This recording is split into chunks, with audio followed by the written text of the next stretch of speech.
So can anyone confirm whether are you able to see the PPT? Yes, ma'am. We are able to see. Thank you.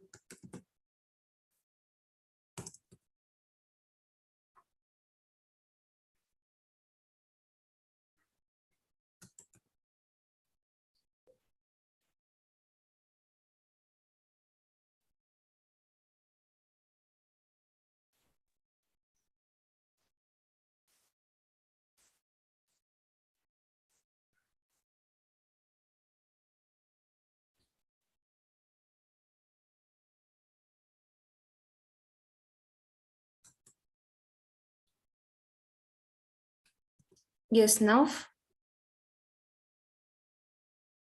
It's visible, ma'am. yeah, the slide movements are visible, right? The slide no, ma'am. Is it got stuck? Ma'am, I think you've stopped sharing.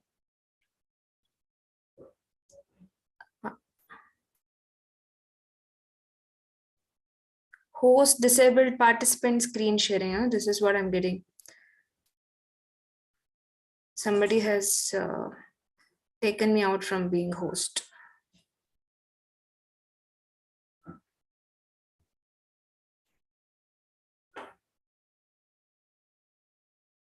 Ma'am, it's Dr. Prenon Bakshi who will be the host for the entire session. Yeah. But this is what I'm getting, host disabled participant screen sharing when I'm trying to share my screen. One moment.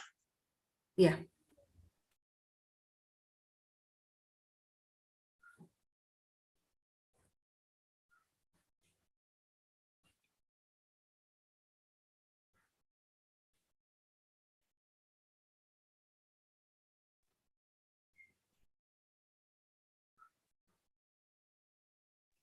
It is done. You can continue. Jovita. Okay, sir. A very good morning, everyone. Just as the sun rises, a fresh start begins. We all have a choice, as you chose to be with us today. We would once again like to welcome you all to the joint 3rd International Conference on Bioinformatics and Data Science 2022 and the 9th International Conference on Public Mental Health and Neurosciences 2022. When we open to new possibilities, we find them. Be open and skeptical about everything. Just as a representation of the code, we begin with our first interactive session of the day by Ms. Chitra C. She is a counseling psychologist, life skill trainer, and a writer. She is a founder of Chitra Consultancy, which offers various psychology counseling, training services for individuals, students, professionals, and even general public. Her expertise is in psychology and mental health. Her key interest lies in psychology, spirituality, developing creative mediums to deliver knowledge on mind, self, and to public. Her writings got published as a book in the name of Anamikala Antaranga in April 2022. She has received recognition for including a chapter, Preeti Endare Ishte, from the book Anamikala Antaranga as a Kannada chapter in the language text of BBA and BFA students. She has given various talks on media about the mental health. We welcome you, ma'am. Thank you. So can I start my screen sharing? Yes, ma'am. Thank you so much for the warm welcome. A very good morning for everyone. So just confirm me whether, the slideshows are visible or not. Yes, ma'am, it's visible. Yeah? Yes, ma'am. Okay. So once again, a very good morning and thank you for welcoming me for this beautiful platform. So my topic today, I've chosen Insight to Insights, a Journey. So what is this topic about? Before that, I would just want to tell a small story and let you know why I have given this title, Insight to Insights, a Journey. So there was this little girl who was of 14 years age and she was studying in 9th standard. One day she happened to she had a weird experience. So she was preparing for her examination, midterm examination, and that too science subject. So as she was preparing for it, she had one creepy experience which she had not experienced in her lifetime. She got one thought inside her head, one narration, one voice, whatever you can call it, which said, now it's already 10 p.m. and by tomorrow 10 a.m., you'll have to complete the entire portions. Do you think you will be able to do it? No, this was the voice she got in her mind or head, whatever.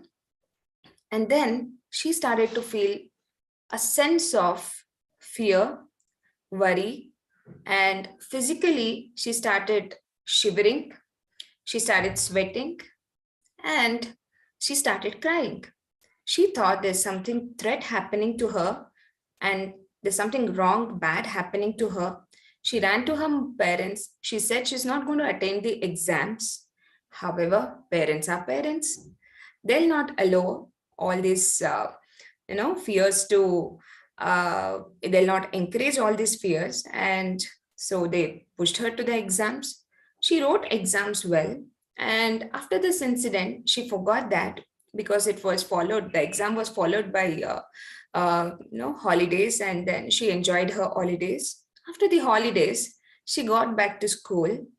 And one day, it so happened, while she was sitting and preparing for some homework, again she experienced one more voice inside her head or mind, a thought, whatever it is.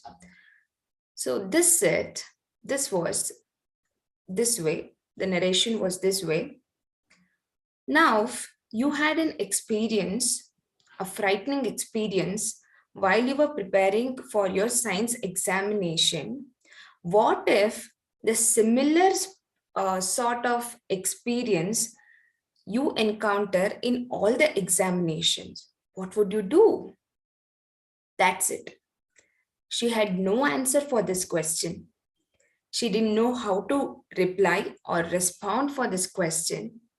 She again started feeling the same sort of worry, the tension, stress, anxiety, whatever it could be, to that extent wherein she could not attend the school for almost 3 months.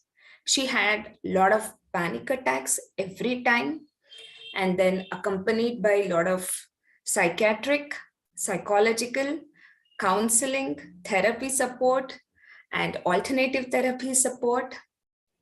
And that girl is me today, speaking about, mind and the way it functions. So this story is not to boast that, I had some great experience today, I'm out of it, and I'm working as a counseling psychologist, I'm great, I'm successful. No, this is not about that. But this experience actually helped me to have one knowledge, that is, I will have to go inside me to help myself. So when I started my journey of going inside, I had various insights that I did not get outside of me. So the insights that I started receiving when I started going my inside have made me to keep this title, Insight to Insights, a journey. So let's begin the journey of going inside. And when I started going inside, a very first insight that I got was, when it comes to something about mind or mental health, mere knowledge from book. Today, whatever I'm speaking in this talk, it is not only the knowledge that I got through my professional experience or through the books or through the degrees that I've received, but it is relating the knowledge to my own experience. And when the knowledge becomes truth in my experience, then comes this clarity and confidence to let others know about this. So the first insight is, whatever the talk or whatever the knowledge, if we want to have clarity regarding mind, it will be best when we experience or when we relate the knowledge in our own self. Otherwise, when we try to understand this just like a concept, there is the risk of, confusion or getting the information wrong and believing it, which leads to a lot of illusions. So whenever the topic mind comes, it is always best to experience or to see or to relate the knowledge in ourselves. So this is the first insight, and I would request everyone, as you're listening to this, if you can, try to relate whatever I am trying to tell here in yourself and see whether my insights are true to you or not. And only then this talk will be having some impact, in the people who are listening here. And one of my greatest desire to come to this field is obviously the journey that I had. So I know what is the pain of suffering and how will the anxiety or depression will be. So I want to help others in this, arena. If that's one of the desire, the second greatest desire I have is to let people know the way how this mind functions and can trap us in as simple and as entertaining way as possible, because today's attention span of people has reduced to a greater extent, and people will only go behind something where they get, if they have some entertainment or if there is some need towards it. So if we have to tap people, infotainment, entertainment and information clubbing together is the way. So I'm working and in those aspects, how I can introduce these things in the media, in the entertainment and a simpler form. So this platform is one such platform for me to experiment that. So I've tried my best to inform this or deliver this in as simple manner as possible, and I'll do my best. Okay. So when I understood that, knowledge is not only the way I have to relate the knowledge, as I started going inside, I was able to relate, yeah, this is true. This is happening to me. Yeah, what they're telling is true. Then I started getting the clarity. And as I started going inside, the second insight, the bigger most insight that I got was, now I would request the audience to just respond if I ask something.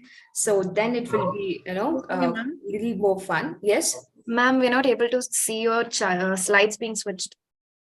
Is it? Yeah, ma'am. Okay. In Hisro, sorry. Insight one was, we're not are you able to see this? No, ma'am. Ma'am, can you stop sharing and share it once again, ma'am? Yes. Look. Thank you. Thank you for informing me. Yes.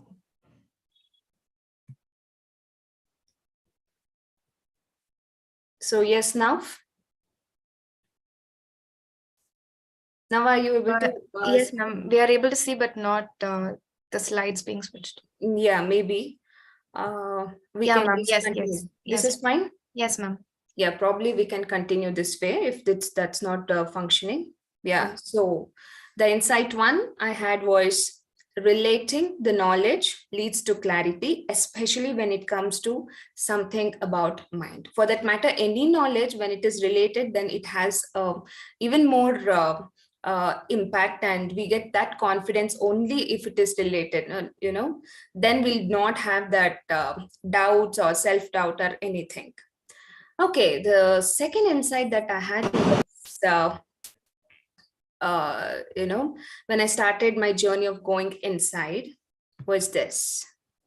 So I would want any of the in the audience just to let me know what thoughts or feelings you get when you see this picture. Would anyone want to volunteer and answer? So what feelings you will get once you see this picture? Any thoughts? Any memories?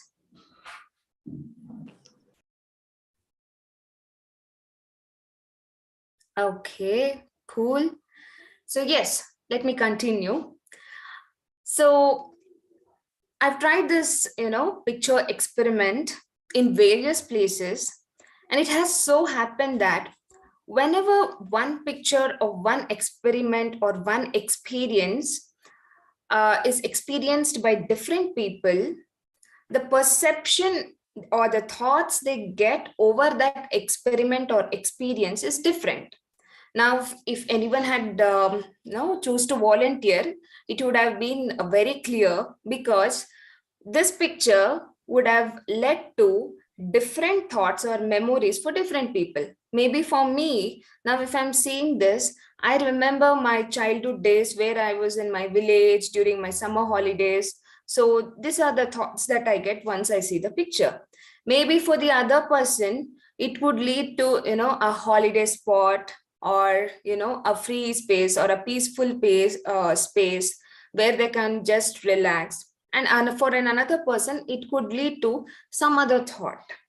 So the insight here is, it's very clear people are unique, people are different, perspectives are different. But that is not the point here that I wanted to share. The point here is, we actually tend to point out outside for whatever we feel inside.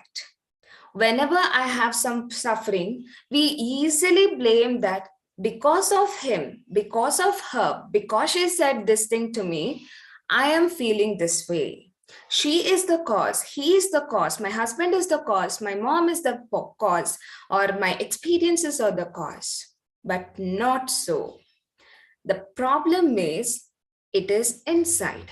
Why a particular experience led the particular feelings to raise in you. The feelings that is raising in you is telling something about you. If the outside cause was the reason, then the same or the similar feelings would have been raised for everyone. But that's not the case. Each experience, the similar experience, would lead to different sort of feelings for different person. That shows, or that is speaking something about that individual, but not about the outside cause. Of course, outside cause is the trigger, but the feelings that has been triggered is telling something about you. And this is the very big glitch where human beings are actually unable to help themselves, because mostly we tend to repair outside, but when the issue is inside. So if I'm feeling inside something, if I'm having suffering inside me, it is of no use if I try to fix the things outside. Of course, when it comes to certain practical aspects, certain changes are necessary. But if I'm having major suffering inside, it is always best to look inside. So this is my second most insight. It's of no use to see outside, but to see inside. It is telling or giving clue something about me. So when I had the second insight, or when I learned that, yeah, I'm feeling something inside me. So when I had my exam anxieties, I decided that never ever I should touch science in my life again. And then I actually pursued, commerce in my degree days. But still, that did not stop. It used to occur in some other way. Say, for example, even when I was pursuing my commerce, I was not free from exams. I had to attend exams. Again, during exams, it used to come. Then I thought, once I had an thing, maybe if these exams are not there, I'll get rid of this. But that's not the case. It started even popping when I'm doing some competitions, or when I'm giving some interviews, it started popping out. So then I realized, no, it is not of any use if I start, escaping from the outside issues. This is something that I have to look inside myself. So as I started looking inside, then immediate question that I got was, what is the cause? Why am I getting these things? What is the cause? And obviously the cause is the mind. And now the third insight, and the biggest insight, I feel that I understood, and I was able to help myself, and I'm trying to help others also in this arena. So that was, as we have patterns or a similar way how our other organs in the body function, say for example digestive system, it has a particular pattern. Our respiratory system, it has a particular pattern. We have studied those patterns and now we know what to do with the pattern, and we try to repair if there is any dysfunction in the particular organs. Similarly, there is a pattern of how our mind functions. So if we understand that, or if we can understand and relate that, that means if we are able to look the pattern in ourselves, then the chances of helping ourselves or get rid of the suffering is more. So what is that pattern? So that's the beauty here. So why, if we want to understand the pattern, the first thing that we'll have to know is why did we or why are we having this mind? So that's the first thing that we'll have to know. The very basic function of the mind is, so day in and day out, we'll be encountering in our lives a lot of experiences. Say for example, recently we shifted to a new home, and there it's a new home and it was not yet cleaned properly. There was a lot of cockroaches. So once I was cooking in the kitchen, and what happened, two cockroaches, big size cockroaches, just passed over my leg. And it was like a shock because I have this fear of cockroaches. Okay, so this was a shock to me. And the beauty is, after that experience, very next day, when I entered the kitchen, I'm just entering the kitchen, but there was this alert in my mind, be aware, there could be cockroach around here. See the beauty here. So the basic function of the mind is, as and when we encounter any experience, the learning from the experience is stored as the memory. And when we have the next experience, this memory automatically pops up to suggest us what should be the steps taken in order to go like in a safe manner, or to experience in a safe manner, so that there will be no threats for us. So when human beings were in the forest, so there was always threats surrounding in the forest. Wild animals could come, could hunt on him. So this mind became a very useful Excuse me, tool. ma'am. Yeah. I'm really sorry to interrupt again. Yeah. Actually, the audience is asking to put it in slideshow mode. Put the presentation in slideshow mode. Yes. I'll just, okay. Yeah. Now are you able to see this? No, ma'am.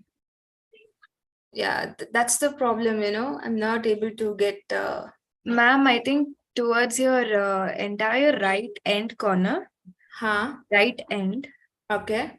the right end, like there's a battery percentage of 75%. Can you see? Like there's a third icon. In the Zoom app. No, ma'am, in your PPT document, PowerPoint document. Just a minute.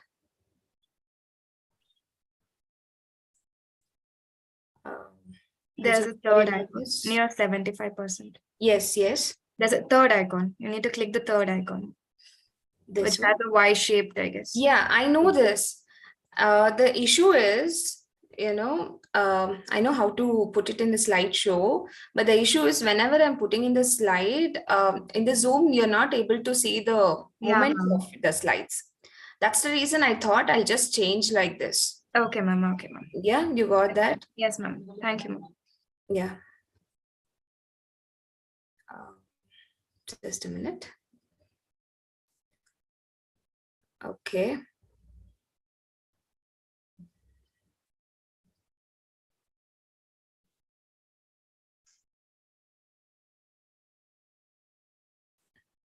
Okay.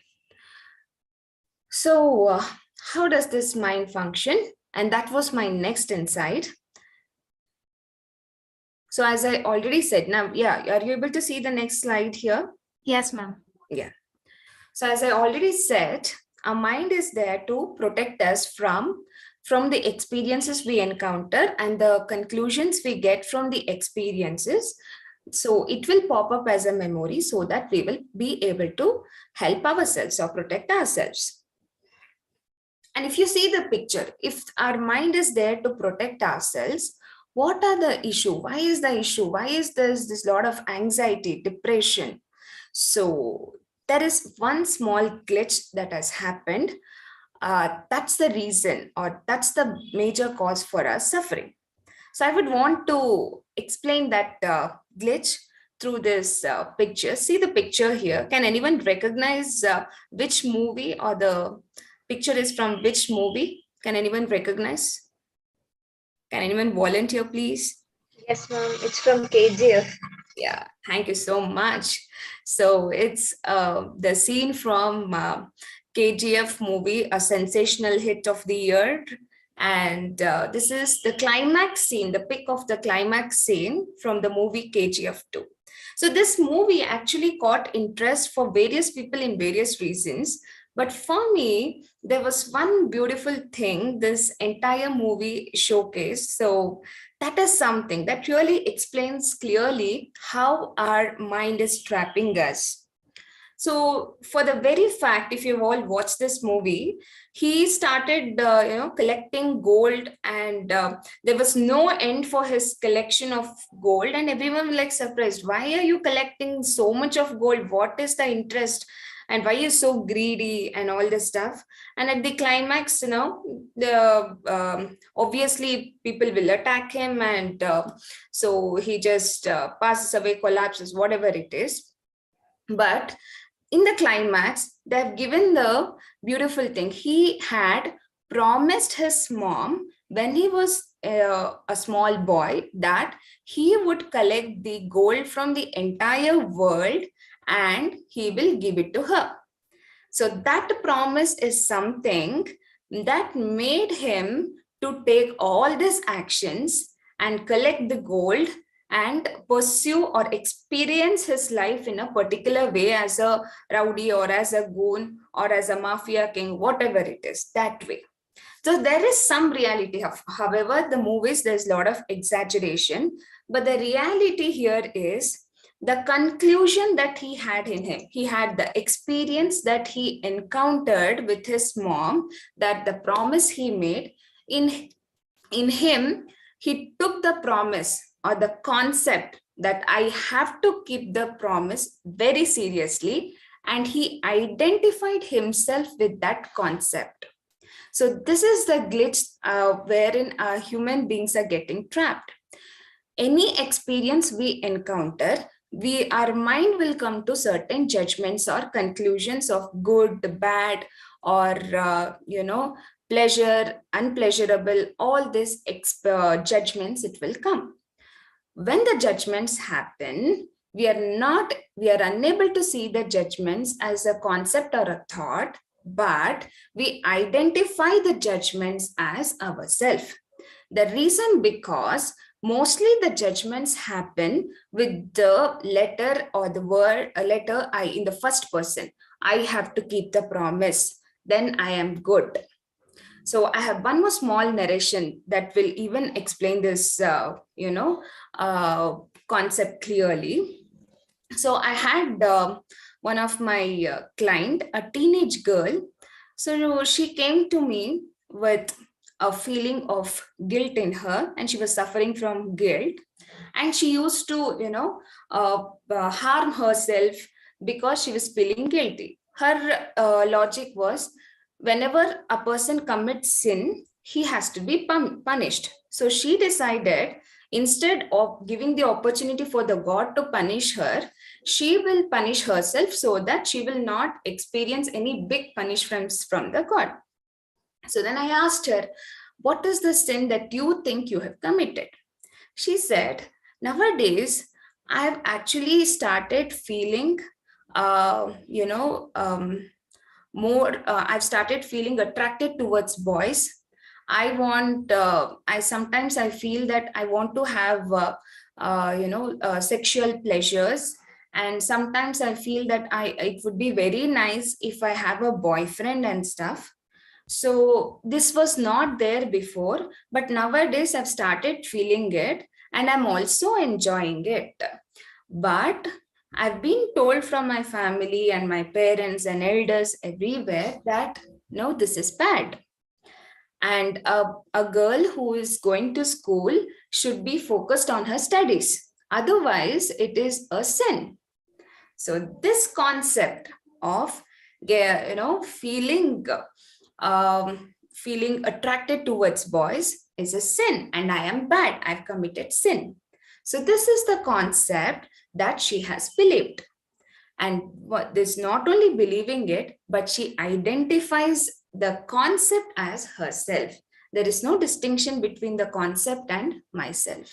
And that is where human beings are actually getting trapped by their own mind. How does that function? And this was my next insight.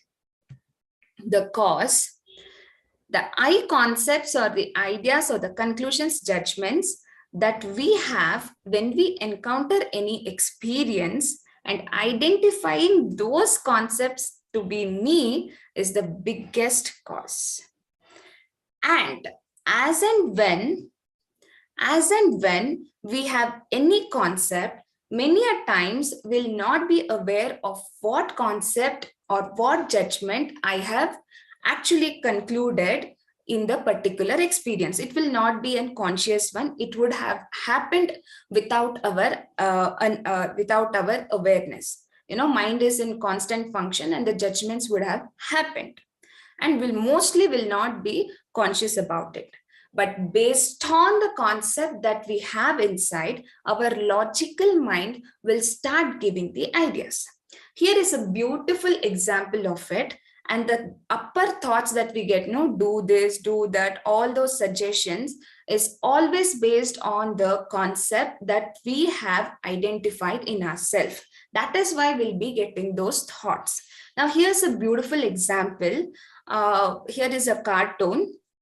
So the girl here, so she is having a concept that she is responsible for whatever happens outside or around her or inside her. She is responsible. So she has this concept and she is identified with it. Okay. Now see how or what are the thoughts that she gets because she is identified with that concept. So see, this figure, which looks similar like her, this figure is actually trying to portray her inner mind or the voice or the thoughts. Okay. So see the narration here. Well, if it keeps happening, it's your fault, obviously. So the logical mind is trying to convince her, yeah, things are happening again. Obviously, it's your fault. Why is this thought coming to her? Why not everyone get the thought? Because there is a concept that she is believed from her past experience that she is responsible. And see, so her neighbor is not talking to her. See the inside narration, what she's getting, because her neighbor is not talking to her. Okay, so my next door neighbor won't talk to me anymore. I spoke to her about her dog and she got angry at me. So again, I am responsible for my neighbor not speaking to me. And she also has one more narration here. I've got these activated parts pointing out that my dad, my grandmother, and aunt all cut me off. Oh, so just like how previously when I was young, my aunt, my grandma, everyone cut me off.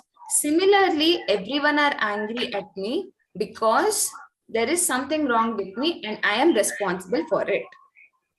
So whatever the concepts that we've identified, our logical mind works on behalf of the concept because that is identified to be me. It thinks as to be me and protect my concept. The logical mind cannot distinguish between, what is me and what is not me. Whatever has been identified as me, it will just work on behalf of that. That is why when we are, if you talk to any person who is in anxiety, or who has this issues of self blame and all, they will be haunted by these thoughts. You are responsible, you did this, you did that, all these things, because of the underlying concepts that without their knowledge that they have identified as them. This is the cause, and this is how the mind function, and this is the cause for our the thoughts, or the negative thoughts, or all the anxiety emotions that we encounter.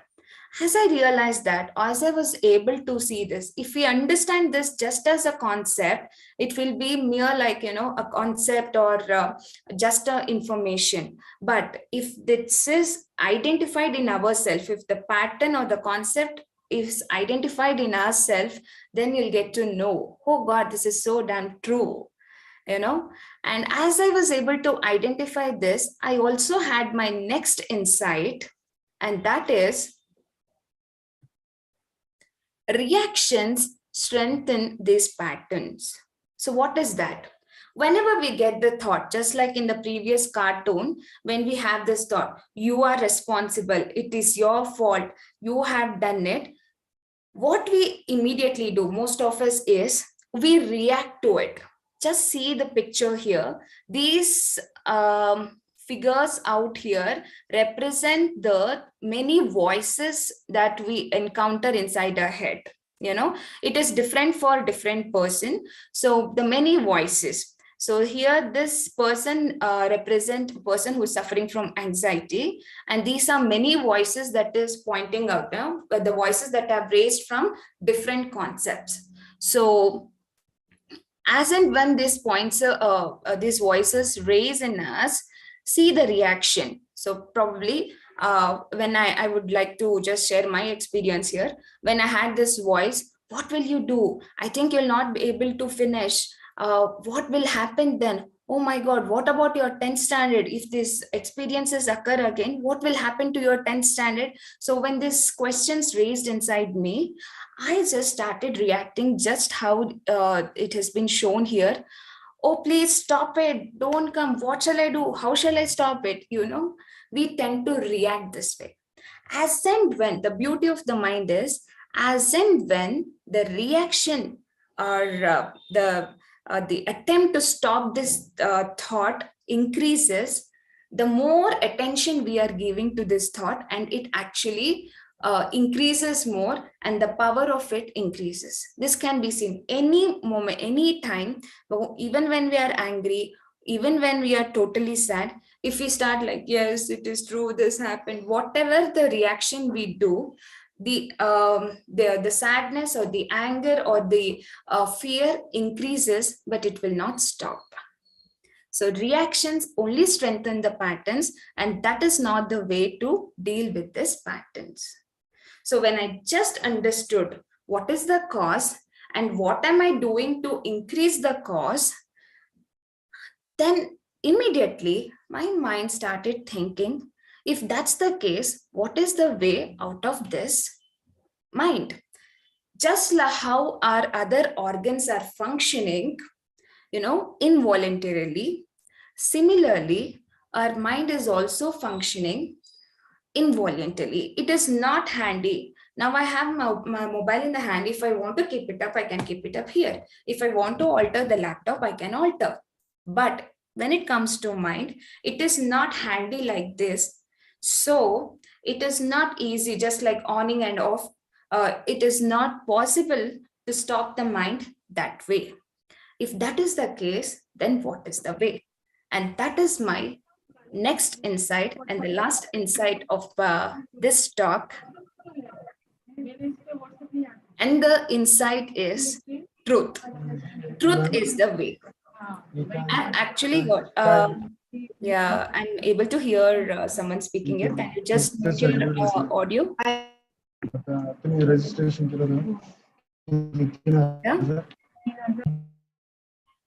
Okay, thank you so much. So truth is the way.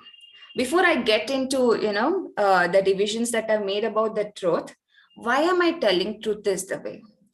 If you take in this entire earth, what human beings is a dominating creature because he know how to use the things that are there around us. For an instance, an elephant. We know how to tame an elephant. I mean, when I say we, it is not me. I don't have any idea. But human beings generally know how to tame an elephant. He know how to capture a lion, which are way more powerful than him. How was that possible? That was possible because he started observing the animals as they are and understood their nature. That is nothing but he observed the truth as it is. Once the truth is observed as it is, there is a natural understanding about the nature of that particular animal or thing. Once there is an understanding, obviously we know how to use them. You take electricity, you take elephant, anything for that matter. Today, we've dominated in the entire world only with this skill or with this capacity that we have to observe, understand the nature and use it for our benefit. If that is the case, we have applied this capacity to everything around us except us. We are not observing our own self to understand the truth of who we are or what is our mind, and we're not trying to use our own mind. So this is the only way. Because we don't have, a physical thing to stop it, the only way is first to observe and understand and accept the truth of what it is.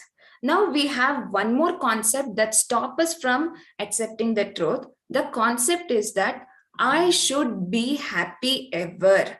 Happy in the sense, always good sensations, good feeling inside me. Is it the truth? The truth is not that. The truth is that mostly all the human beings have certain pattern in us, and the mind is not able, is not in a situation to be happy or calm or peace always. There are patterns in it. So that is not the truth. But what I'm experiencing right now is the truth. So if we start to differentiate between the truth and the concept, that is where the things actually starts working on our behalf. So how that can be attained? So for that, I would say the thing that helped me initially was, so once just in a random way, I happened to watch a video. It was a Vipassana guru, S.N. Goenka. Yeah, this was his name. So I just happened to watch his video in the YouTube, and he had actually narrated, Vipassana. I haven't experienced any sort of Vipassana, or I've not attended that, but the basic Anapana meditation, or the basic meditation to just focus on the breath, that I'm practicing since a long time. So once I started that practice, that was a breakthrough. Actually, that was a breakthrough. If anyone want to experience or experiencing it or already practicing it would know this fact. In that video, he had actually guided how to practice Anapana meditation. And then he said, close your eyes and focus on your breathing. As and when your attention is taken out on something else from the mind, which will obviously happen when we sit for meditation, don't get irritated, don't be angry, just bring back the attention. Even if you realize that you are thinking, your attention will come back to the breathing. So when I did this, I was able to recognize few things, and that I have divided, as a step-by-step process in the word truth. So T stands for, the first letter T stands for, in the word truth, the first letter T stands for thoughts are real. As I sat for the meditation, now I'm here and I am trying to focus on the breathing. but automatically, even without any effort from my side, I've been carried over by the mind. It is actually taking the attention from my side, and the random thoughts that I get. For now, I'm thinking about the house. Did I switch off the gas, or did I, lock the door? And suddenly next I'm thinking on something else. The mind is in an automated mode, and automatically it functions. This is the first realization that I had. And then I realized the thoughts are real, but the content of the thoughts may not be true. This is again a very big insight. Yes, what if I die tomorrow? Content of the thought, it may not be true. A very basic small realization will make us to question our thought. Yeah, thoughts are real, but the content of the thought may not be true. If you all see the picture here, the two pictures that I've put here, sometimes we tend to feel ourselves caught in, lot of thoughts, especially when we are into any decision making. Should I do this? Is it right? Or this decision right? Will it be favorable? Many a times what we fail to do is we will not accept what I know. What I don't know, I don't know. Very basic, being honest with ourselves sometimes stop us from overthinking. Stop when we accept the fact as it is, our overthinking stops. Yes, I don't know what is right or what is favorable. And then we are going to actually be with the reality and see what can be done. Yeah. So these are certain basic truths that hold good for everyone, and that has to be accepted.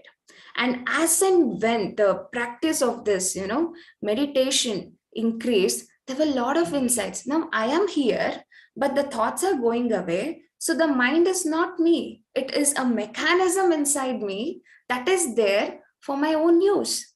That very distance from me and mind is the only way, and the attention that we have, or the capacity that we have to look into our own mind, is the only way that helps us to come out of the trap of the mind. So what's the next step, and what's the next letter from the word truth stands for? This is very beautiful. Now I know thoughts are real. The second step is, that's the letter R, which clearly emphasize on recognize thoughts as thoughts and not as you.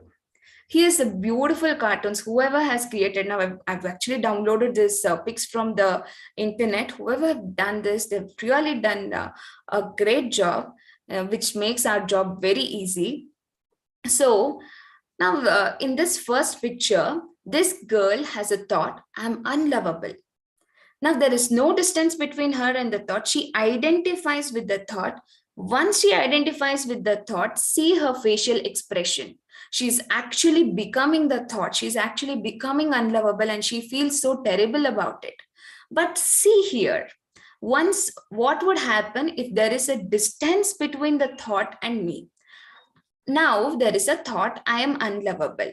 If there is no distance, this is the consequence. If there is a distance, this is how you can recognize. I'm noticing that I'm having the thought that I'm unlovable.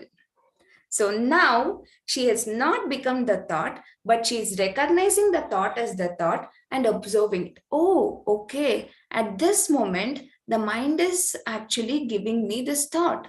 I'm unlovable. Okay, let me see it. What happens next? Once that observation or distance come, now we will understand the nature of the mind, nature of my mind. Nobody else can understand it. Nobody else can do it for us, but only I can do it for myself. There is no other medication or anything that will actually help me to know my pattern. Only my awareness or my attention on the mind will help me to do this. Nobody else can do this for me. So this picture, this is also very beautiful. When we are being inside our thoughts, this is how I feel. But if I start observing my thought, this is how I feel. they've really done this beautifully. So the second step is, once we know that thoughts are real, recognizing the thoughts as thoughts and not as me is very important. That will happen naturally once we start meditating. Now, as I already said, the next letter U stands as we start observing or recognizing. Understanding is a natural consequence. That's the capacity the mind has. So, or, our attention has. Whatever we observe, the natural understanding of the observation is a consequence. That happens naturally for human beings. That's one of the capacity of it. So once we start observing, we tend to recognize that mind is repetitive. Okay, mind is this way. It is repetitive. Then once we understand and accept, we don't react. There is no fear. Oh, it is a known thing. Why should we be scared? This is that way. So the fear reduces, the reaction reduces. Once the reaction reduces, then the strengthening the pattern will automatically come down. The second thing that we can notice as we observe, the thoughts may not be relative to each other. It could be of random stuff. As I already said, one thought could be of something relative. Immediately we can think of something else. So that can also be observed. Thoughts could have emotional rays with them, which are felt physically. So thoughts are powerful because they are not alone. They come along with, depending upon the nature of the thought or the intensity of the thought, it can raise the emotions which are felt physically. Those emotions which have sensations in the body make us feel as if though something threat is really happening. That's what is not allowing us to see the difference between the thought and ourself.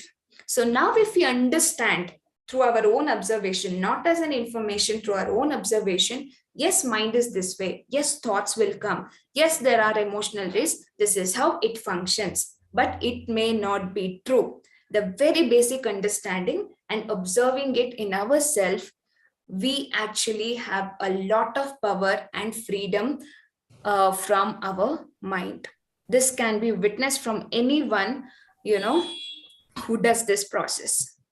So once the understanding and observation takes place, immediately we will try to seek for the truth. If the content of my thought is not the truth, then what could be the truth? This question automatically raised. We have functioning intellect in every human being. So automatically his logical mind functions. Yes, now I know the thought could not be true. I mean, the content of the thought or the concept could not be true. It could be my own judgment. Then what is the truth? This seeking will make us to take steps of asking the people who are more wiser, or to read the books, research on the stuff, and to see what is the truth. Yes, the similar thing happened to me. That made me read a lot of spiritual texts that gave me a lot of insights. Whatever I'm talking, or whatever, today the psychological field have actually come up with, to be honest, these things have been already noted or have been already mentioned in our ancient texts, yoga texts, or the Buddhist way of teaching the meditation, or even when it comes to Jesus. Everyone have already spoke about the similar things, but the difference is they have spoke in their own way, which was necessary at that time period for the people who were there around them. So that's the difference. If we really have the insight, if we look into ourselves and read the ancient texts, we will understand that yes, they are speaking the same things that we are actually looking into ourselves. So once we start actually recognizing that my thought is my own concept, then we will try to research on what is the truth. Once we know the truth, there is the clarity. Yes, we know this is the truth. And then automatically a sense of power of clarity, a calmness occur in us. Sometimes what happens,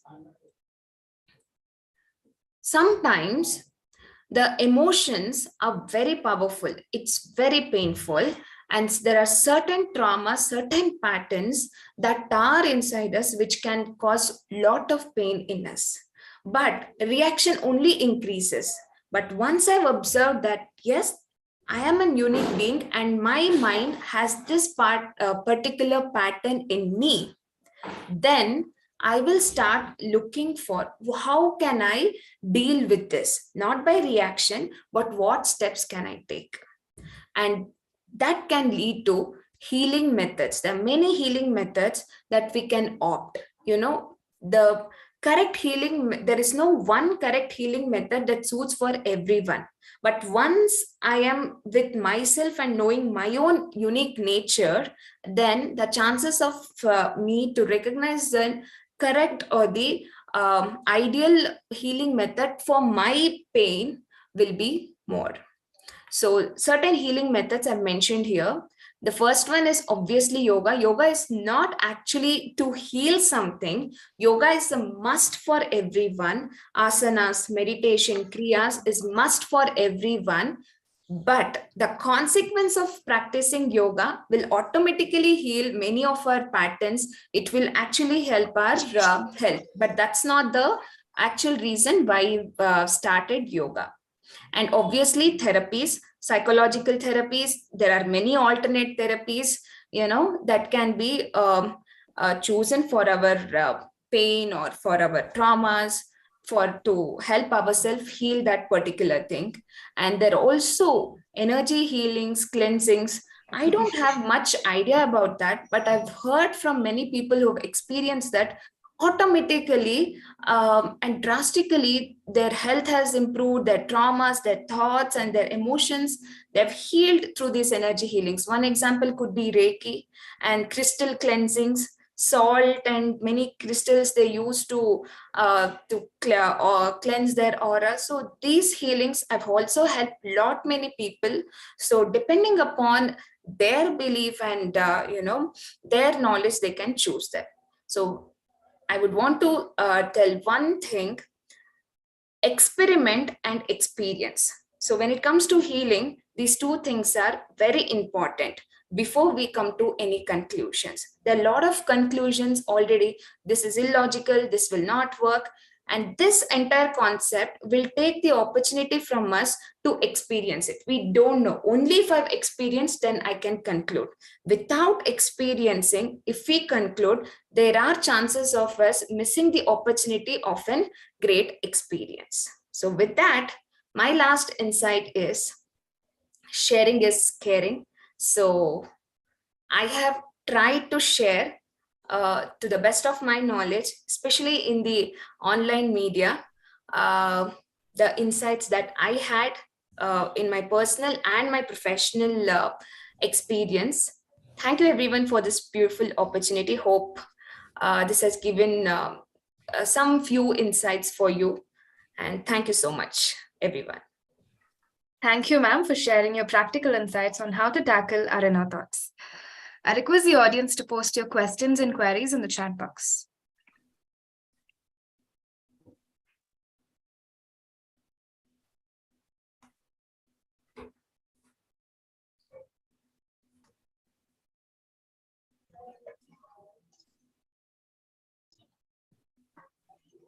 I once again request the audience to post your questions and queries in the chat box.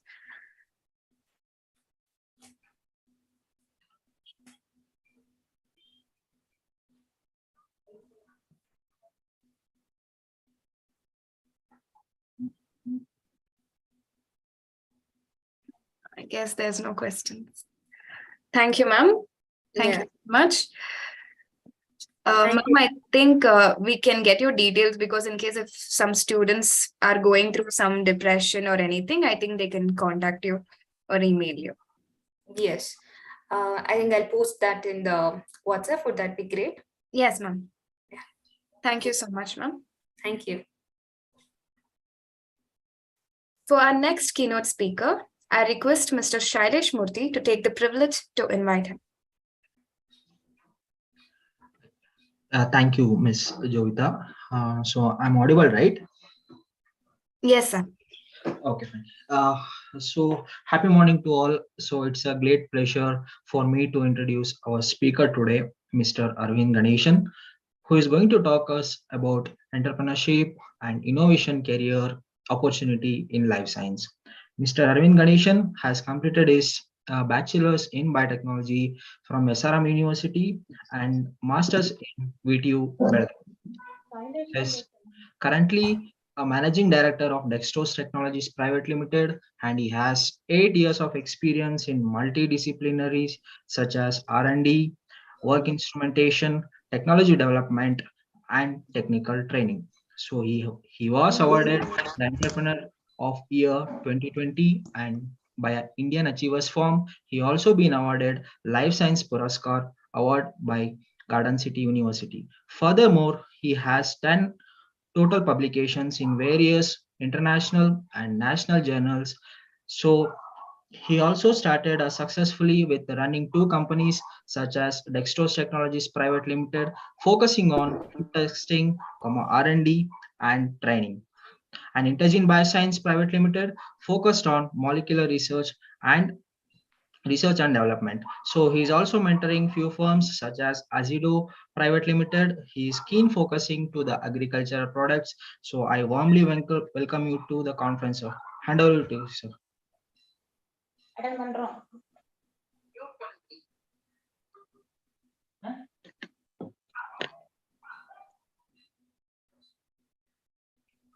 Hello. Yeah. Yes, sir. Yes, sir. Hi, good morning, guys. Happy morning to everyone. Thank you, Sailesh, for the brief introduction. So I just wanted to know what background of students or people in the group so that I can talk accordingly. I hope it is life science students.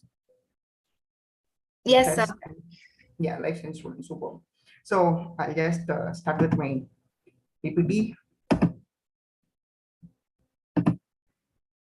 Yeah. So entrepreneurship as a career and entrepreneurship and innovation as a career opportunity in life science. Okay, how many of you wanted to go for a job? Can you put it in the chat box? How many of you wish to go for a job? Or how many of you wanted to start a company?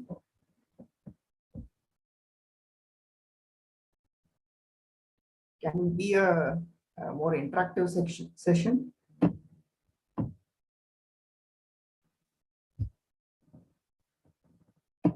Yeah, anybody wanted to be an entrepreneur in future? Yes, sir. No entrepreneurs in the group? Yes. Yes, sir.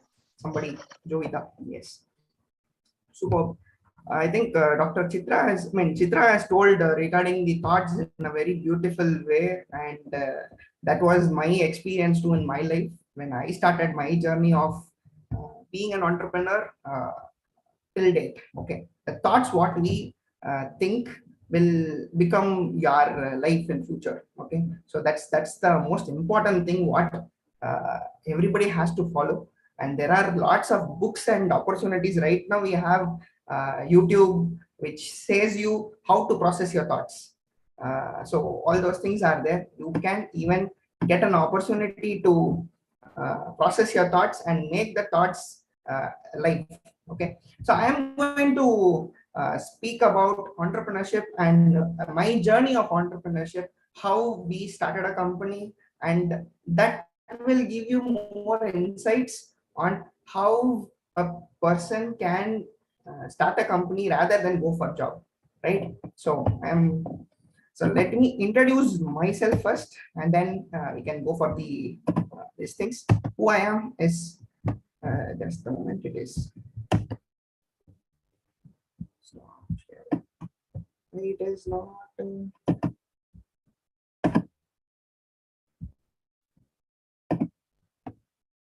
Yeah, can you able to see the slides?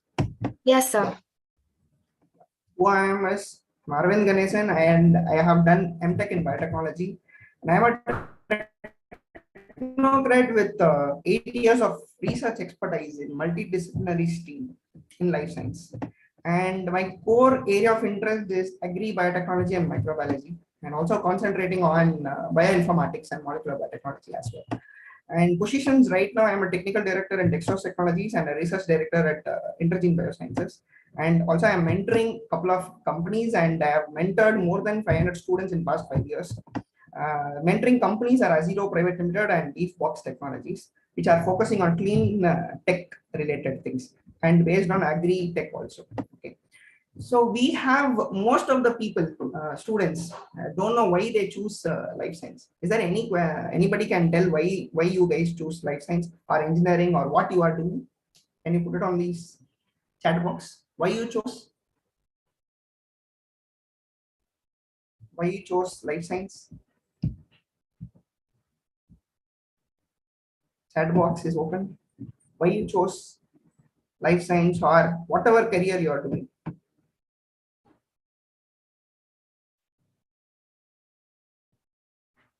Anybody can? What is your career? Why you chose life science? Sir, because of the interest in this field, sir. Interest in this field. Okay, super. Yes, sir. So you like microbiology or something like that? But sir, I'm highly interested in biotechnology because they develop the vaccine and all these things, sir. That's why, sir. Oh, great, super. Next, anybody else?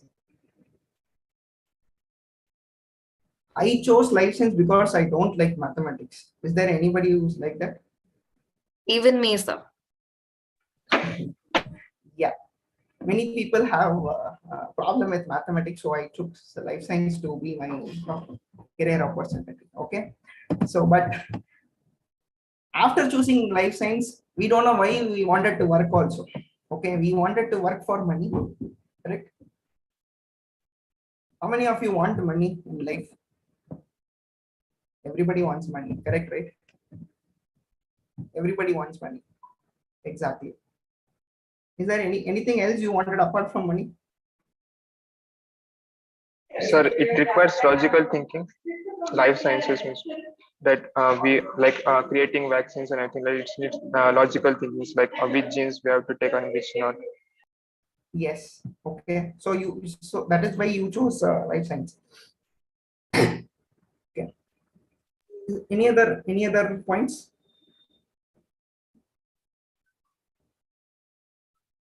So most of the students who come to our company or whom I meet always, they tell I am frustrated or there is no opportunity in life science, all those things. Okay.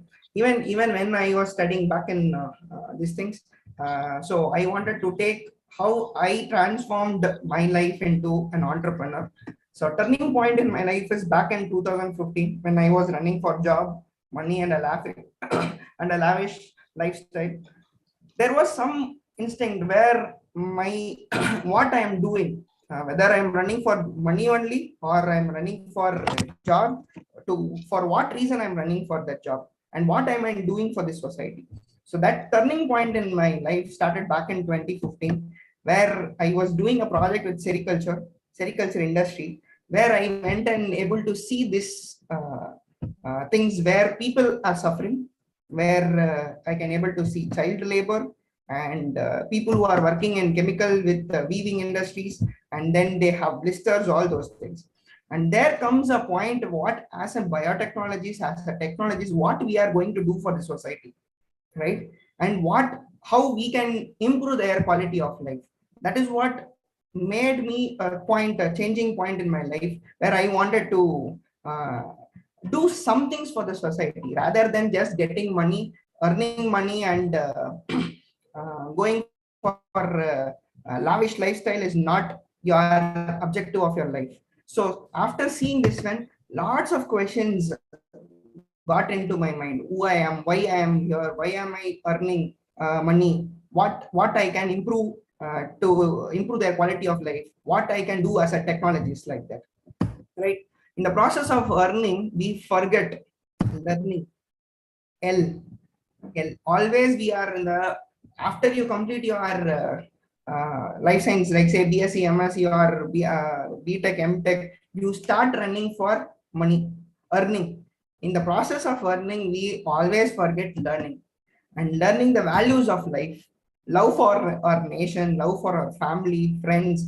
We just blindly go behind money just for earning for my family things and only for myself, like that. Okay, so that process where we are not satisfied, but at the end of the day you might be happy with money what you are having, but I don't know whether how many of you will be satisfied with that money. Always money won't be satisfied, give you satisfaction.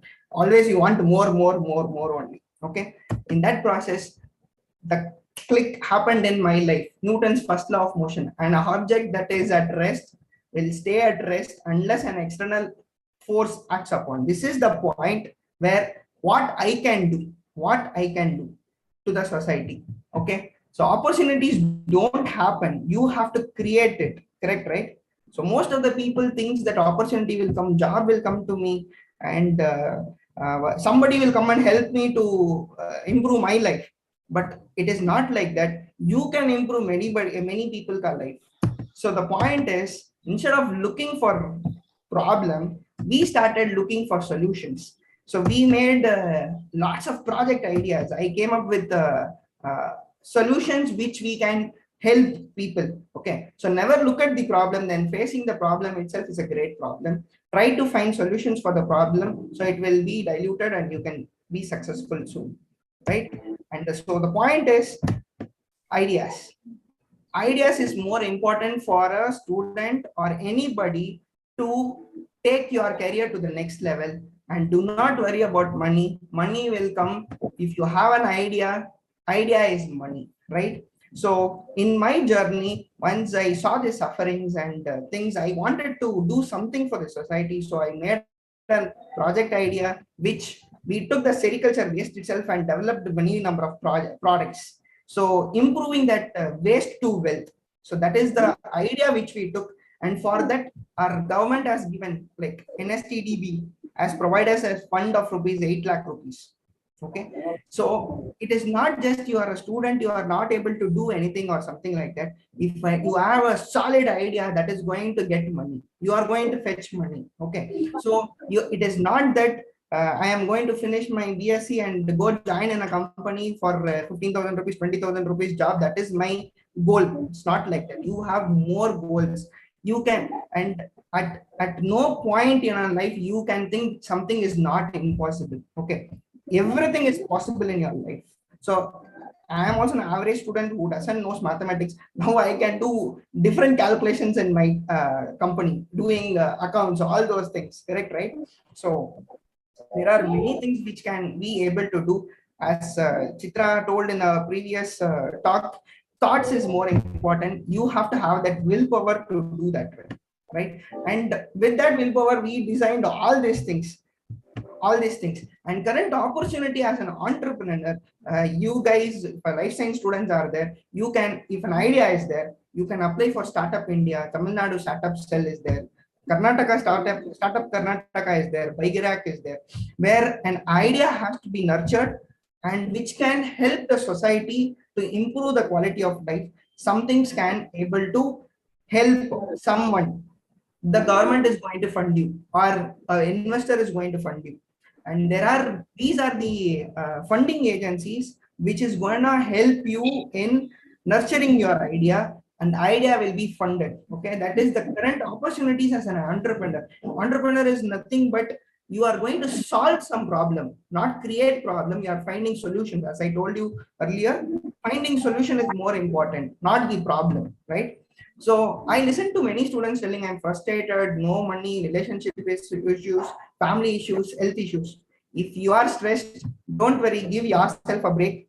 Enjoy some ice cream, chocolates, cakes, etc. Because stress itself is reverse spelling as desserts. Correct? Yeah. So you have to enjoy your life, not be stressed. Just take some ice cream, chocolates. Definitely you're going to be stress relief and be peaceful in your life to take good decisions in your life, right? Yes. And an alphabetic advice to you guys is avoid boring company, don't entertain fools, go for high ideas, just to keep a friend like me, and never overlook the poor and suffering. Quit reacting to silly tales, tune yourself for your victory. We expect you to zoom ahead in life. Yes, and next, most of all, is self-motivation is more required. If you see the moon, you see the beauty of God. If you see the sun, you see the power of God. And if you see the mirror, you see the best creation of God. So believe in yourself. You are not just like a water. Okay, you anything. Okay, in the life, you need not go for job only. You can create job for many people. So you have to believe in yourself. Your thoughts are more important, right? Yeah. So next slide. What we do in Dextros is anything related to microbiology, food testing, product development, agriculture, agri and biotechnology, bioinformatics studies, project designs and execution, student training programs. And these are all the things I was thinking 5 years back, 7 years back, I wanted to do. Now we are on the track to do it. Correct.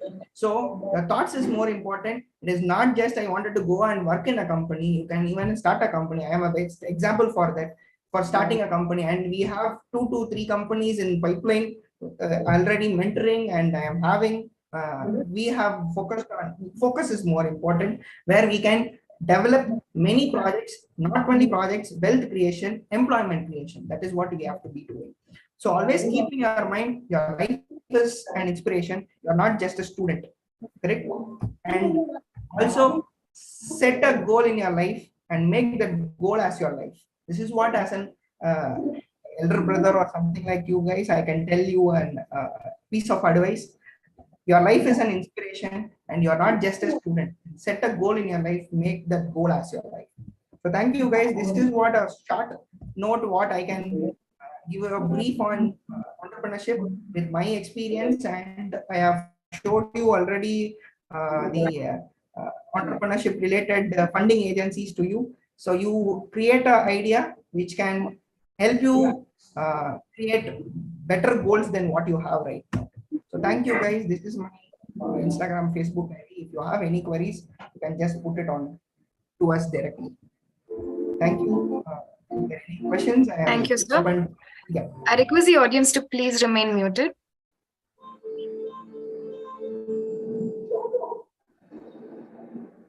If any questions are there, I'm ready to. We request the audience to post your questions and queries in the chat box.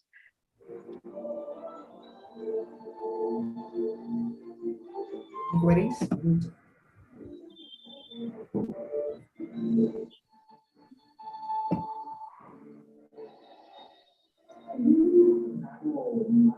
Thank you.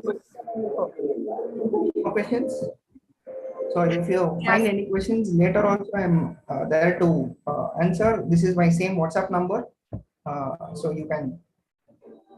Thank you, sir. Thank you so much. Sir, what is the one thing that always motivated? There is a question. So Yes, yes. what is the one thing that always motivated to you? That's me. I am the reason for my motivation. So that is my self-motivation. We have to be motivated first to motivate others also. It's like you can't give anything from an empty vessel, empty pocket. So you have to have everything. Then only you can able to give for others. Yes. How do we apply for an internship? Yes, there is. I have already given the mail ID. You can also apply through that one. Yes, guys. Any other questions? I request MR Moran to please remain muted.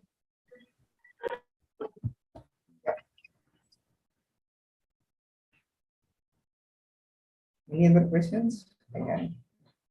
Yeah, you can apply for internship through this mail ID. Our team will be able to get back to you.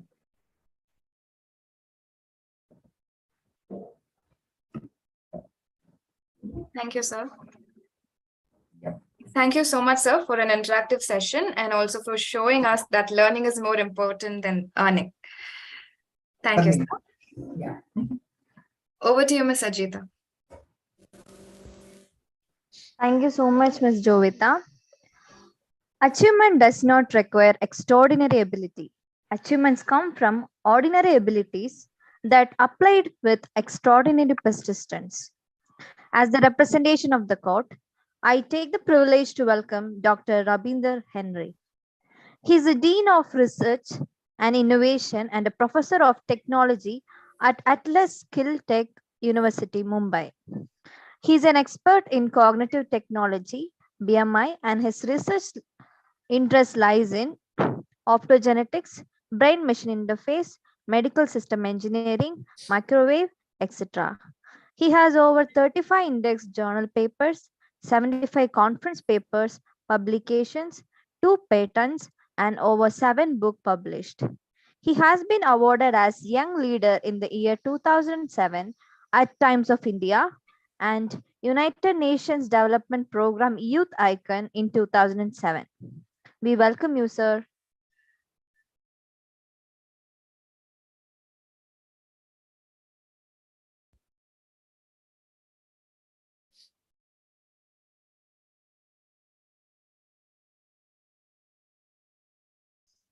Can you see my screen if you don't mind?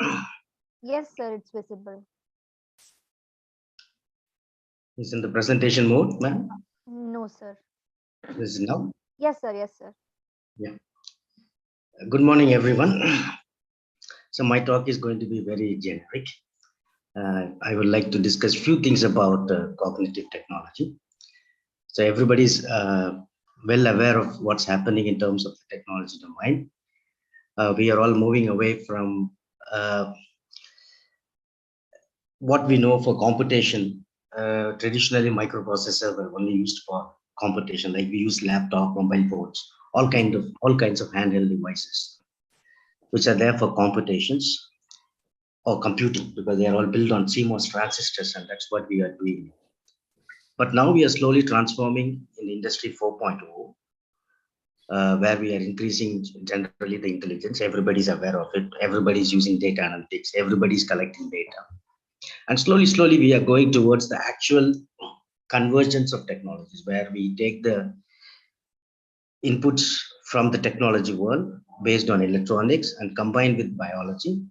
And thereby we are looking at way ahead. And slowly it has emerged into as a new domain as a cognitive technology. So technology means basically tools and crafts that are developed by human beings to improve their standard of living or quality of living.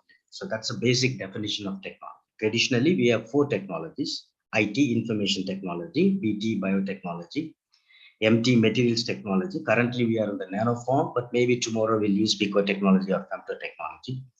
And the last but not the least is the cognitive technology. So cognitive technology is simply the ability to replicate artificially the functionality of the brain, right?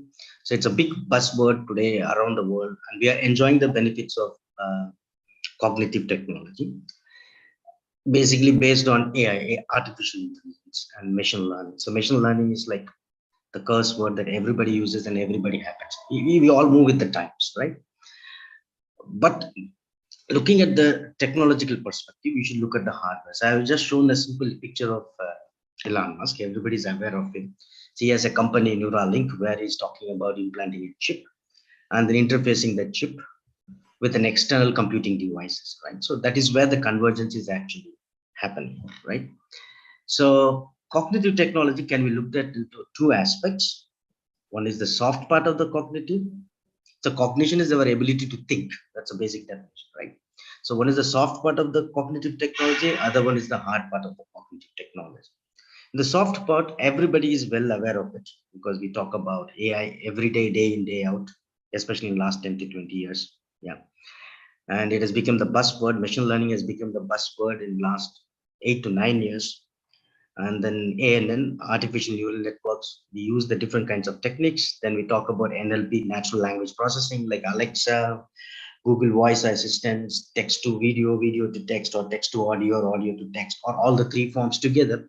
So all these are enabling us to communicate with computers and handheld devices, right? So that is what we do. And then we also talk about machine visions, where we'll talk about machine vision in industry. Maybe talk about Google cars, or self-driving cars. Example is a Google car.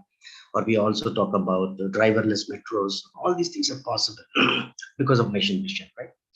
But this is from the soft part, where we are able to replicate our thinking ability, or the artificial systems then replicate some aspects of human intelligence. Yeah? Because we as humans have natural intelligence, right? So that is being able to be replicated in the soft part. But when you look at the hard part, then whether we can rebuild the central nervous system, especially talking about the brain. Can we think about artificial neuron, or can we think about any kind of biocomputing devices? For example, we know there are microtubules within the neurons, which are alpha beta polymers, right? But can we think of a device which can be built on these alpha beta polymers like a diode?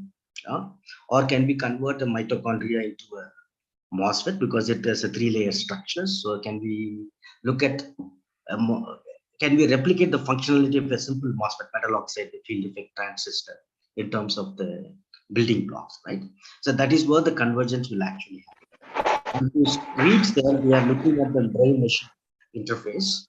So we can sir generally हमने अभी एक के लिए apply किया है somebody is talking in between. May I know? Sorry. We are sorry for the disturbance, sir. No problem, ma'am. No problem. It's okay. Yeah. So I will continue. Can I continue? Yes, sir. I request every audience to please mute yourself. Thank you, sir. We can continue, sir. Okay, ma'am. Thank you so much.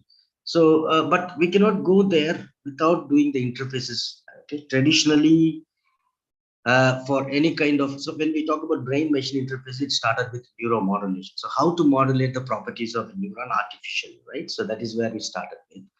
60, 70 years ago, we give a head massage to set right the flow of the ions. So similarly, we came to the EEG, electroencephalogram, and then later we came to different kinds of bioimplants where we can talk about surface cortex bioimplants and deep brain stimulation using microelectrodes, right? So these are the kind of brain machine. These are invasive techniques. When we talk about non-invasive techniques, we can go for functional magnetic fMRI or gold-based techniques, which can help us to do. Then we are able to do it in the physical part as a robotics, right? So that is where the two different things come together. There is the soft part of the cognitive technology, which everybody is well aware of. We are using it day in, day out. And there is the hard part of the cognitive technology. So a lot of concentration traditionally is always on the soft part because it is easy to enter. And there has been less focus on the hard part as always, right? Because the hardware is the difficult thing to build. So when we talk about human intelligence as such, it's a very complex phenomenon. It's natural. We already have it. We have 100 billion neurons roughly, and we have excellent because of the way our brain has been made, 1,400 grams or 1,350 grams in adult women. So we have three important functions that has to be done. So that is the cognitive functions, which is basically the ability to think, how we learn a language or how we learn art, or how we are able to produce creativity within the brain and how it works. And having an awareness about what's happening around us, the thought process, or what we call the consciousness, right? And then finally is the motivation to progress, how we want to explore and intuitiveness. So also the three basic aspects are higher level of complexity we have. And we have the basic set of cognitive abilities which can be artificially replicated. We can memorize, like information can be stored in the brain, and that can be artificially done using a hardware, maybe a portable hard disk, or where we can store the data in form of digital format, right? And we are able to take certain decisions through automations. The traditional ways we can do that in electronics, but today we are able to make powerful decisions using ML algorithms, different types of ML algorithms. Right? We are able to make the computing platforms like a microprocessor, microcontroller to learn things by training them to learn things through algorithms. So that we make the machine to learn. So we call it as machine learning or machine learning. The older name was self-learning systems or SLS. Then the next level is using probability theory, whether we are able to provide these computing platforms the ability to decide on things. So that is where ethics and philosophy comes into picture. So you are designing a self-driving car. So how will it use based on machine vision? So how will it take a decisions? For example, there is a stone, there is a child on the path of the car. So what kind of decision it is going to take? So that is where we have to do. Then we have the basic aspect of electronic control, that is communication, computing, and control. So all these things are naturally present, and how we are able to replicate it artificially, that is what is going to define the cognitive technologies. So in this aspect, we have to also understand a little bit about the evolution of our complex intelligence. So language and math, maybe roughly 10,000 to 5,000 years ago. Then the modern science started appearing in different civilizations across the world. And in 1947, we came with the transistor shortly. And then in 1971, we came with the first Intel microprocessor. And then around 1979, by Tim Cooper, we came with the cell phones, and then the computers, ARPANET and everything able. And that's how the simultaneous development of different technology led to the world that we are living today, which is the digital world or digital technology as such. So our evolution, our intelligence is also evolving with our brain size and the complexity of the cyrus and the calculus. So that's a basic idea, right? So basically how natural intelligence works is all about data collection. So we have 5 sensors, which everybody is well aware of, nothing new about it. And then we collect this information. If you want to do it artificially, you can simply call it a sensor interface or IoT, Internet of Things. Like we have 5 sensors, we can provide a similar kind of 5 sensors to artificial stuff and collect data from them. Once we have the collect data, our brain naturally analyzes the data and then makes the decisions and also have the higher cognitive abilities. And then we execute. Actuate means to start an action. So once the decision is made, that we are able to execute. This is what we naturally have, right? So in this context, if you want to do it artificially, we call it as AI. The intelligence part is AI. Rest of the complete process, the complete loop is called as cognitive technology, right? So AI is a subset of, basically a subset of cognitive technology as such, right? So here we can use sensor interfaces and IoT, and we are giving the ability to learn. For what we are doing, basically we are providing the ability to the processor to not only to compute but also to think and take decision through computations. We are not building artificial brain, we are not replicating the functionality of neuron. That is what we'll discuss in the hard part, but we are making a computing platform to start thinking, right? To start thinking and taking decisions. And that is where we are talking about cognitions. That is where the ability comes. Traditionally, we are using computing platforms to only compute, to calculate, and to take certain kind of algorithmic decisions. Now we are pushing them to the next level to where they can start thinking. And then we can execute it, those decisions through actions. Automation and robotics comes into pictures, right? So now we can replace this brain with these computing platforms. But can we artificially do actual functionality of a neuron? So that is what we are looking at as the hardware part of the cognitive technology. So we are slowly moving away from computation towards cognitions, right? So that's a very important thing. The ability to think, and we do that, yeah. The ability to think and then store the data. We collect information on different aspects. And once we do that storing of the data, data is collected and stored in the brain. Then based on different techniques, we are able to do it, right? So that is where this thing. Now we are able to provide this ability to the computing platform. Traditionally, we were not able to do that. They were only doing calculations. But now we are able to do that very, very easily, right? So basically, artificial intelligence is a subset of cognitive technologies. So we have to look at 3 different aspects of cognitive technologies. How the cognitive science, how the physiology, neurophysiology, and basically the structure of the brain and how it works, and how to build it artificially, and how to use the technology part. So that are the 3 aspects we are going to look at. And if you look at the evolution of technology, this is not Minecraft, this is from IEEE. So we have evolved from Stone Age and we are slowly moving towards IT age around 1971. Then around, there's a big breakthrough. There was a big buzzword called something called nanotechnology just a decade ago. Then today we are talking about real cognitive technology starting from 25, and then we move towards the space tech. So we are currently in this space, and that is going to transform, and that will lead to Industry 5.4. Okay, the real where we are parallelly work with machines which can think and take decisions, parallelly working with human beings. In Industry 4, which is we are currently undergoing, we are looking at how to use these tools, but the tools will become an equivalent, and how both of them can concurrently work or simultaneously work. That will define the cognitive, the real starting point of cognitive. So when we talk about AI, we talk about 4 aspects of AI, right? So that is only the thought, behavior, humanness, and the rationality, right? So we look at systems that can think like humans, systems based on the behavior that can act like humans, because we human beings are very emotional, but a computer or a programmed software is always the rational thought process, right? So that is where we have to make the differentiation. So these are the 4 aspects based on which we can define AI. Systems that can think like humans, systems that can think rationally, systems that can act like humans, and systems that can act rationally, right? So that is one aspect.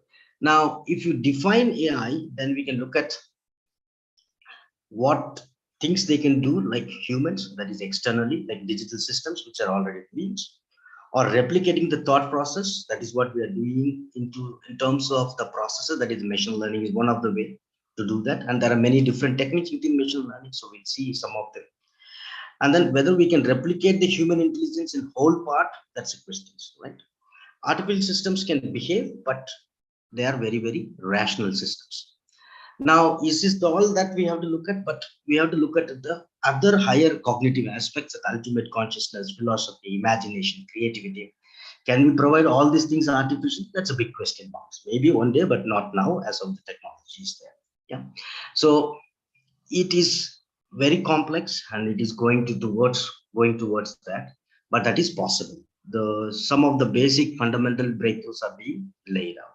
So you know about Turing test, the day we find out that we don't know whom we are discussing with, and we can already see that there are many chatbots that have videos in tech where you feel it is a human, but actually you are interacting with the software, and it is able to answer all your queries, and you are able to do that. And the day will come when we cannot differentiate, not come, it is already there, where we cannot differentiate between a human and systems. That is a basic idea of Turing AI system. So we can artificially do many things. Okay, we can do memory, vision, we can use cameras, but the effectiveness of that computer vision to take decisions is a very long way. Yesterday there was a beautiful presentation on decision making, but in the last, I think the last part of the presentation. Machine learning is how we are able to provide that thought process. Third is NLP, which we are already using, AI and robotics. So these are the basic aspects we are looking at. Now, when we come to the physiological aspect, so we have to look at how the information is being processed within the brain so that we can start building it artificially, right? So it is a process. It's basically a process, information collection and process, and there is a feedback system to do that. And it is being influenced by our intelligence and behavior. And intelligence is genetic as much as it is, say, 10% genetic. Remaining is what we collect from the external world. So that is another important aspect. And we are able to do all these aspects because of this closed process systems, closed loop systems, and then we are able to execute these types of actions. And we are already enjoying the benefits of some of the basic work from the soft part, but not from the hard part as such. We can see many examples that we use day in, day out in our life, but we are not much worried about. What we have to look at it, this kind of part is also requires a lot of work. So traditionally in India, we work a lot with fMRI because it's easy to access.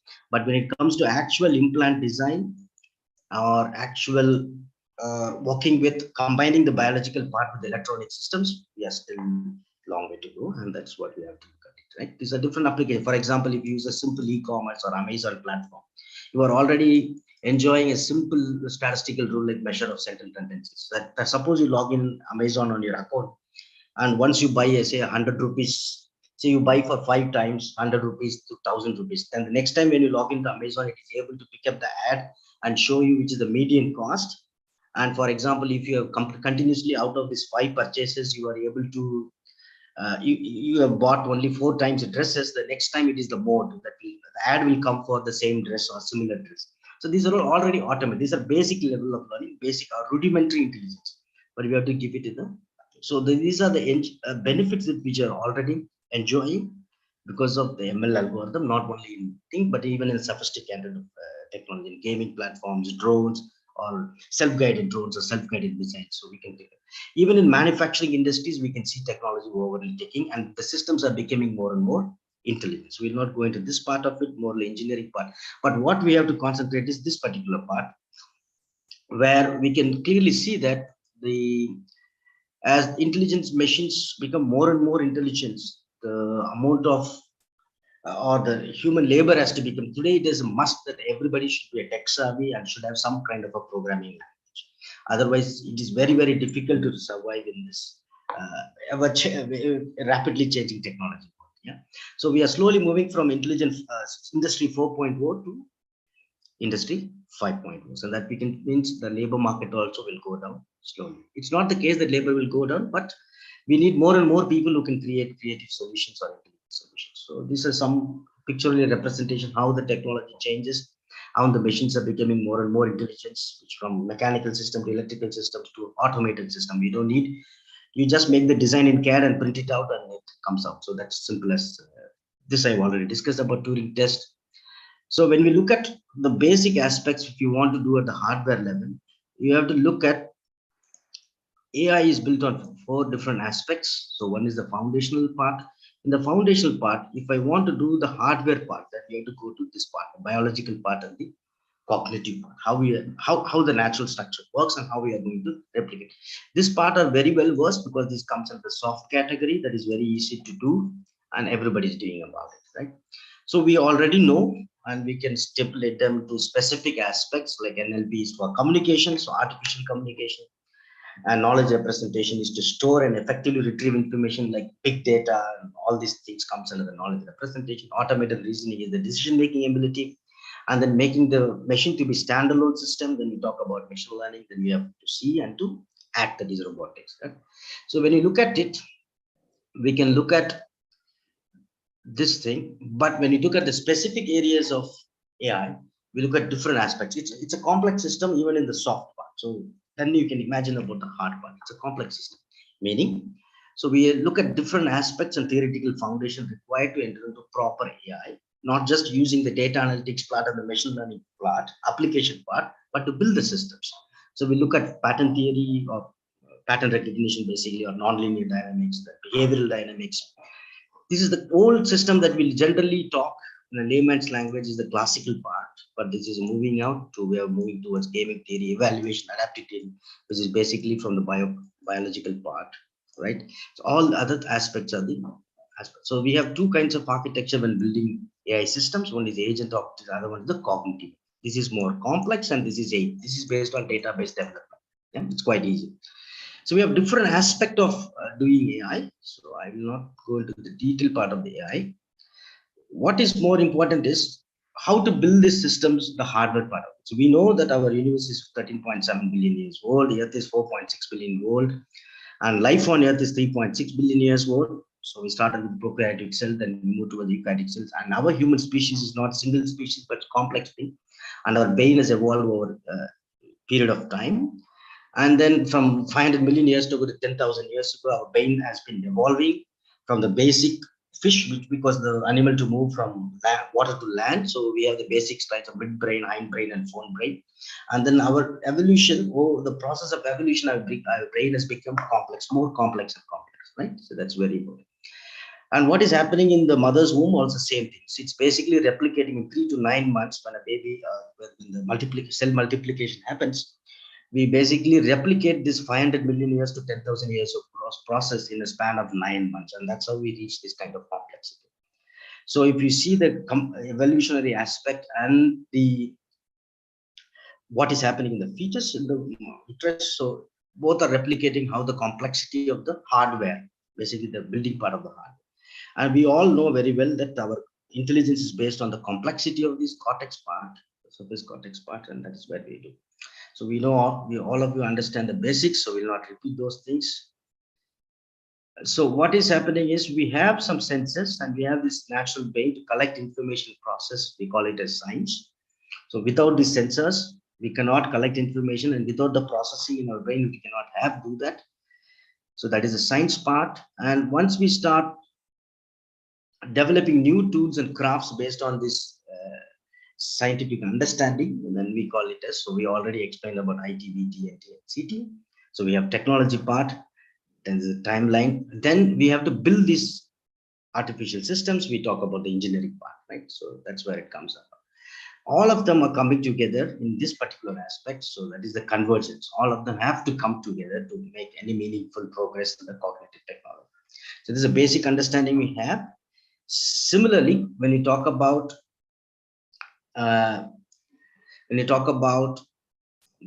we know the basic aspect. When we talk about neuroscience, we talk about how it has evolved, what is the mind philosophy, how different languages evolve, and how we can fix these things towards the AI part. So bringing these 3 parts coming together towards this part is going to be a bigger task.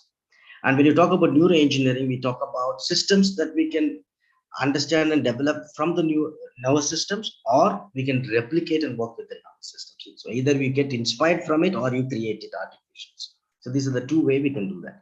When we look at it, we also look at the interface part, that we can interface with the external one. So that is where the interface comes into picture.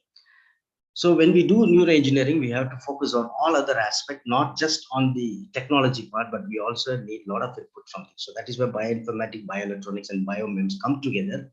And that is where the first picture which I showed you, bio-neuron chips, is possible because of convergence of all these different disciplines where we are able to build it, right? So when we also talk about neuroengineering, we also talk about stimulation, neurostimulation, augmenting prosthetics, functional electric stimulation, BMI, neuromechanics, prosthetics, and regenerations. So when we talk about cognitive engineering, we talk about the human systems and how systems and the complex systems can be involved with the society at a large space aspect. So that is the cognitive engineering. So here we look at human machine interface, how we can interface with the machine, what are the human factors which can influence the design, what are the psychological aspects we can engineer, and then system engineering. So all of them come together, right? Technology, which I've already discussed. So then the problem comes in terms of how to do about the higher cognitive abilities. So how to replicate the mind. Is it possible to replicate the mind or not? That's a question mark. So when we talk about the first major breakthroughs, if you believe we can build a system artificially, we can do that. So there's a beautiful paper in 2015, which is the beginning point, what we call it as ionotronics, by Daniel and his group. So they talked about building an artificial neuron. So that's the beginning point of building a hardware-based, replicating the human brain artificially, not at the interface level, but at artificial. So can we build a neuron-like structure? Yeah, it is possible to do that. And there we talk about, this is the first paper in this domain. Similar, a couple of other papers, but this is the major breakthroughs. So where we talk about how those ionic conductivities can be replicated in artificial. So they talk about the organic electronic ion pump, OEP, or we have started a new domain called ionotronics, like electronics, how to make these ions move and also replicate the functionality of a basic neuronal function, which is to conduct the signals, right? Transconductions and conduct the signal from synapses to synapses, or from the axon through the axon, how it can be conductivity is replicated. So that's first part that we can talk about. The second part is, can we provide the step two, can we provide the emotional part? Is it possible to provide in robotics? Because at the execution stage, can we replicate it? Yes, the first paper came in 1988. And there we talk about how to develop programs that can how to build emotional models artificially that can be replicated through robotic systems. So these two things have been the starting point, right? Now, when we want to look at it, these are the traditional ways of looking at imaging systems, but to replicate artificially, it is not going to be so easy. So we have to start somewhere to interface with the brains, right? So only in the last 100 years, major breakthroughs and studies have been done in brain science. So that is where we're coming to this point. So without going non-invasive techniques, we can talk about fMRI, MRI, blah, blah, blah. But the most important aspect is when you talk about building a system artificially, and we have to look at the different aspects of replicating it. So when you talk about neuromodulation, we can look at different external interfaces that can be used to modulate the flow of sodium, potassium, calcium, and chlorine, so ions. So those can be sound, can be electrical or chemical method, or biological. Or biological, we have two methods. One is stem cells and gene, and other one is what my work concentrate. Most of my work looks at these aspects, combining these three things: genetic modification using micro-opsins, and then throw light on the micro-opsins, because we all know, well aware of it. I'll discuss it in that. So whether we can do it in an invasive technique or non-invasive technique. So in invasive technique, we can go for cortical and subcortical implants, which I already discussed. For example, these are not my work, but some reference pictures. So we can use electrocardiography to interface with the neurons, and EEG is the traditional method, but electrocardiography is another advanced method. And if you want to go to the deep part of the brain, then we go for deep brain stimulation. So how to develop microelectrode structures, and it's a big domain, and which are already commercially available, most of these microelectrodes for implants. But now we can use them to interface with the external computing device. But by developing these devices and combining with an artificial neuron can be built in artificial systems. That's very, very important. Yeah. So though life on Earth is only 3.5 billion years, but Homo sapiens is only 200,000 years old. Brain research is almost 100 years, right? So there are many, many domains. One is connectomics. We can use 3D mapping of the brain, and we can also talk about brain biotechniques. So we also include the genetic aspects and then superimpose with MRI data. So that is one way to do it. The other one is what is a buzzword or common word which we use in commonly, that is a brain machine interface. Right?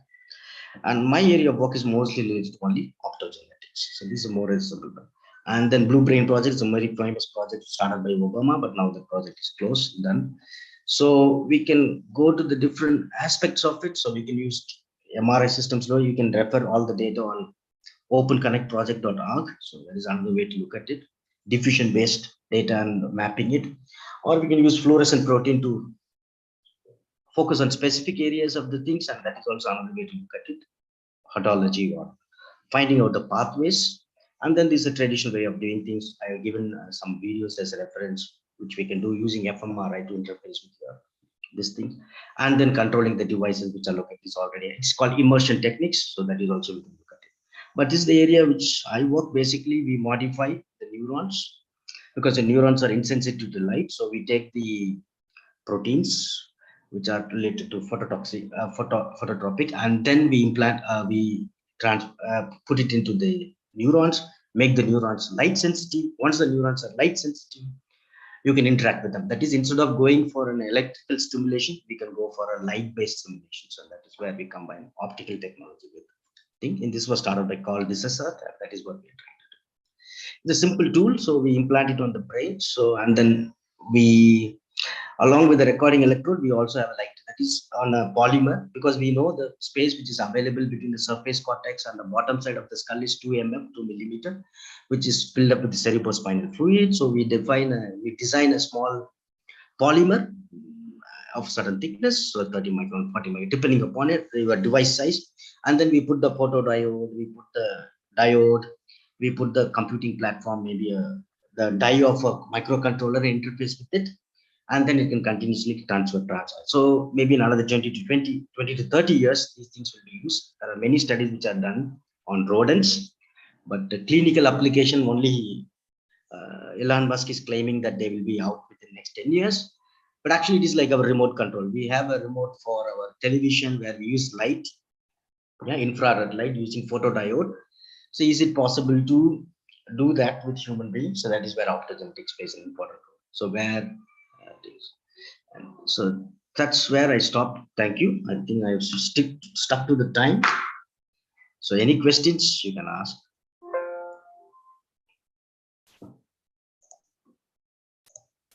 Thank you, sir, for sharing great knowledge with us.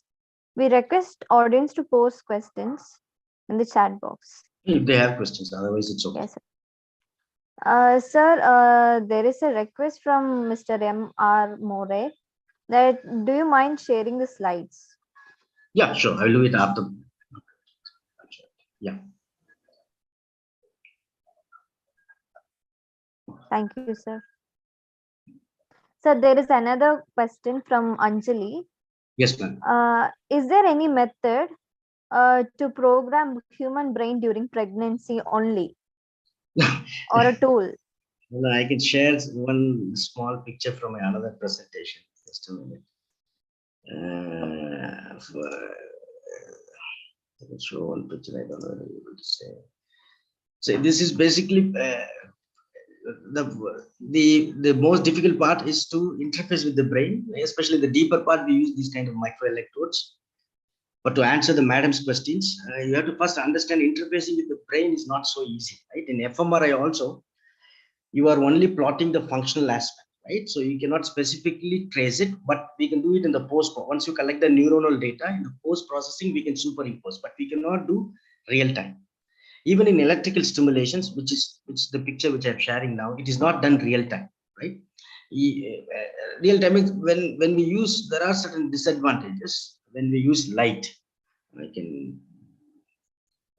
we use when we use current to interpret like EEG, or when we use direct implants through electricity, there are certain few problems. We call Faraday's effect. That is, when you put electricity is flow of electrons. So when you put electrons into ionic current, because in the neuron it is only sodium, potassium, calcium, and chlorine. So these 4 ions and the electrons have to interact. So that will lead to multipath current. So there are certain issues with using electricity to modulate the property of a neuron.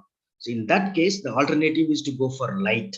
But the problem is, in the neurons are insensitive to light. So first we have to genetically modify them to become sensitive to light, and then to. But to answer Madam's question, first we have to have a proper technique to interface. These are all only, say, maybe in 20 years, 30 years, they will become reality. But it's a fundamental research. It's not very hi-fi application research, but these are very ground level ABCD of the technology, which will happen in the next 30, 40 years. So basically, we should have a proper technique to interact, because we have 100 billion neurons, roughly we say. We have to locate each and every neuron. For example, if you want to treat diseases like epilepsy, or if you want to treat schizophrenia, so it is all related to neuronal functional loss. That is, when I can show you one more thing. So when what is the answer? Direct answer: to interface with a single neuron and to trace its outcome is a big task. So first is Neuralink like companies like what they are trying to do is try to interface first. Then we can think about pregnancy and other things. First is the interface. The interface itself is not approved still. It's only happening in. I can show you one more old paper, reference paper. So what we do when we want to use light, we take the micro opspin, because we can have different kinds of micro opspins, and then we make the specific aspect of the neuron which are sensitive to light, and then we throw the light on it. Right? So that's why. So it's like remote control. We can, depending upon the choice of your micro option, the wavelength changes, right? So we can have a specific wavelength to control a specific part, right? So wherever there is a blockage, we can do that. So I come from the engineering part, so most of my work is related to these kind of work. This is just a simple example. I'm doing this. How to make these kind of devices that can interface. So we have to understand a little bit of biology, so that we can know exactly what to do, right? So the straightforward answer is, the first step is to understand what to do, how to do. So still it is in a very, very generic stage. So still it is not approved for any general itself. So I don't think we can imagine to do that immediately. It doesn't matter whether you are pregnant. First we have to do for a normal human being. There is no legal way of interfacing with these chips directly to the computing devices. They have not approved it, but we do it on the rodents. Yes. Any other questions? Thank you, sir. Sir, could you please share your contact details in a chat box or else?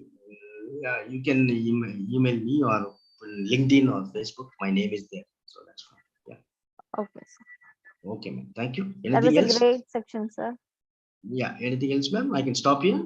Yes, sir. Thank you. Thank you so much. Thank you, ma'am. Thank you for your time. Thank you.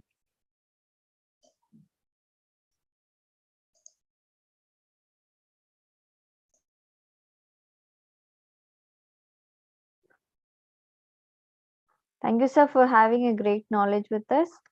Now we will be beginning with our oral presentation. However, due to the paucity of time, we would request the speakers to limit their respective presentation to 10 minutes. The instructions are: the speakers have timings of 6 plus 2 minutes for their presentation, 6 plus 2 minutes for presentation, and 2 minutes for discussion. As the indication of 6 minutes has passed, there will be a buzzer sound, and completion of 8 minutes will be also followed by the buzzer. Once again, I repeat the instruction. Your presentation timing is 6 plus 2 minutes. 6 plus 2 minutes for your presentation and 2 minutes for your discussions. We would like to instruct every presenters to be ready with their presentation. Today's judges for the oral presentation is none other than Dr. Rabinder Henry and Dr. G. Dhanalakshmi. Over to you, Ms. Jovita. Thank you, Ms. Ajita. Let's begin with our first oral presenter. I request the audience to please feel free to ask questions or post your questions in the chat box to the oral presenters after their presentation. So our first oral presenter is A. Vijayalakshmi. I request A. Vijayalakshmi to present. Yes, ma'am. I'm Yes. Chandrasekhar. Yes, sir.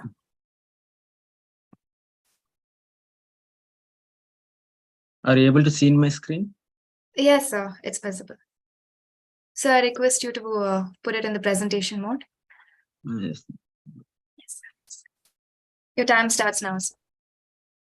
Good morning to all. My name is Perike Chandrasekhar, presenting a systematic review of route optimization for ambulance routing problem, and the co-authors A. Vijayalakshmi, K. Siroj Joseph, and A. Sai Priya.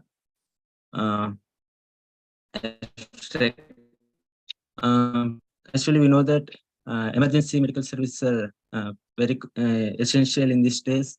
During the pandemic, we have seen many situations where ambulance is a vehicle which plays a key role.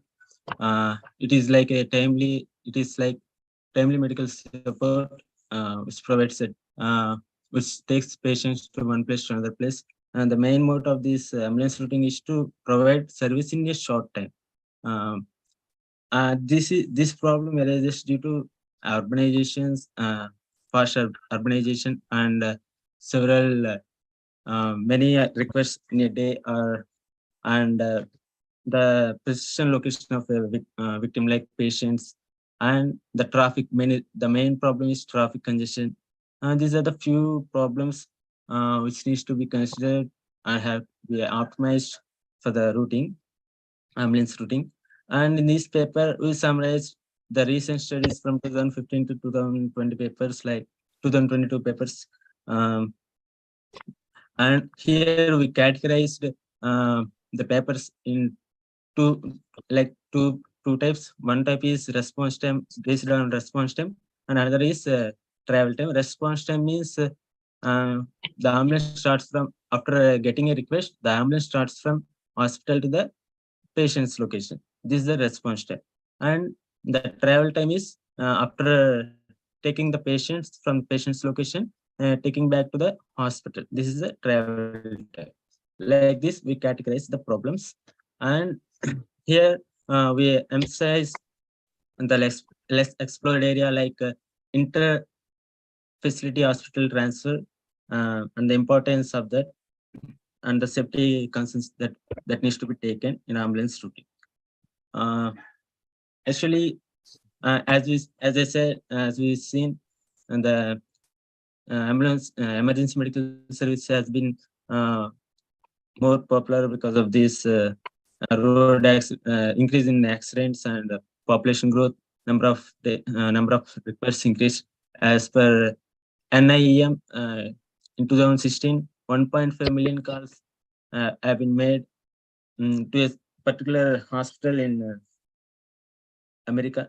And not only that, the delay in the service may lead to the loss in life. Means this the longer travel times, or any stuck in congestion, no, like in traffic, ambulance trucks, there might be a chance of, as per Indian records also, 50% of heart patients are facing these problems in traffic congestion. They're stuck in traffics like this, and 30% of the patients are losing their life. And there are many methods followed to solve this ambulance routing problem, like meta-heuristic methods, and using Internet of Things, artificial intelligence. Based on this, many papers existed by implementing a new kind of solutions. And among of all these things, we've seen that the relocation of ambulances with preemption methods are providing a good solutions. And this is my literature survey. As I explained earlier, the travel time is taking patients from his spot to our hospital, and response time is from ambulance depot, like hospital, to the accident spot, like patient's location. And this is the route optimization. And these are the papers I surveyed. And here I mentioned the methods and the objective of the paper and the methods and the data sets they used and the matrix of the paper and limitations of the paper, and the type means the response time or travel time, like I mentioned. We categorize like this. Here you can see the most of the papers focused on traffic congestion estimation and communications and categorization of patients, like this. These are my literature survey and what are find out from the survey. Here, the 35% of the survey papers consider both the problems. Here, type 1 is the type 1 problem is from ambulance base to the location, patient's location, and type 2 is from locations, patient's location to the hospital. And the green symbol represents both the problems, and this one is type 2 problem with additional matrix, and the blue represents type 1 problems with additional matrix, and the orange represents safety matrix they considered. Here the additional matrix means like traffic conditions, we can say traffic conditions, road conditions, like this we can see. And we can say communications also. Here from the survey, whatever we found that 35% of the papers focused on the both like type 1 and type 2 problems, and they mentioned from paper number 20 and paper number 21. They only said about interfacility ambulance routing from one hospital to the another hospital, patient transfer. And we observe that this is the very less unexplored area. I mean, in this domain, there is no research papers that much. And why it is important means response time means the ambulance reaches the from hospital to the patient's location. There the patient will not be in the ambulance, so it is not that much a problem. But there we have to consider only the traffic congestion. We have to face traffic. We have to reach in very time in less time to the patient's location. That is only the goal. But after that, in travel time, we have to consider the patient's condition, whether it is good to take patients in a uneven road, or all these considerations should be taken. So based on the patient's condition, you have to take safety matrix. So there it should be like the safety matrix like road quality, weather conditions, pollution, accident-free zones, and traffic light-free zones. These are the few metrics that have to be considered while taking patient to the hospital based on the patient's condition. From the conclusion, from our paper, we categorize like type 1, type 2 problems, and here we mentioned about the least explored area, and the great care must be taken while planning the routes, and other important safety metrics like road quality, weather conditions, pollution need to be addressed in routing and inter-facility ambulance service. And these are my references. Thank you. Thank you, sir. Over to you, judges.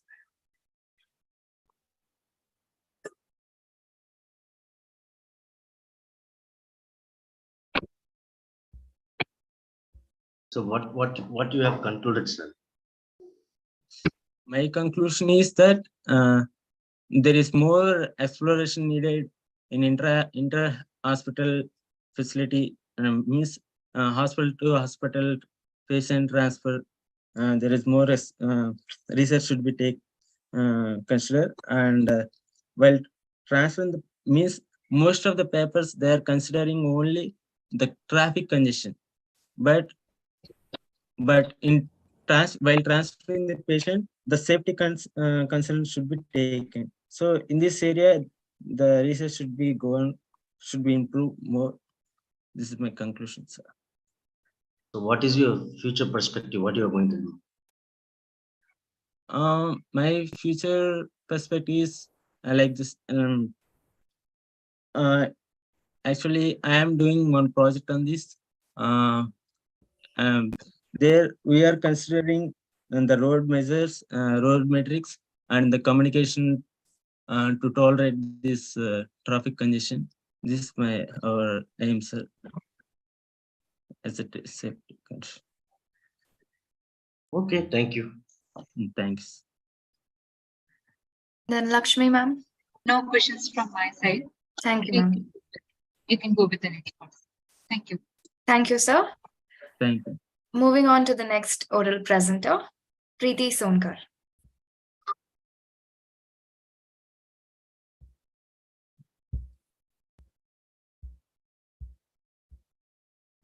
Ma'am, you can start your presentation. Ms. Preeti Sonkar.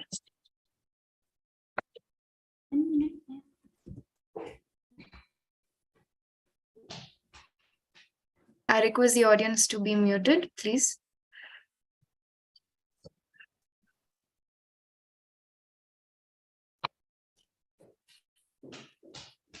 Preeti Sonkar. I guess she's absent. Okay.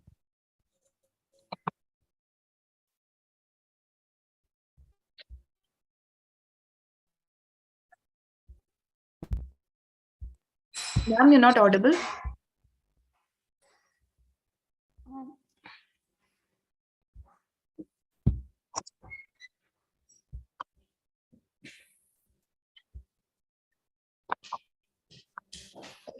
Excuse me, ma'am, you're not audible.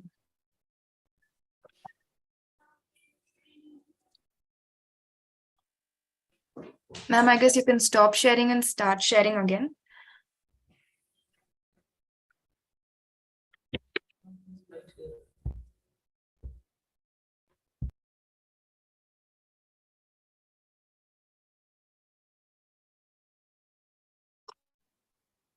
Ma'am, you're muted.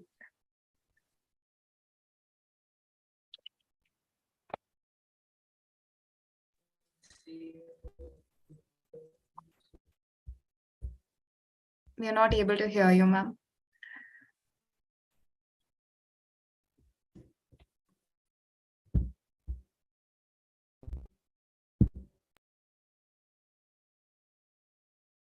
Really sorry. Yes, yes. Ma'am, I guess you're facing network issues.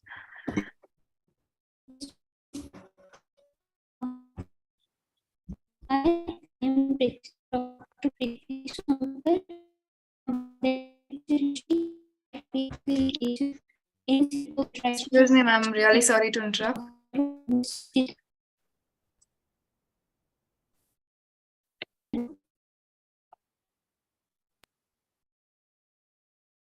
Ma'am, I guess you're facing a network issue. Your voice is lagging, ma'am.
Moving on to the next oral presenter. I request Pankaj Debrama to please present.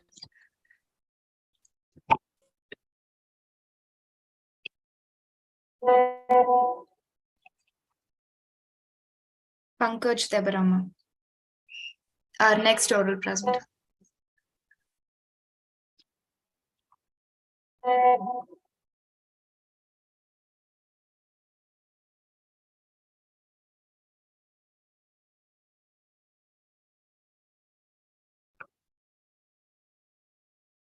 I repeat, Pankaj Debrama to please present your oral present.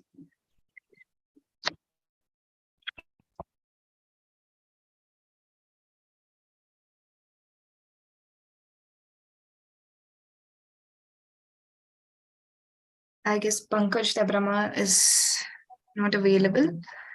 So moving on to the fourth presenter, Swati Krishnan.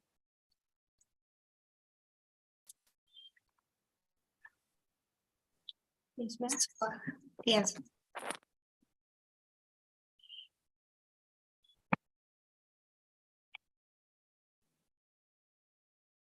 Good morning, ma'am. Good morning, ma'am. Am I audible? Yes, ma'am, you're audible.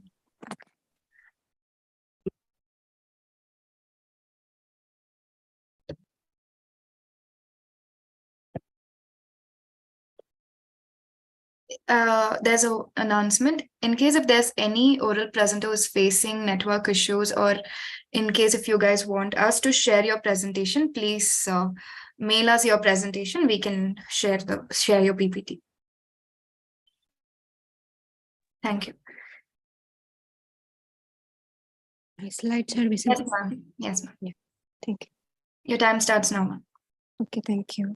Good morning, all. My name is Swati Krishna, PhD scholar, and I'm working under the supervision of Dr. Ranajit Das in Yenappai Research Center, Yenappai University, Karnataka.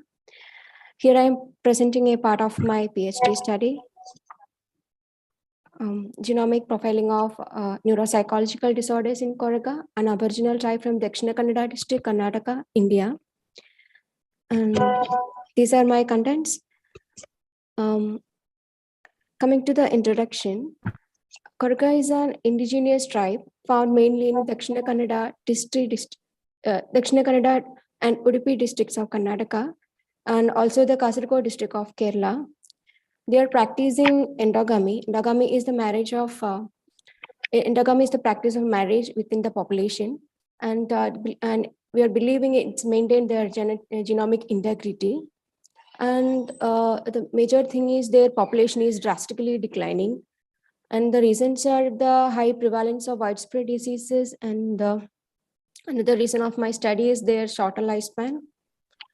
And one interesting fact is they are resistant towards alcohol, and their alcohol-induced liver damages likely associated with Korga's unique genetic makeup. And my aim and study plan is assessing and understanding the neurophysiological and neuropsychological disorders among a tribal population of Dakshina Kannada district, Karnataka. Here I am doing a stratified sampling method.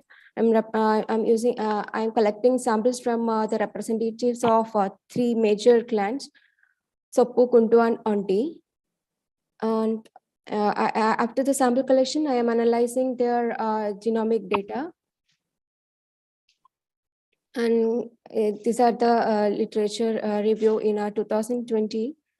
Hassan Shihab, they found that some issues of alcoholism dependence among tribes, how Koraga tribal populations of Kerala find their everyday life.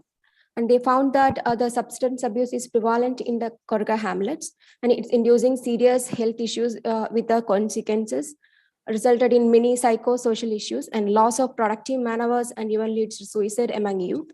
And it also stresses the importance of the intervention to address the malaise, which otherwise has the potential to put them in larger risk and make them more vulnerable than they are now. And 2019 in Dharanai, they found that the Karnataka state shows promising improvements in maternal and child health and nutrition. In 2010, Prakash et al., they found that with the help of a comparative study, it has been reported that both alcoholism and susceptibility to alcohol develop cirrhosis appear to largely genetically determined, and the rate of cirrhosis much higher if a patient has a parent with alcoholic cirrhosis. Some unknown mechanism that is increasing the total thiol pool in them, thereby protecting them from alcohol-induced free radical generation and subsequent tissue damage. And here we know that we are believing genomics is coming to healthcare, and we have a lot of data. And from this data, we are trying to make some meaningful small data, creating a platform for evaluating the individual's risk for major common diseases. Here I'm dealing with different multi-disorders and believing it will create opportunities for prevention and personalized medicine. And we collected around 38 samples, and now we are dealing with around 29 samples. And all human subjects are healthy only, and we calculated their average height and weight, and we found that in among males their average height is 169 centimeter and weight is 60 kg, and among females it's 155 centimeter is the height, and weight is 52 kilogram. And for the genotyping, we used the Infinium Global Screening Array version 3. And then after that, we are doing the data analysis. And in my methods, I'm using the data. I'm doing the data analysis of genome-wide data and genomic healthcare report writing. And for that thing, first I will curate the data from different databases like TB-SNP and SNP-Nexus and SNPedia. And these SNPs, I will compare with the files which we got from VCF files after the genotyping. And with the help of Python script and all, we are curating, extracting the SNPs which we needed. After that, it will undergo for various analyses with the help of different population genetics tools like Blink and Admixture. And after that, we are getting these results. This is the result when we are comparing the total SNPs in the GSA file and the disorders files which we curated from the databases. And we got around 47 SNPs in alcoholism, and for the depression, 57, Alzheimer's 13, like that. And these we found in alcoholism. This yellow color is denoting the heterozygous genotypes, and red denoting the risk genotype, and green is the major genotype. After color coding, we analyzed them, and we found most of the individuals, they are showing a same result. Like they are showing a similar trend in in the number of major genotype or the heterozygous or the red genotype. Here we can see in the first person it's 24 in the case of major genotype, or the safe one, or we can tell. And the second one is showing the 23, and for heterozygous it is 7 and 11 and 18 and 15. If we do some chi-square test and all, we can't find any statistical significance that is denoting there is not a change in individual wise. It is showing some community wise thing only. Then this is showing the substance abuse, and substance abuse associated SNPs, genomic comparison of two subjects. And red denoted the risk genotype, green represent the major genotype, and yellow was heterozygous. And this is for hypertension, the SNPs associated with hypertension. And here I'm showing comparison of two subjects. Red denoted the risk genotype, as I told before, and green represent the major genotype, yellow was heterozygous. Here also we can see there is no much difference in between, or there is not at all a difference in between the major allele or the green color one. Here the first subject also showing 20, and the second one also showing 20 only. And for the heterozygous, showing same number, 6 and 6. And risk is also showing toll 1, toll. This is, I did some statistical analysis and we found the frequency of the allele. And this is an example of how I am doing the genomic healthcare report. And coming to my summary and conclusion, the curation analysis based result led to meet the genomic profiling. The generation of molecular genetic report will helpful for their population. It will help to raise their health standard, can identify novel medically relevant SNPs through genomic profiling and GWAS, which can be used as selection markers in genetic diagnostics and care, and provide detailed insight into genetic predisposition of Korka populations to various common disorders and conditions. This knowledge base can be used towards developing personalized and ancestry-specific precision medicines. These are my references. Thank you. Thank you, ma'am. Over to you, judges. Yeah, very good work. But I have one question. Sure. Like you're comparing the parameters with SNP tool, right? Yes, ma'am. So how you are comparing, they're having a hypotension? What are the parameters it will be inducing? Like you did any before go for SNP? You did any biological or biochemical diagnosis? No, ma'am. No, ma'am. We asked they have any diseases or something like BP, diabetes kind of thing. And most of them are healthy only. They don't have such kind of issues. After that, we curated the SNPs related with the hypertension from different databases. Then we compared those SNPs with the biomarkers which are present in Finium global screening array. It's around 646285. And most of the genotypes are present in that. After that, we got, with the help of Python script, I got a group of SNPs which are present from these disorders file and those biomarker file, the common one. And then further I go for the analysis with the individuals, genotypes. Okay. Yeah. Because if the person having the DM now, they have so many kind of that is a clinical correlations will be there. Right? Yes, ma'am. Yeah. So it is also inducing your reports, right? Yeah, ma'am. Here I'm only using the SNP-based analysis only, ma'am. Okay. Yeah, I'm not using any biochemical assays and all, ma'am. Okay. Okay. Fine. Yeah. Thank you. Yeah. Good work, ma'am. I want to have only one question. Sure. Have you contacted David Reich to compare your data? They also took samples, or you were the first person to take sample of this particular trial? Sir, we are thinking we are the first people who collected samples from these particular populations. Yeah, ma'am. Yes, sir.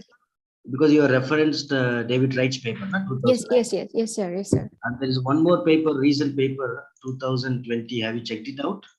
Yes, sir. I can share it with you. You can contact him if you want. Okay, sir. Can you share? I will share the paper, ma'am. I will send it to your. Sure. Thank you so much, sir. Ms. Swati, you have another question from Dr. Nandini Rao. Sure. So her question is there any correlation between your data and endogamy? Endogamy. Because it's a good question. Actually, they are practicing in their population, they are practicing endogamy. That's why they are showing that population specific variation only, not individual base. And yeah, I think so, ma'am. I'm not sure. Okay, ma'am. Yeah. Thank you, ma'am. Because after I'm in the middle of the study. After completing my study only, I can get a full clarity or a conclusion, like it's individual base or the community wise, or endogamy is the main reason for that thing, like that. Yeah. One more question: are you considering the haplogroup for the tracing their history, migratory history, or not? Sorry, sir. Are you tracing their migratory patterns also? Yes, sir. We are doing the ancestry analysis also, and we are in the middle of that thing. We didn't finish that thing, and right now we didn't find any direct relation with Africans. So we are we are thinking some Mediterranean origin is there with this Korga population. So we are doing that thing. Yes, sir. Because, okay, ma'am. Okay. Yeah. Thank you. Thank you, ma'am. Thank you so much. Thank you so much. Thank you, ma'am. Moving on to the next oral presenter. So the next oral presenter is Ong Sin Yu. Ma'am, you can stop sharing your screen. Hello, am I audible? Yes. Okay. Miss Swati, I think you can stop sharing your screen. Yeah.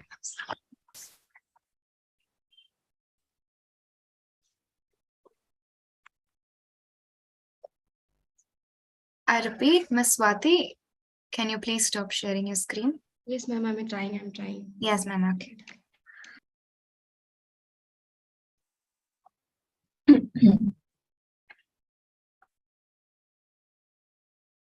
Is it fine, ma'am, right now? Thank you, ma'am. Thank you so much. Yes, ma'am, you can start your presentation. Oh, wait. It's just here that she's still sharing the screen. No, ma'am, I think she stopped sharing her screen.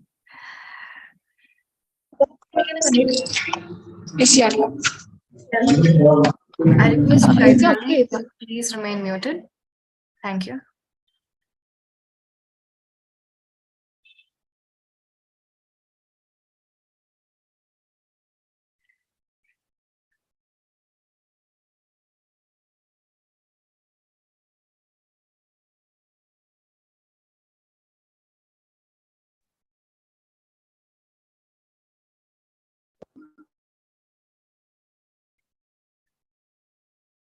Miss Ong Sin Yu, I think you can start your presentation.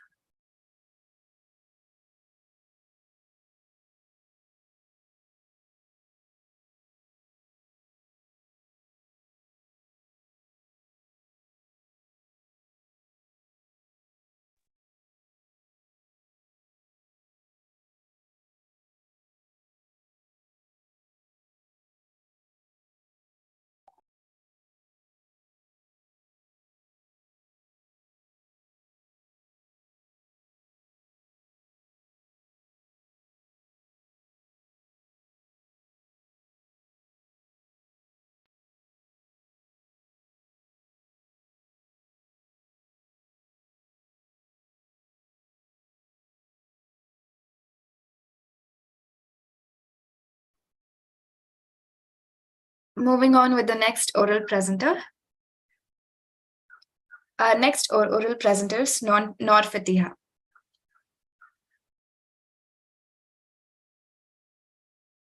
Hello. Yes, Can you ma'am. hear my voice? Okay. Yes, ma'am.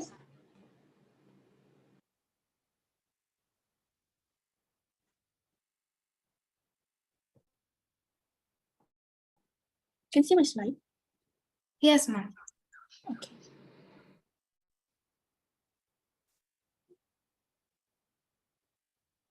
Ma'am, I request you to please put it in the presentation mode. Okay, wait.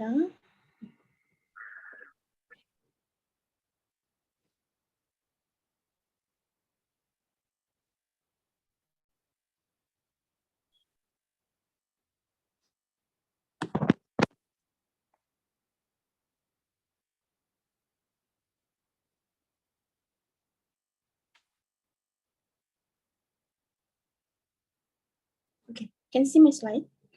Yes, ma'am. Your time starts now. Okay, hello. Okay, hello. My name is Noor Fatiha binti Bawahi from Management and Science University, Malaysia, and I'm taking Bioinformatics Studies. And today I will present my research for the identification of biomarkers in key genes prediction in lung carcinoma. So this is my content for these presentations.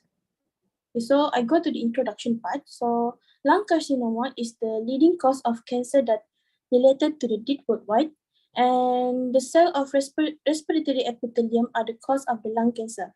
And if you guys want to know, lung cancer is the second most common cancer in worldwide. So there are two types of lung cancer, which is small cell lung cancer SCLC and non-small cell lung cancer NCLC. So since 1998, both men and women, lung cancer has been the leading cause of cancer worldwide, and insight has increased in recent decade. So the biomarkers, this for the able to identify subset of individual who benefit from focused molecular therapy by recognizing novel biomarkers such as epidermal growth factor, receptor mutation, and anaplastic lymphoma kinase translocation.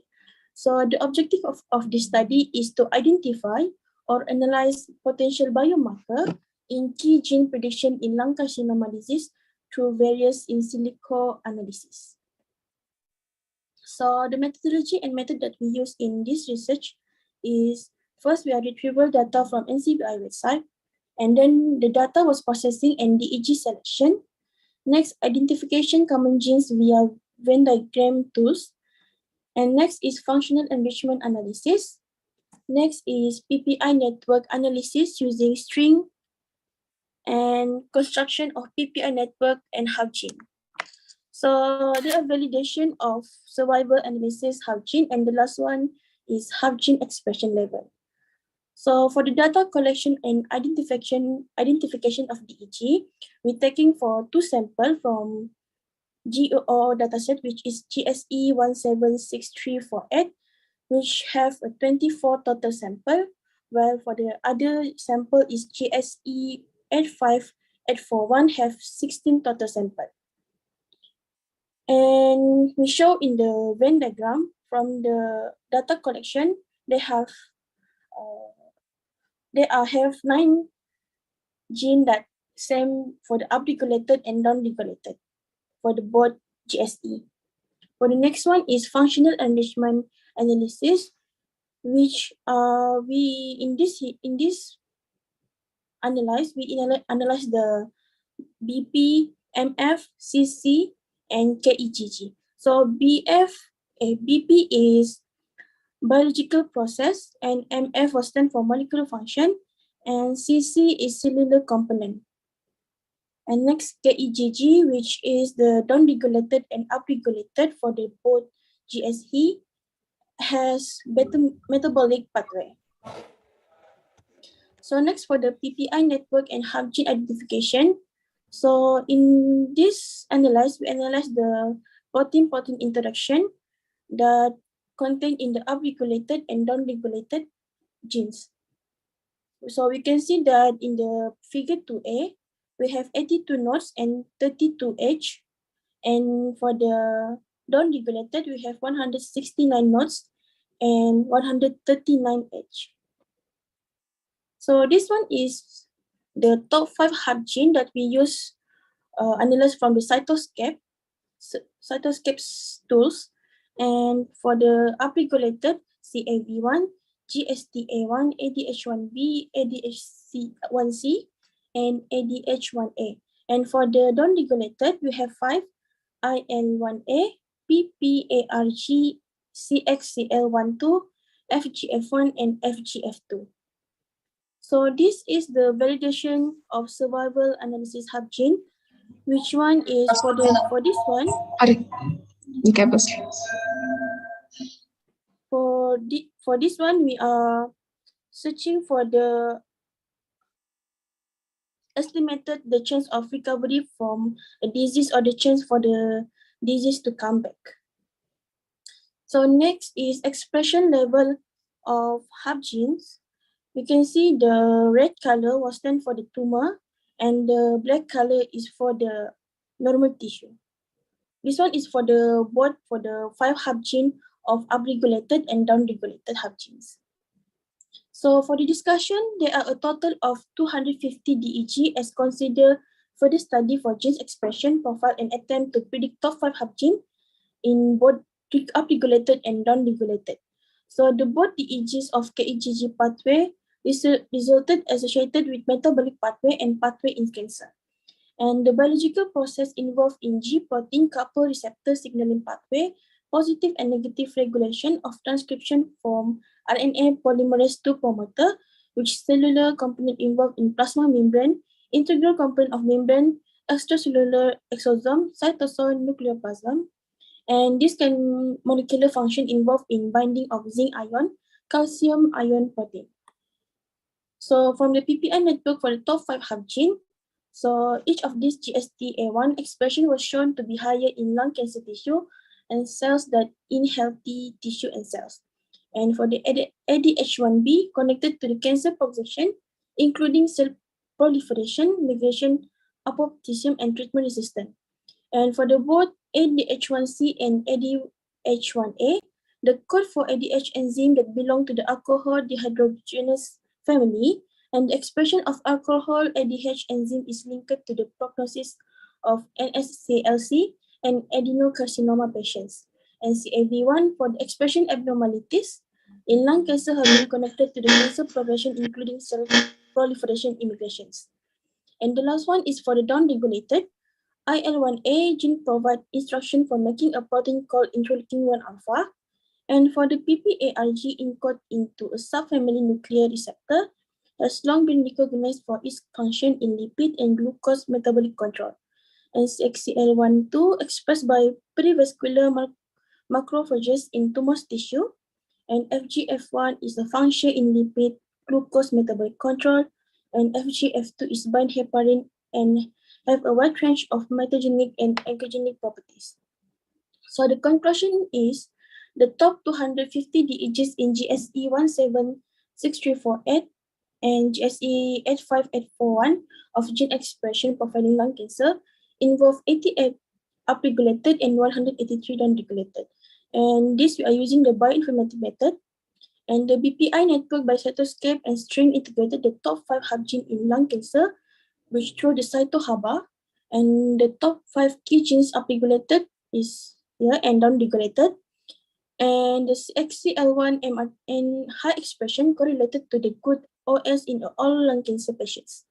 And these are useful for better understanding biomarker hub gene in molecular biology, lung cancer, and provide accurate tool for prognosing prediction.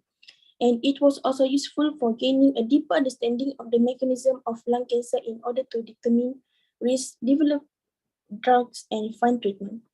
And this one is my reference. So thank you. Thank you, ma'am. Over to you, judges.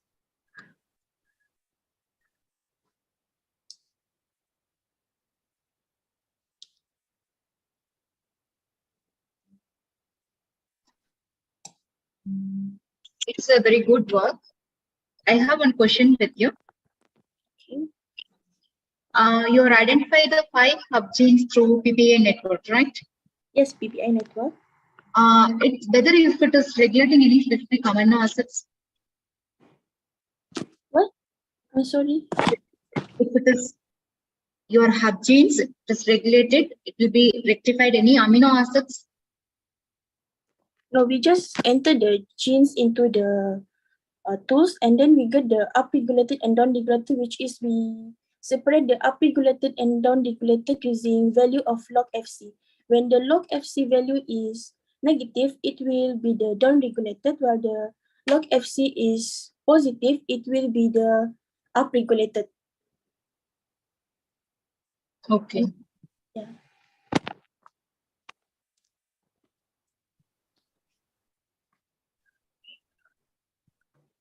Thank you, ma'am. Sir.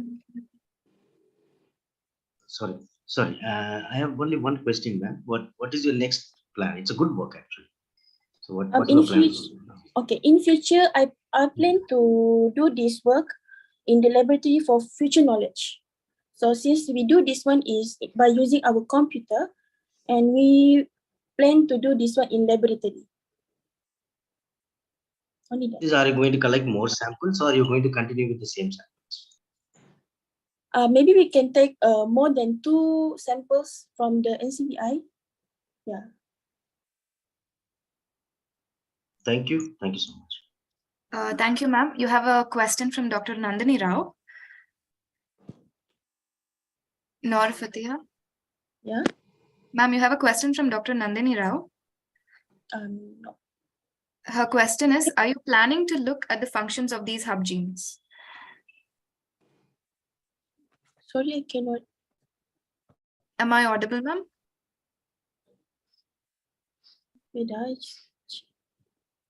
Yes. Sorry, the function of the hub genes. I think yeah, because the hub genes is so important in this research. Yeah.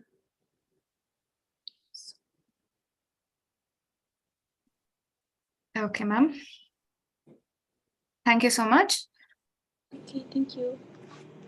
Judges, please note we have our previous oral presenter, who's ready with the presentation right now, Dr. Ong Sin.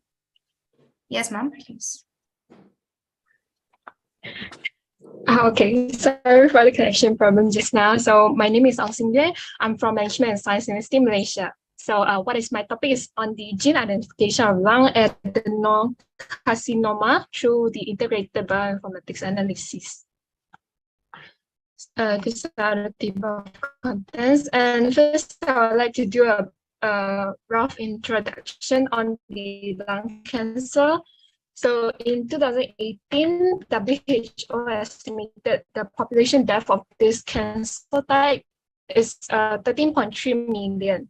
And generally, among all of the cancer types, lung cancer is actually the second cancer mortality cases after the first, which is the breast cancer.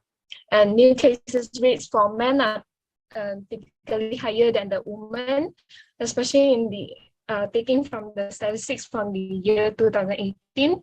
And lung cancer has been prevalence rising related to tobacco smoking, outdoor air population, and also 1 to 2% of non-smoker. And there are two broad classes of the lung cancer, which is the small cell lung cancer and also non-small cell lung cancer. These are the general differences between the small cell and also the non-small cell. So this is the mechanism of the lung cancer. So it progressed from a normal lung into lung cancer, and last is the tumor metastasis. The early symptoms and also the late symptoms of the lung cancer are quite different. So early signs include shortness breathing, cough, wheezing, hoarseness, loss of appetite, chest pain, and also respiratory infections. Late sign includes bone pain, swelling face and neck, numbness in your limbs, and headaches.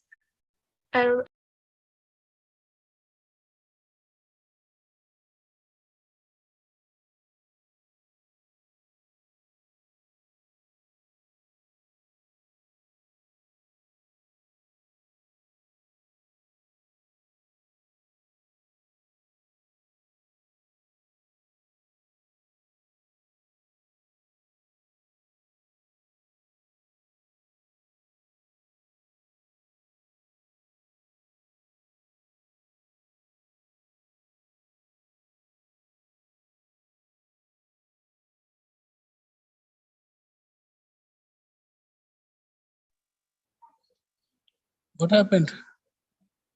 Search network issue. If she is not coming, you can announce her name, or you can move ahead then. Okay. So our seventh presenter, moving on to our seventh presenter, Miss Arpita ji. I request Miss Arpita ji to start her presentation. Yes.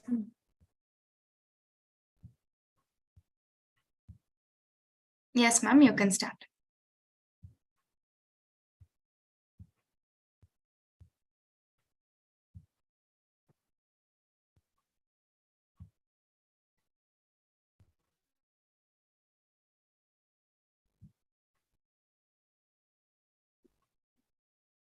Yes, ma'am, your slide is visible. Thank you. Good morning, everyone. Myself, Arpita. Really sorry to Yes, interrupt. Can you please put it in a presentation mode? I have actually shared it in presentation mode, ma'am. Ma'am, but it is not shown in presentation mode. Try switching off and switching on, ma'am. Stop sharing and share it.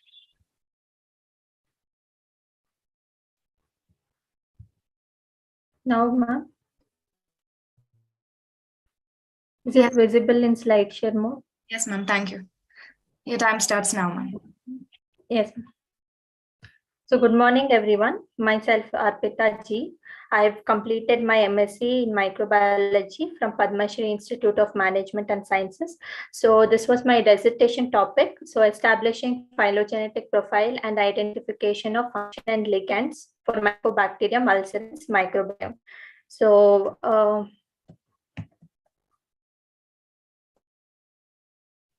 So coming to the introduction, so the Mycobacterium ulcerans is an environmental pathogen. So it mainly belongs to the regions, the most affected regions are usually West Africa and Australia, western part of the Australia. So this is an environmental, so which causes ulcer. It is the disease which is caused by Mycobacterium ulcerans, and these are usually the infections of the subcutaneous fat. And this bacteria produces mycolactone, which is a toxin that is produced by this bacteria, and they have cytotoxic and immunosuppressive effects. So that will cause necrosis and ulceration. So, and as this is one of the mycobacterial infections. So this is the third most prevalent mycobacterial infection in humans after the leprosy and tuberculosis. So leprosy, which is caused by Mycobacterium leprae, and tuberculosis, which is caused by Mycobacterium tuberculosis, respectively. And then this particular Buruli ulcer is a nodular plaque and edematous form. Like they spread on the surface of the skin, or wherever they usually infect the skin, they form nodules, and they start more spreading on the skin and have are more challenging to diagnose. And despite its ulcerative forms, usually it starts with an ulcer, and then it prevalence to be a nodular plaque and edematous form. So ulcerative forms are very simple and for clinical diagnosis. So diagnosis by direct smear examination of the infected area, and culturing on Lansing Jensen medium as the selective media. As it is the selective media, you can culture it on that medium. Histopathology studies of the tissues and the PCR technique can be used for diagnosis. So usually the genetic susceptibility is involved in this disease. The research says that immunity related genes like SLC11A1, PRKN, NOD2, and ATG16L1, and INOS and IFNG, these genes are responsible for the genetic susceptibility towards Buruli ulcer, as well as too long non-coding RNAs. So the main strategy here is early detection and rapid treatment of Buruli ulcer. The problem here is you cannot detect the disease early. If you cannot detect the disease early, it will lead to death of the person. So early detection is important, and rapid treatment is also necessary and is the best way to reduce morbidity and cost of the disease. So my objectives of the project were to identify the taxa with functional profile and Mycobacterium ulcerans microbiome, and identification of gene receptors from whole genome, and identification of novel ligands and gene receptors. So the main two objective was to find out the functional profile, that is taxonomic profiling, as well as creating a for this particular disease. So this is how it usually occurs. First, in the nodular forms, a small form things, and which spreads as plaques and edematous forms. And so and databases which I have used. So BLAST, Galaxy Australia, SRA database, Swiss model, PatchDoc, and PyMol. These are some of the tools and databases I have been using. And this is the metatranscriptomics workflow to find out the phylogenetic profiling. So first use acquiring it all, collecting the metatranscriptomics data from the SRA database of NCBI.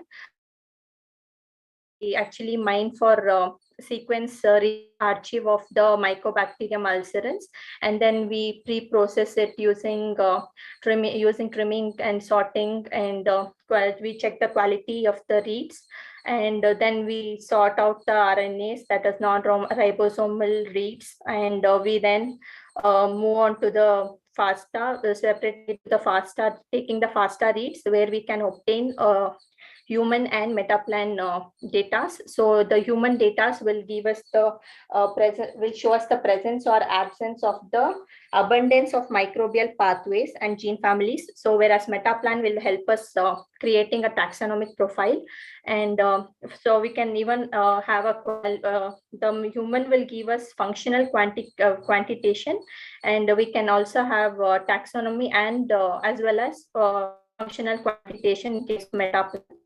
And this is drug discovery workflow where we'll be using Swiss model. We'll be taking we have taken certain phytocompounds from medicinal plants, which we will be using to dock it with the receptor model and receptor and a template model. And these phytocompounds, we can study the phytocompounds properties using mole inspiration software, and then we just use the patchdock software to dock the to perform docking, and PyMol is used to visualize the docking. And these are the results of my project. And here, as you can see, as we have taken the reads, we cannot proceed with the reads as soon as we have obtained it. And we have to first check the quality of the reads. So you can see two pictures which depict the mean quality scores before and after trimming. So you get better mean quality scores after trimming. So we can we use multi QC, so which is a tool that will aggregate your fast QC data, and then we can you use certain softwares like with certain tools from the open source website, as I mentioned, Galaxy Australia. Filter with sort me RNA that will remove the unwanted rRNA sequences, and this which will also we also use cut adapt certain sequences like adapter sequences, linker sequences have to be removed from the data you have. So we have removed that using that particular tool.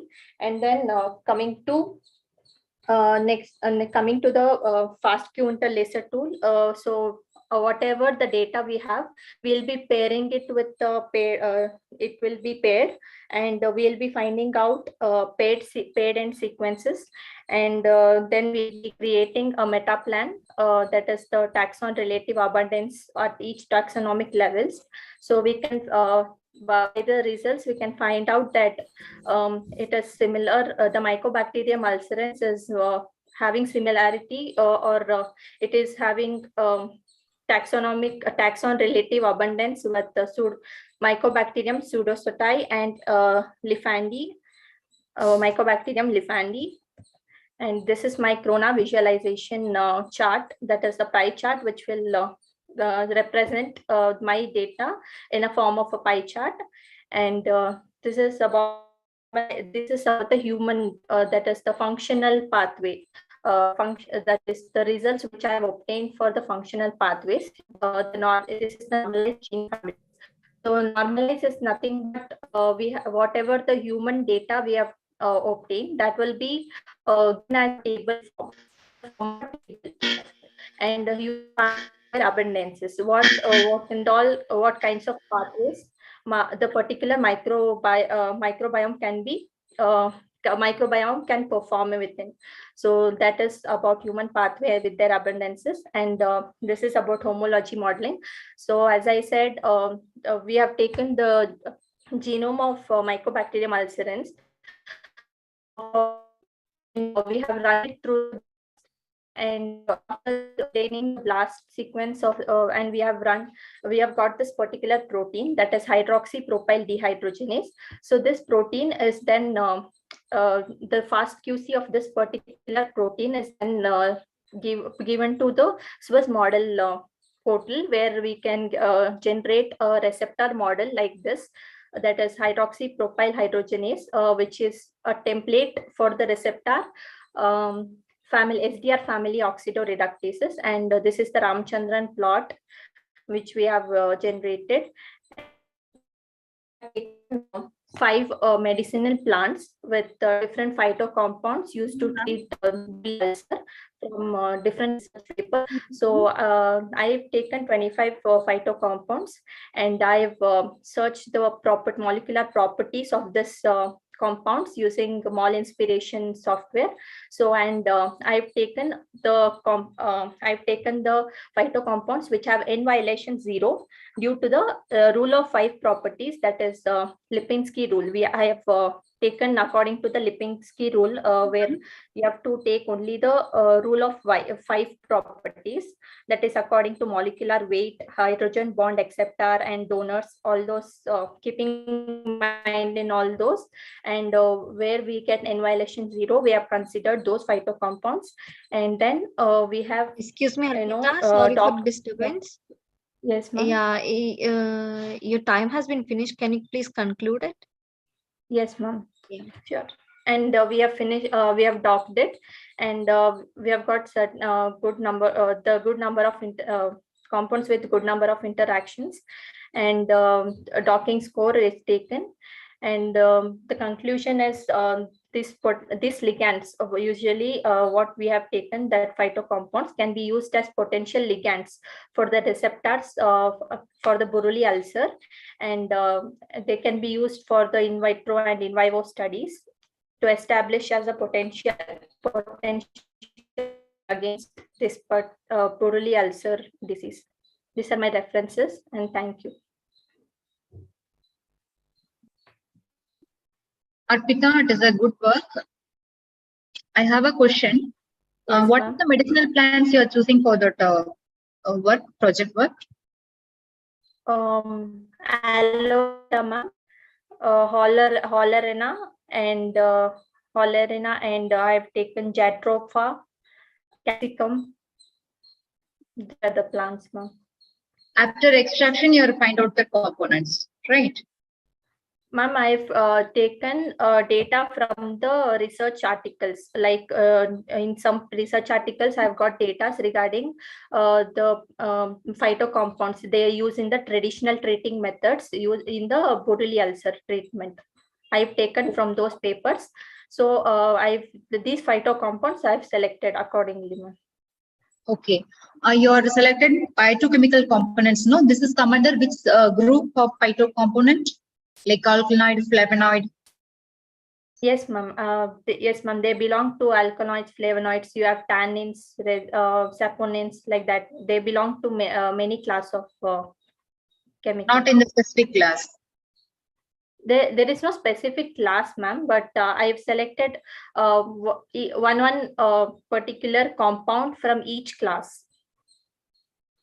Okay. For different plants, like that. Okay. Okay. Thank you. Thank you, ma'am. I don't have any questions. Thank you. Thank you. Thank you, sir. Thank you, Arpita. The next oral presenter would be Kavya and her team.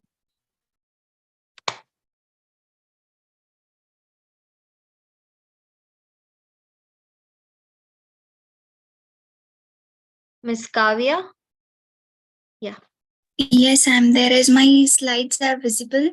Yeah, it's visible. Could you please present it in a slideshow mode? Yes, I'm on it. Okay. Now is it fine? Yes, ma'am, you can continue. Your time starts now.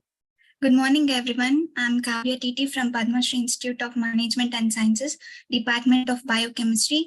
And here is my project, dissertation project, Bioprospecting of Fruit Waste, an approach to create wealth from waste under the guidance of Dr. Umalata, Department of Biochemistry. And coming to the introduction, food and agriculture waste is a growing problem. If not addressed, has a negative effects on environment and human health. These agro-industrial waste are rich in bioactive compounds, which is an added income generation to the agriculture sector if it is exploited properly. In our project, we have concerned with the fruit waste as a grape waste from wine industry, and as well as the pineapple peel waste from fruit processing units. And the objective of our project was to extract the phytoconstituents from grape waste and pineapple waste, and to perform the chemical profiling of agro-industrial waste, and to evaluate the bioactive molecules for antioxidant and as well as anti-diabetic activity. And finally, the in silico studies were done. Workflow was the collection of agro-industrial waste from the units and to extract the bioactive molecules from fruit waste by treating these extraction in non-polar to polar solvents. Further, we have done a phytochemical profiling of the bioactive molecules in sample extracts and done by the anti-diabetic assay, followed by antioxidant assay by DPPH method, and further was done in silico studies of the active compounds. And these are the preparation of sample slides.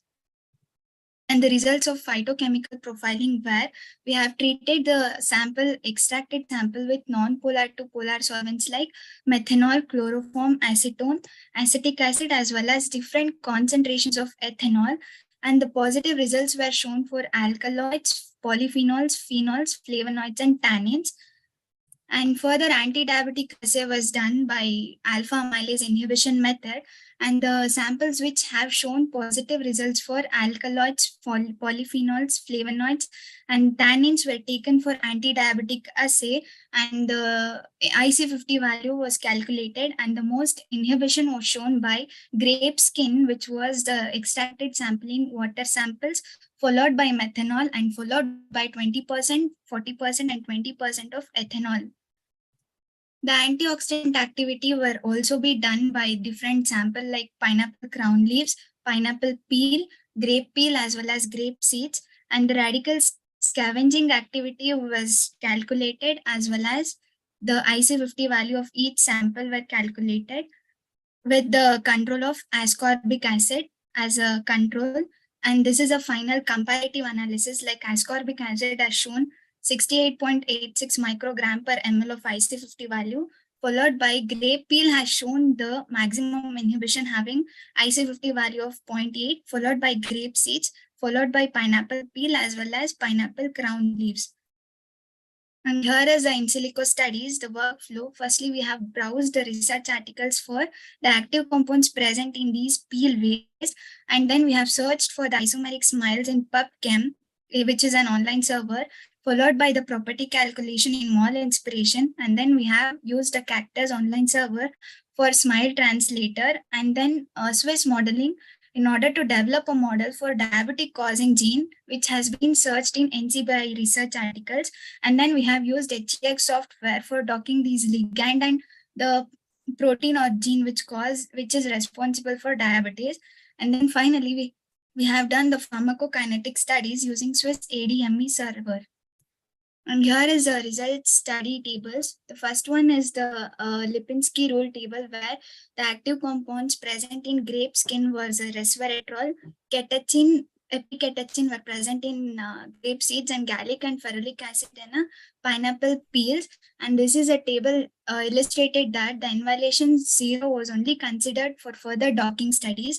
And the second table here is the pharmacokinetic studies, where these active compounds shown high GI absorption as well as the bioavailability score of 0.55.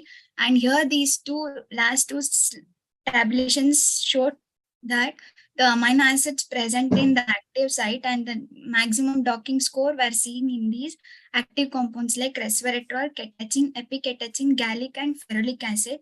And the maximum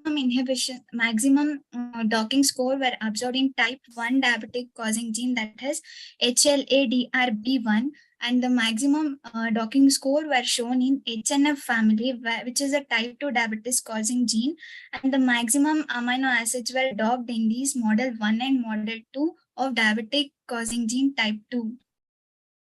And here are some docking images of the active compounds prior to the docking, as well as the second column shows the docking images of HLA-DRB1 family, and the third one is HNF family docking images with these respective active compounds. And what is the impact of diabetes and oxidative stress on mental health? Diabetes has been associated with various comorbid conditions, including brain disorders such as depression, anxiety, and cognitive dysfunctions. And this association is also responsible for other vascular and behavioral complications that might be mediated by brain oxidative stress and neuronal degeneration. And the conclusion is, by all these studies, what we came to understand is The active compounds present in these pale ways can also be naturally implemented in our food, like food supplement or as a probiotics, or can also be further developed as a oral pro-drug, which can be a very intense impact on pharmacology. And thank you. Thank you, ma'am. Over to you, judges.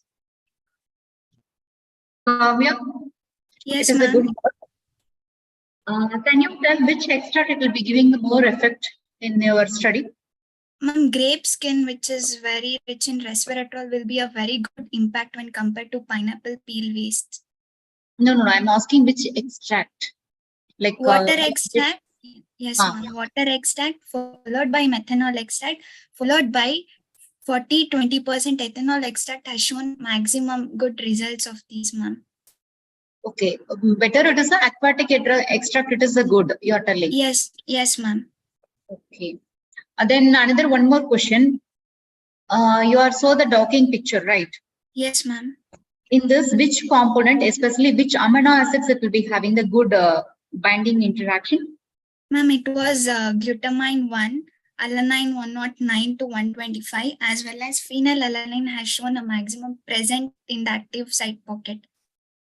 Okay, if there is any correlations in between the amino acids to all other phytochemicals?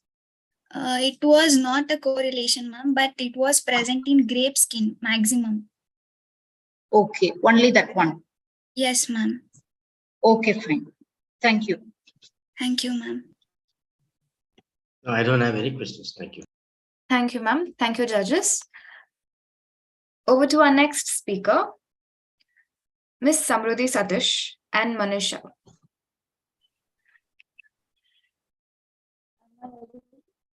Yes, ma'am.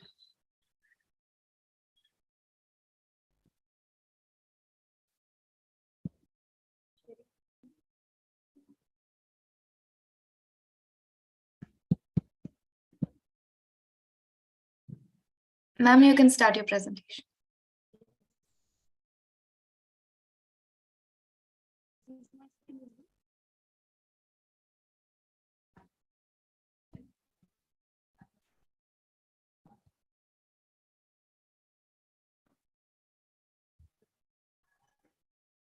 Is my screen visible?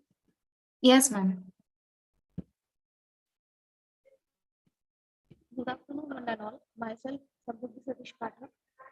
Excuse me, ma'am, your voice is not that clear.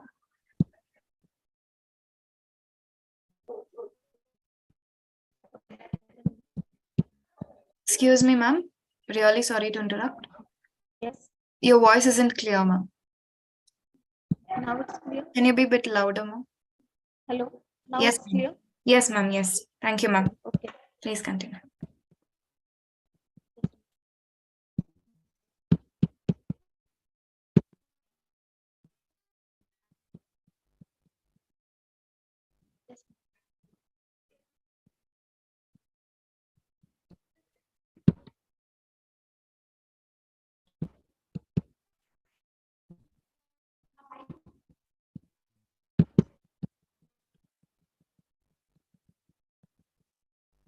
Is my screen visible? Is live shown? Yes, ma'am. Your screen is visible. Good afternoon, one and all. Myself, Samruddhi Satish Pathak from MGM University, Aurangabad, a student of BTech Biotechnology. My project entitled Extraction of Caffeine from Tea Waste and its Analysis was performed by me in the lab under the guidance of Dr. Madisha Survasi ma'am.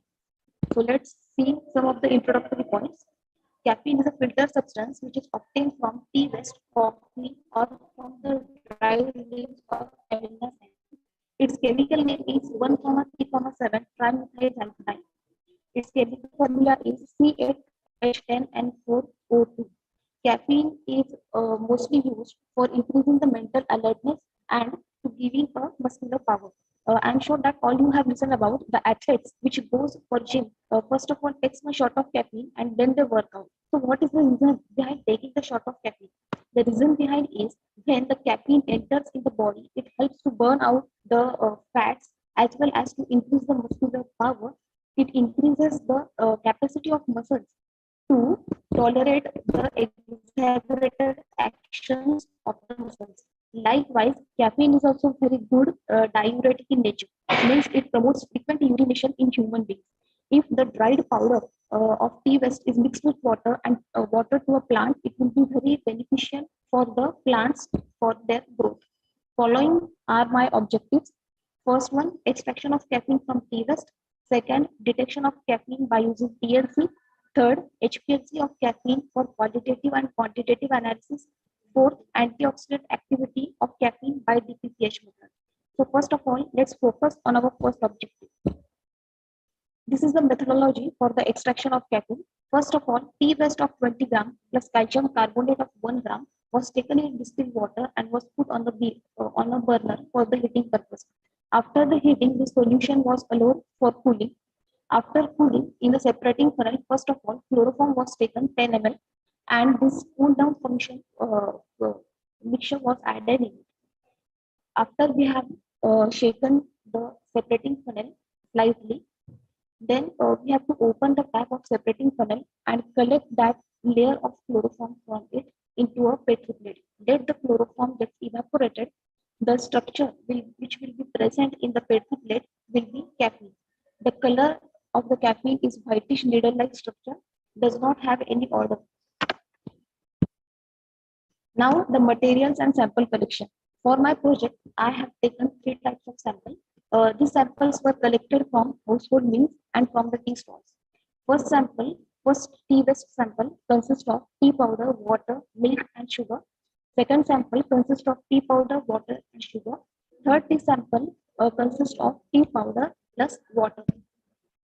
Now, the extracted caffeine was detected by 3 methods. First one, that is TLC, clear chromatography. In clear chromatography, different solutes, according to their solubility with the mobile phase and with the stationary phase, gets separated. Here, in my project, I have chosen the solvent system chloroform is to acetone is to methanol in the ratio of 4:3:3.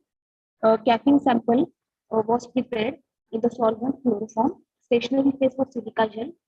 The standard caffeine and the extracted caffeine was loaded on the stationary phase by using the capillary tubes. Its result we will see on the next slide. Next, HPLC analysis. In HPLC, qualitative and quantitative analysis of caffeine was done. These are some of HPLC parameters. Injection volume was 20 ml. Column used was C18. Solvent system methanol is to water 25:75 ratio. Retention time was of 10 minutes. Flow rate of mobile phase was 1 minute, 1 ml per minute. Wavelength was 276 nanometer. Temperature was at 37 degrees Celsius. Stock volume was prepared of caffeine by taking 5 mg of it in 5 ml of chloroform. Syringes, filters, HPLC water was used. These samples were taken in different concentration and was put in HPLC small reagent bottles and was placed in RA1, RA2 till RA6 column of HPLC. Next, my objective was antioxidant activity of caffeine. This activity was checked by using DPPH method. DPPH means 2,2-dipyridine dehydroxyl hydrate.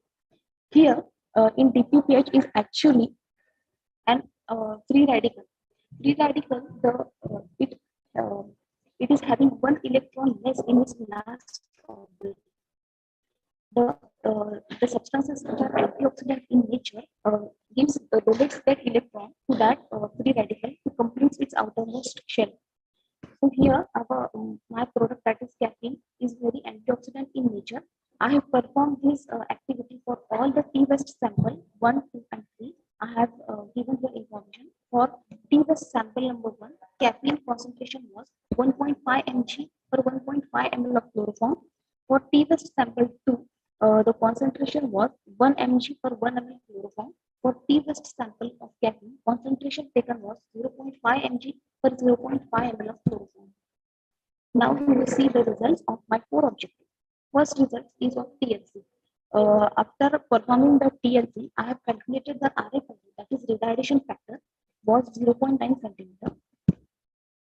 This is the result of the caffeine extracted. Here at the rightmost corner, you can see the extracted caffeine in the petri plate.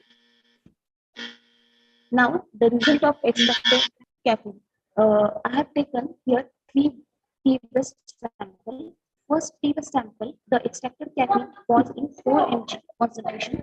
The second T-West sample, which consists of tea powder, water, and sugar, gives us 3.1 mg caffeine. And from third sample of T-West, that is tea powder plus water, gives us 2 mg of caffeine.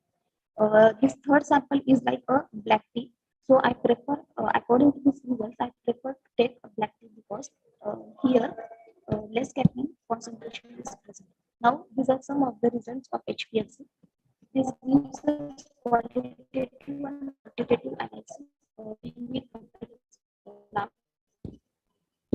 In HPLC also, according to the polarity nature of the sample, we get the values. Now, this is the result of DPPH for 3 samples and 1 standard taken that is gallic acid. By seeing this graph, we can observe that the extracted caffeine sample 1 and the standard gallic acid graph is almost same. So here, the caffeine which I have extracted is same and it is having a much antioxidant activity.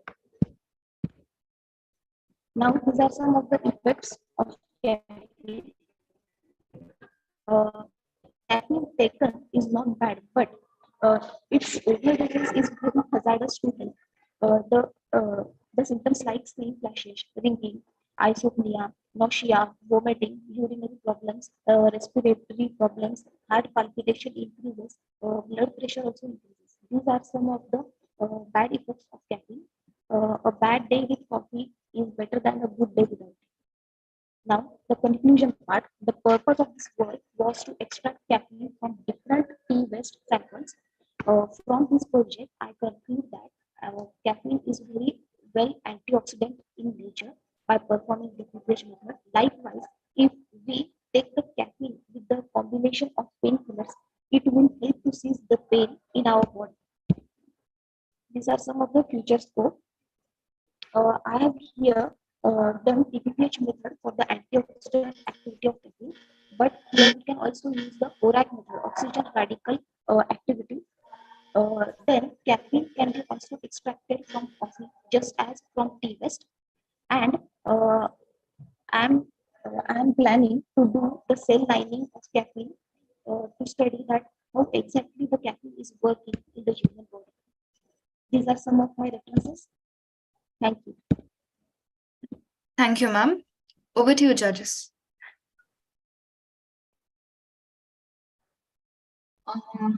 Can you go to your antioxidant effect results? Yes. What are the effect of 3 samples? Yes.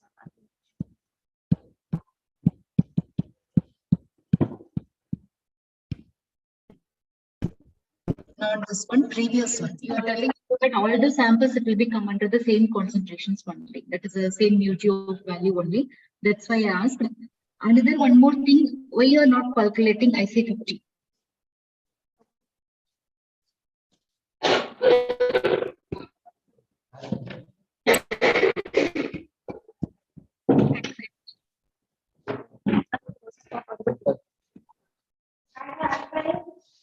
Hello. Yes, ma'am. Ma'am, your voice isn't clear. Hello. Hello. Now it is audible. Ma'am, it's still breaking. Hello.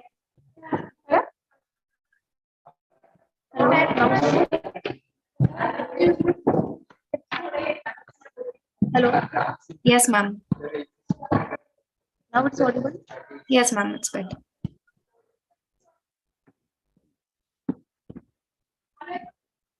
Yes, ma'am.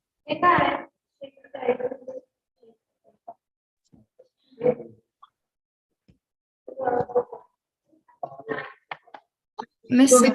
Yes, ma'am. With the speaker, I think network issue it seems. You can go with the. You can go to the next person. Okay. Thank you, Samruddhi. You can stop sharing your slide.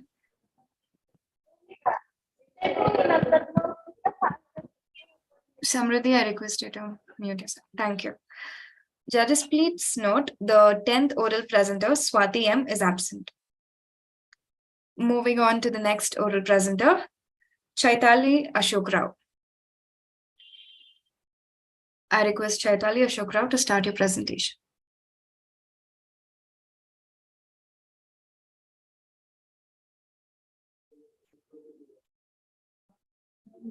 Yes, ma'am. Good afternoon to all. I am Chaitali Hande, student of BSc Bioinformatics 5th Sem from MGM University. And today I am here for presenting. I'm really sorry to interrupt. Can you please put it in a presentation mode? Yeah, slideshow mode. Thank you, ma'am. Your time starts now. Today I am here for presenting my project topic to activate ULK1 protein for the cancer treatment. Cancer is one of the leading causes of the death all over the world. Although anti-cancerous therapy are improved significantly, but still they are highly toxic for the healthy cell. That's why modulating autophagy for cancer treatment is an interesting, or we can call it as a beneficial therapy approach. Autophagy is the process in which cell eats its own content. It is just like a self-healing mechanism. Nutrient restriction or a fasting is a promising custom to modulate the autophagy. During the fasting, autophagy is enhanced to maintain the provision of the important protein and other nutrients to serve as an energy supply. While going through the fasting, body enters into the deep keto state. As per mentioned in the Chanak Samhita, proper balanced nutritious fast means taking intake of fruits in the morning and staying hydrated by consuming water, lemon juice or any other fruit juice without any artificial ingredient is very important for taking body into the keto state. Staying hydrated is very important. One should take care that they do not starve.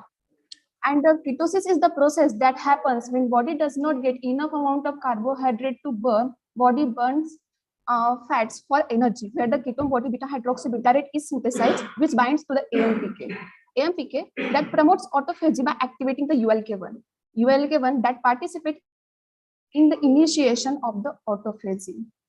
And activating autophagy functions as a tumor suppressor by degrading the damaged cell organelles or any other cell component. So overall scope of this project is that autophagy is a complex cellular process with contrasting effect in the treatment of cancer. Autophagy activator provides a further insight for the development of the novel therapy option against the cancer. So better understanding of role of autophagy in the cancer treatment is crucial for selection of the effective drugs to target the autophagic pathway.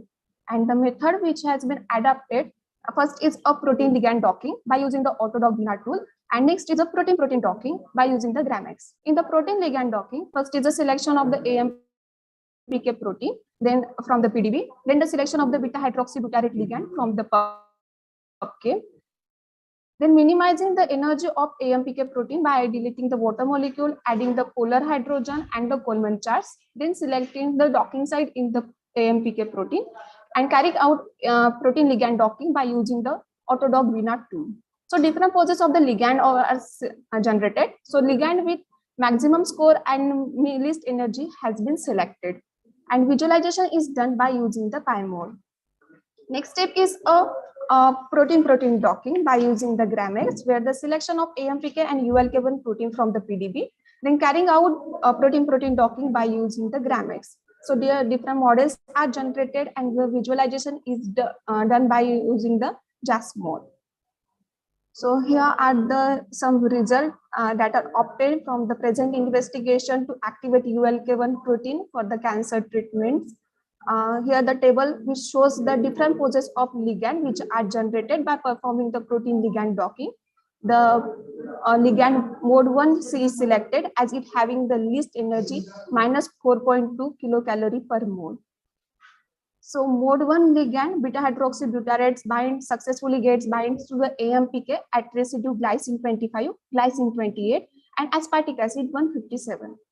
And this is the result of the protein docking, where activated AMPK gets binds to the ULK1 complex at aspartic acid 80 and glycine 225.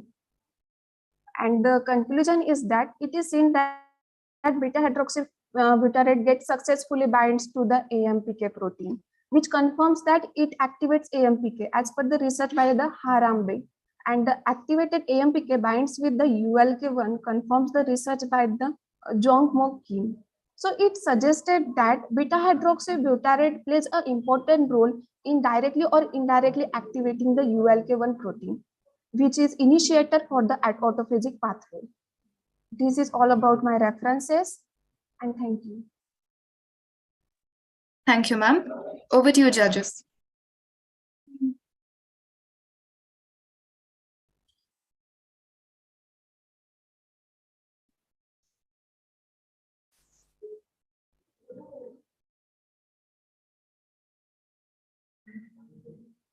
Naitali, you have a question from Dr. Nandini Rao.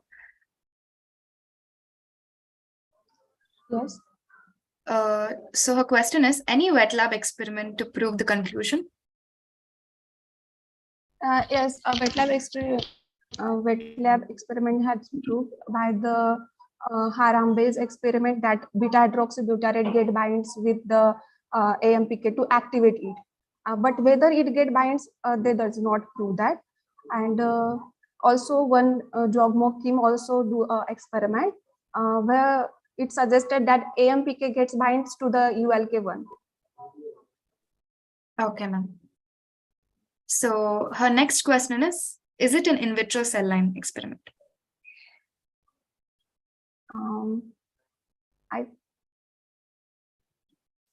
Hello? Yes, ma'am, yes. Hello?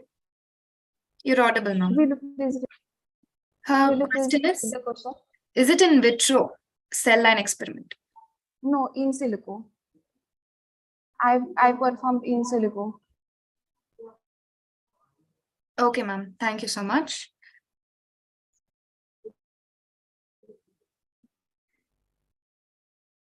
No questions. Thank you, sir. You can stop sharing your slide, ma'am. Thank you. So moving on to the next oral presenter. The next oral presenter is Dipanshi Chowdhury.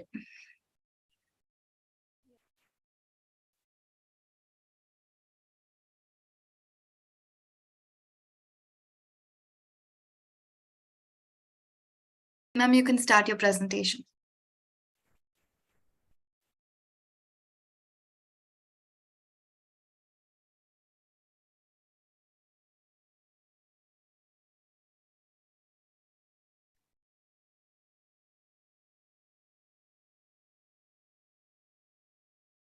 Ms. Dipanshi, you can start your presentation.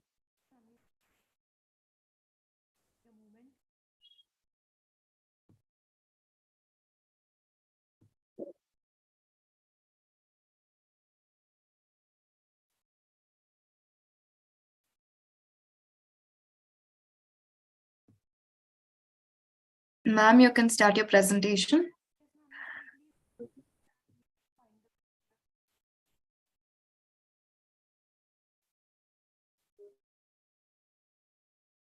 Ma'am, you're not audible.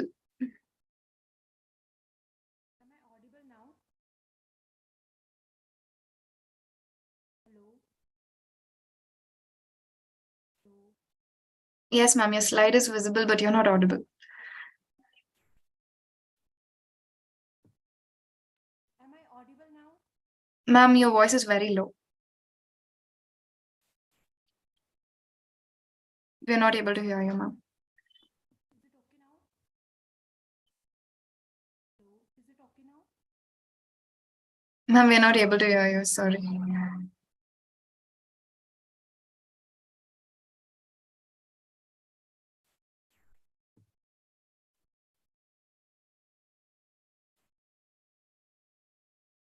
Ma'am, you can try with earphones. Or... Am I audible now? Ma'am, you're audible, but your voice is very low.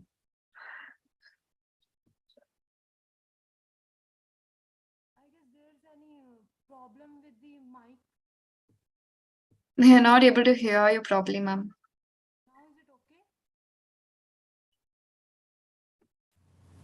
Hello, ma'am, now is it okay? Ma'am, yes, yes.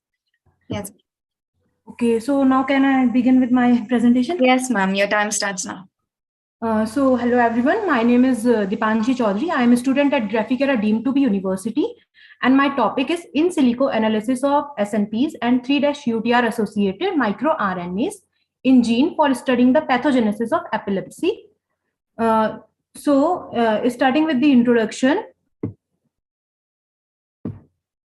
epilepsy is a neurological disorder. As we all know that it is a disorder of brain malfunction characterized by recurrent seizures. The disorder is most common among all the neurological disorders, affecting 50 million people globally. But the exact reason is still unknown. But some of the reasons include like lack of oxygen during birth, brain stroke, brain malformation, many others.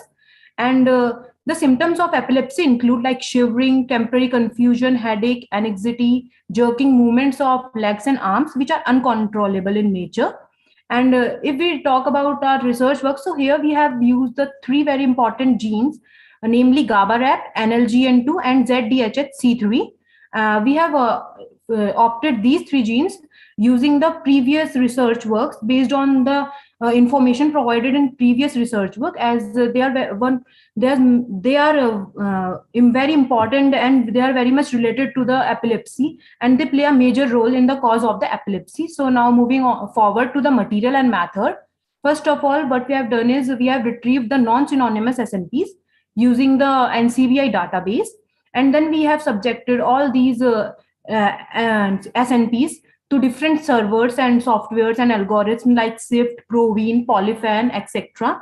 Secondly, what we did was identifying the most damaging of these non-synonymous SNPs. We used the SIFT server, which is known as sorting intolerant from tolerant. And using this, we have identified the phenotypic effect of the amino acid substitution on the protein function. In the SIFT score, if the SNP has a score is lower than or equal to 0.05, then it was classified as deleterious, and that was further analyzed. Whereas those which are identified as tolerant using SIFT, they were not further analyzed. Then we used the Provine protein variation effect analyzer. This further categorized the previously selected deleterious ones into deleterious and neutral. And after that, we used the SNP and Go. Under this, we have used three different analytical algorithms like Panther results, PSD SNP, and SNP and Go were used under the SNP and Go. Then protein structural analysis was done using the iMutant. iMutant was used so that we can find the protein stability, whether it was increased or decreased due to the mutation. Then Gene Mania was used. Using Gene Mania, we developed a network-like image which tells about how these three genes are interrelated with each other with respect to different aspects, and how they are related to other genes also, which play a role in causing different neurological disorders. Then at the end, we did the 3-UTR analysis. For this, first of all, we had isolated the RNA sequences using Ensemble 95. Then these sequences were introduced into the Reg RNA 2.0, where we've identified the functional RNA sites. After that, MIRMAP 22.1 was used, and at the end, we used the MIRBase. MIRBase was used to identify the nature of the strand, either it is forward in nature or it is backward in nature. Then if we talk about the results, so the current study illustrates that these are the three mentioned IDs of GABA-RAP protein, which are responsible for causing the disease. Then secondly, there are four similar IDs for the NLGN2 gene, and then at the end, there are three for the ZDHC3 gene. These mutations might be responsible for the pathophysiology of the disease. This we have concluded from this research work. Then the figure 1 here predicts the total number of SNPs, which I have already told that we have isolated the total number of SNPs using the NCBI database. So this graph basically shows tells us about those total number of SNPs. Like for GABA-RAP, it was 1630. For NLGN2, it was 4791, and for ZDHC3, it was 14462. Then moving forward, the figure to predict about the tolerated and deleterious SNPs. So this figure, which is figure 2, it basically tells us about it is a combined presentation of all the results which we have obtained using different servers. So here tolerated SNPs for GABA-RAP is 27 and deleterious one for GABA-RAP is 40. Similarly, tolerated for NLGN2 is 187 and deleterious are 17. And for ZDHHC3, it is 112 and 19 respectively.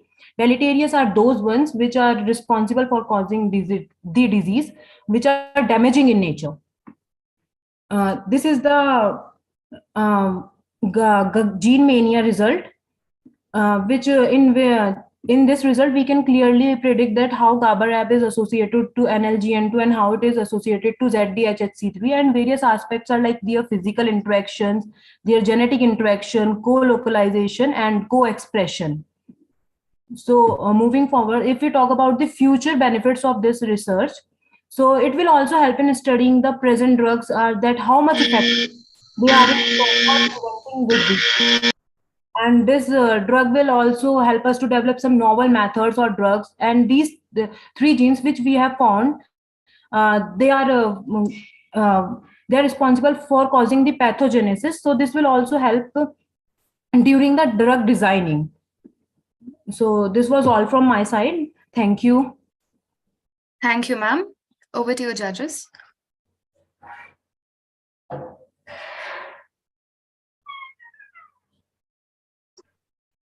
No questions from my side. Thank you. Thank you, ma'am. I have only one question to ma'am. Why did you choose this particular? How did you come to the conclusion? So you asked me about conclusion. Hello? Hello? Yes, ma'am, you're audible. Sir, can you please repeat your question once? It's okay, ma'am. No problem. No issues. No issues. No issues. Thank you. Thank you, Dipangshi. Thank you, ma'am. Thank you. Our next oral presenter is Shivali Santosh.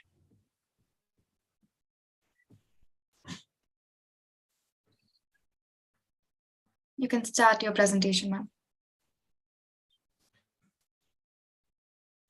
Your slides are visible, ma'am.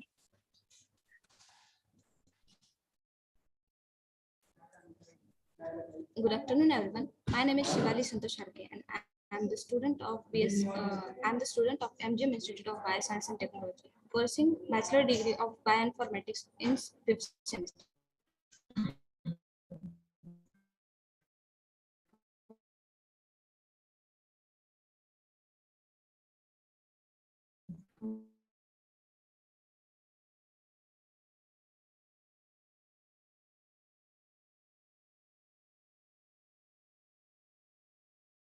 Excuse me, ma'am, you're not audible.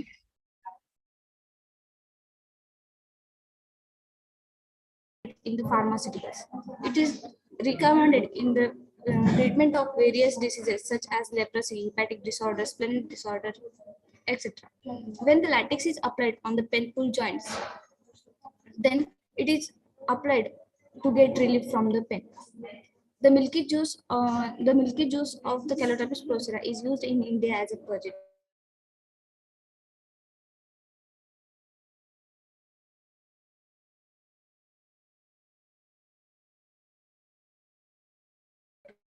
The proteins which are present in the Calotropis procera.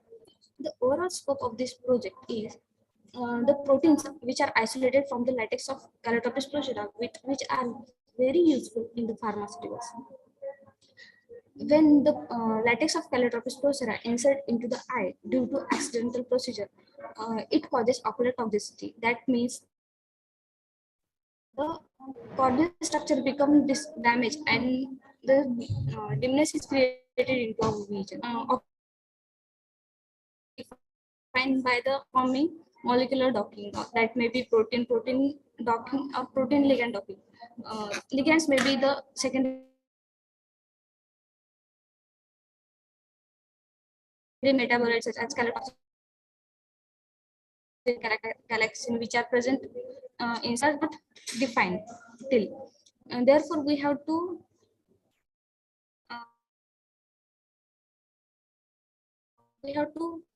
make the protein sequencing of ICs. Firstly, I extract the buffer, extract the latex from the plant, that is crude latex, and added the buffer in 1:1 volume proportion.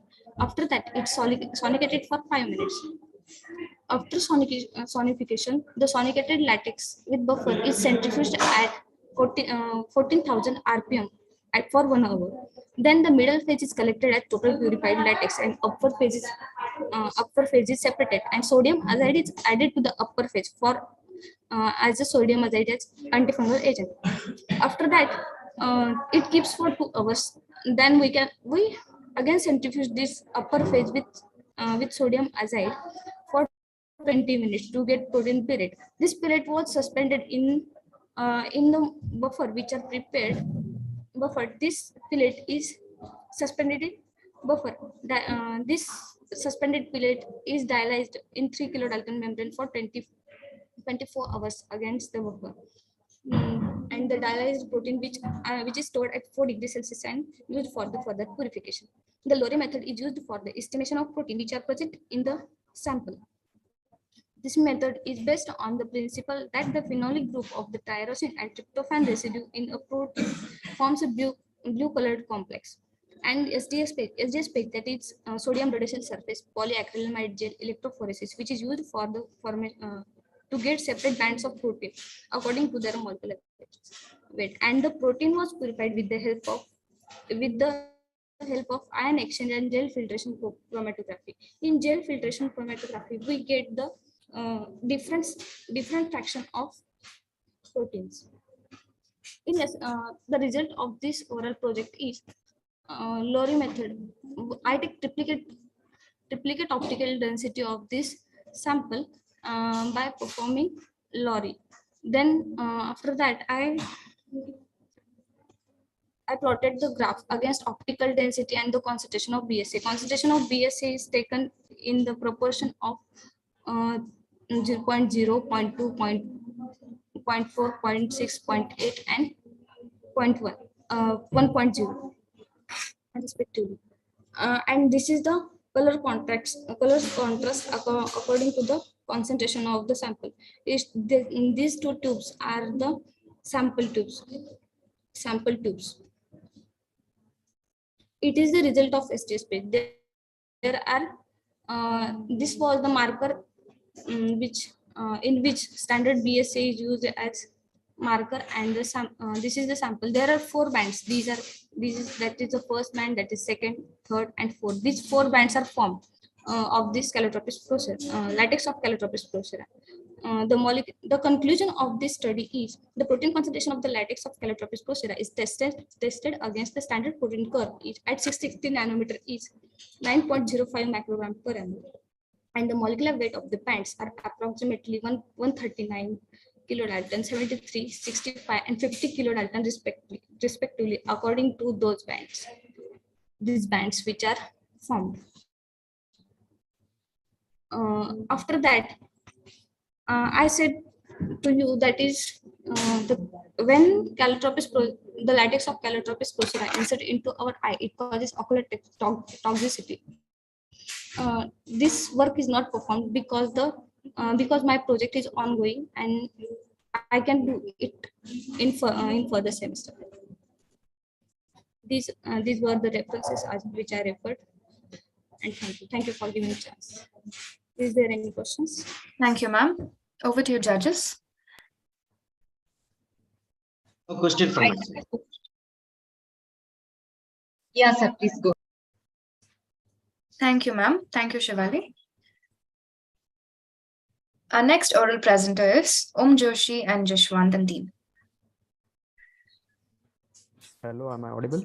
Yes, you're audible. Hello, am I audible? Yes, sir, you're audible.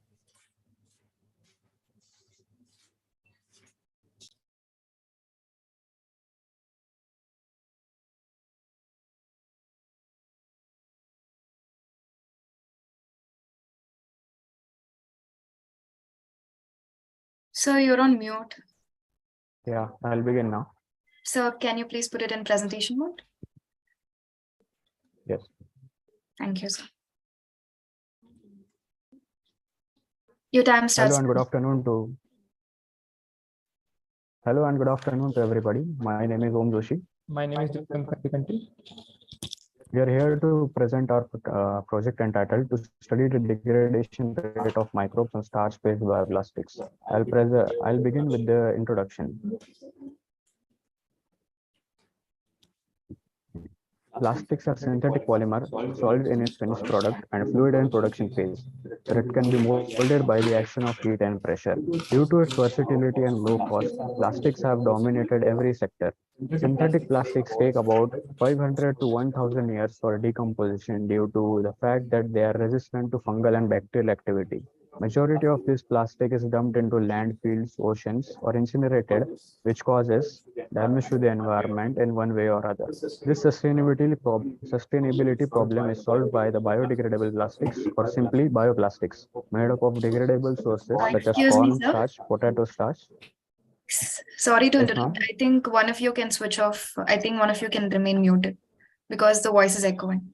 Yes. Okay, Thank you. ma'am. The sustainability problem is solved by biodegradable plastics, or simply bioplastics, made up of degradable sources such as corn starch, potato starch, vegetable oils, and fats. Starch, which is a homopolysaccharide, a straight chain polymer made up of amylose and amylopectin. Starch is degraded by extracellular enzyme called amylase, which is present in variety of bacteria and fungi like Bacillus species, Coccus species, Aspergillus species, Rhizobus species, which can be easily isolated from soil.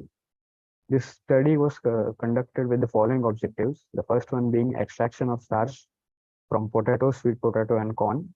Second one, production of bioplastic from the extracted starch. The third, isolation and identification of the amylase producing microbes. And fourth, comparison of the degradation activity of the isolated microbes on starch-based bioplastics.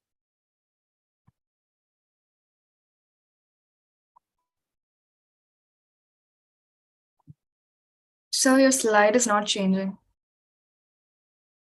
Now is it visible? Yes, sir. Thank you. Now Jaswant will begin with the methodology. Now we move to the methodology. The main source for the starch was potato, sweet potato, and corn. They were peeled and they were grinded in mortar pieces. Then they were added with distilled water to make it a fine paste, and then they were filtered using muslin cloth, and then they were kept for undisturbed for 20 to 30 minutes until so that the precipitin can be precipitated. Then this precipitin was extracted and it was the precipitin was precipitated, and this can be called as the starch.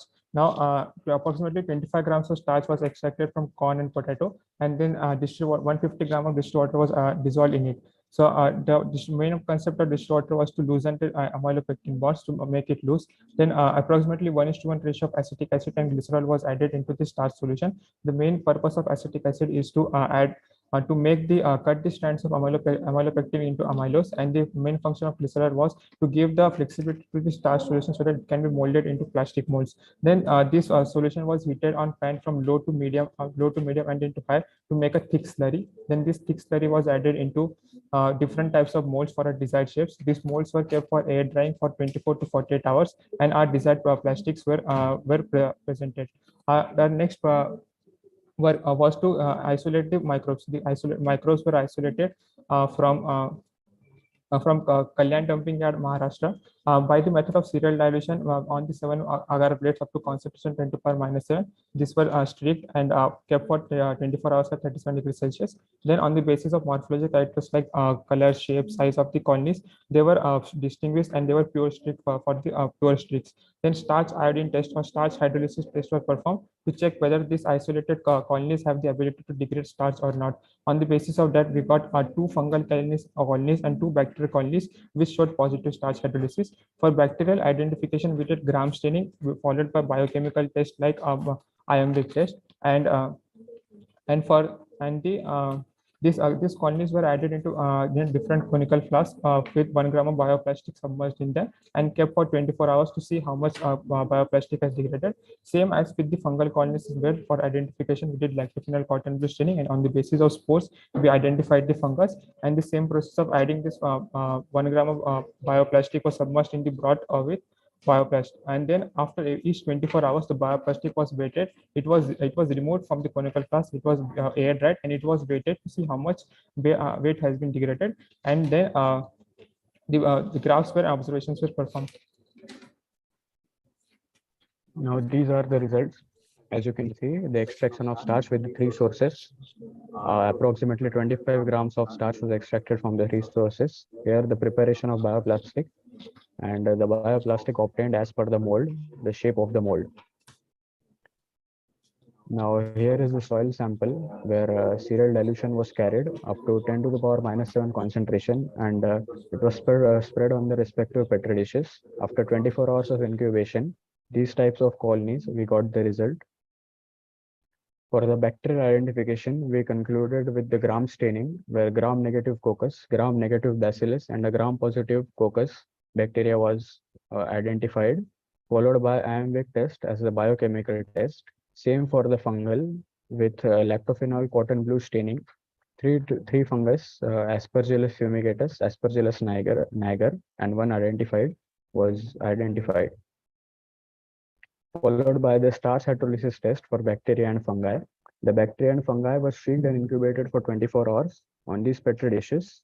The Lugol's iodine reacts with the starch to form a dark brown colored compound, as you can see here, and the presence of clear zones indicate the hydrolysis of starch by the enzymatic activity of these bacteria and funguses. By these tests, the starch degrading microbes can be sorted out, and further they can be proceeded with the next objective. As we move now, as we this test was performed to check the degradation rate of the microbes, where each bioplastic was added into the conical flask with broths, and then after each 24 hours, the bioplastic was removed and it was weighted.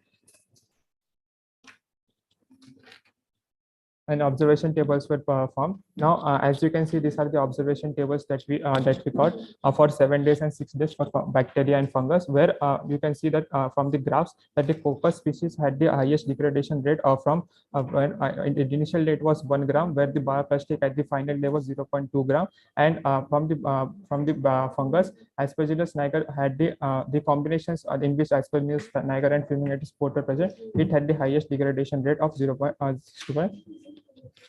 These are the calculations that we did to find the degradation rate of the microbes. Here, as you can see, coccus species had the highest degradation rate of 5.1 microgram per hour, and followed by bacillus species, which had a 4.5 mg per hour degradation rate. And in combination, it had a least degradation rate, while it was quite opposite in the fungus strains, where the combinations had the highest degradation rate of 3.3 mg per hour, while Aspergillus niger had the highest, which had a 3.2 mg per hour. So we can conclude that the coccus strain which was isolated from the soil had the highest degradation rate, and from fungus, Aspergillus niger had the highest degradation rate. Thank you. Thank you. Thank you, sir. Over to you, judges. I have a question. You have any specific reason for choosing starch? Yes, ma'am. Starch is easily available and found in abundance of plants and can be extracted easily. No. Okay, how to implement in the large scale production? Starch, which can be extracted from vegetable waste, fruit peels, etc. We can use that, which goes to waste.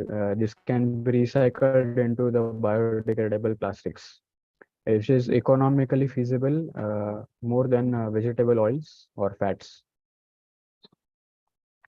Actually, comparatively to starch, we have so many components for using these kind of things. I don't know why you are choosing starch. That is why I'm repeatedly asking. Okay, please find the literature, some literature also. Okay. Yeah, thank you.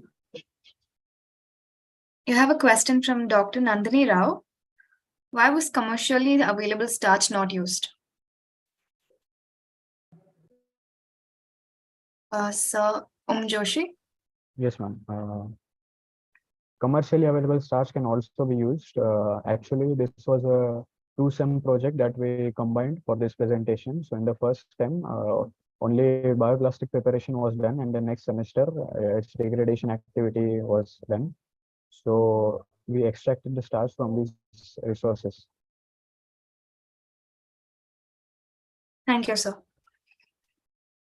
No questions, ma'am. Thank you, sir. So, thank you, Joshi and team. Judges, please note the 15th oral presenter, Unnati, is absent. So moving on to the next oral presenter. So I call upon the next oral presenter, Priyanka Patil and Neelima.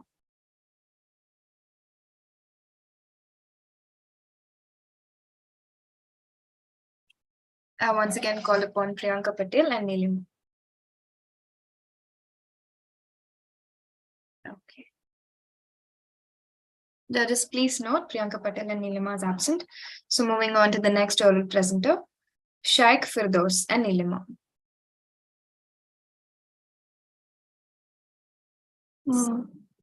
Good afternoon, ma'am. Am I audible? Yes, ma'am, you're audible. Yes. Can I have 1 minute so that I can present my presentation? Yes, ma'am. Sure. Thank you.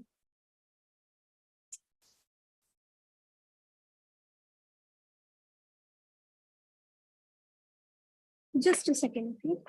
Sure, ma'am.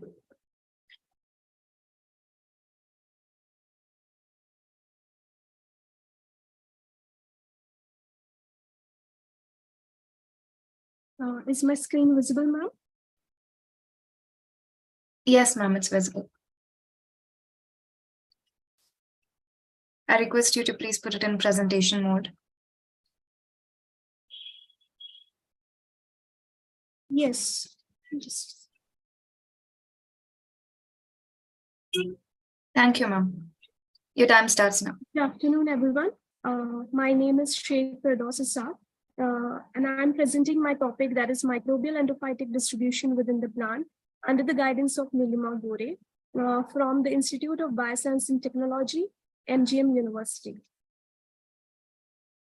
So coming to the introduction of my topic, so endophytic organisms are nothing but the microbes that are colonizing into the plant tissues.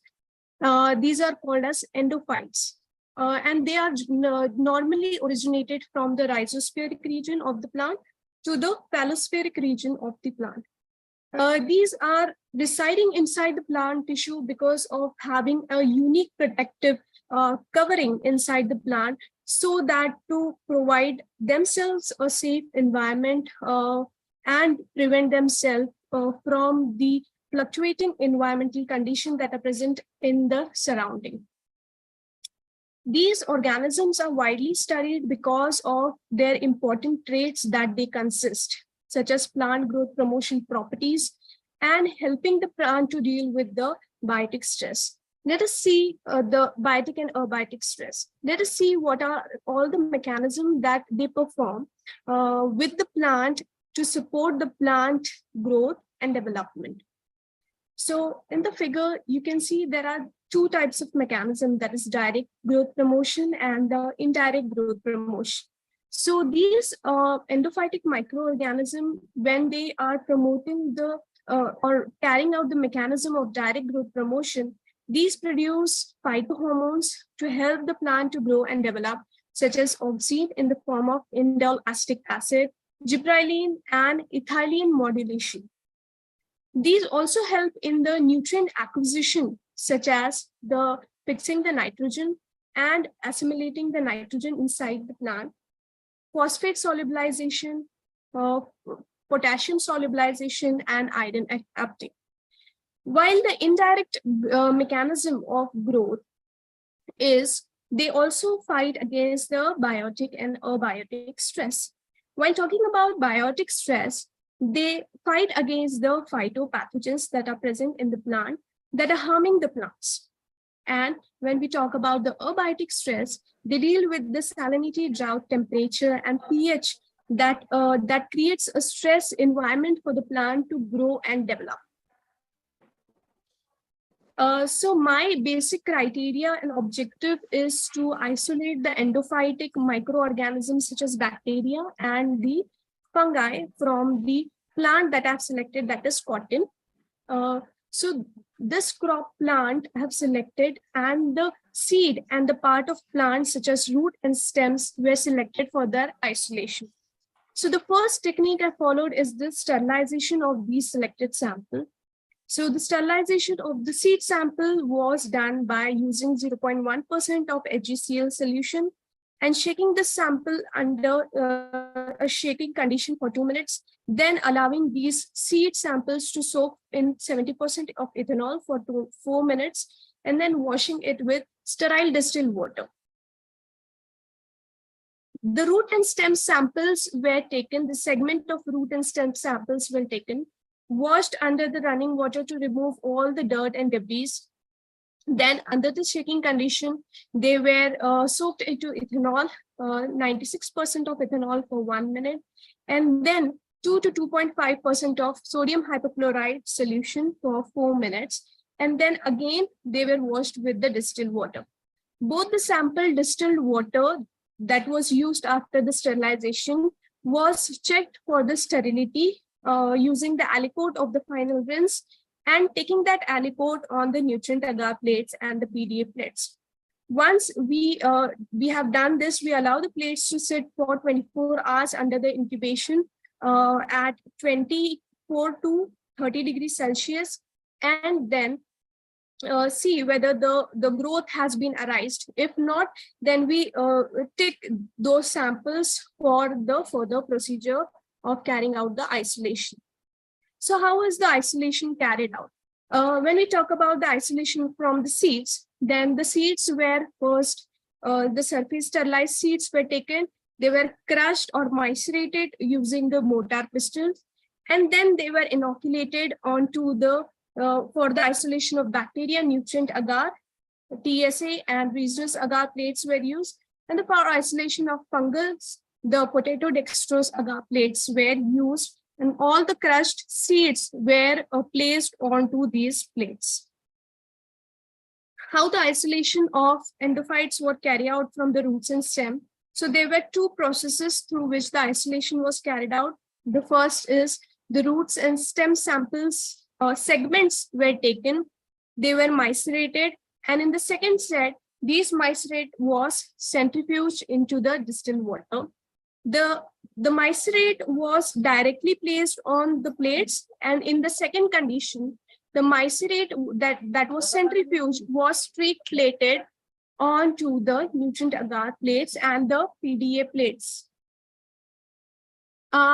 This centrifugation is actually done for releasing the apoplast fluid that is found in the plant tissue, but it is also more beneficial technique for the extraction of the endophytic microflora that resides in the intercellular spaces of the plant. The media, as I have previously discussed, for the bacteria, there are three media that has been used, that is nutrient agar, Triptychus soy agar, for supporting the broad range of bacteria, and rhesus soy agar for supporting the the slow growing bacteria. And for the fungal isolation, the PDA was used. What are the advantages of carrying out this isolation of endophytic microorganism? So as we know that the endophytes are residing in very undiscoverable places, right? And there are many plant species located onto the earth diversity. There are aquatic plants as well as the plants that grow on the land. So these are very distinct type of organism that has been studied, which are having hidden diversity, hidden implications, and can be used for the practical approach, such as using them in the sustainable agricultural practices. So as we know that these are having the property of production of phytohormones such as indole acetic acid. So these can be majorly used for the growth of the plants that are in the stress condition due to the climatic environmental changes, and to support their growth. Apart from that, if we talk about in how to use them in sustainable agricultural practices, they can be used as biofertilizer, and as they produce as they fight against phytopathogens, they can be used as the fungicides or insecticides. Thank you, ma'am. Thank you, ma'am. Over to you, judges. No questions. No questions. Thank you. Thank you, sir. Questions from me. Thank you, ma'am. Thank you, ma'am, for the presentation. Moving on to the next presentation. I call upon Dr. Anila Johi for the next presentation. Yes, ma'am. Thank you, ma'am. Ma'am, I request you to please stop sharing your screen. Yes. Yes, ma'am. Just a second. Thank you, ma'am.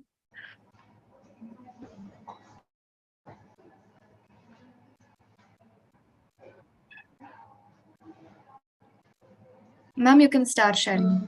Just give me a few seconds, ma'am. Yes, ma'am, sure. Yes, ma'am.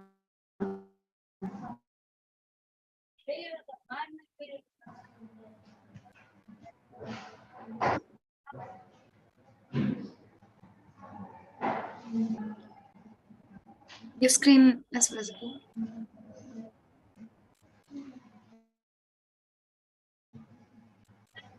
It's not getting shared, ma'am. Yes, ma'am, your screen is visible. Ma'am, just give me a few seconds, ma'am. Ma'am, it was visible a while back. Yes, ma'am. We're able to see your slides. Slide. Yes, ma'am, and slideshow. Yes, ma'am. A very good afternoon to everybody. Ma'am, sorry to interrupt, but we are not able to see it in slideshow. Is working as an assistant professor at Institute of Biosciences and Technology, MGM University, Aurangabad, Maharashtra. Today I'm here in the I'm really sorry I'm to here interrupt. in the third international conference on bioinformatics and data science, and I'll be presenting a short part of my research work, and that is estimation of protein in some varieties of soybean and their hybrids. To introduce with soybean, it's actually called as a miracle crop, which is also known as a golden bean. It's a leguminous plant, and it is Excuse me, ma'am. self-pollination is the rule. Yes, ma'am. Ma'am, your slides are not changing as well. Can you please stop sharing and share it again, ma'am, if you don't mind? Again, start. Okay. Can you stop sharing it and share it again, ma'am? It's not visible. Like, we're not able to see your slides getting changed.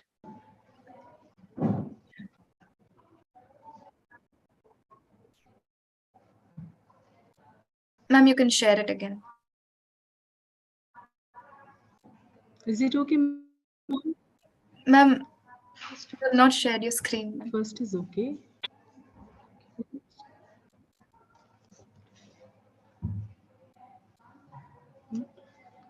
Ma'am, I request you to share your screen. Yes, ma'am.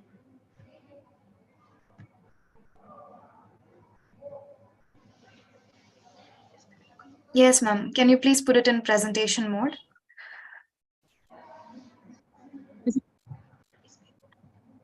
Is it okay, ma'am? Shall I start? Still, we're not able to see it in a presentation mode now. This is the second time. Ma'am, I think you can continue.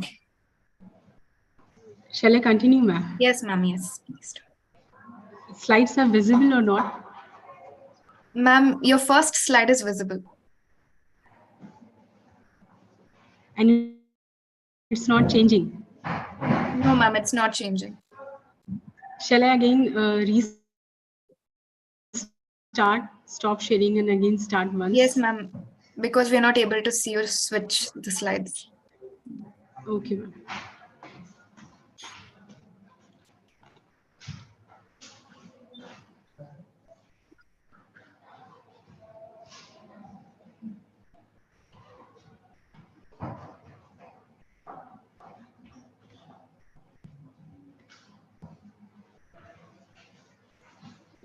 Yes, ma'am. Yes. Ma'am, it's visible right now. You can continue, ma'am. Okay, ma'am. Your I'm time starting starts. now. Yes, ma'am. Very good afternoon to everybody. I'm Dr. Anila Juhi, working as an assistant professor at Institute of Biosciences and Technology, MGM University, Aurangabad. Today, in this third International Conference on Bioinformatics and Data Science 2022, I'm here to present a small part of estimation of protein in some varieties of soybean and their hybrids. To introduce with soybean, it's basically a miracle crop, which is also known as a golden bean. It's a self-pollinating crop. The seeds contain 38 to 44% of protein, and the oil content is from 18 to 23%. Soybean has got too much beneficial effect on human health. Presently, more focus is on legume crops. The reason behind it's working as an excellent protein source. It also has got micronutrients, and presently too much work is done on the phytochemical content of soybeans as well. So the high valued protein and oil can be used in the food, feed, and the industrial purposes also. To start with the methods, we obtained 5 varieties of soybean through the courtesy of NDPGR New Delhi. The varieties were BRAC, Punjab 1, GS9560, Pusa 9814, and NRC 7. And then random crossing were done. Out of 24 crosses, 11 were successful. And these F1 varieties were then compared with their parents for the protein content using the Bradford method. This is a graphical representation of the parents along with their F1 hybrids. We could see heterosis in this. Few of the species showed higher content of protein in the F1 as compared to the parents. One cross was there, BG cross GS, BRAC cross GS 9560, which even showed the negative heterosis, having the content of protein lower as compared to the parents. Most of them showed intermediate level as well. So the discussion part was that the protein content were shown. In some, it was positive heterosis. One of the species was having negative heterosis. Most of them were showing the intermediate protein content.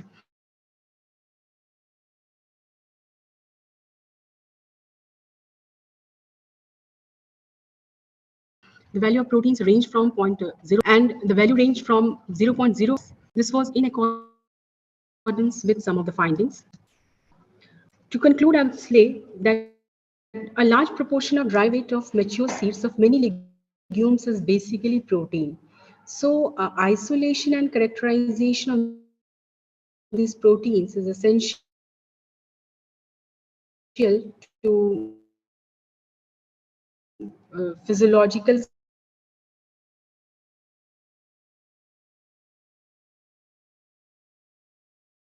studies of their accumulation during development or their utilization during the germination. Grain legumes, they have a major content of proteins of the seeds. Also, developing countries, they do crucial quality to meet the daily needs of the people. So that the developing nations has to depend mostly on cereals and meat.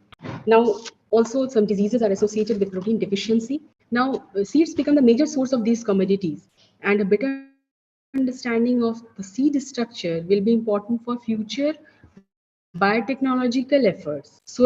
Also, with soybean, I would like to add on that soybean breeding programs commonly do not look for improvement of isolated traits, but a set of correlated traits. So, a large amount of variation in protein composition, which has been seen in case of F1, that maybe due to different complement of genes in the genotype that control the expression of the particular protein, storage proteins.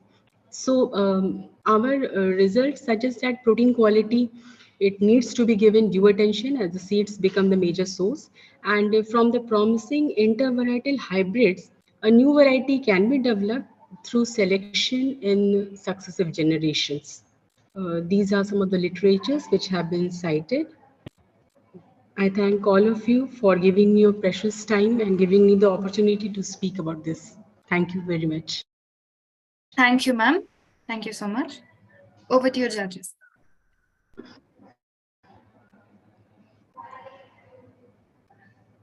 No question from my side. Thank you, ma'am. question. Very basic question. I'm not from this domain, but there is so much work on soybeans in North America. So why we have to feed it in India? Is there any reason specific? Yes, sir. Is there any specific reason to continue the work here, ma'am? Of course, the soybean has been worked too much. Main content is definitely it's been worked for protein, but as a for set of correlated traits and phytochemicals in soybean along with proteins, they will become a miracle if they work together.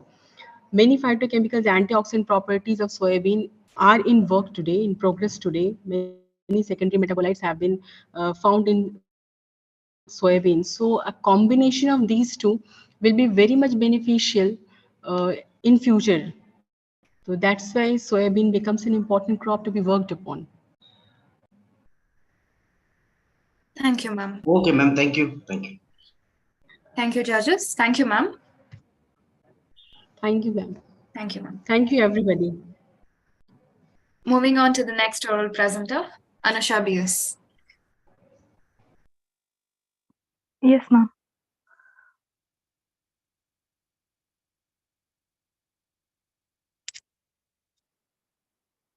Ma'am, am I audible? Yes, ma'am, you're audible. Please pardon me, my device is not supporting for the images, so It's I'm visible, presenting ma'am. it in PDF mode. It's visible, ma'am. Okay. Shall I start, ma'am? Yes, ma'am, your time starts now. Good afternoon, everyone. I'm Anusha BS. I've completed my post-graduation in microbiology from Padma Shri Institute of Management and Sciences, Bangalore. So I'm presenting on the topic establishing phylogeny, functional information, and novel drugs for Nipah virus encephalitis, guided by Dr. Preenon Bakchi. So as we know, the 21st century has has witnessed the most pathogenic and contagious viral outbreaks which are of zoonotic origin, such as SARS-CoV and Ebola, Nipah virus. So Nipah virus is considered as one of the world's deadliest virus with the heaviest mortality rate of 40 to 75%. So it is an emerging zoonotic disease that is caused by Nipah Henipa virus. So the natural reservoir of this Nipah virus is found to be the fruit bats belongs to the genus of Pteropus. So the transmission of this Nipah virus to man occurs mainly via three ways. That is, on consuming the virus contaminated fruits, especially the dates, or pigmeat via pigmeat, and also the Nipah virus infected person. So this Nipah virus causes encephalitis conditions in humans, which is mainly marked by the inflammation in the brain and acute respiratory illnesses. So it is important to note that at present, there is no specific drug or vaccine that is available for this Nipah virus infection. To talk about the genetics of this Nipah virus, it is a negative sense single-stranded, non-segmented, and enveloped RNA virus, belongs to the family of pyromyxovirus and genus Henipavirus, and the genome size is about 18,000 to 46 base pairs.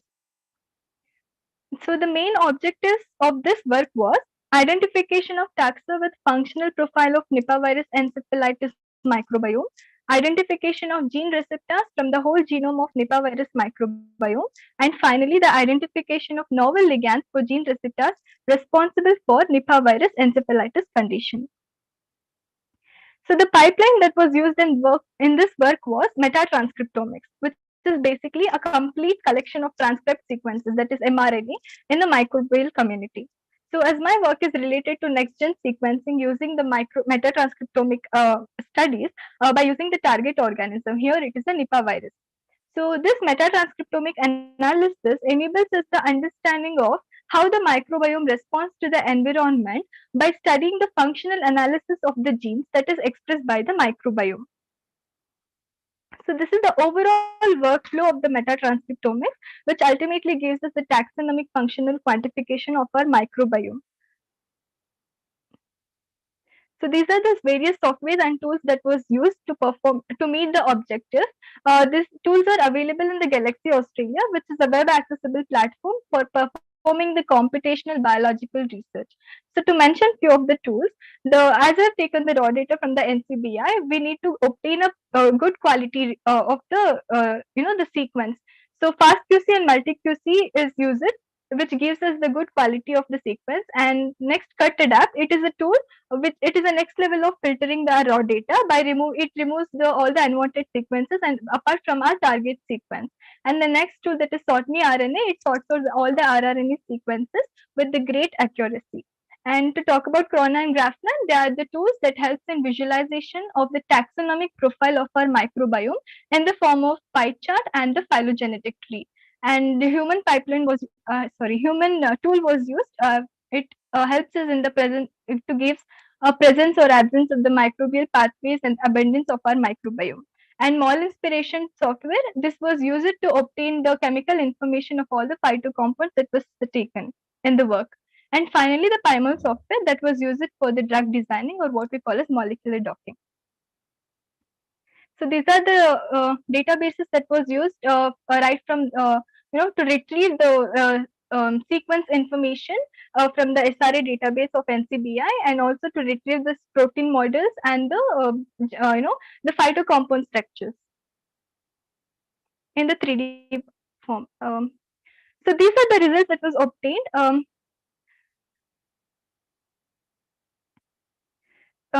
As I've taken the raw data from the NCBI after performing the multi-QC, these are the charts that was obtained. This is the before trimming. It shows that all the unwanted sequences were trimmed, and after trimming, we have obtained a sequence which is of good quality. And this is the Corona and Graphla visualization results. So in this, it depicts that the sequences that was taken was 100% matching with the Henipa viruses, as you can see here. And the below one is the phylogenetic tree. It enables us to understand the phylogeny or the evolutionary relationship of our microbiome. So it is the rooted tree, and it depicts that Henipa. One second. Okay, it depicts that this Henipa virus is closely related to the Hendra Henipa virus and belongs to the genus of Henipa virus and family Paromyxoviridae, and so on.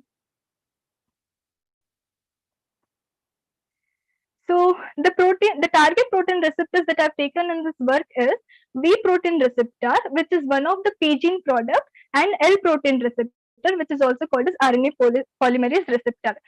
So these two protein receptors are responsible in the synthesis of viral mRNA that contributes in viral assembly and release.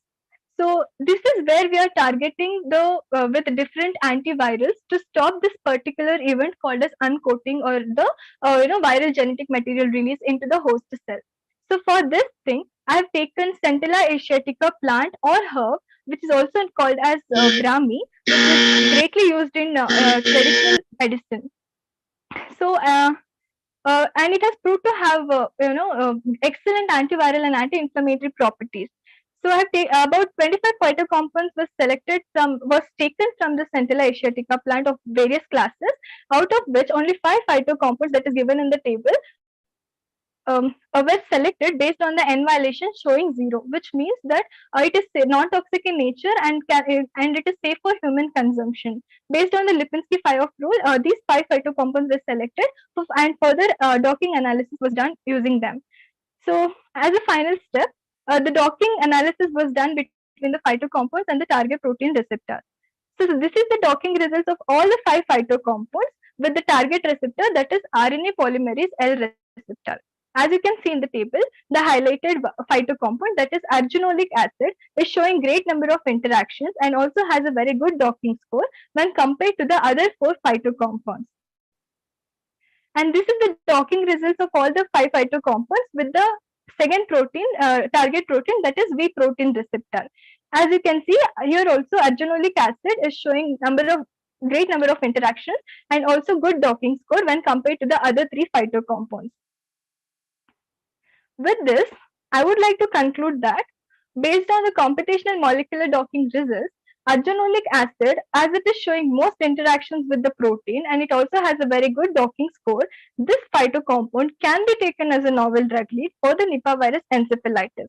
So further, in vitro and in vivo studies can be done on the above phytocompounds to establish their potential as drugs in treating Nipah virus encephalitis.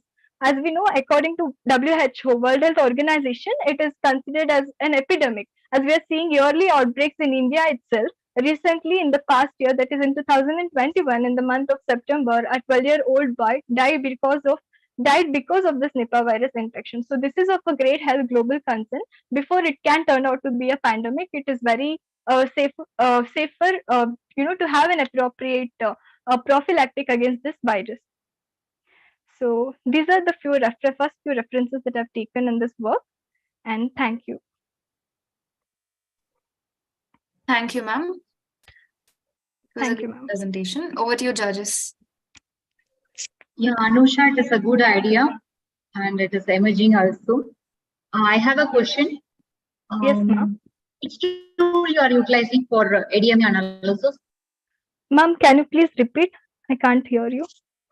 Which tool you are utilizing for analyzing ADME? Lipinski rule of 5, ma'am. No, I'm asking which tool, which software you are Tool. using. Tool for ma'am, all inspiration. Only We've got inspiration? the chemical information of all the phytocompounds that we have taken, and yes, ma'am. And further patch docking was done, and that was further docking analysis was done using PyMol. Okay.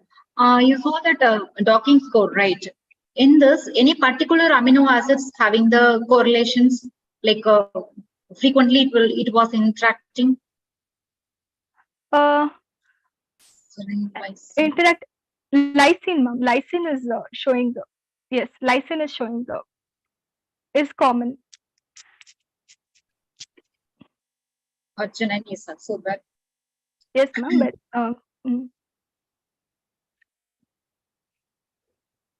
okay, fine. Thank you. Thank you, ma'am. Thank you, ma'am. So no questions. Okay, sir. Thank you, judges. Thank you, Ms. Anusha. Thank you, ma'am. Thank you, ma'am. Thank you. Moving on to the next oral presenter. The next oral presenter is Ms. Nandini. Yes, am I audible? Yes, ma'am, you're audible. Yeah, just a second.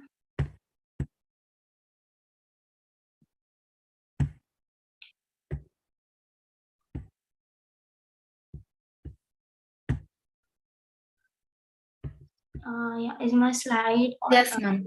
Yeah. Your time starts now. Good afternoon, everyone. So I am myself Nandini Nagarajan. I'm from Padma Shri Institute of Management and Sciences.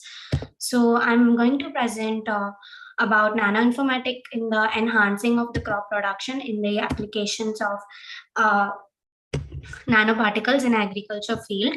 My co-partners are Lakshmi and Soumya Murthy, and under the guidance of Prinan Bakshi sir and Harsha sir. Just a minute.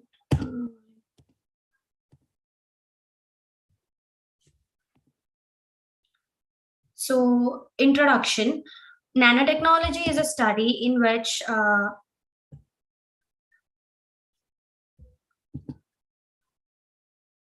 hello, is my slide is okay? Yes, ma'am. Actually, it's not. I don't know why it's happening.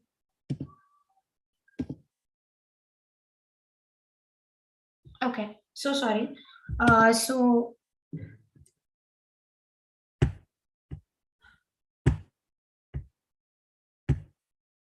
nanotechnology is the study and the application of extremely small things and can be used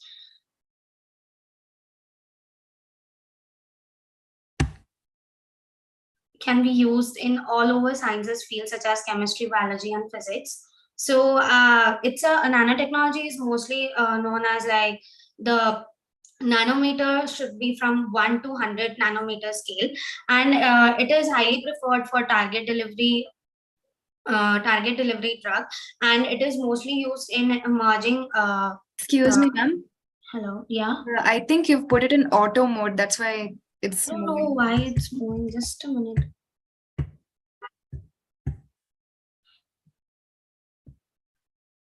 Is it still in the auto mode? No, ma'am, we're not. I think it's fine, ma'am. Yeah. No, it's still. Yeah, ma'am.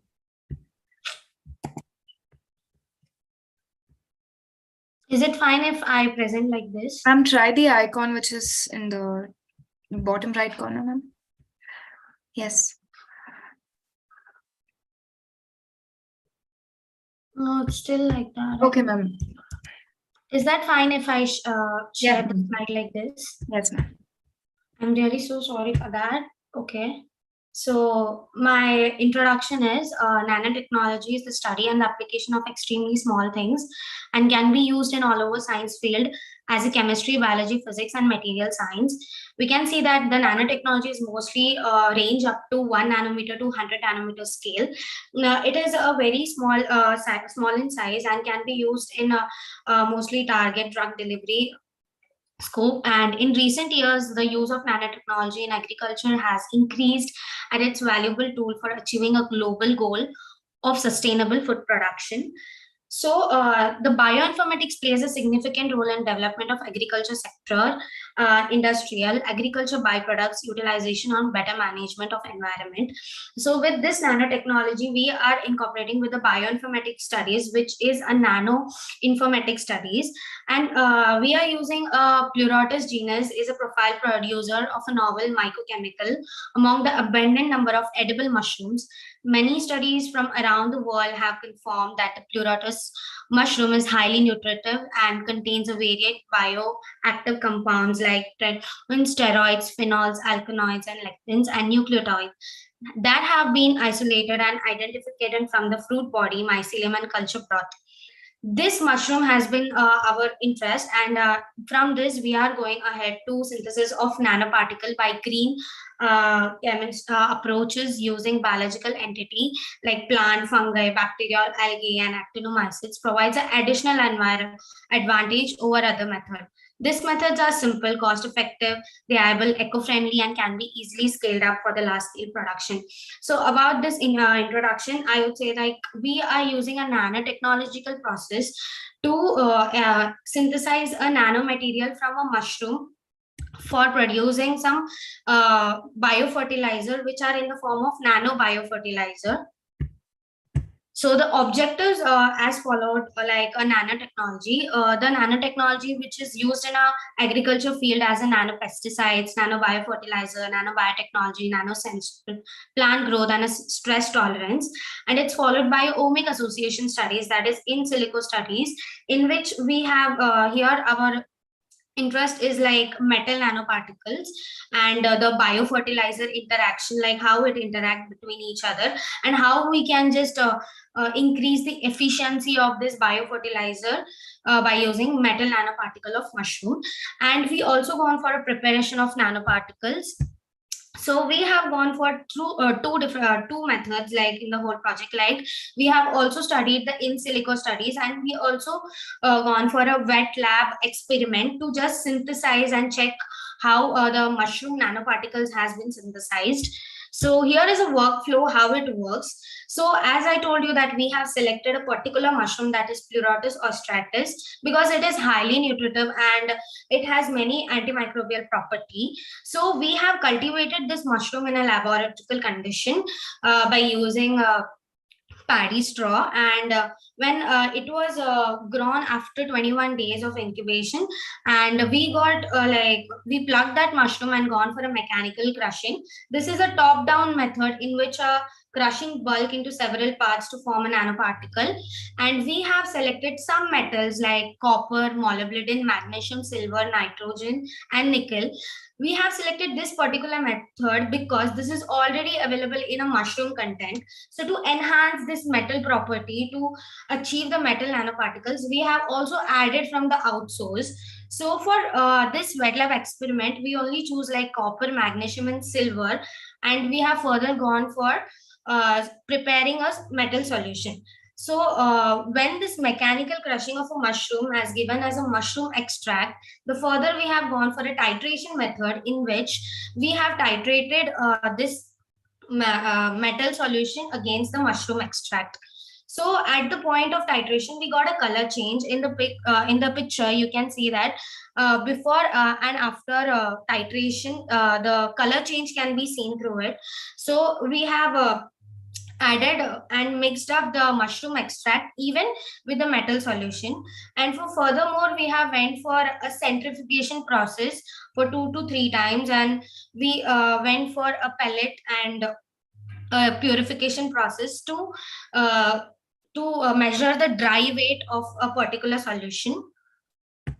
So this is the workflow how we worked on our in silico studies, when we used many softwares like NCBI, in which we have retrieved the smiles and even we used a PubChem where converted to PDB format using Cactus file format. You can see a word, it is cytosine faster sequence. We have used a cytosine faster sequence. Why? Because it is a high content in a mushroom cell membrane. So we taken a cytosine faster sequence, and we also retrieved like cytosine protein structure PDB file was downloaded by the Swiss model, and by using RCSP PBD and like global data, we have also retrieved the PDB of each metal like copper, magnesium, silver, nickel. Each metal we have retrieved a PDB, and we also retrieved a cytosine protein structure PDB. And furthermore, we went for a docking in a patchdock software.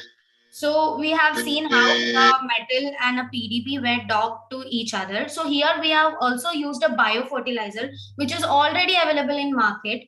So we have docked this all with each other like cytosine and a metal and with a biofertilizer. And then it is further visualized in PyMol.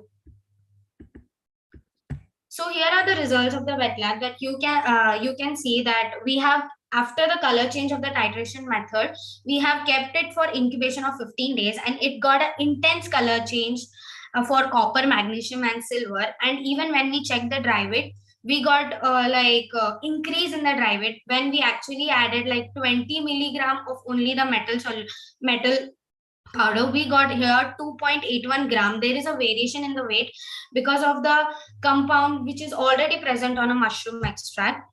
These are the docking results, in which you can see that many biofertilizer has been docked with cytosine and nitrogen, which has given a good docking score. And even it has been also docked with 3 different biofertilizer, that is 5-KOH and 1CP2, that is exactly Gluconobacter, Frankia, and Clostridium, which is markedly available. And we are checking the efficiency or an interaction between how this nanoparticle of a mushroom and the biofertilizer having an interaction, and it got a very good docking score.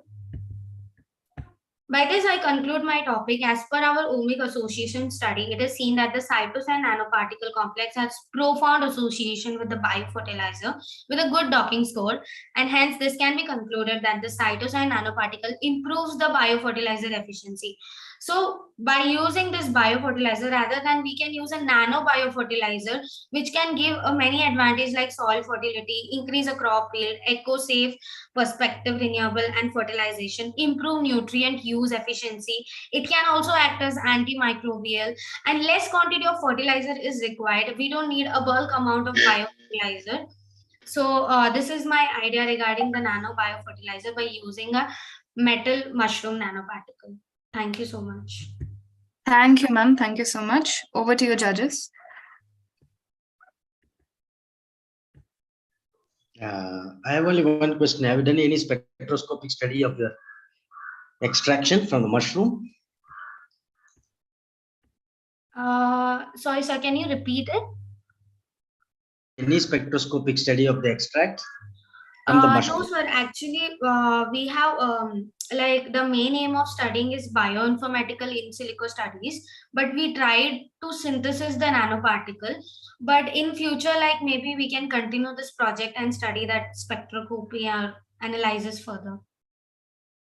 Okay. Thank you. Yeah. Thank you, sir. No questions from my side. Thank you, judges. Thank you, Ms. Nandini. Thank you. Moving on to the next oral presenter, we have Pallavi Banan.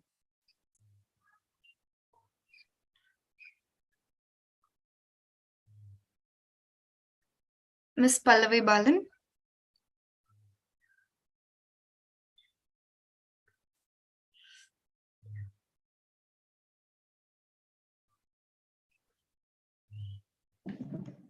Hello. Yes, ma'am. Am I audible, ma'am? Yes, ma'am. Good afternoon, all. I'm Pallavi More from MJ University. Ma'am, I'm sorry to interrupt, but your voice is very low, ma'am. Yes, ma'am.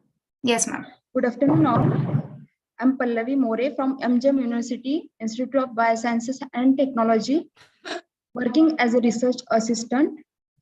Today, in this international conference, I'm going to share my work on diversity of endophytic fungus in soybean plants. Plants produce potential bioactive compounds that are difficult to extract out. That is the secondary metabolites, flavonoids, terpenoids, alkaloids. Then in soybean is an asiatic leguminous plant cultivated in several parts of the world for its oil and protein content. Endophytic fungus are microorganisms that live within host plant. They are not causes any noticeable symptoms of disease, may play a key role in plant development by controlling phytopathogens, that is herbivorous insects, and the endophytic fungus repel that insects. There is no use of that chemical fertilizers or other fertilizers. This is the one of the most key role of that endophytic fungus. Soybean is a plant belonging to the genus Glycine that constitutes several species originating from the region of Africa, East Asia, Australia. Studies have proven that long period of endophytism result in the exchange of or sharing of important biosynthetic pathways between host and the plant. This statement makes endophytic fungi important for exploring their potential to produce metabolites or compounds that are useful in the biological area or in the biological field. That fungus are industrially important and extensively studied and explored the topics. The introduction of the soybean plant, that is a scientific name Glycine max. These plants are grown on the field of MGM University area, experimental area in the Institute of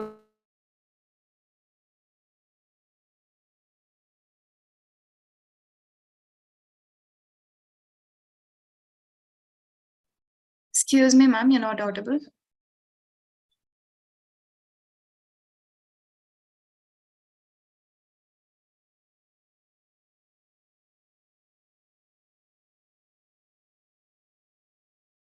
Ma'am, we're not able to hear you.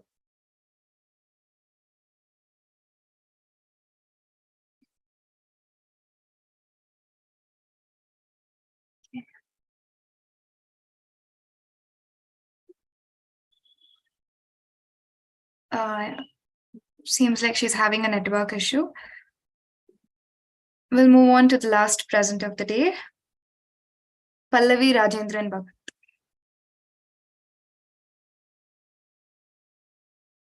Miss Pallavi Rajendran Bhagat.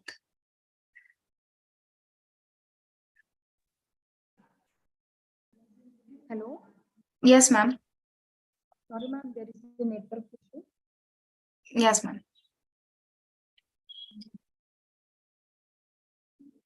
One minute, ma'am.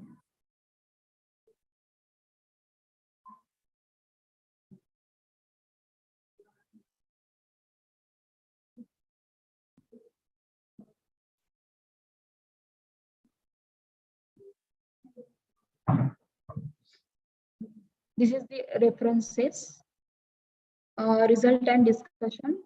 Studies of fungal endophytes in many environments are an active area for research. This work expands our understanding of endophytic fungus. This is the references. Thank you. Thank you. Thank you, ma'am. Thank you so much. Over to you, judges. No questions. No. Thank you, sir. Thank you. No questions. Okay. Thank you, ma'am. Thank you. Thank you, judges. Thank you, ma'am. Thank you, Pallavi. Thank you, ma'am. All those oral presenters who were left due to network issues will have an opportunity to present again. So I request Ms. Ong Sin Yoon to present. Yes. Yes, ma'am. Ms. Pallavi, can you please stop sharing your screen?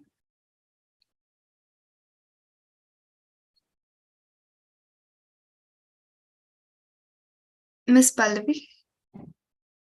Yes, ma'am. I'll do it. Yes, ma'am.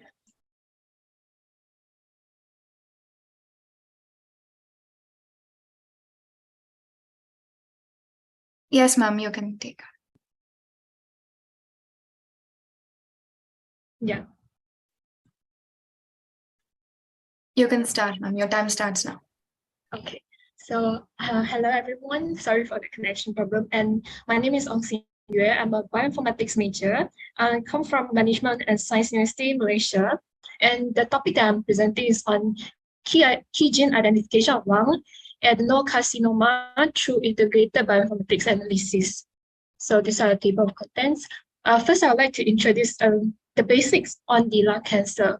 And in 2018, WHO estimated of population death caused by the lung cancer is 13.3 million. So it is the second cancer with the highest cancer mortality cases after the breast cancer. And lung cancer is typically higher in men as compared to the women. And it can be divided into two broad cases, which are the small cell lung cancer and the non-small cell lung cancer. And these two are the general differences between the two types of lung cancer. So this is the mechanism of lung cancer from a normal lung into lung cancer, and at last we have the tumor metastasis. General symptoms of the lung cancer during the early stages and late stages. So at first is the shortness of breathing, cough, wheezing, hoarseness, loss of appetite, chest pain, and also respiratory infections.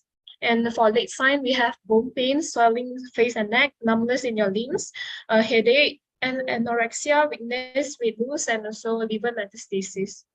The current treatment of lung cancer includes surgery, chemotherapy, radiotherapy, immunotherapy, and also target therapy. However, there's no specific treatment for lung cancer as of now. So for the workflow, for my study, first I retrieved 3 GSCIDs of 3 types of lung cancer samples from the GEO database on the SCBI. And next is processing the data. I uploaded the data into the GEO2R analysis tool. And next is the screening of the differentially expressed genes. So 250 from each GSCIDs for upregulated and downregulated are selected. And then I'm only taking 365 upregulated genes and 288 downregulated genes after removing the similar genes. And then by using the DAVID, I did a functional enrichment analysis on the upregulated and downregulated genes. And from here, I obtained the biological process, molecular function, so the cellular components of these genes. After that, in the cytoscape, by using the string plugin, I was able to get the protein-protein interaction between the upregulated genes, and also I did separately for the downregulated genes. And from the network that I've obtained, I do cytohelper using the MCC method to get the top 5 hub genes. Also, KM plotter is used to analyze the survival analysis of the genes. So yeah, this is the steps. And then, yeah, I would like to focus more on the results. So this is what I got from the DAVID. First, you have the downregulated biological processes, inflammatory response, immune response, regulation of complement activation, humoral immune response, also signal transduction. The molecular function of the downregulated includes the chemokine activity, the lipopeptide binding, MHC class 2, which is the T cell, T cell receptor activity, cytokine receptor activity, MHC class 2 protein complex binding. All of this happens in the extracellular space, cell surface, FHC class 2 protein complex, integral component of the plasma membrane, also plasma membrane. And for upregulated, the biological process include immune response, cell adhesion, inflammatory response, and signal transduction and neutrophil chemotaxis.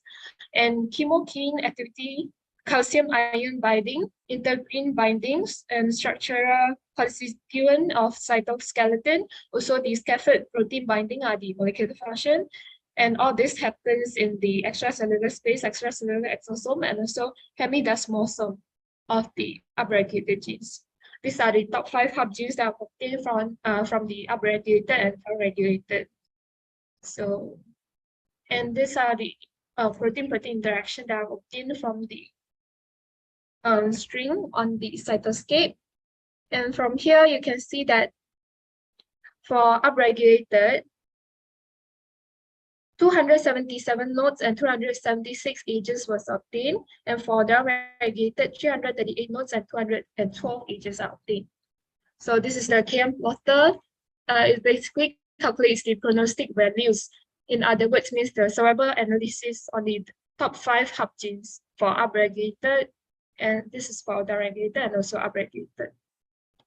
And lastly is the expression level of the hub genes was also done using the GBR tool. So you can see from here the downregulated, basically they are expressed lower than the general, than the normal condition. So going on to the discussion, basically 653 of the differentially expressed genes are used for this study, and through the functional annotation, these are what they have obtained, the one that I've already mentioned the results. And then going to the function of these genes. So these are the upregulated genes. Basically, they are all the top upregulated genes. They are of the same family, which is the creatine. So like generally, the creatine 5 it promotes the cell growth, and then the creatine 13 it has a role in the expression of the brain and bone metastasis and invasion. Creatine 15 localized in the stem cell. Creatine 16 acts in the regulation of innate immunity, and then we have the creatine 17, which is a known lung cancer biomarker already, and it actually it acts as a marker for the basal cell differentiation, and it plays a role in the biological process of cell division, also cell cycle progression, prognosis, proliferation, and tumor development.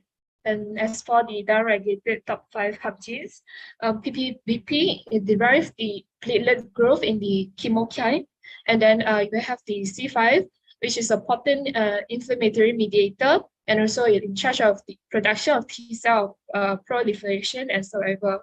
And then the CXCL2, this gene is actually not only found in the lung cancer, but it's also one of the top genes in the AML study. So it produced the activation monocytes and also neutrophils, and overexpress of the inflammation site. And then you have the CCR7 and CCR9 associate the large B cell lymphoma, and the CCR9 is the role in the advance of the T lymphocyte and distribution of intestinal surface, also the immature T lymphocyte. In the conclusion, from what that I've got, actually, I plan to continue this study with finding the microRNA of the genes, because basically now we have only identified the hub genes association with the cancer through these bioinformatics tools. So for this study should be conducted on the microRNA in order to identify how they affect the genes and how they are associated together with the cancer and the genes. And after that is done, wet lab can be done to study on these genes that I've proposed, and hopefully other than the creatine 17, there will be more biomarkers that can be identified in the lung cancer. And these are the references. And thank you for listening. Thank you, ma'am. Thank you so much. Yeah. Over to you, judges. Okay.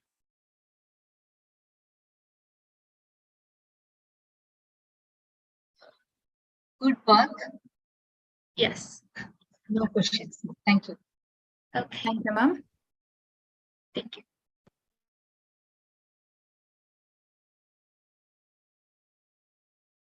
Thank you, ma'am. So moving on to the next oral presenter, Ms. Pallavi Rajendra Bhagat.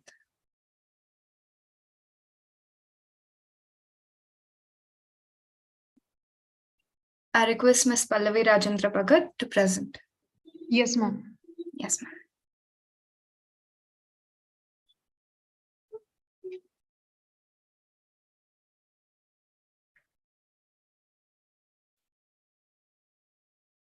Can I audible? Yes, ma'am, you're audible. And your Okay, screen is right. visible as well. Okay. My name is Pallavi Rajendra Bhagat. I'm working as a research assistant in MGM University. I want to do my project. Actually, I start my project in biodegradation of plastic by using microorganisms. In this overall study, I want to do the plastic degradation. I want to degrade the plastic by using the various microbes, which actually responsible for the degradation of plastic. There are various types of plastic present in environment. Plastic present in earth that like high density, low density plastic. Both type of plastic are degraded by using the microorganism. So in the earth, there are large amount of plastic are present, which is most plastic cause most of pollution in the air. Also, it causes pollution in air. Also, it causes pollution in soil. It causes pollution in ocean, in domestic life. Also, many of the animals and other living organisms get harm for the plastic because plastic is toxic for everything. So two types of plastic are there: low density, high density plastic. Both type of plastic are produce harm, but low density plastic degrade naturally in the environment, and also it take less time. And high density plastic take more time for the degradation, and also it harmful for the environment.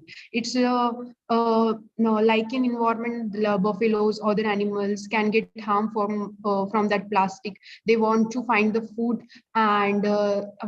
and want to engulf it, and they engulf the plastic bags, and that get into their throat, and after the date of animal is occurred. So there is biodegradation. Biodegradation means actually there is two process of biodegradation: anaerobic and aerobic biodegradation. And basically aerobic biodegradation is within the presence of oxygen, and anaerobic bacteria are also there for the degradation of plastic. Plastic pollution causes the various types, plastic pollution having the various types, like water pollution in water, like oceans, or the oceans and other water seas. There is a large amount of polythene are present, and that present there from many years. So it's most important to degrade that that plastic. And after water pollution, there is air pollution also. After burning of plastic, there is various harmful gases are releases, like sulfur, nitrogen, carbon dioxide, carbon, and that gases produce harm to the environment, and also it affects to the ecosystem. That ecosystem has been changed. This is one of the picture which represent the water pollution, soil pollution, and the air pollution. So soil pollution is most important issue also for the farmers, and the also plastic produces toxic gases, which is produce harm to the environment. So it is most important to degrade the plastic. Okay, for the degradation of plastic, I want to firstly I want to isolate. I was isolate the bacteria from the dump area. I would choice Narigaon dump area, which is from many years there is plastic dump. It is many years plastic dumping area, and in that area there is a plastic are present, and that are from many years. So I was taken that soil, that plastic, taken that soil, and cereal diluted it. Also, I was isolate the various bacteria into the plate, like I isolated by using the nutrient agar plate technique method.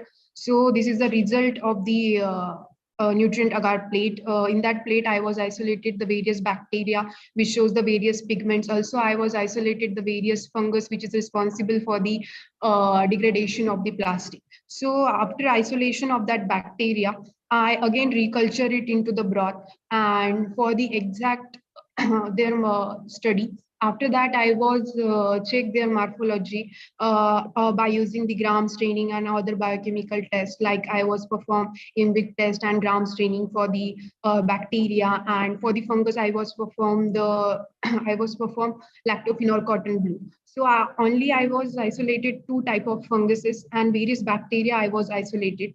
So firstly, after the isolation of bacteria and fungus, I was take the various flasks. So this is the flask. 1 minute. Yes, this is the round flask which I was taken, and in that flask I was taken the normal soil sample from the MGM campus. This is normal soil sample. This is not Naregaon dump area soil sample. I was taken it normal soil sample, and then I was autoclave it into the autoclave at 121 degrees Celsius for 15 minutes. So after autoclaving, my purpose of autoclave is to destroy overall microorganism, and I want only the sterile soil. So after taking that round conical flask containing the soil sample, I was added the broth containing, each broth containing single microbe, which I isolated from the Naregaon dump area. And after that, I was added the various plastic strip, like I was added high density, low density plastic strip. This is high density plastic strip, and this is low density plastic strips. So high density means that plastic strips I was taken from the medicinal bottle, like a syrup bottle and all, and other plastic strips I was taken from plastic bags. So these plastic strips means it denotes the high density and low density of plastic. So high density, low density plastic means high density means there is high thickness and also it very thick in nature. And low density means the content of the plastic is very low and it is degraded naturally, and also it take less time, and high density take more time for the degradation. So overall, I was isolated this bacteria, Bacillus subtilis, Pseudomonas aeruginosa, Streptococcus aureus. 2 fungus I was isolated, like Aspergillus niger and Aspergillus flavus. And also other bacteria I was isolated, but according to the only biochemical test and the staining technique, I was not identified that exact the presence of bacteria. So for exact identification, I want to do molecular research, like the sequencing and all gene research. Actually, I want to do, and this is overall bacteria which I was isolated, and I study their effect. That plastic strips I was added into that conical flask, and after that I was incubated into the room temperature for 1.5 months, and I added all necessary nutrient into that. And after addition and after incubation, I was taken that strips again, and initial and final weight I was calculated, like yes, this is the staining result, gram staining result. This is IMBIC test result of bacteria, and yes, this is initial and final weight of, like in container first, the initial weight of plastic strip is 14, and after the 1.5 month incubation, the last after the degradation, the weight is the plastic is degraded, like final weight is 0.30. But in some cases, like in container 4, in the B plastic strip, the initial weight is 0.50 and final weight is also 0.50. That means there is no degradation is occur. Each container contains different microorganism, and also it contains 5 type of plastic strips. So depending on microbes, the degradation is vary.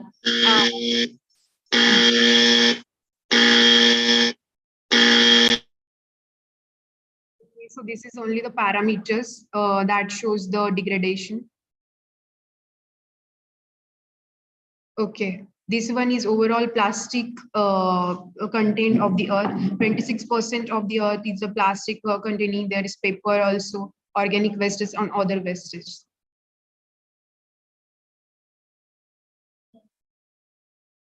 Okay, thank you. Thank you, ma'am. Thank you so much. Over to you, judges.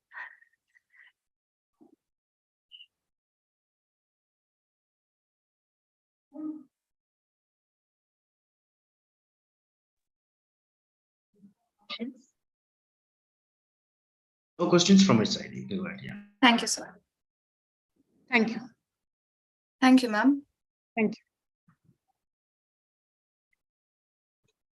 you. Moving on to the next oral presenter. So our next oral presenter is Dr. Preeti Sonkar.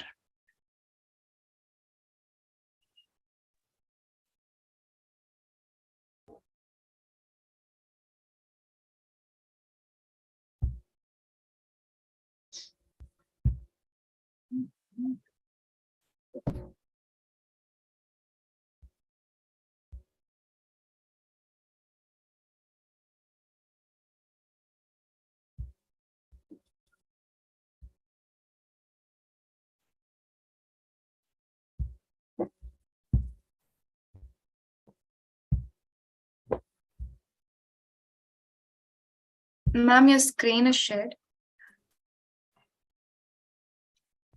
Ma'am, should we share your presentation?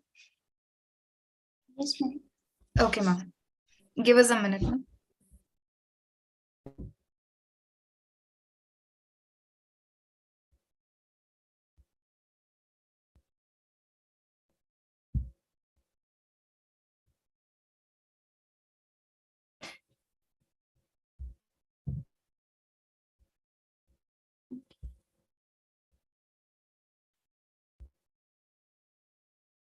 Ma'am, you can start your presentation.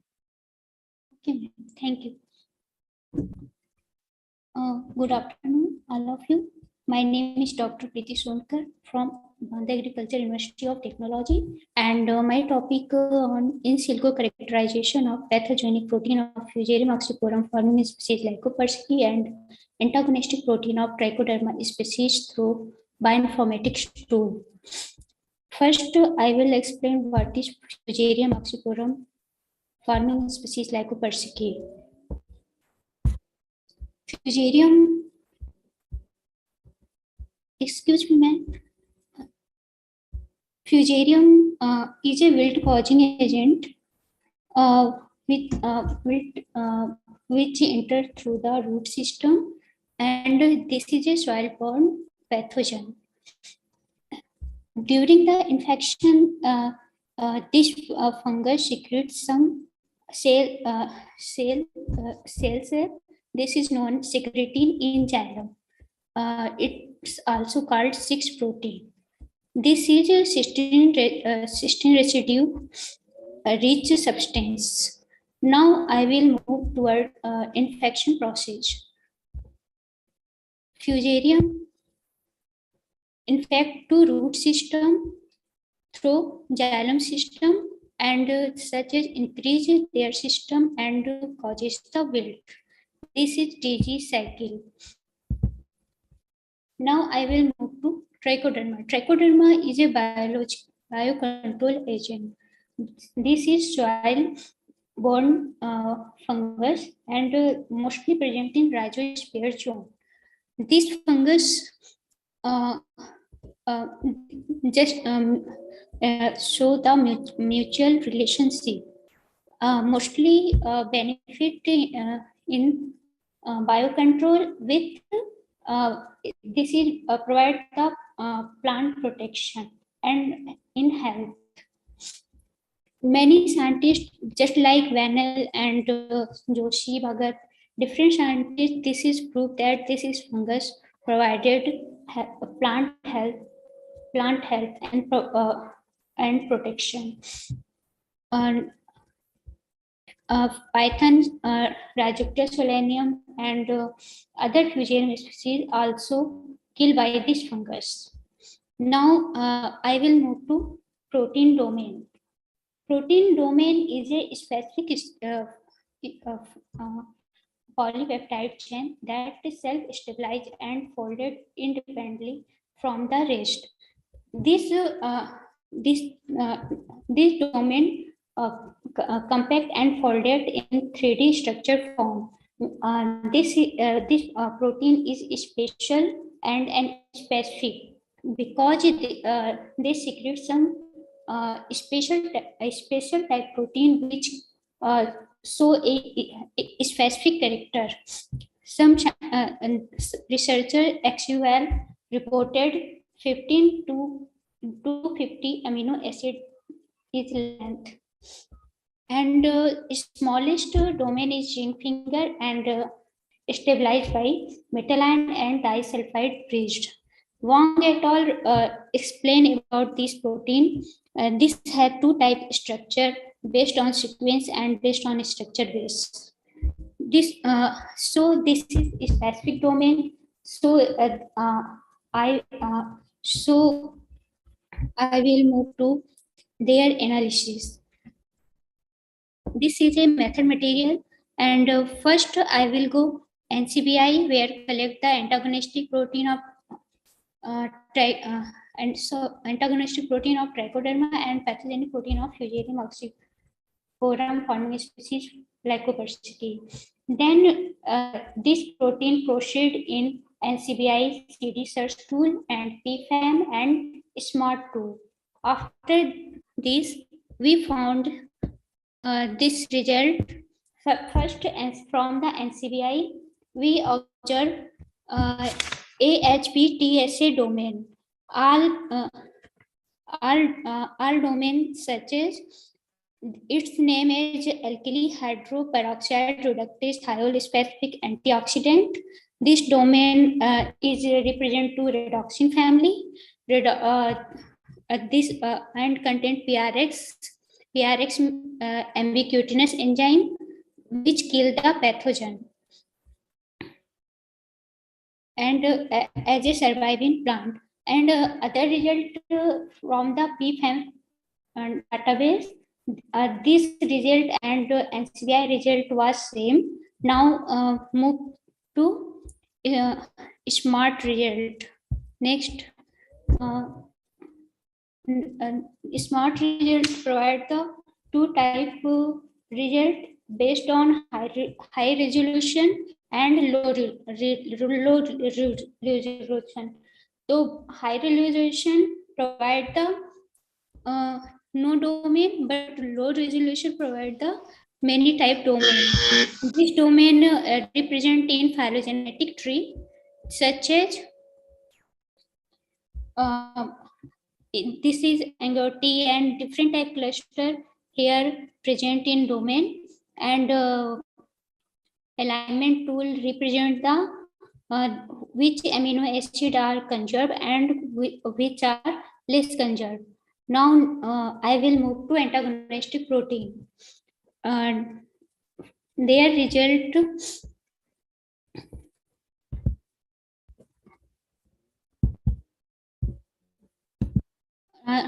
this is from the NCBI. We found PSA, PAKT, APRK, different type domain. This domain secrete a large number of secondary metabolites which kill the fall and as it prevent to fall. And from the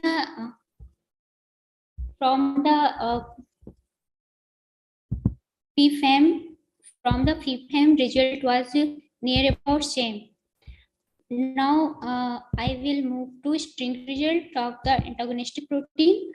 Here our domain was PSK, PP and AT domain, which are present in cluster form. This domain, when alignment, I will observe some amino acid are more conserved and some amino acid was less conserved. Then after we concluded that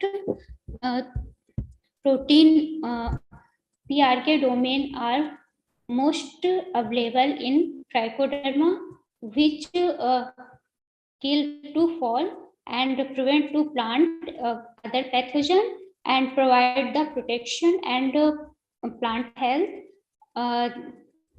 This is my conclusion, and thank you. Thank you, ma'am. Thank you so much. Thank you. Over to you, judges.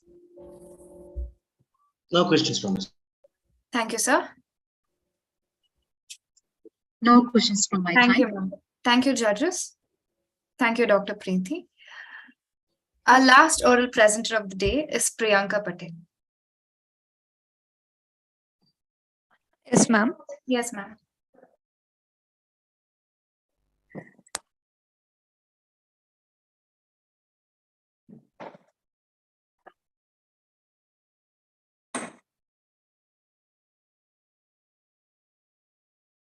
Ma'am, am I visible? Yes, ma'am. Yes, ma'am.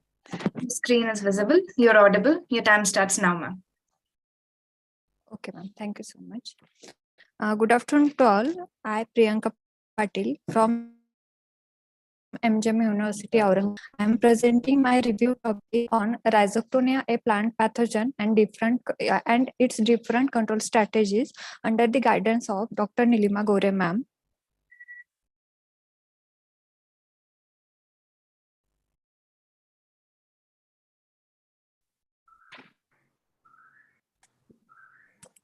When we see towards introductory part, plant pathogenic fungi causes major losses in agriculture.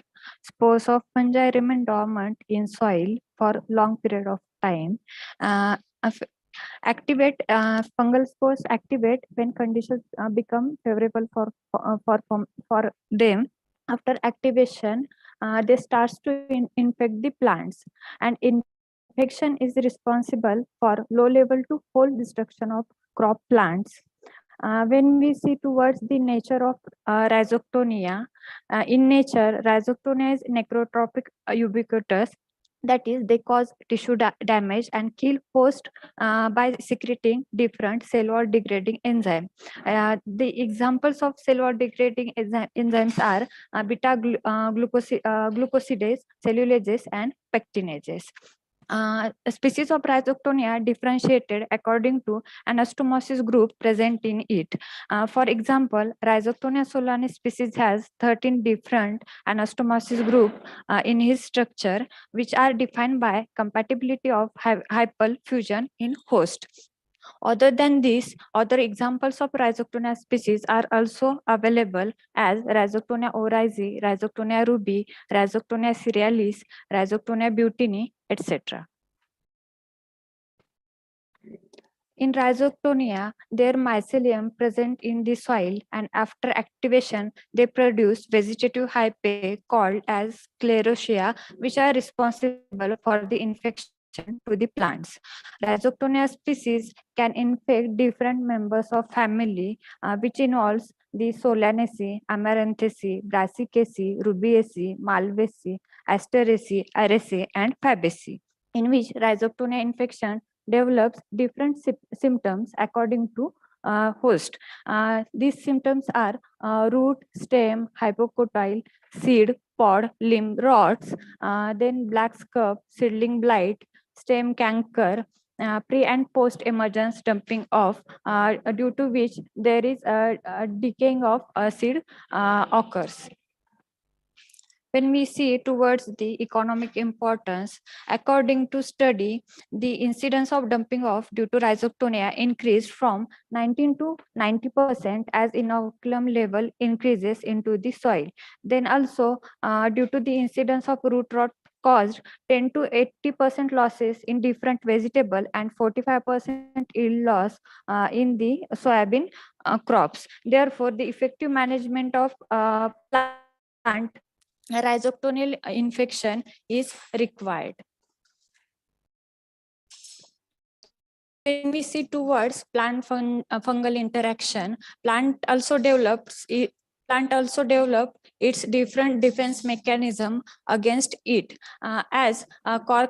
First defense mechanism, according to study, described the cork layer formation, in which they inhibit the invasion of fungal species into the host cell. Then, when plant secretes phytoalexin, then due to the phytoalexin secretion, in one study they observed that in lettuce plant, the phytoalexin leucine A gets secreted against the Rhizoctonia species.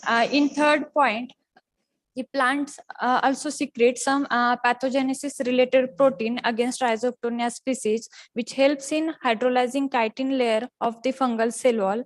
But not all plants can defend the pathogen strongly and avoid the infection. Therefore, there is requirement of development of different control strategies.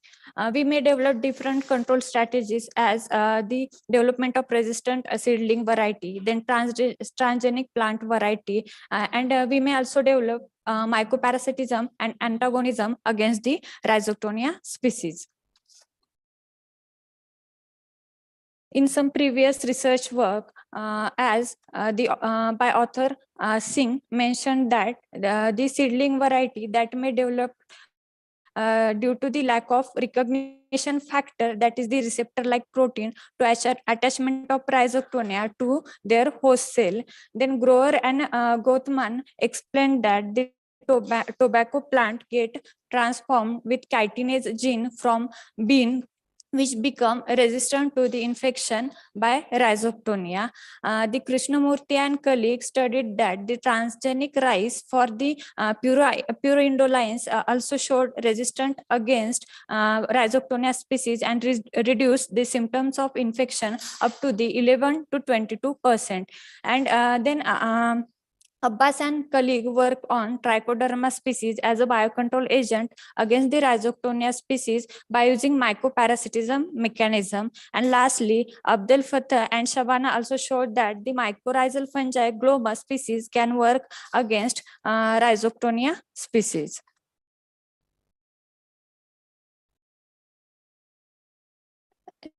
This is my conclusion. As we see towards increase in disease incidences due to the plant pathogenic rhizoctonia, the effective management of plant infection is required by using different control strategies, which helps in reduction in disease development and improvement in crop production. And when we see towards the advantage of this topic explanation, the use of biological practices to control the pathogen is better than the chemical one.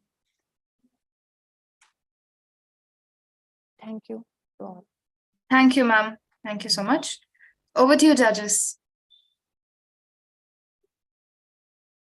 No questions. Thank you, ma'am. No question. No questions. Thank you. Okay, Thank you, judges. Thank you. Thank you, Ms. Priyanka. Well, that's the end of oral presentation. Thank you, participants and judges, for your valuable time. Due to time strain, I request the audience to take a break for 5 minutes. Kindly assemble back after 5 minutes for a more interesting and a brainstorming session from the speakers. Thank you.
Welcome back. The body is your temple. Keep it pure and clean for the soul to reside in. You may not be able to control the whole world, but you may learn to control your inner world through yoga. As the representation of the court, I welcome Dr. Rajesh, founder and director of Sanatana Yoga Vijnana Kendra, which promotes yoga, science, and spirituality. He is also a consultant scientist at Vasisht Academy. He has 11 years of experience as research scientist and 8 years as yoga master. His sole interest is connecting science with spirituality. His work in his PhD is interdisciplinary, which connects medicinal plants, molecular biology, and aromatherapy. There are 25 national and international publications to his name. He has delivered talks at international and national conferences. These talks can be viewed in his YouTube channel named Sanatana Yoga Vijnana Kendra. We welcome you, sir. Thank you. Thank you, Anusha.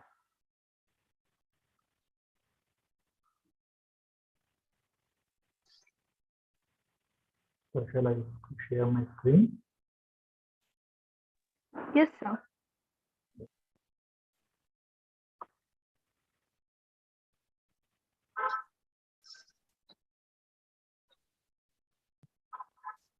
Yes. You can see now? Yes, sir. It is visible. Yes.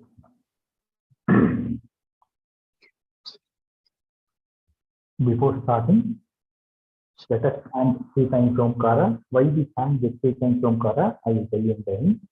Okay. Just wherever you are there, be there, just close your eyes and you will chant 3 times Omkara. Ready? Inhale. Oh.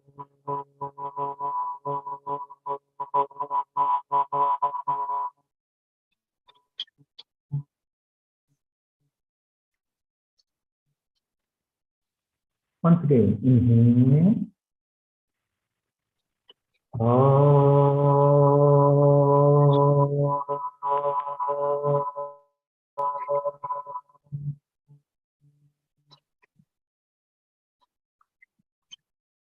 Once again, inhale.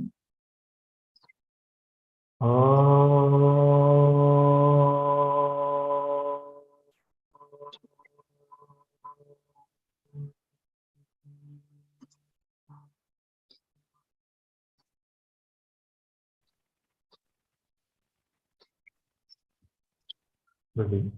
Yeah. So how many people are awake? How many people went to sleep in that 5 minutes? Or how many people had the food? Can anyone reply?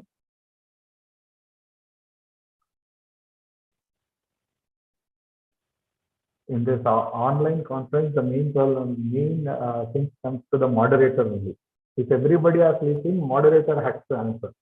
Either Anusha or Jovita or Ajita Jennifer. So you are also sleeping, moderator? No, No, sir. sir. Practice, sir. Good, madam. From yesterday, I am following you. You are doing a great job. All the moderators are doing a great job. Okay. Thank you, sir. Okay. So how many are there in the people? How many are there in the prison? Around 25? 18 people are there, sir. People are there. Now I have to ask, in that 18 people, how many are awake? Because, and how many had the food? Because Swami Vivekananda has mentioned in his book, if the people are hungry, don't teach Vedanta or the yoga to them. First give them the food. If it is a offline conference, we would have offered the food for them. But since it's online conference, it is self-serve. So they have to serve their food in their home. Okay. But one more advantage is also there. One more disadvantage is also there in offline conference. Because whenever we do offline conference, that is Sarva Sumana, whatever you are attending, we will always will give a very nice food. So when they have that nice food, okay, this after lunch session, they will go for sleep. They will not be able to hear the thing. That is also one problem with that. Okay, but still, I feel that the people are listening. Okay, since it is not at all related to your exact topic. From yesterday, I'm following your the conferences. Okay, not at all related anywhere. Morning, Chaitra madam, I think Chitra madam has given some talk that is little bit related. Okay, but still I'll make you two people get interest in those topics. Okay, because why I'm telling this one is, this is the sign. We always see the sign outside. For example, yesterday, madam has talked about nanoinformatics, and today morning I think cognitive technology, nutraceuticals, and nanobioinformatics, all those things. So everything is a sign which you are seeing outside. Okay, you are making the changes in outside, either in the organ. I think previous speaker also, she was talking about something plastic degradation or something.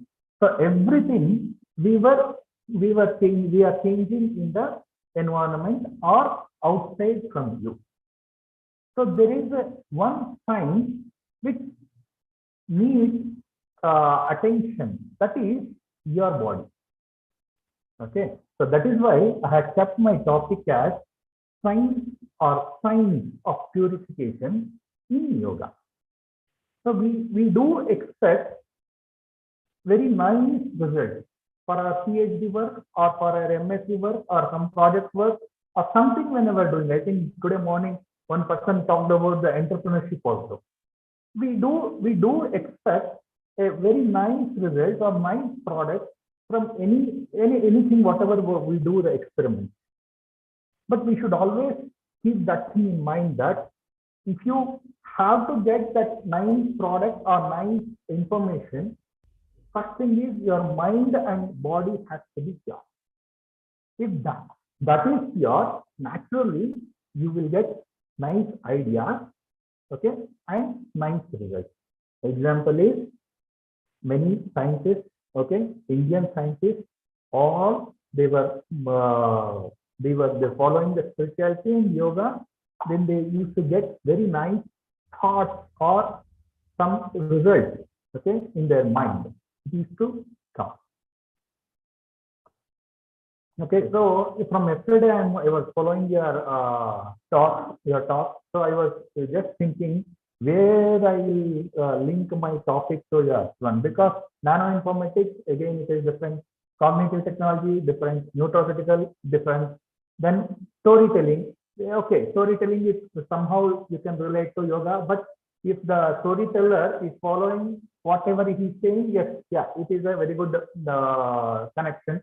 And journey insight to insight, again, that is also you can relate to yoga. So with that basis, let us start our topic. Okay, so it is a sign of purification in yoga. Now, so you have seen this. It is just a three-way treatment. Since you all biotechnology or biology or studied biology, you know this. So what is happening is, it is the dirty water is getting clean, and it is converted to the clear water.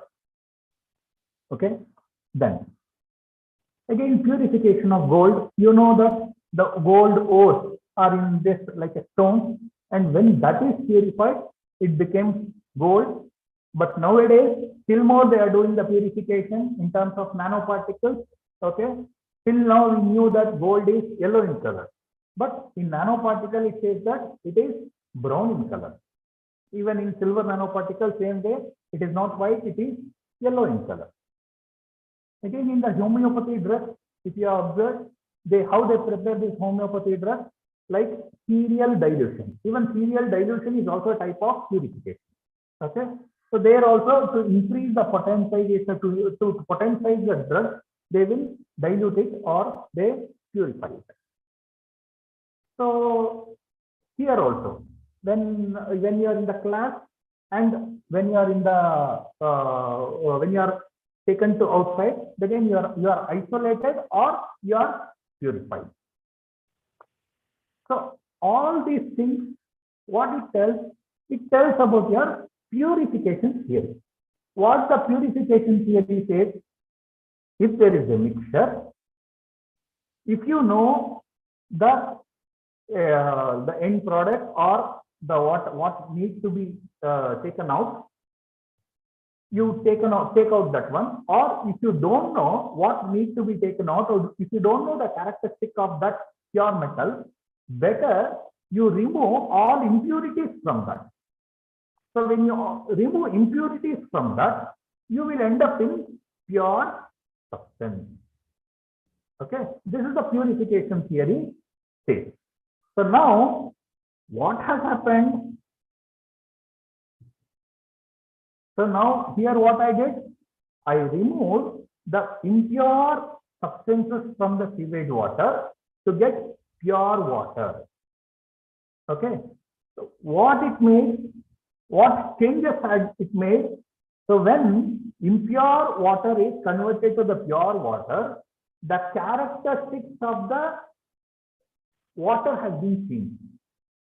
I'm not telling the native water characteristics. I'm telling that the mixture, whatever the sewage water is there, okay, so the characteristics, for example, the color has been changed, okay, then the pH has been changed, okay, or acidity has been changed, or the odor has been changed, okay.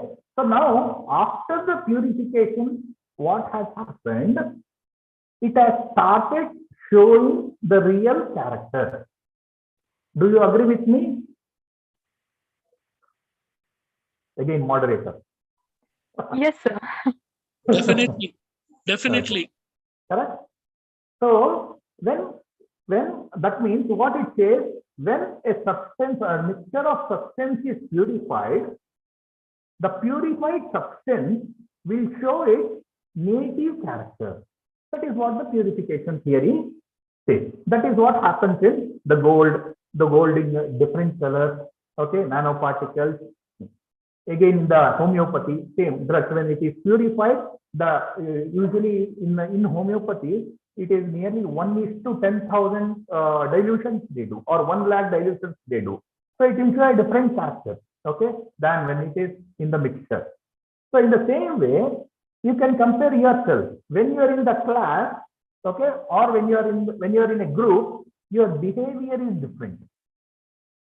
That is why whenever a teacher or a counselor wants to talk to you, she will isolate or he will isolate from the group. So when you are isolated from the group, it means that you are purified. Okay, so then your real character will come out. Okay, that is why the purification is very important. Okay, so now we are talking about the purification of the external materials. Now we have to think how there should be a system to purify the human being, because human being is also a mixture. What mixture I will tell you afterwards, but it is a mixture, correct? Human being is a mixture. So he has to be purified. When he is purified, the real character or the native character of the human being will come out. So now we need a system, we need a technology. Let us talk in your terms, okay? Conference terms. So we need a technology to purify human beings. Okay. So what is the technology? It is the yoga. Okay.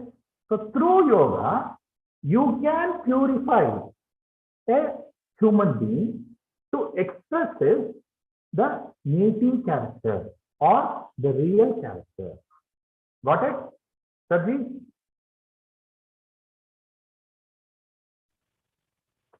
Sadji is okay. Renowned school. Okay. So that is what it is written here. So purification of any substances will lead to its native character, or in terms of if you are talking about a human being, it is the self. Why it has to be done? See, what is the current situation now? You ask anybody, okay? If you ask anybody, he might be getting 1 lakh per month, 2 lakh per month, 10 lakh per month, 15 lakh per month. Okay. You ask anybody, if you ask them whether are you happy? Somebody microphone is on. I request Shanabas to please mute yourself.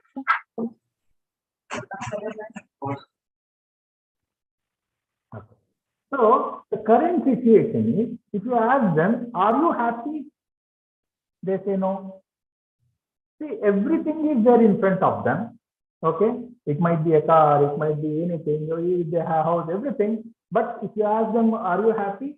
No. I think recently everyone would have seen the movie Kantara. Correct? The initial 15 minutes says about the same thing. The king, even after having everything, he will not be happy. He will go in search of something. Okay? The same way, the current situation is the same. That means people are not happy. They are they're suffering. Okay? So what is the need of the hour? What we need? So everyone should be happy. How they will be happy? If they understand their native character or experience their native character, they are happy. What example you can ask me? What example you can give us? You see a baby. Okay, baby is always happy. The people want to see the baby. Baby also wants to see the people. Okay, so both will be happy. By seeing also they will be happy, and by seeing also the baby will be happy. So we should get to that type of mind, okay, where the baby sees that I am very happy. Okay, so that is what we are concentrating now. Okay, so now I told the purification has to be done from the human being, or the purification of human being has to be done. So how and all we can purify a human being? See, there are three things. If you purify these three things in human beings, he will be happy. Okay. So what are the three things? One is body. Okay. Another one is mind. Another one is intellect. Intellect means it is a knowledge. Okay. Or a decision factor or knowledge. In Kannada we call it as buddhi. Okay. So you people only know.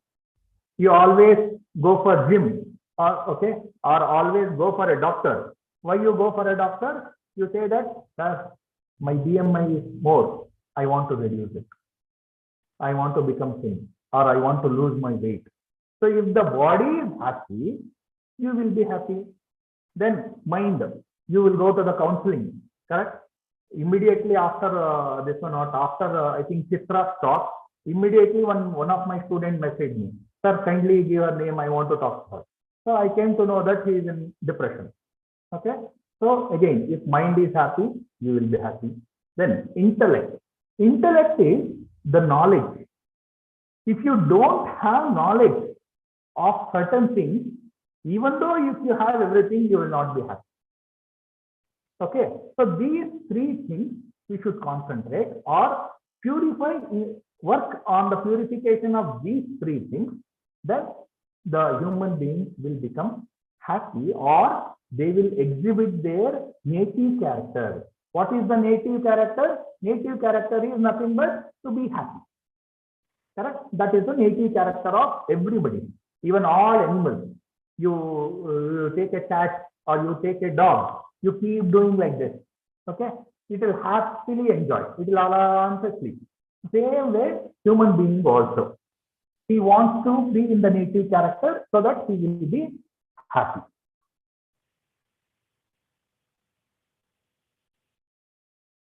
Then, so this body, when you want to purify a body, okay, that means this body, when you want to purify this body, so you have to work on the food and exercises. Okay, food and exercises. That is why I asked, what did you eat? Okay, now you can experience yourself wherever you are sitting.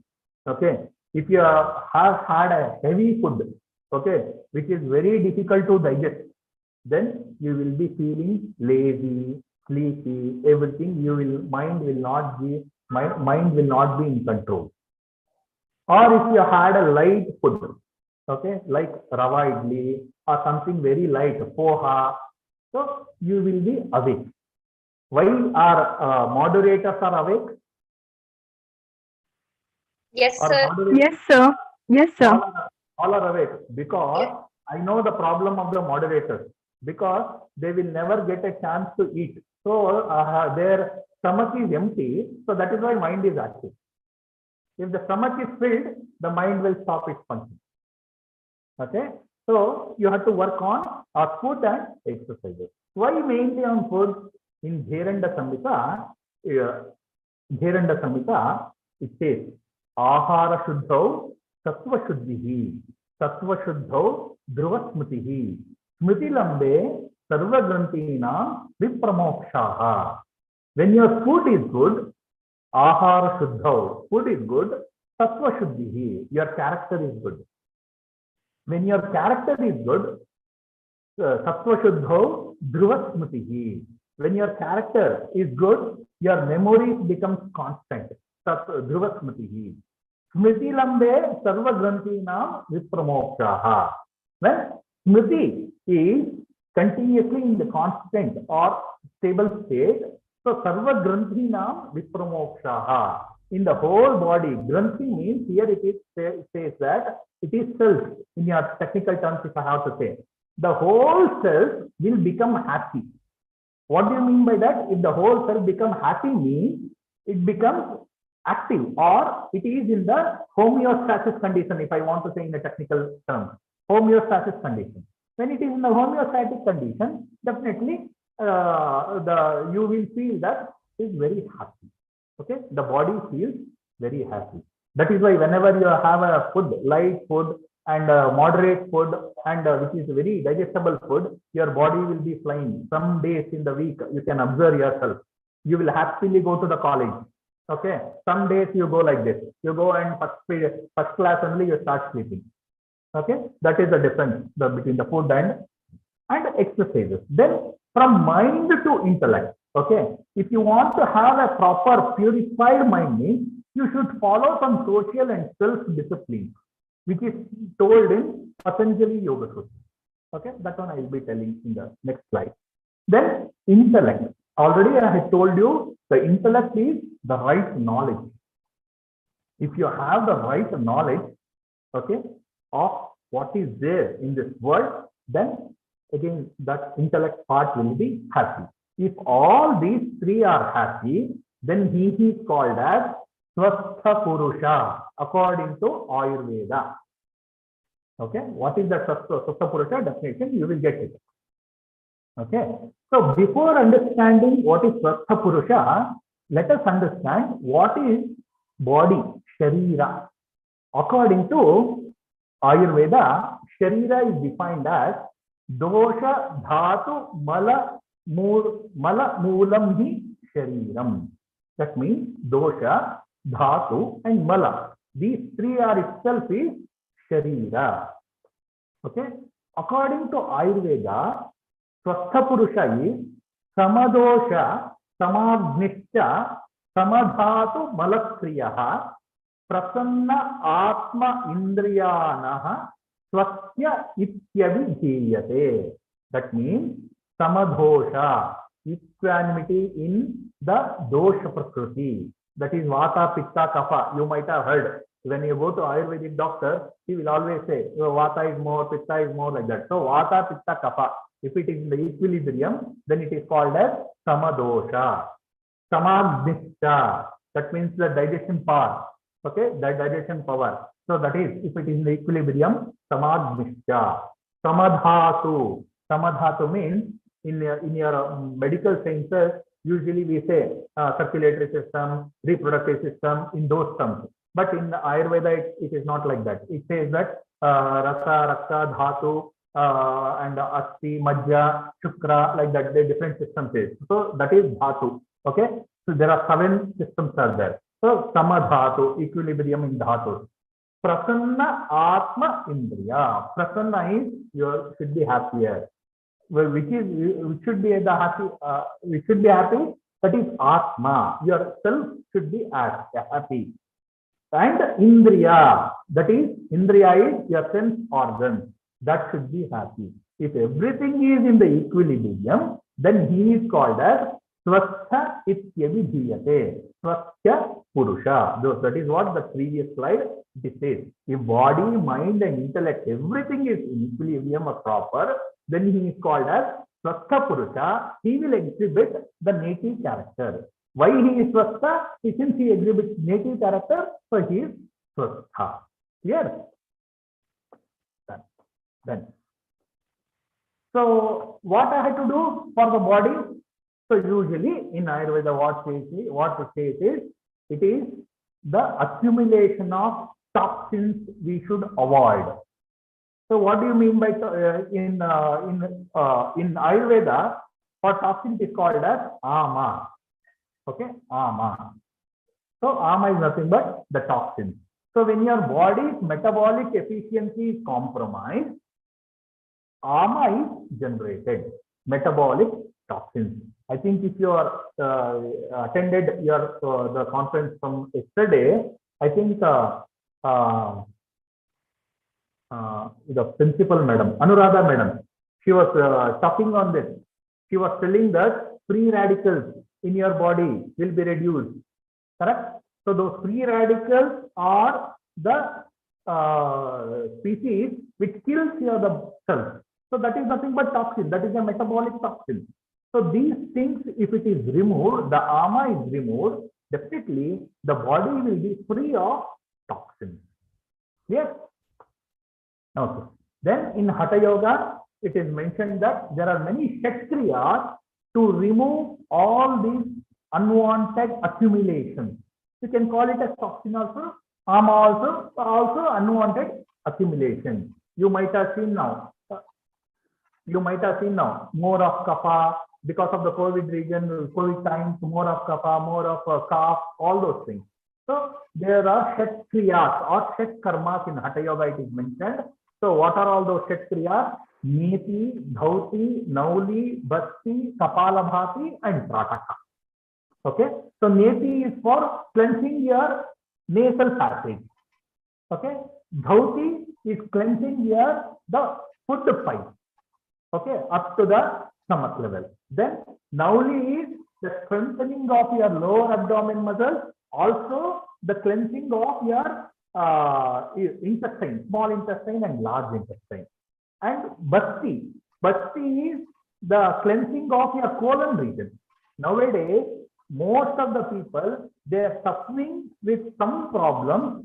It is because of this, because there is no easy discharge of the fecal matter.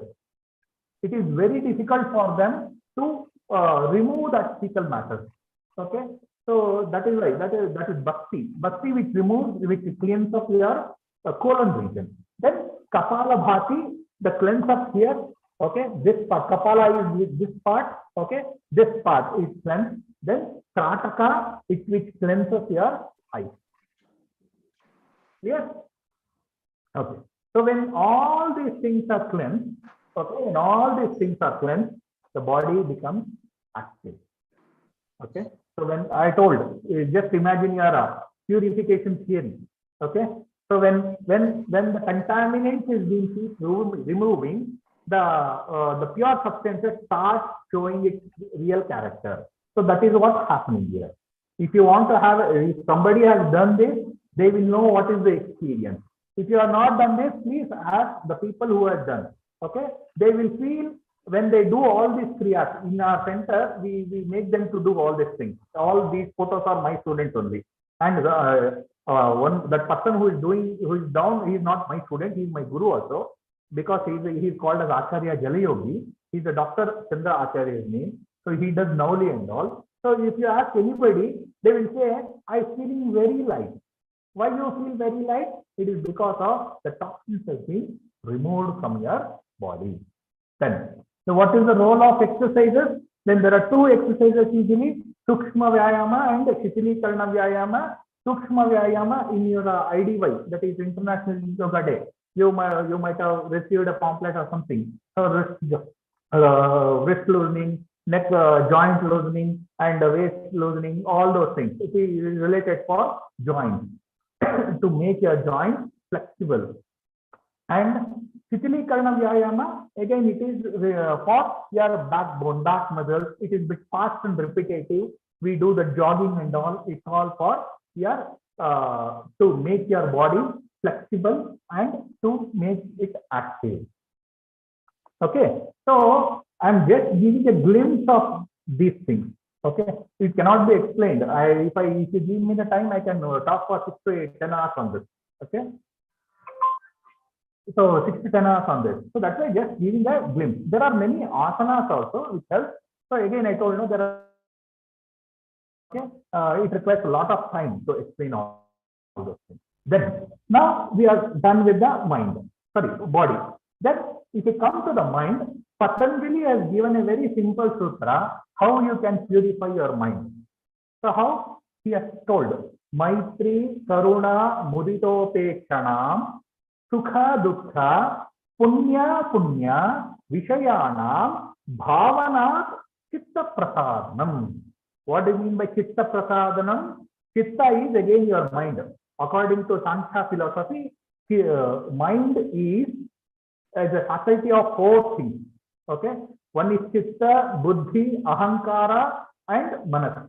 Actually, Chitta means again you can take it as Manas only. Okay, it's mind only. So Chitta Prasadanam. Chitta Prasadanam means mind is happy. When the mind will be happy, Maitri Karuna Muditopekshana. That means Maitri. Maitri means friendship. Okay, with whom? With whom? With a wealthy person. Usually what happens, how our mind works is, if I see somebody having a very big car, very big house or bungalow or something like that, if I see that one, immediately my mind works like this. This fellow, where he has got something? I think he has done a lot of bribe. One thing is bribe, or he has stolen from somewhere. Like that we think, our mind thinks. We never want to have a good friendship with that person. Okay, our mind will be thinking like that only. What, how he has made money, how he has made money, how he has made money. So we never make a friendship with him. Maitri, Karuna, again, Karuna is, let us say, if something happened when you are passing on the road, something happened to somebody, the heart will not beat for them. Ayo, Papa, oh, what has happened? Let me see. What has happened? Let me help him. No, we will never have. If he is very poor, we will think, leave it. He would have drunk and he would have fell down, or he has done some mistake. That's why he has fell down. He just passed through. So these characters will spoil your mind. Then Sukha Dukkha. Sukha Dukkha. When you are happy, you will react differently. When you are unhappy, you will react differently. Okay, that reaction will not be the same. Then Papa Punya. That means when you are doing a good work, you will have a different reaction. When you are doing a sin, you will have a different reaction. What happens now? You ask some government people, the people who are in government usually. Okay, when they come out, okay, if you talk to them, they talk such a way that they talk all ethics, everything. But when they are taking a bribe, okay, they never think on all those things. They will take. So Sukha Dukkha Papa Punya Bhavana Chitta Prasadanam. That means if you don't have emotion on these things, then if you have emotion on these things, then your Bhavana Chitta Prasadanam, your mind will be happy. Emotions on this, your mind will not be happy. That is what Patanjali has told. So no need to do any asanas, anything. Just concentrate on the mind and work on this. Your yoga is done and you will be happy forever. Then, what are the disciplines we have to follow? Again, it is told in Patanjali Yoga Sutra. One is social discipline and other one is the self-discipline. It is called as Yama and Niyama. Social discipline is one thing is you have to be truthfulness to the society. Then you should follow the non-violence in the society. Then you should not steal anything in the society that you are aspire. Then aparigraha, that is non-holding, accumulating the things. You should not accumulate the things. Then brahmacharya. Again, that is, it is not celibacy. It is just for the translation, we give it as celibacy. Brahmacharya is walking on the path of the truth. Okay, it is not like unmarried or something. It is walking on the path of truth. He is called as brahmachari. Brahma is the bigger one. Achari means who works for that. So that is called brahmachari. It is not who is not married or something like that. Okay. Then the niyama, that is self-discipline. See, so in the society you have a discipline. Again, in the self also you should have some discipline. So the self-discipline, it says that shaucha, that is physical and mental hygiene you should have. Correct. In the whenever you are there, you might be in your home or you might be in a conference. Your mind should be pure. Okay. Then santosha, that means content or happy state of mind. That means you should have some feeling that whenever you are learning something, whenever you are doing something, oh, I'm learning something, I'm doing something, so that it will make me to learn things. So like that, you should have some santosha, that is contentment. Otherwise, you cannot help. Then Ishwar Pranidhana, like how you believed Dr. Prinan Bhaktiji. So same way, that means you are surrendered. Okay, Sirji, I will put my abstract and I'll pay my fees. I feel that definitely you are going to conduct the conference and it will be displayed in my abstract book. So that is what Ishvara Pranidhana, just surrendering. Then Swadhyaya. Swadhyaya is the self-study. Usually this is the problem we face. We always keep telling others, but we never see our back. Okay. So Swadhyaya is seeing yourself, whether you are in the right path. So that is Swadhyaya. Then tapas. To do anything, you should have the determination. Okay, either you are doing a research or you are doing entrepreneurship or anything, you should have the determination that no, I'm going to take that I will finish up this particular work. These two are required for mind to get purified. Okay, so all see in these two things, all your negative things will go. Okay, all the negative things, telling the lies and laziness, everything will go off. This is nothing but the purification of the mind. Then when it comes to the intellect is true knowledge, okay, or the discriminating power. Again, it is a very big topic. Okay, it is based on chitta, very big topic. I'll just give the glimpse of this. See, there are different states of chitta. You can analyze yourself, which is your chitta. Okay, so one is Shipta. Shipta is disturbed chitta. So if you go to these type of people, they will not be able to give any answer to you, or they will not be able to give any suggestion to you. What they do is they confuse yourself, they confuse you, also they will confuse himself. Then it is disturbed chitta. They doesn't know what they are doing. And other one is muda or dull chitta. That is, chitta is nothing but translate it as a mind. Okay, for your understanding, basic understanding. Muda is dull. Okay, dull means you go to anytime you go to him, he'll be like this. Okay, if you ask how is the life, he says, "Ayo, it's going on, just living." So like that is dull chitta. Then vikshipta, that is distracted. So these kind of people, how they will be? First, for example, since you are most of the people are students, you will take one project work. Then after 2 days, you will come to know, no, this is very difficult, cannot do. Then you will jump into bioinformatics. Then again you will think. Again you will think.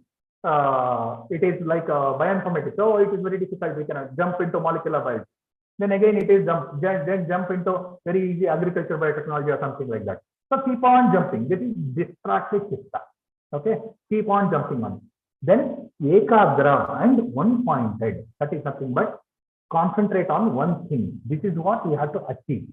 Okay, with the purification of the body and mind. And nirodha. Nirodha is a state where it comes in yoga, where it's called as thoughtless state. That is also a state of happiness. Okay. Then how these chittas are generated, how it is formed? It is like explained again in Patanjali Yoga Sutra. It is because of Panchaklesha. Okay, Panchaklesha, again, just for the translation purpose, you can take it as trauma. Okay, so what are all these Panchaklesha? It is avidya, asmita, raga, dvesha, and abhinivesha. Avidya, asmita, raga, dvesha, and abhinivesha. What is avidya? It is ignorance. That means you know you are doing wrong, but still you will do.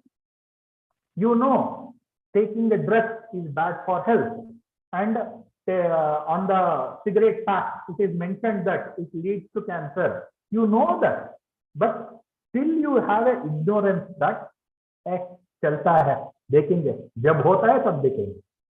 Okay, so that is avidya, that is ignorance. Then asmita, that is ego. Ego. Why he should tell? Why he should show my mistake? This is our ego. Okay, it will not allow you to learn anything new.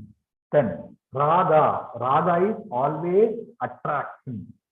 In Patanjali Yoga Sutra, it is defined as sukhanushayi ragaha. That means if you go in search of happiness, you will be end up in it as raga. Sukhanushayi raga, in search of happiness, that is sukhanushayi ragaha. Dvesha, aversion. Dukkhanushayi dveshaha. Whenever you don't get anything, okay, you will get an aversion on him or aversion on her. That is called dvesha. Then abhinivesha, it is a fear of death. Everybody has this, correct? Abhinivesha, that means fear of death. Oh, if something happens, what happens? So you might have seen the news. Oh, COVID again, it is coming from December or January. If it again attack, who will going to die? I don't know. So that prana bhaya, that is called abhinivesha, fear of death. If these things are removed, again, these things is in different concentration. If you want to tell in technical terms, different concentration. That is, one is prashupta. Prashupta is a dormant. That means it is inside, it has not come out. Okay, the intensity or the density, it has not come out. Then tanu, weak. For light, it is there. Like ego, you have light ego, light dvesha, light abhinivesha. So it is very weak. Then vichinna, that is oscillating. Oscillating means sometimes you will have ego, sometimes you will have the fear of death, sometimes you will have avidya, that is ignorance. So this is oscillating. Udara. Udara means it is abundant. Everything is there. Okay. So all those negative characters, it is there. So what is so what is the root cause of this suffering? Why we suffer always? It is because of avidya. Okay. So what happens? You know that it is not good. You are doing the same thing. For example, I think in most of the talks you might have heard, that means fast food, all those things are not good for the body. Okay, every day eating masala, spices, it is not good for the body. You know that, but still you have a avidya, that is ignorance. So that will what, if you know you have avidya, that means ignorance. So because of that, you will have some material desire. That material desire make you do some more simple work. Say, let me eat today, we will see tomorrow. Let me eat this week, next week we will see. I will do complete that, or I will go to the doctor. So sinful act, that is papam. Then that leads to suffering. When it comes to suffering, it is nothing but the unhealthy mind. So this one, if you remember, if anybody is sleeping, so this is the unhealthy mind. The people start reacting like this. So if you have the right knowledge, what to eat, how to do, what work to do, then that itself is vidya. Okay, that is the knowledge. Okay, so human being with the superhuman character, so he will have trying to know about self, okay, and believe in the systems and the value systems, then not harm others, then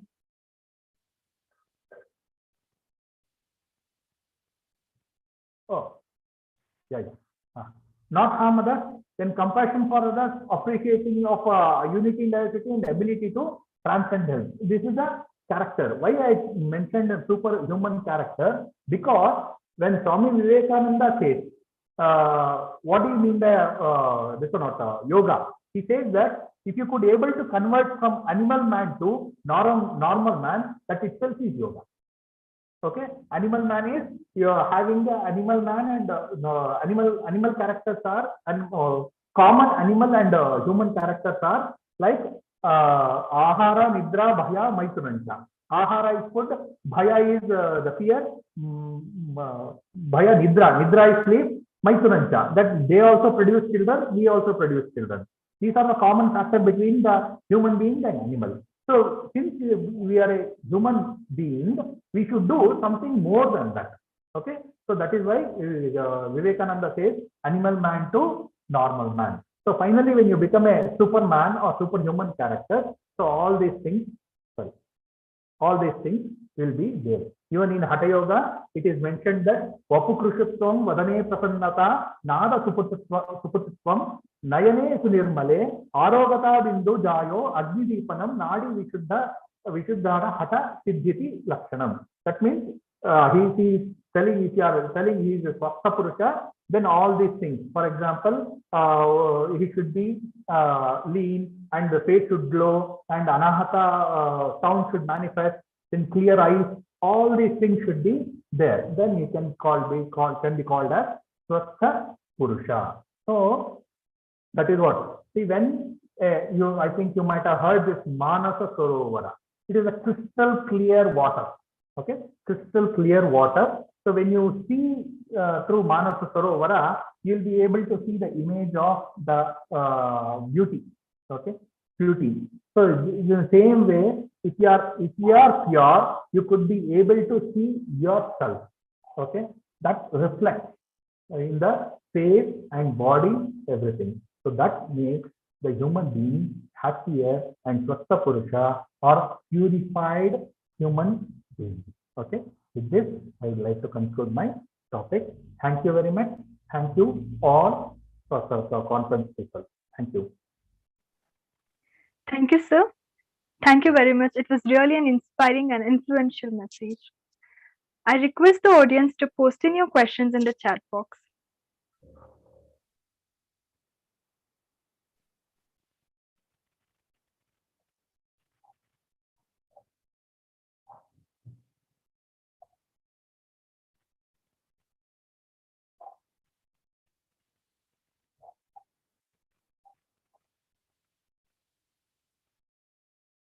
Done. No problem, madam. If you have any question, just put me a message. I think you have 3 more talks. We can continue. Okay, sir. Thank you very much, sir. Thank you.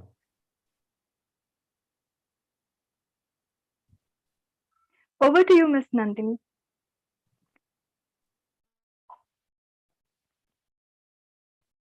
Shoot for even more. If you miss, you will land almost the stars. As one of the stars, now I take the privilege to invite Dr. G. Dhanlakshmi. She is an assistant professor of the Department of Biochemistry at Padma Shri Institution of Management and Sciences, Bangalore. She is an expertise in genomics and life science. Her research interest lies in clinical biochemistry, medicinal chemistry, computational biology. She has guided over 5 masters of philosophy scholars and more than 35 postgraduate research work in the field of biochemistry, published 13 research papers and book chapters. She was awarded as lifetime membership in 4 international society and has received Best Women Faculty Award, is a university rank holder and silver medalist from IIT Kharagpur. We welcome you, ma'am.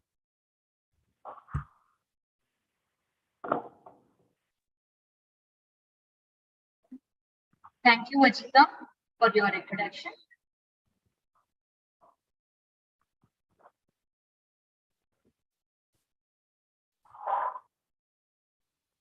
Can you see my slide?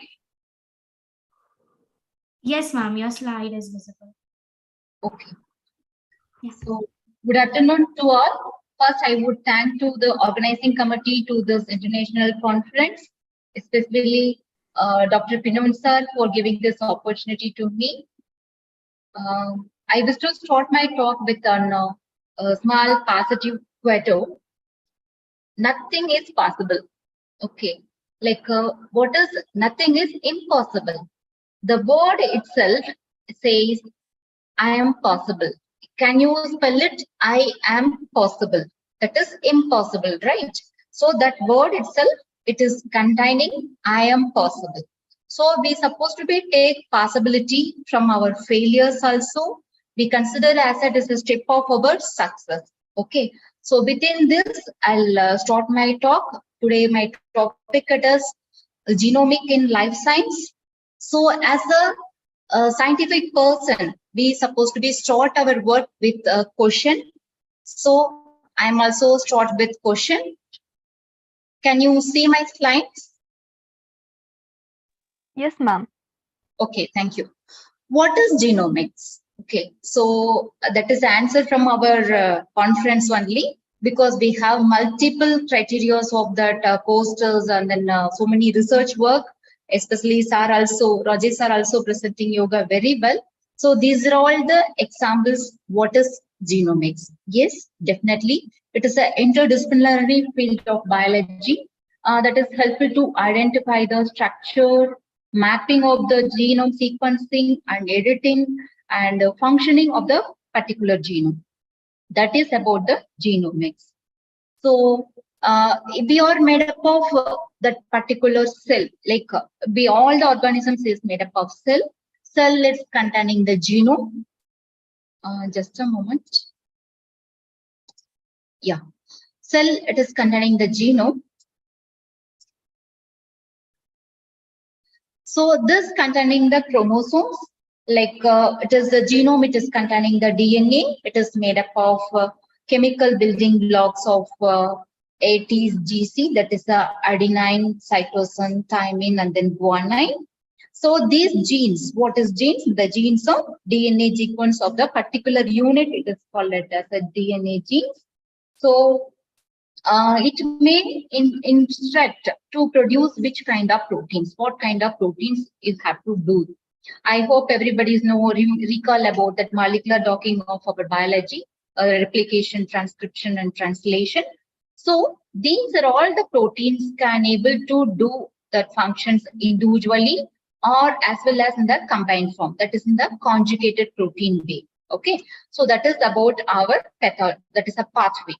So next I plan to move with that genomic era. Okay, that is very, very important. What we cross the path, no, every time we supposed to be turned back and then see where we crossed from. Okay, that is very important. We don't forget our in the past. Okay, so I hope you remember about that Charles Darwin's natural selection theory, then mental inheritance theory. These are all the things. It is a basic in this genomic. They are the prior, that is a first premier for our thing, where we are on the day itself, on the year, very long year back itself, they put the footstep for us. Then nucleic acid identifications, then that is a chromosomal theory, everything it will become occur. Then we find out that the Watson and Crick in the 1953, they find out that double helical structure of that DNA. So these are all the milestones. Then DNA sequencing till we are in nowadays. Everybody is very focused, curious to learn about that NGS technology. That is a next generation sequence technology. Okay, what is the base of next generation sequence technology? That is our sequencing. Okay, Sandworth method. Okay, that is the important, and transgenic animals, human mapping, everything.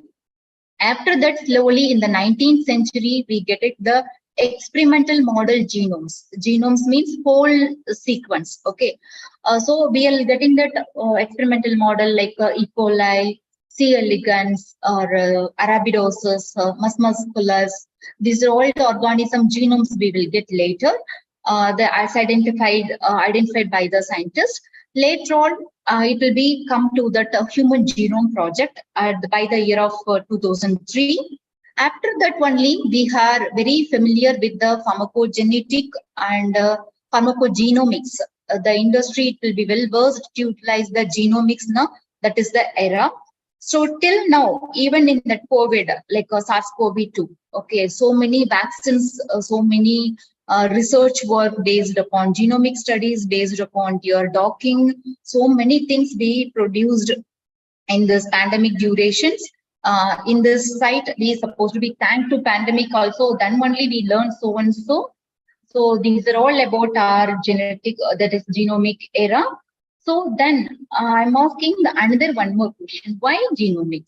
I hope you watch that era. No, by the time itself you're getting the answer also. Yes, we want to identify the character and quantification of the particular organisms. So this is very, very important. Okay. So in this, we have two important things. Why we want to compare the sequencing of the genome, then why we want to why we want to identify the sequence, and why we want to compare the sequence. Yes, both it will be very important. For example, improving the human health or ensure your food safety, improving our food quality, that it is important. Then compare. For example, you are getting chili, you are utilizing chili, right? So many varieties of chilies are there, green chili, red chili. In the green chilies also so many species, so many varieties are there.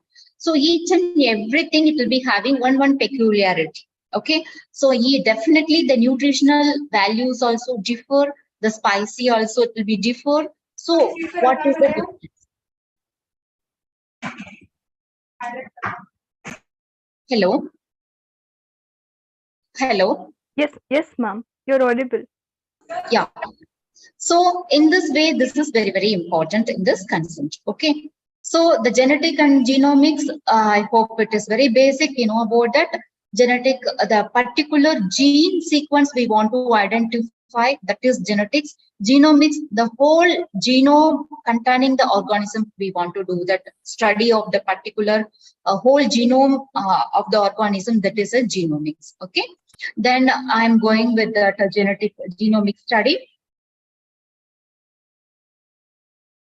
So this genomic study, it will be having the two classification, major classification, that is structural genomics and then functional genomics. Structural genomics, it will be tell about that, helpful to identify about that physical nature of the genomes regarding the particular organism. Then functional genomics, it will be very helpful to identifying the function of that genomes as well as the expression. What is the pathway? How it will be worked out, molecular dynamic way, everything it will be identified through the functional genomics. Okay. Now I'm going to that few steps is allowed in that functional structural genomics. That the first one, it is a genome mapping. Genome mapping, it will be very, very helpful to identifying the particular location of the genes and whether mutations it will be happen or not, right?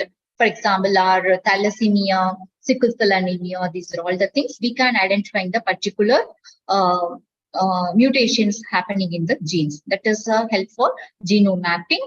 Then physical mapping, it will be helpful for the differences or the distance between the chromosomal landmark, so and the nucleotide bases. That is helpful for the physical mapping. And the genome sequence. So this genome sequencing, it will be containing, already I tell about that, it's containing the DNA nucleotides, that is the bases, AT, GC bases, we can find out in the sequencing also. Then assembly. Assembly will be very, very important. The short genome sequences. After removing the overlapping sequences, we can assemble that short sequences to form it as a large sequences. That is important for genome assembly. These are all the tools it is used for the genome assembly.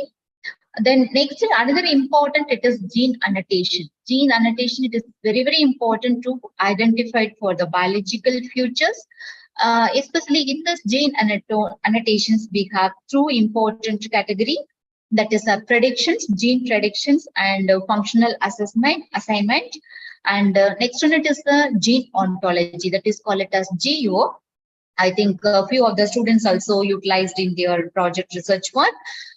In this today's presentation also, this gene ontology will be helpful to identify the molecular function and what are the components it will be there, how it will be react or how it will be interact in the molecular level, we can able to identify. That is important for gene ontology. Okay, so these are all the things it is available in our structural genomes. Okay, now I move it with that small examples, like we having the so many experimental organisms like human to bacteria, like E. coli towards. Okay, even in the plant, even in the worms, we having one experimental animals.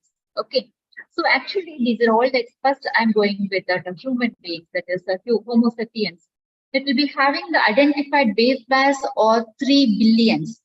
3 billion base pairs are there, but we can estimate only 30,000 genes only. We can estimate it only 30,000. Still, so many of them is available. Musculus, like a rat, 2.6 billions of bases it will be there. Here also we can identify only 30,000 genes. As well as in the fruit fly, the Drosophila, 137 millions of base pairs are there, but we should identify only the till now only identified that genes, it is 13,000 only. Okay, the same as each and every organisms. It's like so nowadays we are from 2020 onwards, we are very familiar with SARS-CoV term. Yes or no? The same thing was happening in the 20 years back, that is in the 2000s, HIV. Okay, it is one of the drastic infections. The awareness, it will be created so and so, then only they can survive in this way. In this HIV sequence, that is a human immunodeficiency virus genome also, it will be having 9,700 base pairs, but only 9 genes are identified. So think about that. Still, we want to work it out in this field. Okay, so these are all some current initiative of the structural genomes databases. Here I want to give one more examples for the one database, that is NESG. NESG means Northeast Structural Genomic Consortium. My slide is moving, right? Yes, ma'am. Yeah. So Northeast Structural Genomic Consortium. Actually, it is good for eukaryotic, but even some other sequences also there. You can able to get it the structural galleries and what is the target site, what is the target list of these particular eukaryotic organisms you can able to identify in this site. And then in this site, we have the databases. These are all the n number of databases it is available in that NESG site. Okay, that is the application of this site. I'm giving the only one example here. Then I'm going with the sequencing tool. Sequencing tool, everybody is utilizing the sequencing tool because it is very basic in our bioinformatics work. Pairwise sequence alignment, that is proteins or nucleic acid sequence, we can utilizing, and takeoff it is utilizing for protein sequencing, and MU it is good, better than these two. Okay, then cluster omega, it is a multiple sequence, 3 or more sequences you can utilizing for in that identification in that cluster omega tool. Then muscle, it is a multiple sequence comparison by log expectation. Actually, this muscle is comparatively better than other these two. That is another multiple sequence alignment. It will be there. No, comparatively, it will be giving the good results also. Finally, mapped, concludingly mapped, which is giving the very accurate and then very good results, high resolution results given by the MAT also. These are all some of the sequence analyzing tools. Next, I'm going with it some of the functional analyzing, structural and then functional analyzing tools of the proteins. CATCH, that is class, architecture, topology, and homologous superfamily. This tool, it will be helpful to identifying the classification and organization of your protein sample, any sample. Raptor X, it is helpful to identifying the structure of the proteins. Even the domains also you can able to predict. Haddock, it is good for interacting, modeling interactor. that is protein-protein interactions or protein DNA interactions. Also, it is good with HADOC too. And smart assemble modulator architecture retrieval tool. Actually, here you'll getting the multiple protein query. After that, I'll give a. I saw that website also. What is a smart? What is important also? String the data tool. It will be helpful to predict the protein interaction. And Memo, that is it's helpful to identify the matching tool. That is a graphical matching tool. It is very, very helpful to identifying your biological pathway, where your biological components are there, how it will be interacting molecular levelly. You have to interact with the help of the graphical tool. These are all the things. Okay. So next, I'm going with one small example with the smart. This is a smart site. Can you see my slide, right? It's visible, ma'am. Yes. Yeah. Thank you. So this is a smart site. In the smart site, actually, we having the two options, whether the normal mode or in the case of genomic mode. You can read here. The normal mode means what are the databases it is available in the genomic, what are the databases it's available. As per your query or as per your applicability, you can choose the mode also, whether if you want normal or in the case of genomic modes also. And then these are all some of the important databases utilized in that bioinformatics. I hope everybody is familiar with these. I'm not ready to go one by one. Few only I'm explaining that that is GenBank. I hope without GenBank, we are not moving to that nucleotide sequences research. That much important it is GenBank. Then Ensemble, it is containing the genome, again the eukaryotic genomes. It is good site. You can, for a genomic study purposes, you can search it in the website. You automatically will getting the knowledge. Okay, you can spend the time with the tools on the database. Definitely you'll getting the knowledge. And then MedHub, it is there. Medicinal hub, like a medicinal plants database. It is good database for the medicinal plants. Not all the medicinal plants it's not available. Few medicinal plants is available. You can go and check it in the site also. So then GMP, that is a good signaling gateway of that molecular signaling pathway you can utilizing by this databases. Okay. So next I'm going with that ANA symbol. This is the database site. Can you see that, right? So we having the options like that: species, future, what are the features type we need, what are the identifications.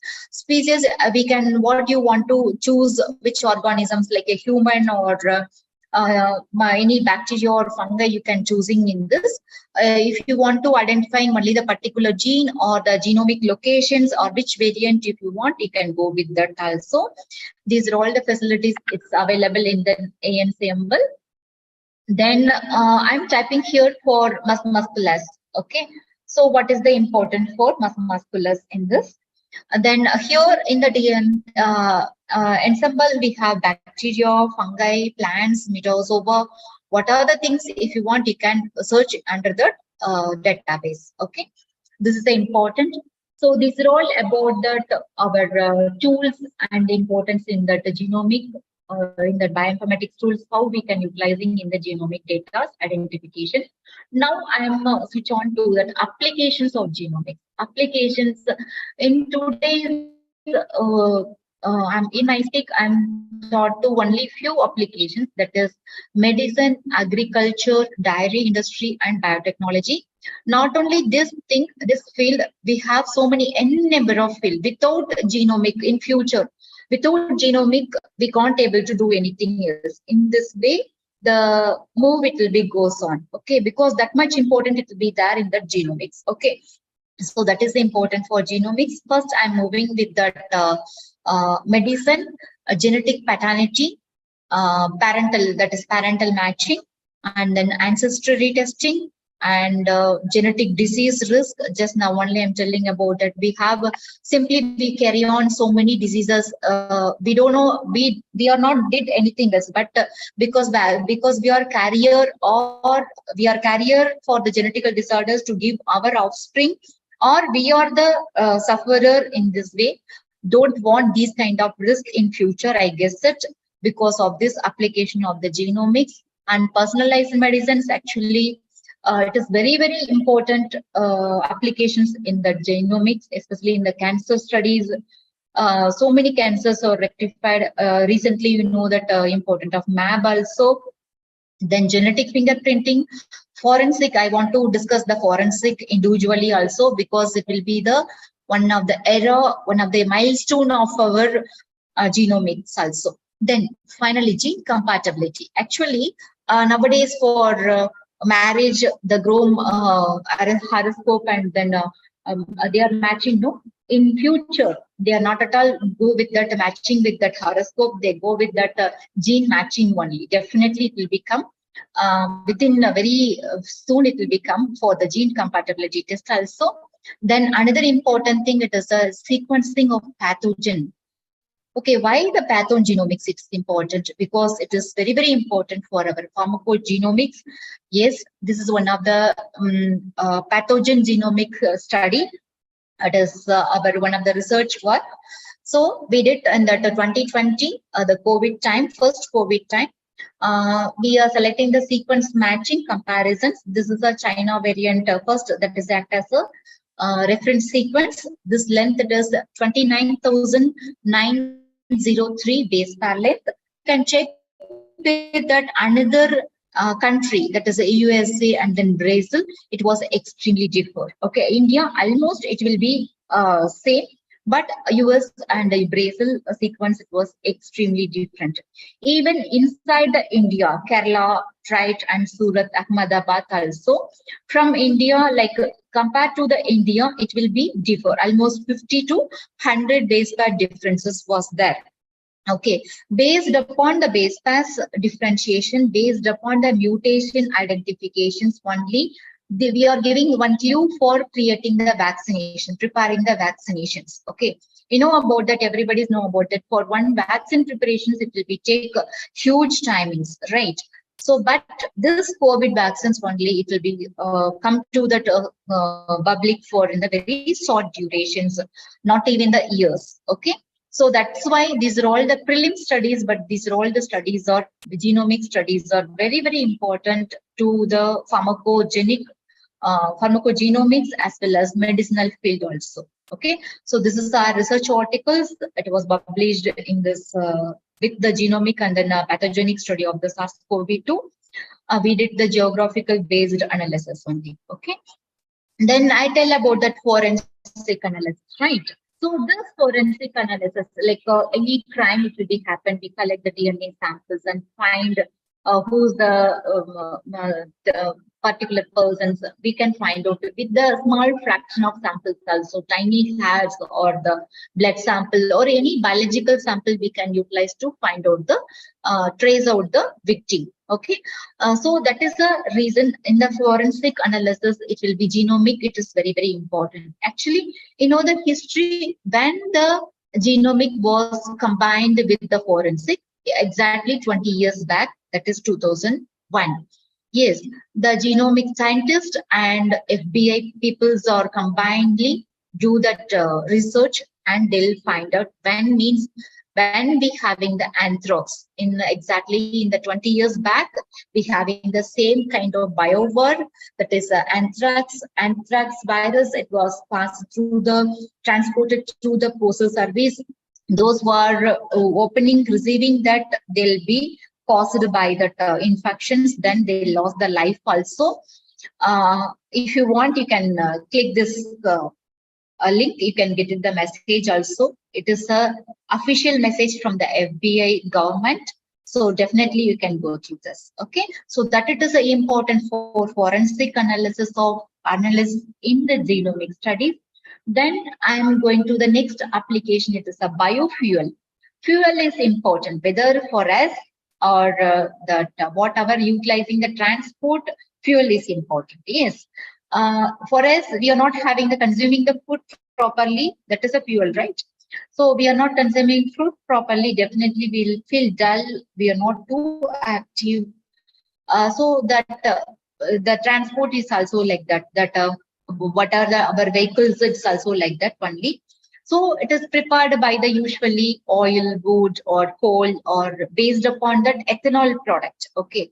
So with the help of genome, that is a genomic studies, microorganism genomics, we can through the microorganisms we can try to producing the biofuels. Okay, because it will be giving the pollution-free environment in this way. From algae and then cyanobacteria, we can able to producing. This is the blue-green algae.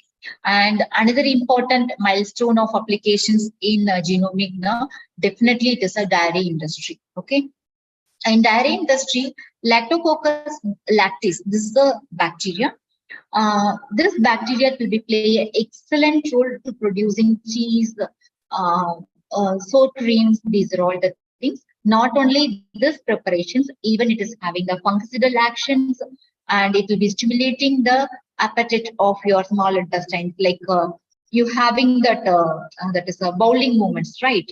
That is also to be helpful to control, especially so that it is good in food industry. Not only in the food industry, actually it is a good carrier for carrying your drug, passaging your drug. So in the pharmacogenetic industry also, it is good, very goodly, very highly utilized for that bacteria, that is the Lactococcus lactis bacteria. Okay, these are all the very important use. Like nowadays, I hope you know about that lactose intolerance, right? Lactose intolerance means the patients can't able to tolerate or digest the lactose. What is lactose? Lactose is a kind of milk sugar. Okay. So in the milk or milk product, that is a dairy product, they means immediately they can't able to digest because of their intestine, they having the lacking of lactase enzyme. So nowadays, doctors prescribed don't previous year, for example, for 1 decade before, what it will be happening means we should tell about that, try to avoid the dairy milk, that is a milk and then milk products. But nowadays it will be not like that. Doctors are suggesting to the lactase enzyme. Okay, you can consume along with the milk, you can consume lactase enzyme. Yeah, that solutions was done. Yes, so no need to avoid the consuming the particular food, right? Yeah, in this case, the Lactococcus lactis, it is very, very important in all our industries, that it is identified, the genomics was identified, then it will be utilized in this industry. They are improving the quality of the cheese and then buttermilk, yogurt products, so that it is a good options in the industry, that is a dairy industry. Then in agriculture, I hope today we are in that we are celebrating, I hope everybody is known about that today is important, that is we are celebrating the Farmers Day, that is a Kisan Divas.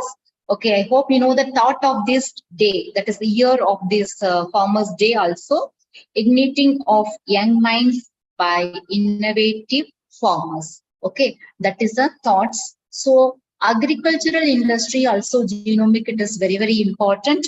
For example, I'll start with that model plant of Arabidopsis.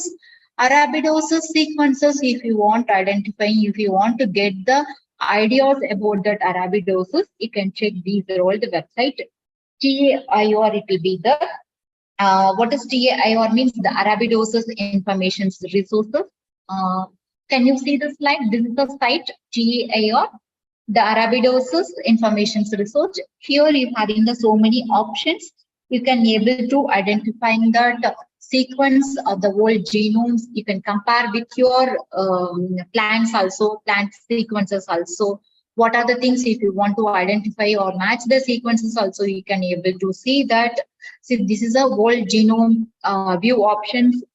Search by the name, gene, or a particular sequence. If you want to identify, you can able to identify that also, or you can able to identify, upload the sequence, you can able to get the matching also. So many options it will be there, tools options it will be there. You go and check in the site. It will be very good for in the case of plant genome sequencing. Okay, next I'm moving with that another one important milestone, yeah, that it is a golden rice. Yes, golden rice, actually what is the comparison nowadays, especially after pandemic, everybody's are giving concern about our diet. We want to get nutritious food. in this way. So many rice varieties it will be there. White rice, in that white rice also so many varieties, less glycemic index or gluten free, or in the case of black rice, red rice, so many things it will be there, right? So this is the one of the era, that is a golden rice. So what is golden rice? Vitamin A induced golden rice. The genomic of the rice, genomics induced the vitamin A. It is that rice, it will be rich in that vitamin A. That is a golden rice. Okay, this is the rice website. You can check it, that you can utilizing for the genomic studies. For the, you can get more information regarding that, so many different types of varieties of rice. Then P, I hope so many participants oral presentations, it will be happen with that P, because it will be having the rich amount of proteins and micro and macronutrients. So it is very, very important. Then papaya. Papaya, I hope from olden days, we are not having that food means, I hope your grandmas in this day, you will getting that stories now, you know about that.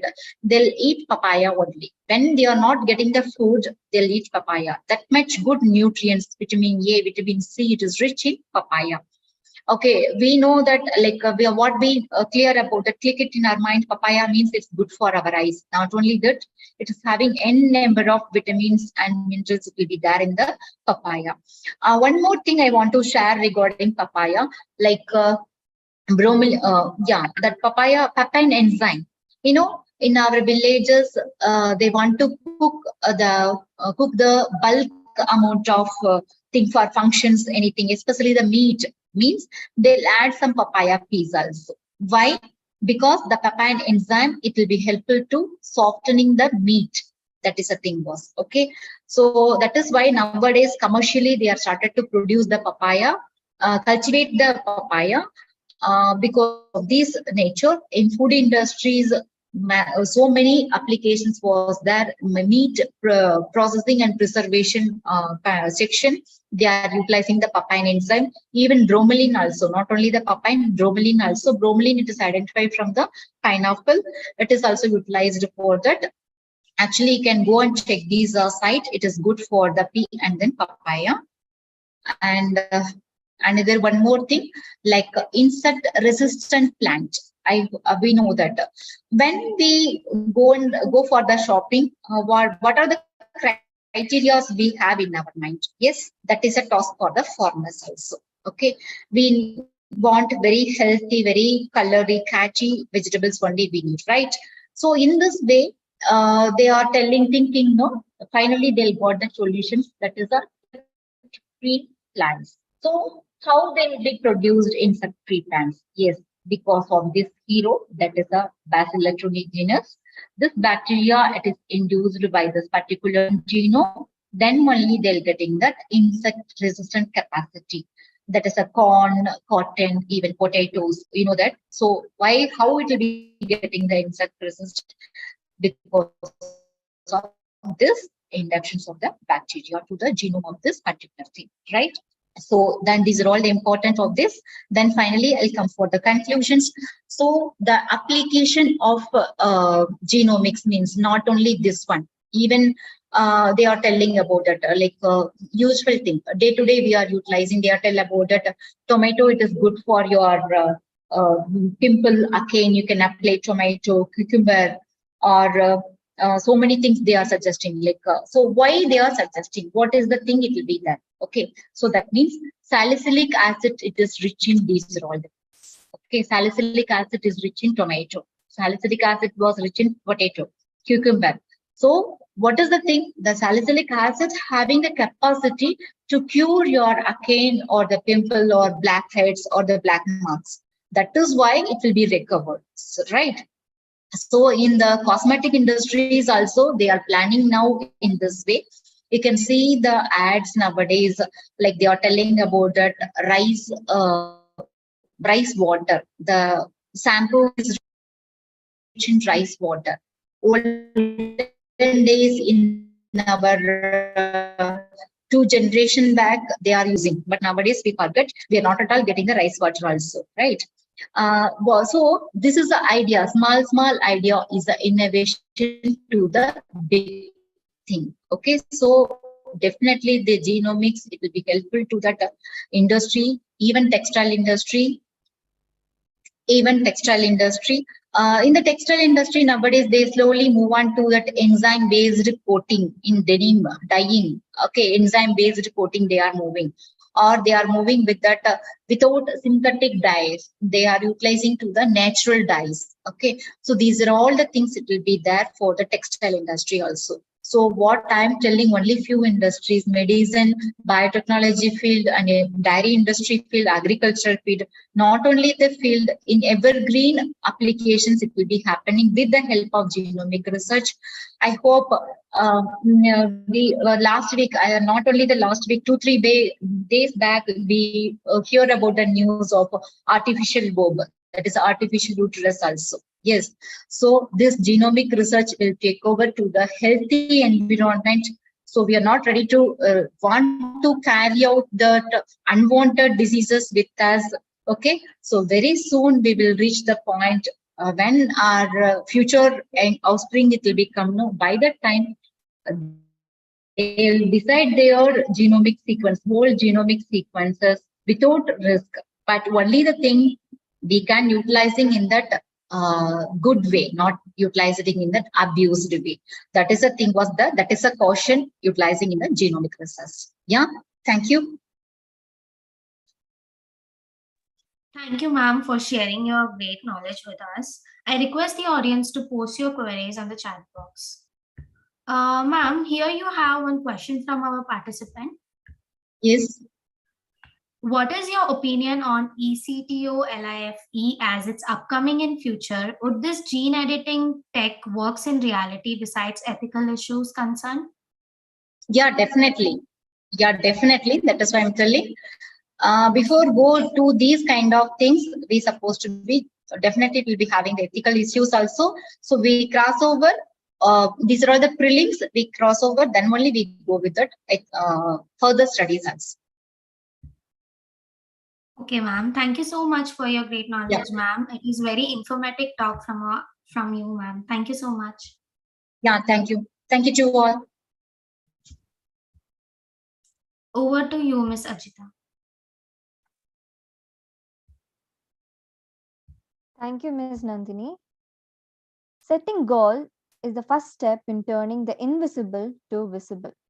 As the quote says, I take the privilege to invite Dr. Archana Hake, who is a postdoctoral researcher at Center of Biosustainability Technical University of Denmark and an assistant professor at Mahatma Gandhi Mission University, Aurangabad, India. She is expertised in neurodegenerative disease and drug discovery. Her research interest lies in computational biology, genomics, neurodegenerative disease, bioinformatics, algorithm design and development, etc. We welcome you, ma'am.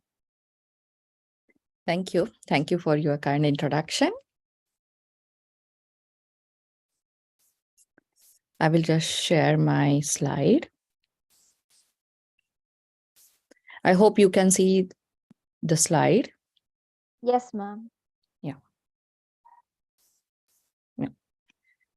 So my talk today is related to my research interest area, that is multi-target protease inhibitors from Micrographis paniculata, in silico and in vitro studies. The main intention behind having this particular talk in this conference is how computational biology can help us to get some predictions before going to the experimental studies. So this is what is the motive behind this particular approach, which I used in this research work. Now, we always have heard about this terminology, that is dementia, and dementia is something which is we really need to take care of, or we need to take it seriously, because dementia is a disease which is related to the brain, and this disease is not at all occurring in only the people with the less immunity, but with healthy people also. Now, why this particular disease is to be focused? Because the current statistics and the predicted statistics tells that nearly 10 million people around the globe are supposed to have the dementia. So this is a alarming situation, and it is also predicted that maybe 70% of the world's population will be affected by this particular disease, and 14% in India also. So what basically the dementia is? Dementia is a chronic disease which is having so many different types of the disabilities related to the cognitive functions, where we are not able to speak properly, we are not able to think properly, we lack memory, and at the same time, we are also not able to do day-to-day regular activities. So this is a very, very challenging situation to the person with the disease, and at the same time, the caregivers also. Now, dementia, when we say it has the least of the diseases, around 650 different types of the diseases are involved in dementia. And in that, Alzheimer's disease is one of the major type of the dementia, which is currently the whole world is facing. Now, this Alzheimer's disease, that is AD, is affected to the millions of the people, as I already discussed. And this gives us the opportunity actually to work on this disease, try to find out the cure, because as it is a chronic disease, and whatever right now the drugs are available in the market, those are not able to completely cure the disease. So there is need to have the drugs which will maybe cure the disease at some stages of this Alzheimer's disease.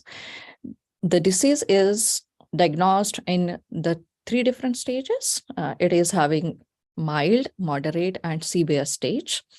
And according to the stage, there will be severe, we can say, the symptoms to the patients. Now, this AD is recognized or diagnosed on the basis of certain symptoms, and these symptoms are based on some hypotheses which are made by the scientist, and these are amyloid hypothesis and cholinergic hypothesis. So what are these that we will try to understand? But before that, how we can identify the patient with the Alzheimer, that we will try to understand. In this particular figure, you can see the different types of the depositions.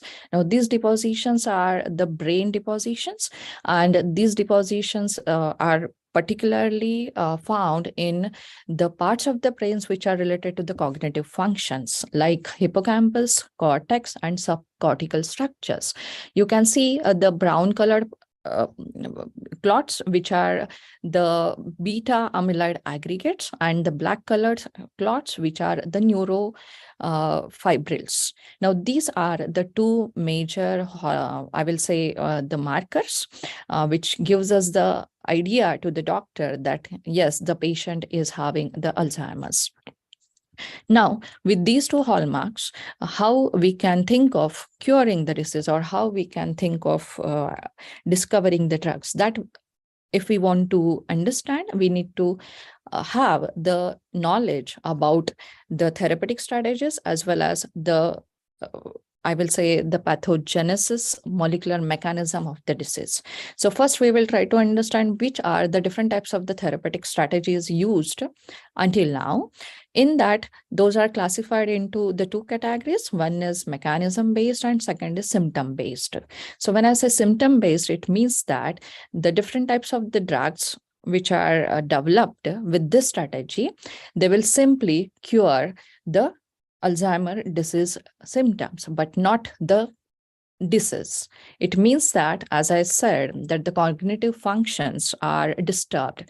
It means memory or communication, there is disturbance in all these activities. So these particular drugs, which are mechanism based, what they do is they try to improve the memory of the patient, they try to improve the cognitive functions. Now, this is achieved by focusing or targeting certain enzymes, which are acetylcholinesterase, called as ACHE, and NMDA.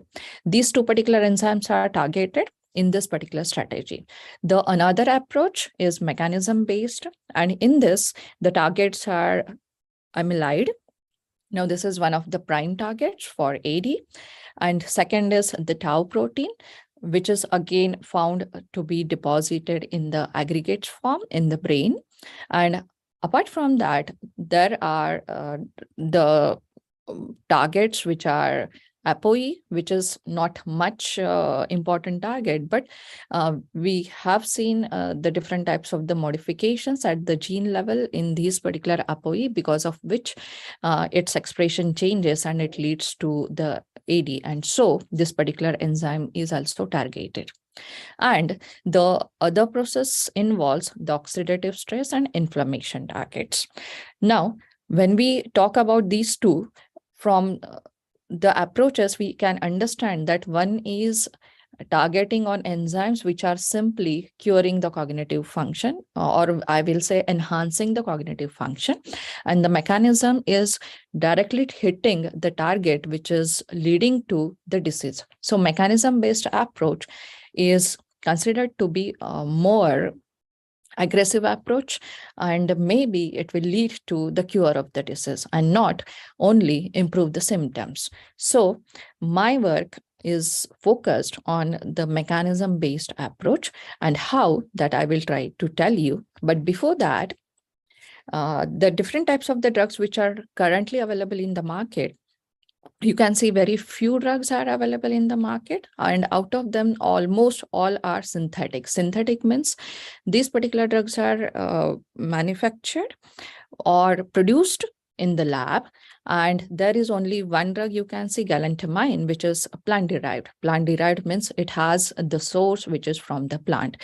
Generally, it has been observed, or there are evidences in the literature, that if the compound is from the plant, that is a natural source, that particular drug will have comparatively very, very less kind of the severe side effects as compared to that of the synthetic one. All the synthetic drugs which are available right now, when they are prescribed to the patient, it has been found that the patient are having the severe kind of the side effects. So it is again needed to have the drug which will be able to cure the disease, but at the same time, it should also have the moderate or less side effects. So how we can achieve that? That is also needed to be thought of. Now, to understand the mechanism-based approach and the way through which we can lead to the cure of the disease instead of prolonging the disease, I focused on the amyloid hypothesis. As we saw that beta amyloid and the tau fibrils are one of the are the hallmarks of this particular disease. I particularly focused on this peptide, which is a beta amyloid peptide. Now, this peptide is found aggregated in the different regions of the brain, and these beta amyloid proteins are actually the, I will say, the product of the cleavage of another protein, which is a precursor protein called as amyloid precursor protein, that is APP. So first we will try to understand how this protein, that is beta amyloid, is produced, and then we can think of the strategy which we can design to decide the target so that we will be able to cure this particular disease. Now, in order to understand what can be our targets, we need to understand how the APP proteolysis works. As I told you that amyloid precursor protein is the protein whose proteolysis leads to the beta amyloid formation. First, we will see how the beta amyloid is synthesized. Now you can see the figure here, and this is the APP, the main protein, and its cleavage you can see is happening in the two ways. There is one way which is led by the alpha secretase, another enzyme which cleaves this particular APP at this site, and then the corresponding cleavage leads to the synthesis of the two different types of the peptides, I will say. One is a soluble amyloid precursor protein peptide, which is called as SAPP alpha, and it also produces some kind of the domains which are released in the extracellular matrix of the cell. Now, this particular cleavage is again followed by another enzyme, which is gamma secretase. And this gamma secretase cleavage leads to the formation of the APP intracellular domain, as well as another peptide, that is P3. So what we can understand from this particular proteolysis is it is led by alpha secretase followed by gamma secretase, and it does not produce the beta amyloid.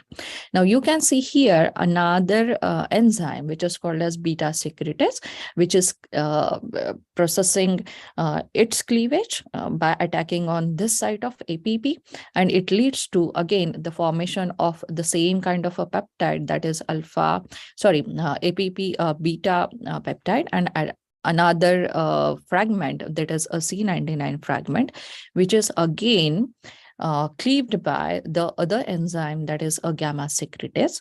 And this gamma secretase cleavage leads to this synthesis of the beta amyloid peptide, that is called as A beta, and another AICD domain, which we saw or which was produced in this pathway also. So this gives us actually the two different types of the pathways, in which the pathway initiated by beta secretase leads to the beta amyloid production. Hence, it is called as amyloidogenic pathway, and one which is not leading to the beta amyloid production, and so it is called as non-amyloidogenic pathway. So what we can understand here is, if we target beta secretase, it will definitely give us, or it will not give us, it will not give us the final product, that is A beta. And so if we suppress or inhibit the activity of this enzyme, that is beta secretase, it will not lead to the formation of beta amyloid. So, and beta amyloid, if it is not formed, it will not be deposited in the brain. And so there will be, I will say, no possibility of having the disease. So we can say this can be one of the approach which we can think for the cure of the Alzheimer's disease. So the beta secretase is supposed to be one of the major targets in the AD therapeutics. Now, another enzyme which is also playing the important role is the acetylcholinesterase. Now, this acetylcholinesterase is also having one more homologue, and that is called as the butyrylcholinesterase. These two homologues are found to play a very, very important role. That is what we can say is cholinergic transmissions. And in this, there is one more neurotransmitter involved, which is called as acetylcholine. Now, this acetylcholine is performing the role of the transmission of the messages between the brain cells and the body cells.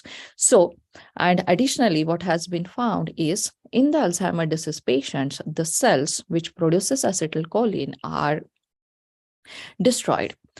Now, what is the correlation of the acetylcholinesterase and the Alzheimer's disease? That we will try to understand. Now, it has been reported in the literature that acetylcholinesterase induces the A beta formation by interacting with its peripheral anionic sites. That is, you can see here the site where a certain compound is bound. So that is a peripheral anionic site. And when it is bound with A beta at that particular site, it leads to the formation of the highly toxic acetylcholinesterase A beta complex. And after this complex formation, it accelerates the A beta formation. And because of that, the neurotoxicity is induced. And again, that is found heavily deposited in the brains with the AD patients. So this gives us the idea that, or the information that somehow ACHE is also related to the growth of the beta amyloid. And so this is also considered as one of the prime targets. And since butyrylcholinesterase is its homolog, so it is also one of the targets for the cure of the AD. So what we have is base 1, that is the beta secretase enzyme. Just now we saw in the APP proteolysis pathway is one target. Acetylcholinesterase is another target, and BCHE is the third target. So if we are trying to hit these particular targets and inhibit their activity, maybe we will be able to cure the disease. With this hypothesis, we focused on these 3 targets. And as we have already discussed, that if the drugs are from the natural source, that is the plants, and more specifically from the medicinal plants, definitely we may be able to discover the drugs which will have the less side effects. So considering this, the medicinal plants were looked for the neuroprotective activities. And at the same time, it was also observed that there are lots of medicinal plant derived compounds which are having the neuroprotective activities and which are maybe important for the curing of the disease. And in that, you can see there are so many different types of the plant sources which are, of course, used in the Ayurvedic medicines. And these are known to have these particular natural compounds with important pharmacologic effects which are leading to the Alzheimer's disease cure, or at least having some improvements in the Alzheimer's disease.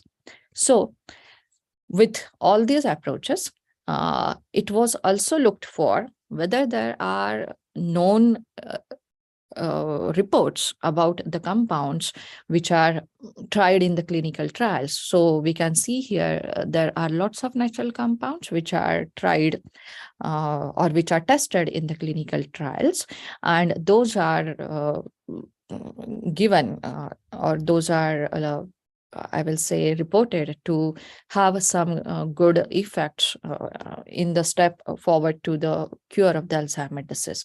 So with this particular knowledge, we decided to proceed with the medicinal plants and certain class of the compounds, that is the natural compounds, to help or to find the drugs related to the neurodegenerative disease, and that is Alzheimer's.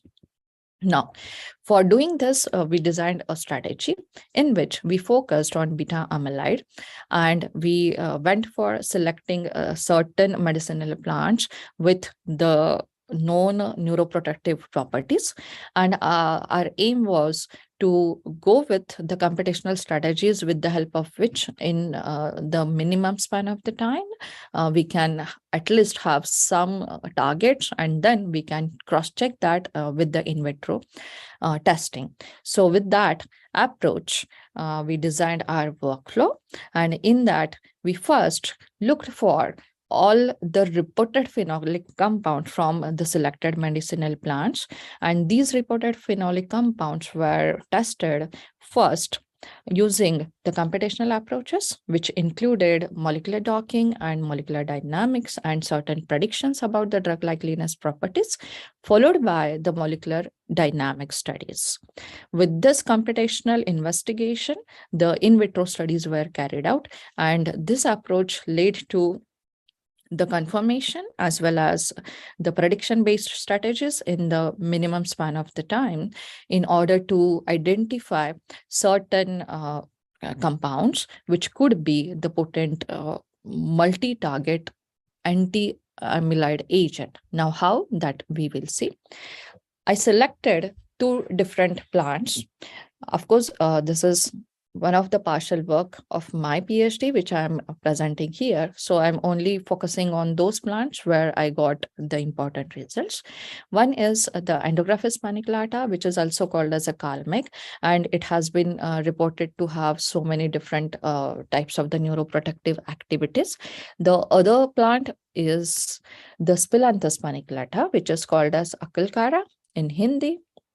And it is also reported to have the neuroprotective properties. Now, from these 2 plants, the different types of the compounds which are reported in the literature were screened, and from the screening, we focused on the phenolic compounds because phenolic compounds are having a very important characteristics, that is the small molecular weight.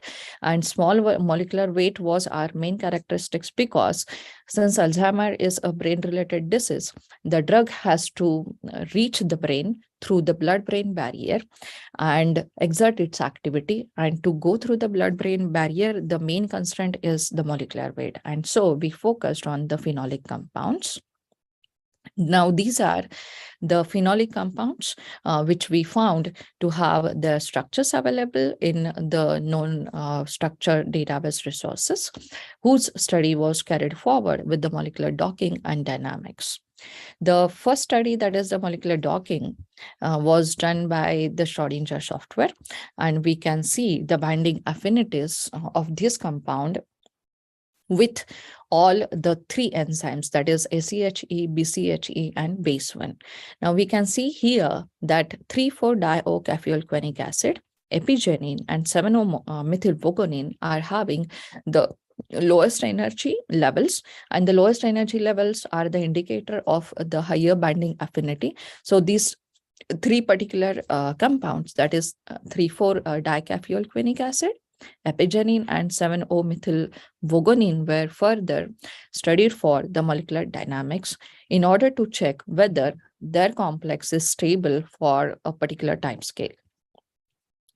Now, if we look at the interactions of these complexes, that is acetylcholinesterase with 3,4-D, that is 5280443, we can see here that kinds of the interaction, which majorly includes the hydrogen bonds represented by the green colored interactions and the pi-pi stacking bonds, which are supposed to be one of the important bondings which are to be there or which should be there in order to predict that these are the stronger bindings. And we can see here that these compounds are having the hydrogen bondings as well as the pi-pi stacking, which gives us the idea about the stronger binding affinity. But this is not the final confirmation. And in order to have the complex stability of these interactions, it is needed to have the confirmation with the dynamics, that is molecular dynamics. So this particular study was carried forward with the molecular dynamics approach. And before that, first, we just checked whether all these drugs, whether all these compounds are having the drug likeliness property or not. And for that purpose, we tested them for ADME. And what is ADME is absorption, then desorption, metabolism, and excretion. These are the 4 properties which are needed to be evaluated for any particular compound which is possessing the drug likeliness activity or not.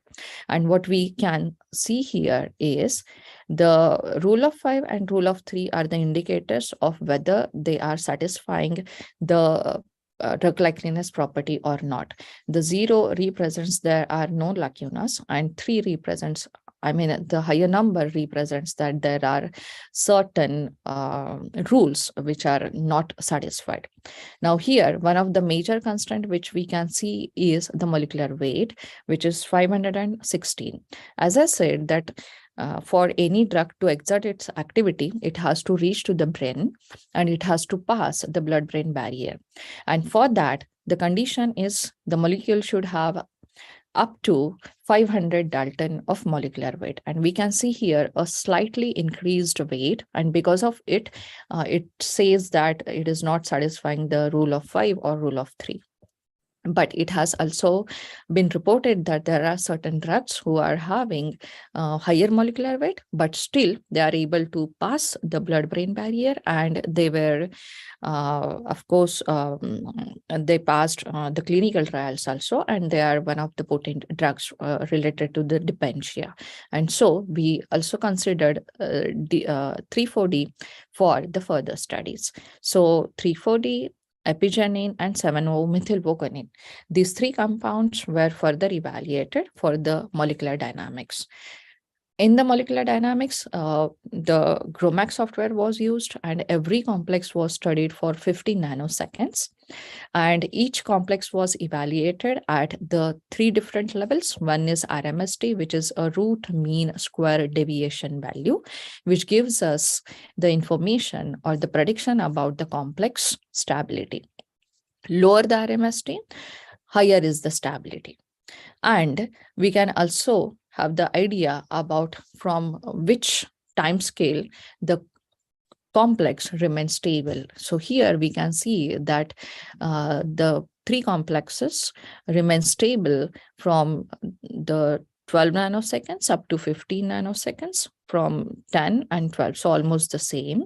And their RMSD average is 0.1, which is very, very less. And the same was observed for BCHE complexes as well as the base 1 complexes. So this gives us the idea that these 3 compounds with their corresponding complexes are stable for at least 15 nanosecond, and they are with very less deviation. So less deviation means the complex was not having the more distance in their interaction levels.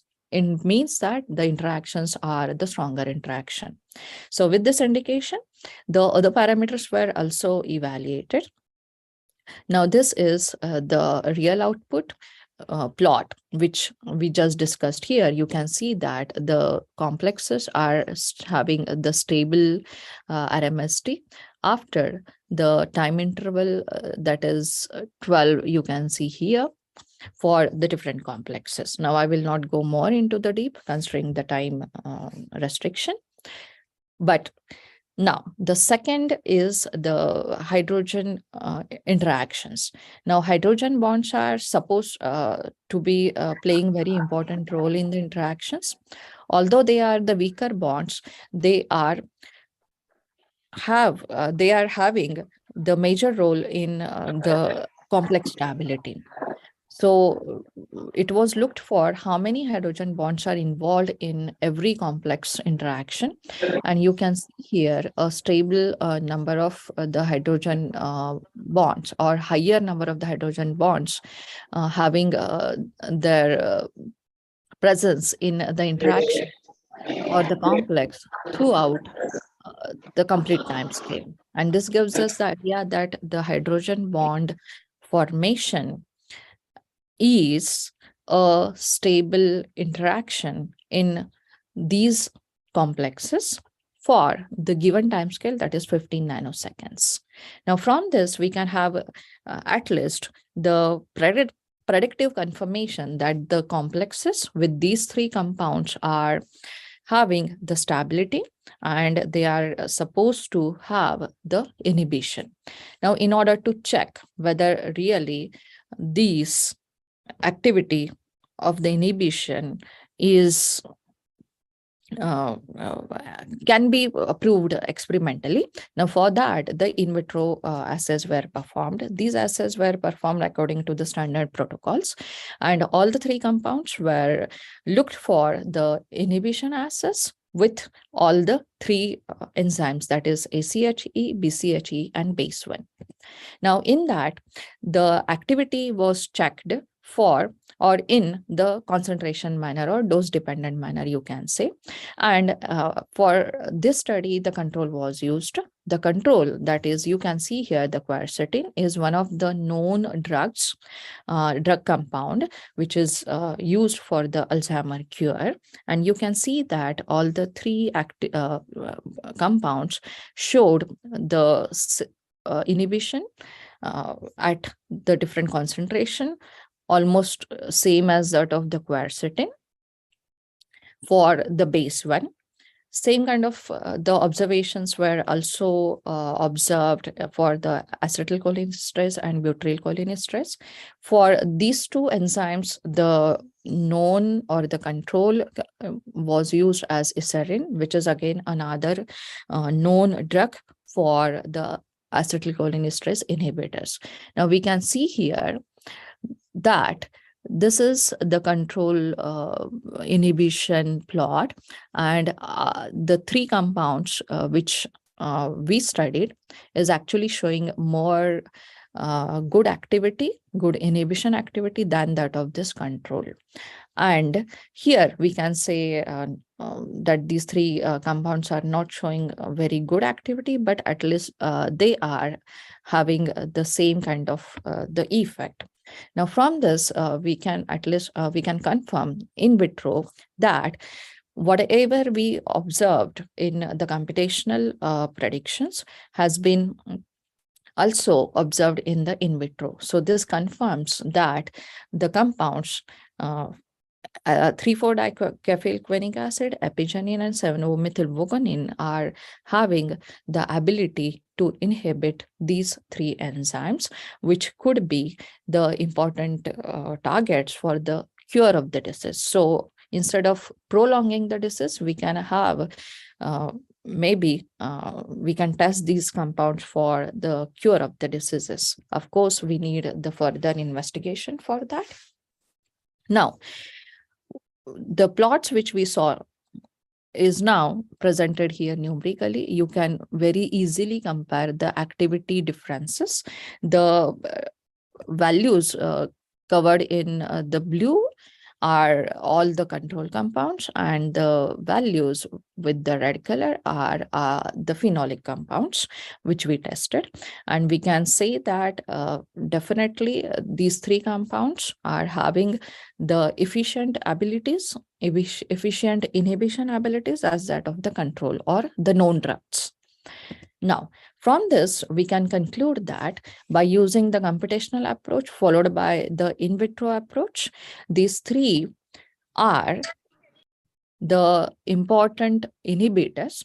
Additionally, we can also say that, or we can also see that from here, that epigenin is showing the activity for the ACHE, a good activity. You can see the activity for the BCHE, and you can see for the BASE1 also. So when I compare epigenin, I can see that it is having the good inhibition ability for ACHE and BASE1.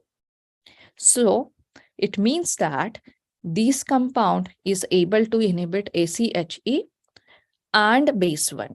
So this gives us the information that epigenin can be the inhibitor for the acetylcholinesterase, which is one prime target of one category, and BASE1, which is another prime target for another category, because ACHE and BCHE are the homologs. So what we can say is this particular compound is a dual inhibitor. And in the same way, if we see 7-O-methylvogonin, now you can see here 7-O-methylvogonin, it is also having the competent values or efficient values of the inhibition as compared to that of the known drugs. So this gives us the information that 7-O-methylvogonin is the multi-target inhibitor. So with this study, we found the compounds which are either the single for the epigenin 3,4-dicaffeylquinic acid, dual for the epigenin, and multi-target for the 7-O-methylvoconin. So we can say that these are the compounds which can inhibit ACHE as well as the base 1, ACHE, BCHE as well as the base 1, giving us the dual or the multi-target inhibitors. And this particular strategy maybe will be helpful to cure the disease, because it is not only attacking a single enzyme, but instead the multiple enzymes. So with this, maybe we will be able to cure the disease. But of course, this is the in vitro study, which should be further tested for the model organisms or maybe the mice studies, with the help of which we can say more confirmly, followed by the clinical trials. So I can say that with this approach, we are in a step forward for the cure of the Alzheimer's disease. And with this approach, which is computational approach followed by the in vitro, can also be a thoughtful strategy in order to do the research in the small or the short span of time and validate that with the experimental ones. So this is how we carried out our research work in order to find the drugs for the neurodegenerative diseases. And with this, I complete my talk. Thank you.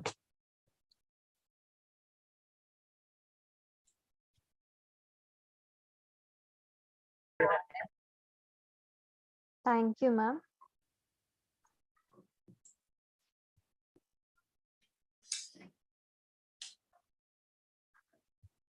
Thank you, ma'am, for the influential message. We rarely get this kind of opportunity to listen the words of a great knowledgeable speaker. I ask our audience to post questions if they have in the chat box. Yeah, thank you.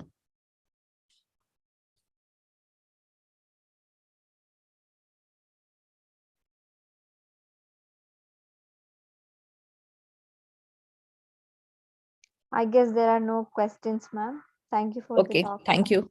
Thank you for giving the opportunity to present my work. Thank you, ma'am. Thank you. Over to you, Ms. Jovita.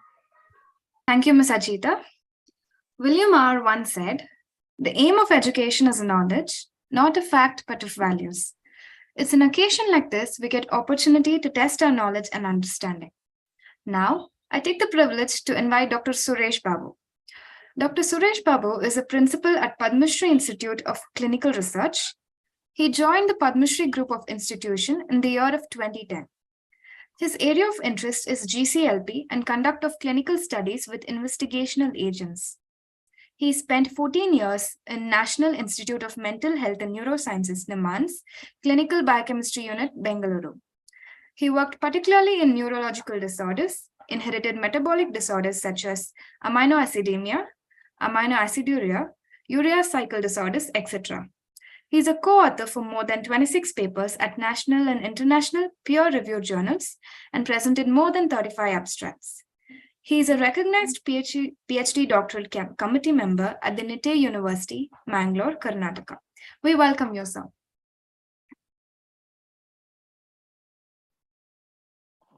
Good evening, everybody. Am I audible? Yes, sir, you're audible. Okay. Respected organizing members and my beloved delegates, students and faculty members. I'm thanking for organizing committee giving me this opportunity. Let me share my slides.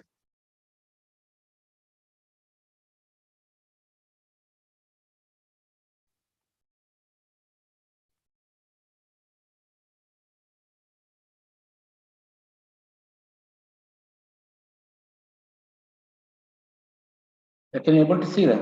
Yes, sir. Okay.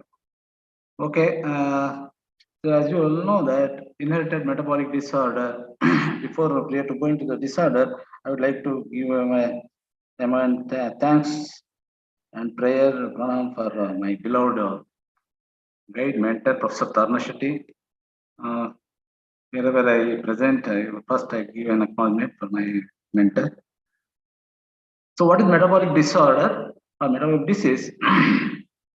So among which inborn errors of metabolism, one, we can't say like metabolic diseases, there are so many other aspects we can come across, but my pertaining to my area of interest, inherited metabolic disorder, metabolism is the most important and very debilitating diseases we come across to highly conserved society of India.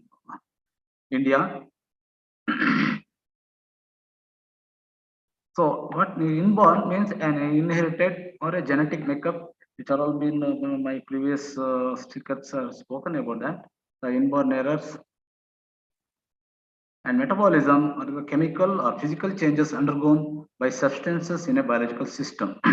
So maybe chemical which are all deficient to produce in solubilized manner which can excrete, or it may be the enzyme is deficient to metabolize, or it retains in excess in the body fluid, leading to an inborn error metabolic diseases.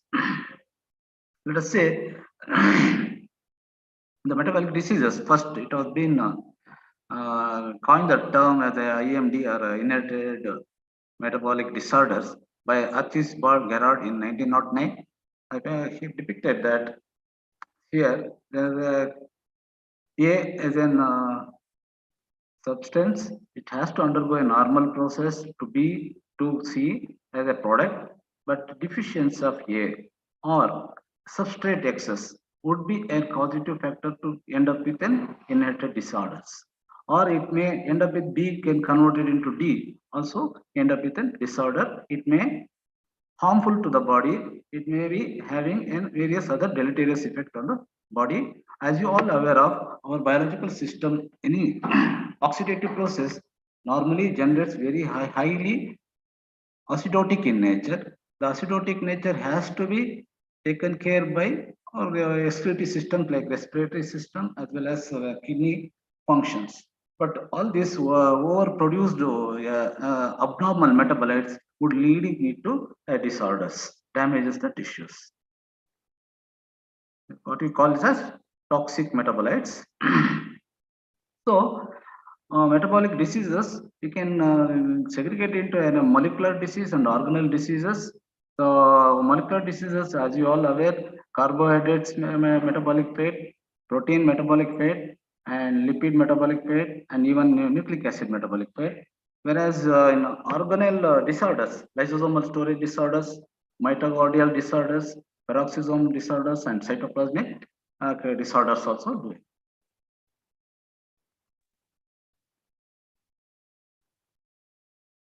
So how the neonates present with metabolic disorder? Normally, the metabolic diseases, majority of the population sufferers are the neonates.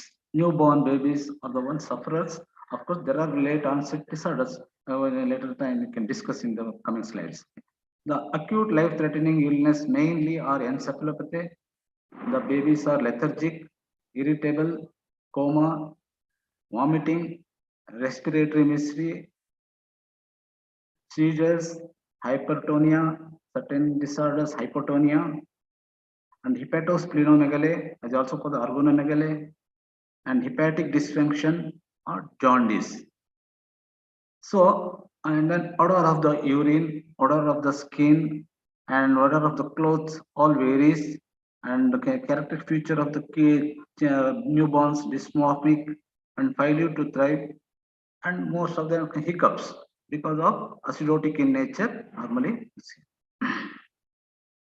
How do you make out of inborn errors? That is the most important thing. Many clinicians, many end up with something or the other. They start with the treatment, but still there are simple agreement, simple tests which can able to dwell upon what is the cause of the newborn's error. So, but still we can able to make it out as an index of dearrangement.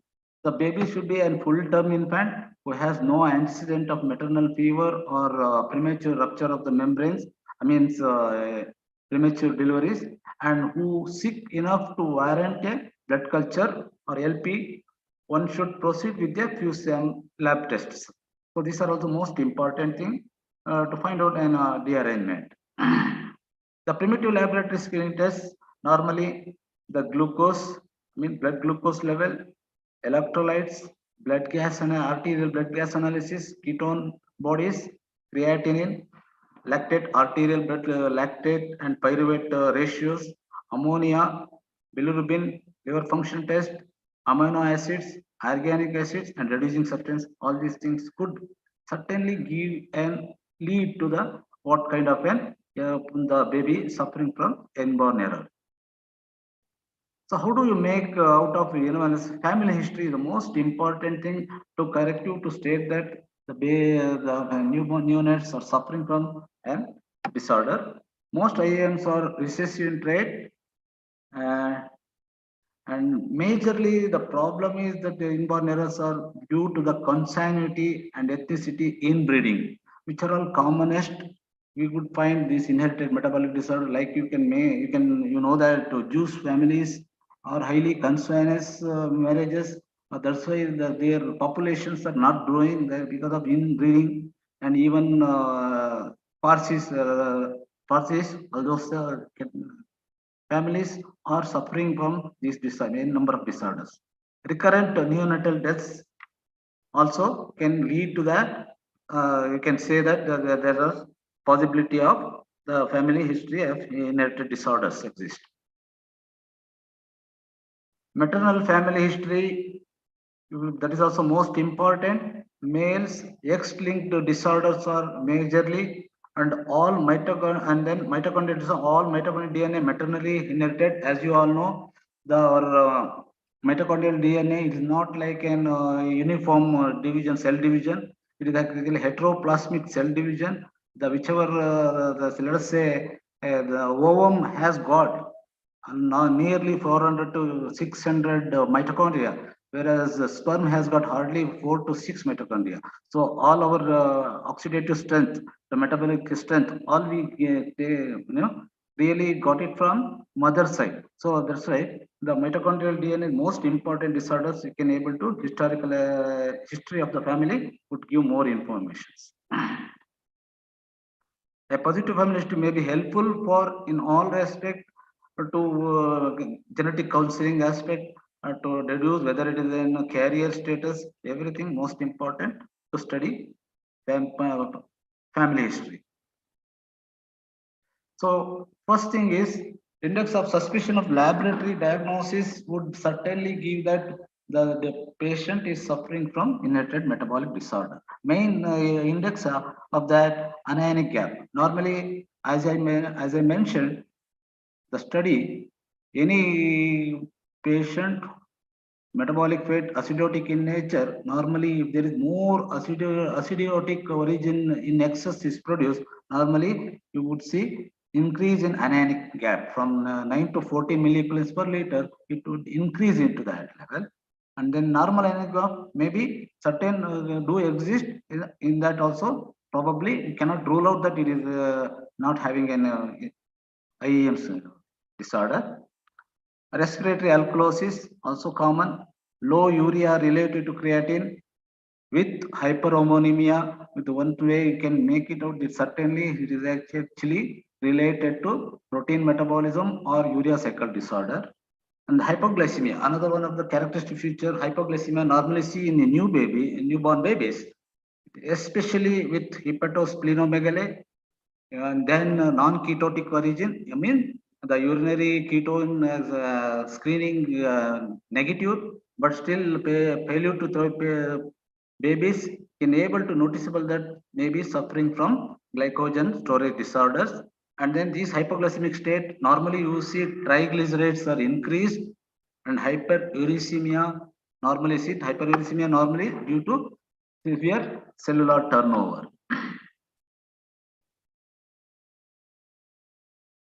Am I audible?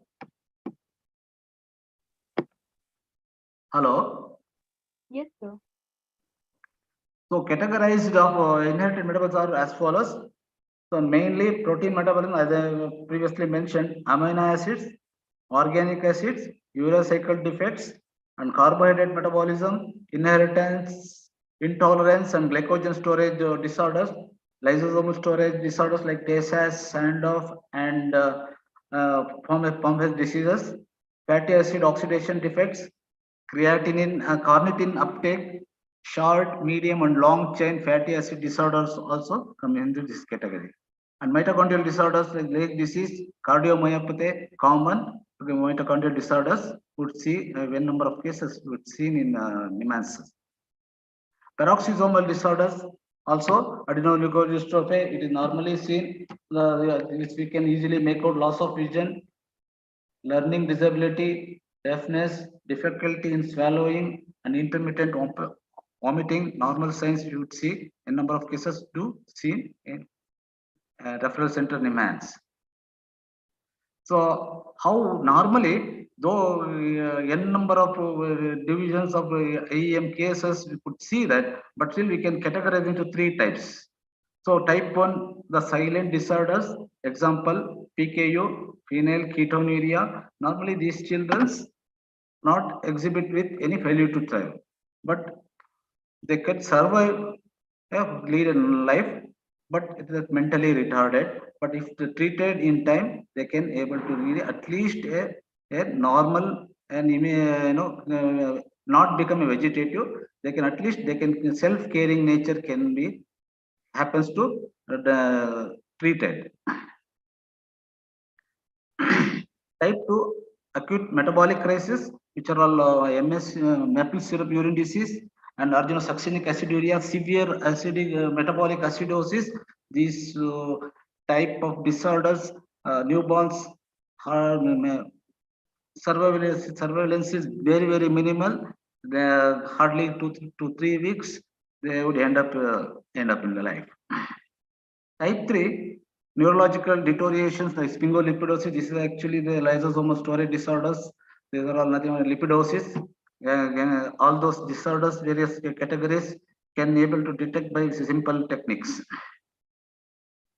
So how we step by step systemic approach to deduce that the baby or newborn is suffering from this disorder? First, start with urinary abnormal metabolite screening, and then plasma and urinary thin layer chromatography for sugars and amino acid sugars will give whether the patient is suffering from lactic acidosis or lactose intolerance or galactose transferase enzyme deficiency. All can be detected, and total amino acid content of a urine and serum also would give an informative that whether patient is suffering from the disorder.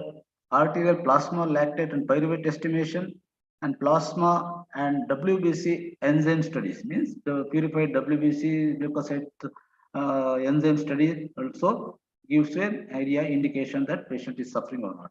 HPLC analysis of amino acids are the further to study, and then GCMS for organic acid. Most of the organic acids are commonly being practiced by GCMS, and tandem mass spectrometry for type blood spot analysis for various like amino acids, fatty acids, medium or long chain fatty acids or organic acids, all can be tested by tandem mass spectrometry. Further, next generation technology, sequencing technology for genetic screening also currently advanced to this stage. So some of the tests which are all classical tests, normally we do very minimal expenditure. The common labs can practice this test to deduce the patient is suffering from this disorder. But normally the patients all end up with referral hospitals without doing any preliminary screenings and other setup. Just to make it an aware to all my so this is actually, it starts with Benedict's test. Normally Benedict's test, generally we say that test for glucose, but normally Benedict's test is for reducing substance. It is not that only glucose is the reducing substance. There are various reducing substances, as I mentioned. Various end products abnormalities can react and give the positive results. So Benedict's test is a must screening test for IEM screening. The next ferric chloride test, it is also a reducing substance screening. Normally we do it. The ferric chloride test, you would see a transient green color formation. Normally, the ferrichlorate test it gives a stable green color. Some study centers or referral hospitals do predict that it is actually a ferrichlorate test positive. It is a phenylketonuria. But normally, the ferrichlorate test which addresses transient green means transient green color means it suddenly it appears within around 10 to 20, 30 seconds, it disappears. So this kind of test would addresses that certainly these patients are suffering from phenylketonuria, maple syrup urine diseases can be, you can get a leads for these disorders. Another DNPH, as you all know, the dinitrophenol hydrogen test is an actually an keto acids reaction classic test. It is one of the important. This phenyl hydrogen can react with acid, ketone bodies as well as with aldehydes. So this is one of the classical by looking at the coloration and precipitation and can able to differentiate even DNPH test, even DNPH test precipitate sediment can be run for HPTLC, you can differentiate it also. So this is what was being carried out in center of NIMANS. And another cyanonitropacid test, it is commonly being tested for homocystinuria, cystinuria. This can be deduced by cyanonitropacid test. These tests are normally being urine when we do it, instantaneous color development, purple color or pinkish. If it is in excess, if it is metabolites are exist, homocysteine, it will purplish color. If it is a trace, it will be in pinkish to purple, it changes. Again, to differentiate the same cyanide nitropacid test, we can use an ammonical silver nitrate test that will give address whether it is homocystinuria or cystinuria. Means cystinosis can be differentiated by this. And again, another Millen's test for tyrosinemia can be done by naphthol test. It is also can give that whether the patient is suffering from tyrosinemia. Now again, ammonical silver nitrate test is normally being done for alkaptonuria. You would many children who come up with this disorder, parents are complaining of my clothes, wetting clothes are becoming coloration. So normally the ignorance, many of us commonly we clothes which are baby clothes, we normally immediately we put it for soap water. The reason which putting it to the soap water, what is that homogentic acid in alkaline medium, it turns out to be black color. That's why all the baby's clothes turns out to be black color. So that is when they complain about that system itself, we can make it out that patient is suffering from alkaptonuria. Various cases we detected at Niman Center. And another example test, important test, methyl mannanic aciduria. This is also an organic aciduria, can be detected by the simple test at common laboratories also. So another mucopolysaccharidosis, it is one of the highest concernous cases which we have seen at Niman Center. Normally in a year 40 to 45 cases regularly we used to it. Majority of the population are mostly populations who were suffering from the mucopolysaccharidosis disorders, and as you all aware, majority of the Muslim population having an inbreeding that may be the reason all of the cases were suffering from mucopolysaccharidosis. This can be easily can be detected by toluidine blue test. It is a simple urine 5 microliter spotting on the Vatman filter paper subjected for toluidine blue staining that would give a metachromasia look. That easily the left side there is one dot, the added normal urine, other one part is actually a positive urine. You cannot different, however, you cannot differentiate what type of mucopolysaccharidosis, type 1 or type 2, type 3, type 4 or type 5. It can be addressed by electrophoretic mobility. So commonly to start with the patients to screening, preliminary screening, most of the time we never do that in a small laboratory setup. These tests all can be done it in a small setup. It can give an information that what kind of patient whether is suffering from disorders by preliminary screening. So most of these cases, without knowing all these details, they come to the referral hospitals. So these are all small tests can be practiced by looking at that this result. you can make out. Anybody is watching this result can tell me what is the positive, what test indicates what disorder.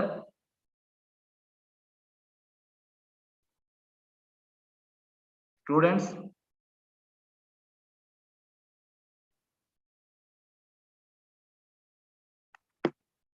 can you hear me?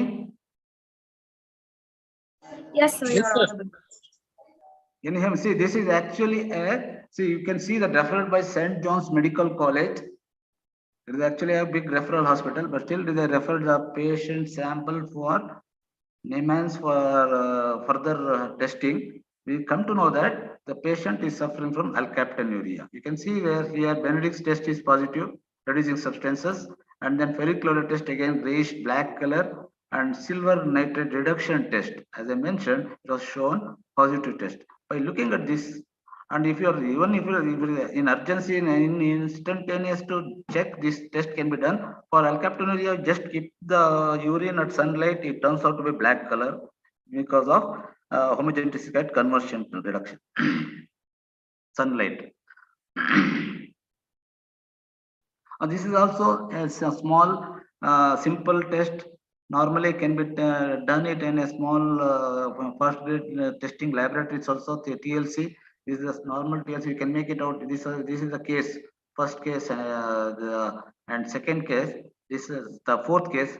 You can make it out. This is suffering from maple syrup urine disease. These are the disorders. You could able to make it out. So this is actually a phenylketonuria. This is a disorder. Can able to differentiate, and also this same message we can get it through even urinary screening test also.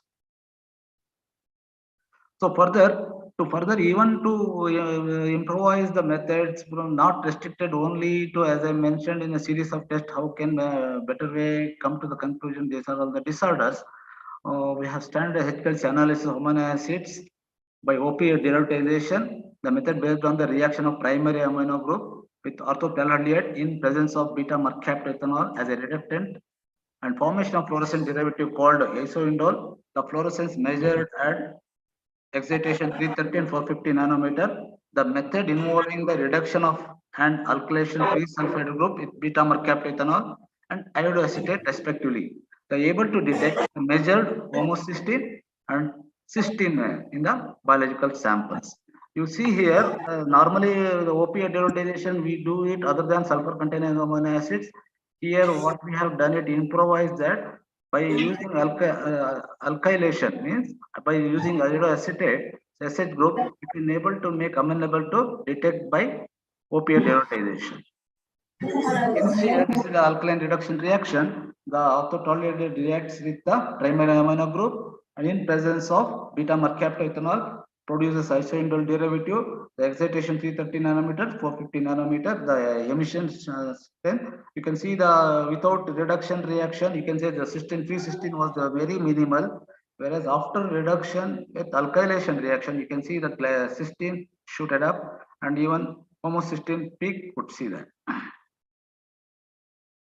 This is the HPLC pattern of multi-standard curve. We have run that level 1, level 2, level B, A, B, C, 25 and 50 and 100 picomolar range. These are all the individual amino acids were calibrated in a single injection. Aspartate, glutamate, cysteine, asparagine, homocysteine, serine, glutamine, histidine, glycine, threonine, arginine, taurine, alanine, tyrosine, tryptophan, methionine, valine, phenylalanine, isoleucine, leucine, ornithine, lysine, and citrulline. Among which we could not able to derivatize only proline and hydroxyproline. Rest of the other amino acids which are all exist in our codon, we could able to derivatize by OPA derivatization. This is the normal plasma amino acid profile by HPLC. You can see the same aspartate, glutamate, cysteine, asparagine, homocysteine, serine, glutamine, histidine, glycine, citrulline, threonine, arginine, taurine, alanine, tyrosine, tryptophan, methionine, valine, phenylalanine. So in this, we can able to detect there are 9 amino acidemias. Like one is start with cystinosis and homocystinuria, and then histidinemia, citrullinemia, and then hyperarginemia. It is also the urea cycle disorder, and then tyrosinemia can be detected here, And then branch chain amino acid means maple syrup disease detected by valine, isoleucine, leucine increase. It is a normal pattern. It will shoot up to the level of high to this range. And even you can detect phenylketonuria. The normal phenylalanine level is this is very minimal level. It will shoot up to the brain. And even hyperornithemia, gyrate atrophy of choroid and retina can be detected. You could see that there is an increase in hyperornithine. This is one of the disorder. It is a late onset disorder. The increase in hyperornithine, it damages the retina, peripheral retina. Gradually the patient will end up with 30 to 40 ages. He will end up with blind, and nearing to that stage, he will be having a tunnel vision. Tunnel vision in the sense you see as a ruler, you make a paper and you can see, you can vision it. No, the same the way characteristic feature you would see in these patients. So this is the interest of the normal level establishing in Indian subpopulation. This was the level we established in Indian subpopulation, all these amino acids level. And these are all the normal reference range we established between the 0 to 30 days of newborn, 1 to 6 months, 6 to 12 months, 2 to 4 years, more than 13 years, and above 21 years. Again, this is also the urinary level. Again, the preterm babies, term babies, weeks of 15 weeks time breast milk, 3 to 14 years of baby, non-fasting, and in fasting mean these are the value we established in the study center. So this is a flow chart. We can able to differentiate by using this whether patient is suffering from, whether it is a genetic makeup related to the protein metabolism or other than protein. One classical feature is if there is hyperammonemia, certainly the patient is suffering from protein metabolism. Means as you all know that the end product of protein metabolism, ammonia, later on it is a highly blood-brain barrier crossing. Normally it is gets into converted into urea, then excreted in the urine. Urea is not crossing the blood-brain barrier compared to that, though if it is in milligram quantity increase of urea, nothing will happen to the baby. But if it is in microgram quantity, the ammonia increases, it will really cause us a mental retardation, severe failure to thrive symptoms. So lysosomal storage disorder, again, these are all the disorders as I mentioned, the lipid disorders, a variety of sphingolipids end up with the hereditary metabolic diseases. Almost detects in various enzyme study we have conducted. Normally we practice at NIMAS. Any patients who are suffering from genetic makeup defects can approach NIMAS for these disorders. TSS and Fabry disease, Sandoff disease, and these are all the features you would see here. Can you see here? These are all the metabolic fate you would see in lysosomal storage disorders diseases: Krabbe's disease, Bocher's disease, Fabry's disease, metachromatic leukodystrophy, Sandoff disease, and Tay-Sachs disease, and generalized gangliosidosis. All these various enzyme defects which are all marked it here. So these are all the lysoenzymes which are all we studied: beta galactosidase, beta glucosidase, aryl sulfatase A and B, aryl sulfatase C also we estimated, sphingomyelinase. These are all the substrates we have used, and the tissue plasma as well as WBC leukocyte extraction. So normally the patient was suffering from this disorder used to detect in the plasma or serum. After once you do assay to confirm it, we used to subject it for WBC purification and enzyme assay. Also to parents of father and mother to see the heterozygosity. Can be detected whether father is having a gene defect or mother is gene defect, can be detected by these enzyme assays. These are all the reference intervals we established also. The activity was in nanomoles of substrate per milligram protein per hour activity.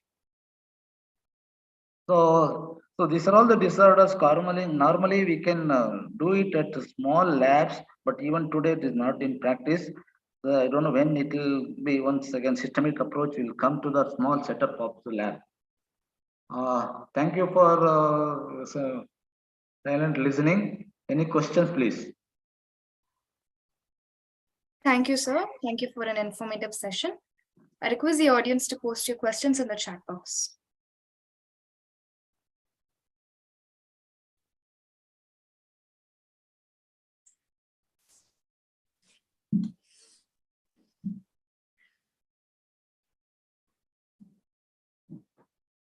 And once again, I request the audience to post your questions and queries in the chat box.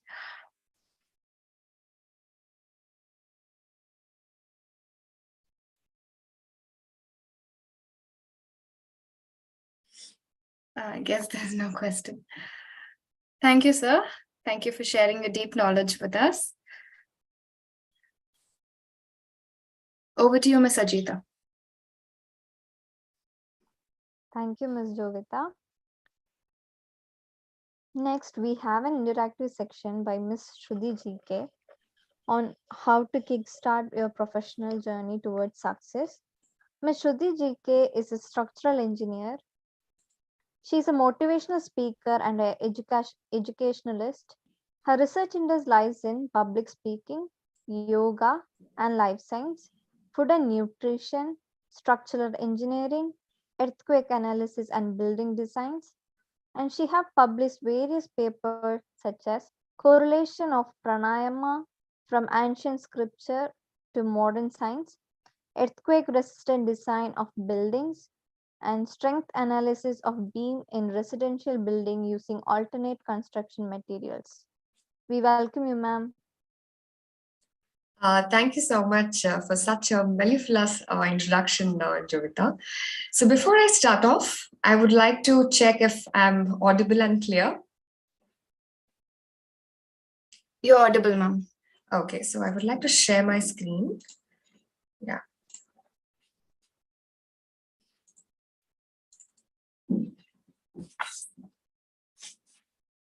Okay, the screen is visible, right? Yes, ma'am. Okay. So a very good evening to one and all present in this session.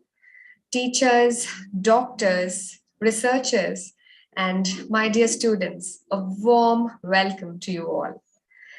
In today's session, I will be focusing on one of the major topic of concern that is faced by young professionals and the experienced professionals as to how to kickstart their professional journey and accelerate towards success. In today's keynote speech, I will be addressing questions like how to kickstart. What are all the challenges that you will be facing when you're very new in an organization? How to face the challenges? And finally, how to achieve or to attain your goals. So I hope you're all ready for that. Can I hear a yes from you all? Yes, ma'am. Yes, I understand it is the end of the day, so I will promise that I'll make it as interesting and engaging as possible. So you can give me thumbs ups, emojis. If you have anything, you can post it in the chat box. Anything is fine. So having said that, let me start off with a personal story of mine. After I finished my master's in structural engineering, I went and approached the placement cell for job opportunities. To my surprise, they said, we don't have any campus placements this year. Now, without even giving a second thought, I started applying and uploading at all possible job forums that I came across. A month passed, 2 months, 3 months, not a single call from a recruiter. I was under deep stress, not because I had no job, but because I could not handle my parents, my relatives, and my so-called best friends, my neighbors. I'm sure you might have gone through this as well, right? So now I started thinking, what is it that a mistake that I'm doing that my resume is not getting selected? I started questioning myself, what is the first and foremost step that I need to take to kickstart my professional journey? The answer was very simple. I need to build an effective resume. Now you must all be wondering, what's the big deal about it? We all know how to make a resume. But let me tell you all, dear students, it's not making any resume. It's about building a resume which will make you stand out from the rest of the crowd, which will open job opportunities and doors for you compared to that of others.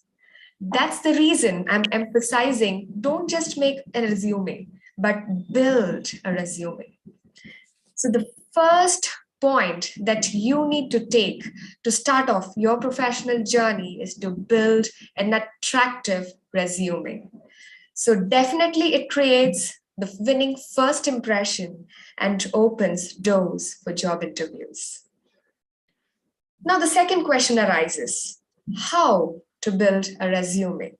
Or what are all the key points that you have to consider when you are in the process of building a resume?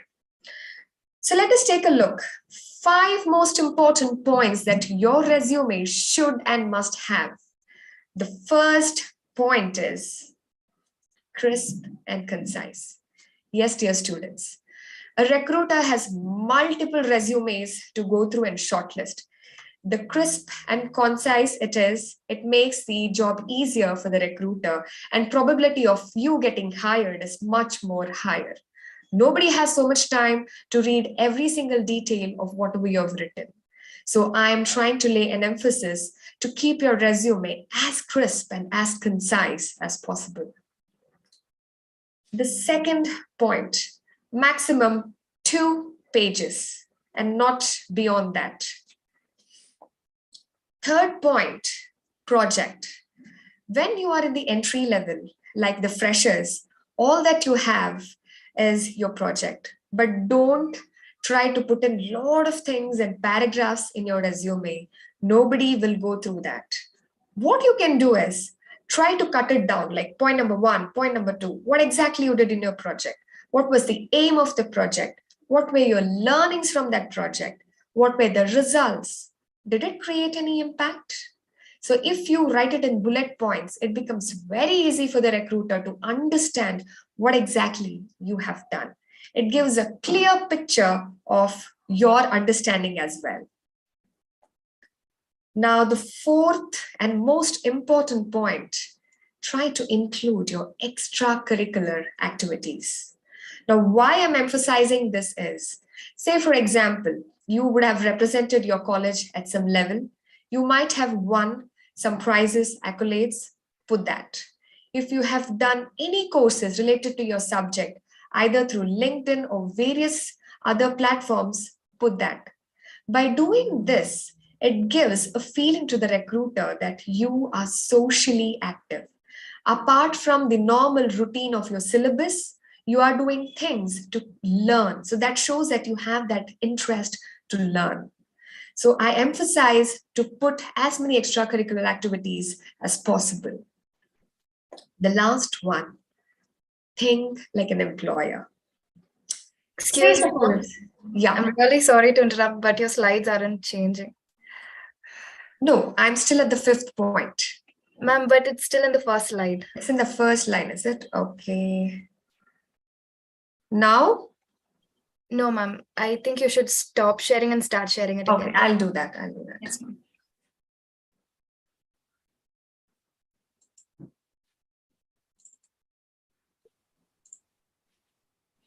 So I have to close it and restart once again, is it? Yes, ma'am. Okay, I'll do that.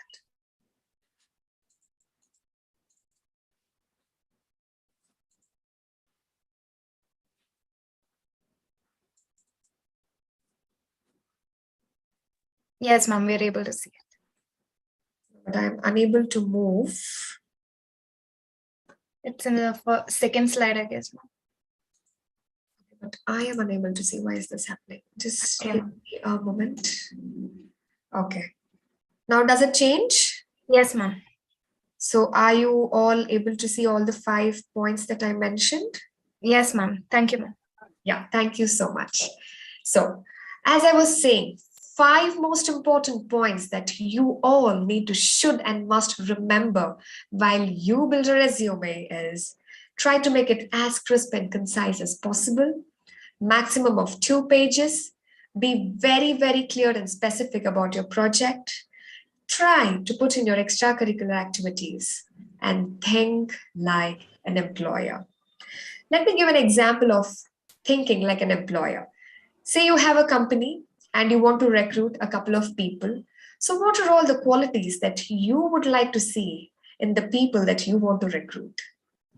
By giving a thought about this, it will give you a fair idea as how you can make an attractive resume. Okay? Now, the very first point is covered. You're done with your resume. You have built a resume and say, congratulations, you get a job interview call from the recruiter. What about the next stage? The second stage of the process, or the point number 2 to start off your journey, is you need to learn to face the interview, a one-on-one interview. So what are all the points that we need to look at? Dear students, 3 most important points any employer will try to find in you while you're in the interview process is. Can anybody take a wild guess? What might be the first point that an employer tries to find in you while you give an interview? Any guesses? The first point? Anyone? Okay. So the very first point that an employer tries to find in you is your confidence. Yes, ladies and gentlemen, it's your confidence which will get you a very long way. You need to be confident. You need to believe in yourself. Trust me, you're going to have a breakthrough interview. Now, after confidence, what is the second thing that follows up? That's your body language.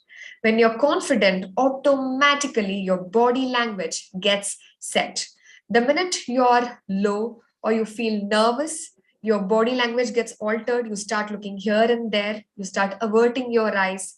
You start doing so many things with your hands. Your legs start shaking. It's all a sign of underconfident. So dear students, try to be as confident as possible. You make it or not, that's totally a second story, but you need to give your 100% when you are in that position of getting interviewed.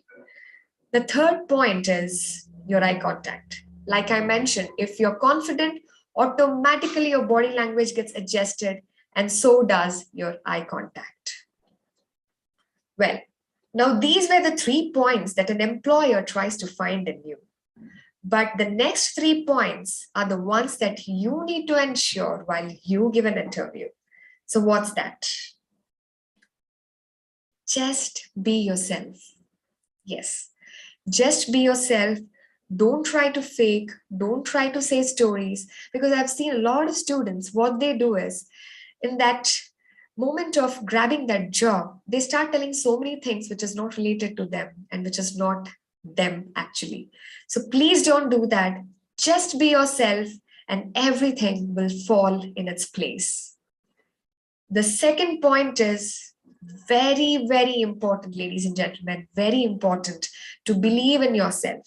That's like the guiding mantra for all of us, irrespective of whichever profession you are, no matter whatever you do, you need to believe in yourself and you just have to be yourself. Now, when you're giving an interview, it's quite normal that you get nervous. So how to get over that nervousness?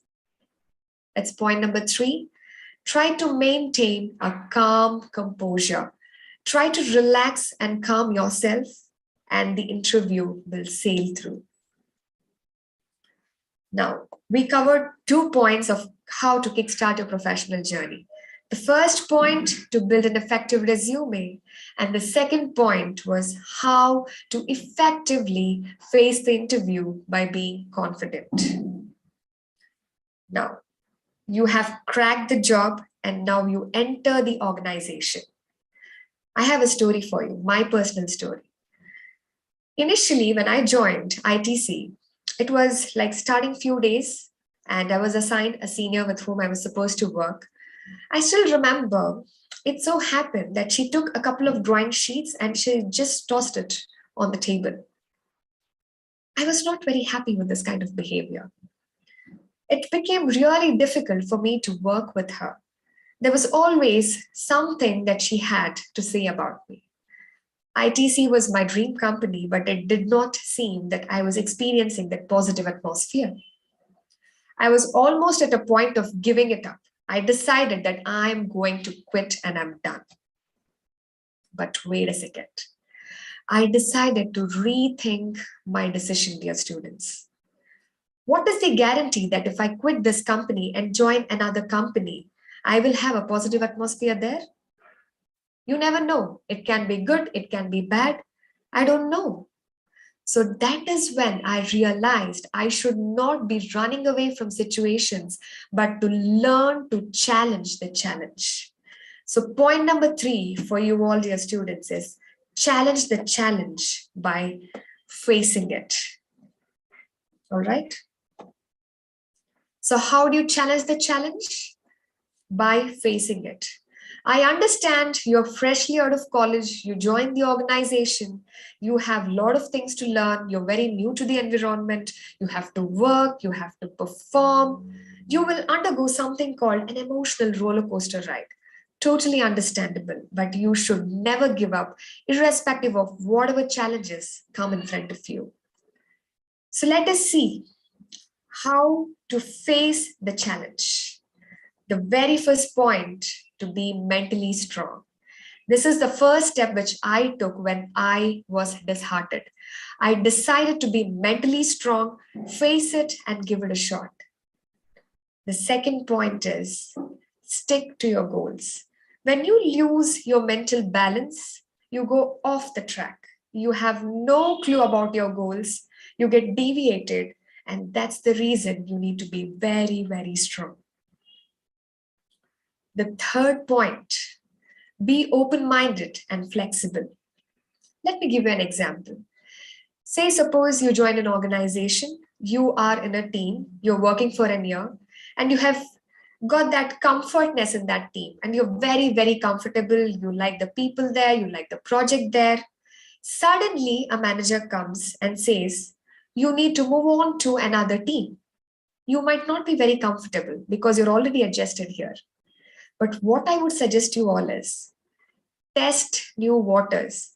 Who knows, you will meet much more amazing people out there. You have lots of learning to do. Take it up as a challenge. Consider every single opportunity and try to give it a shot.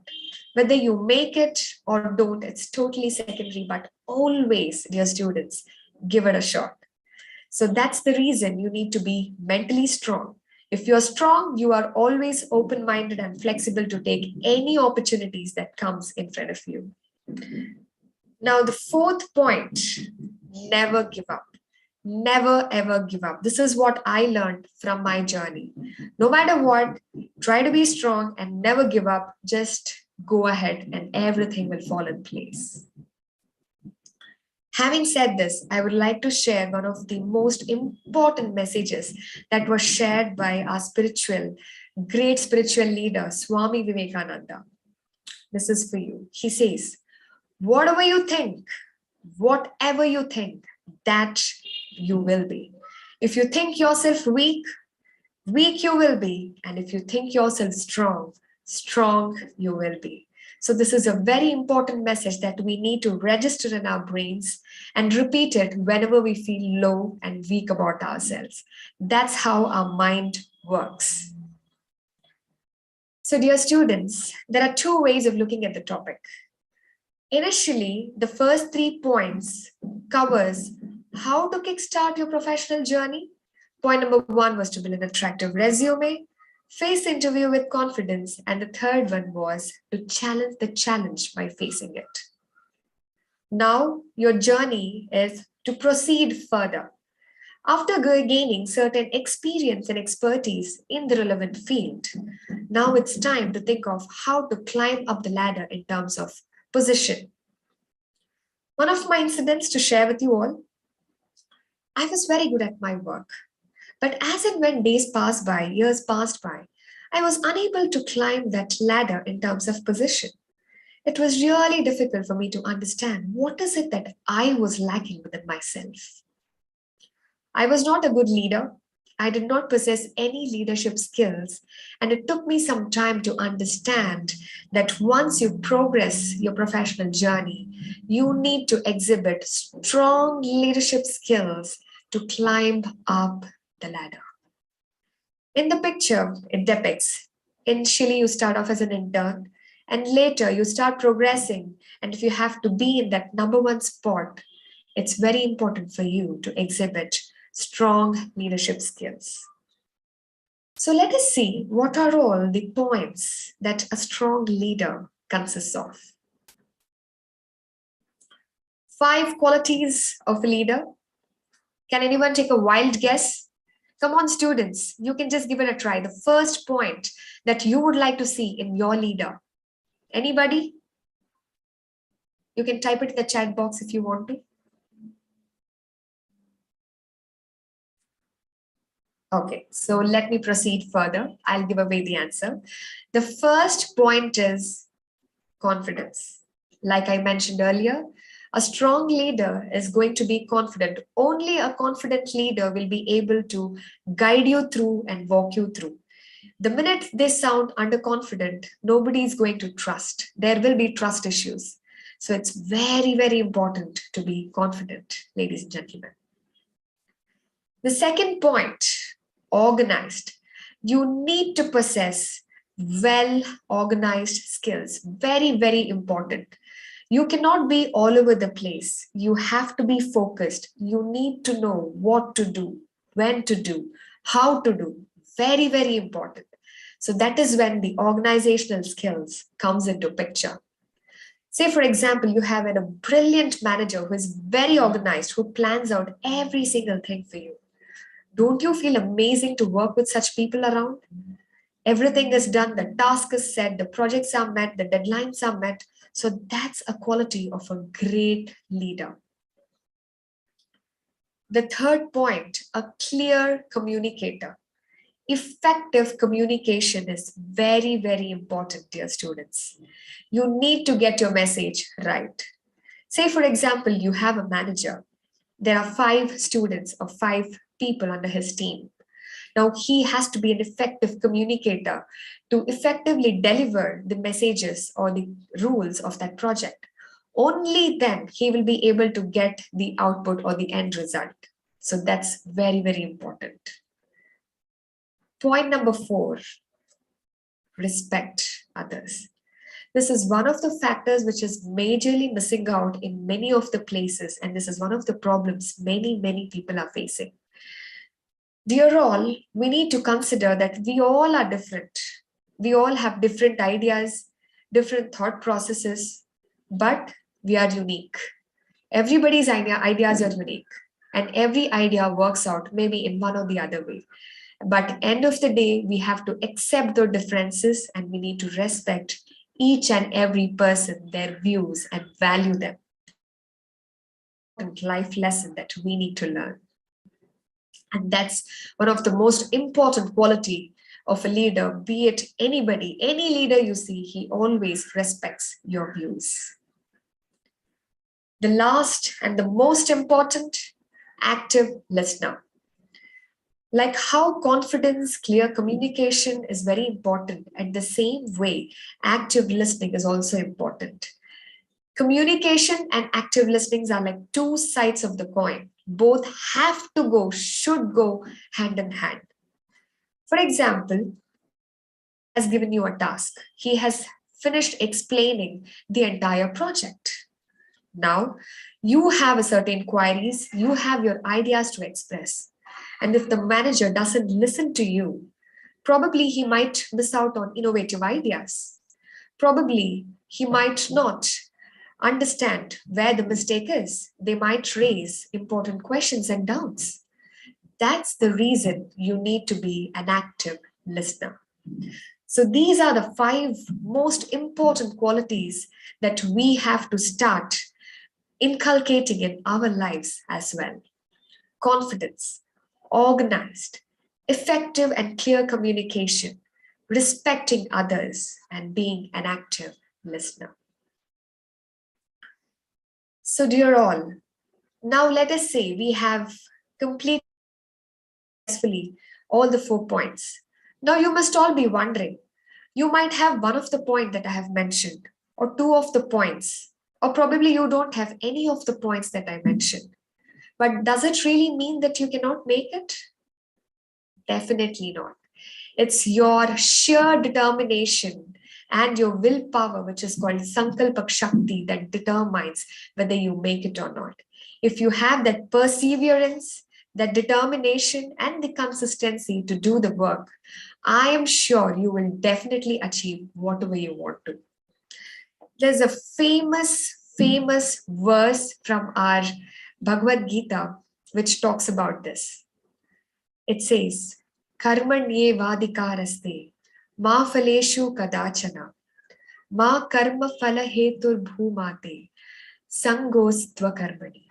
It's a very important message. They say, focus only on your action. Don't keep worrying about the end result. If you keep worrying about your end result, probably it will disturb your mental vitality. You will definitely get good results, but what you need to do is focus.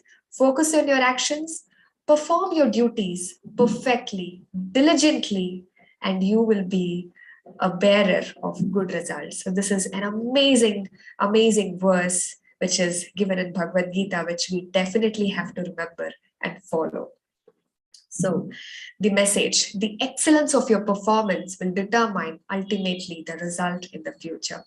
So like I said, Sankalpak Shakti, the willpower and determination will take you a very, very long way, dear students. Having said this, now, after following all these 4 points, say that you have reached that success spot. You have reached your goals. You are a successful person.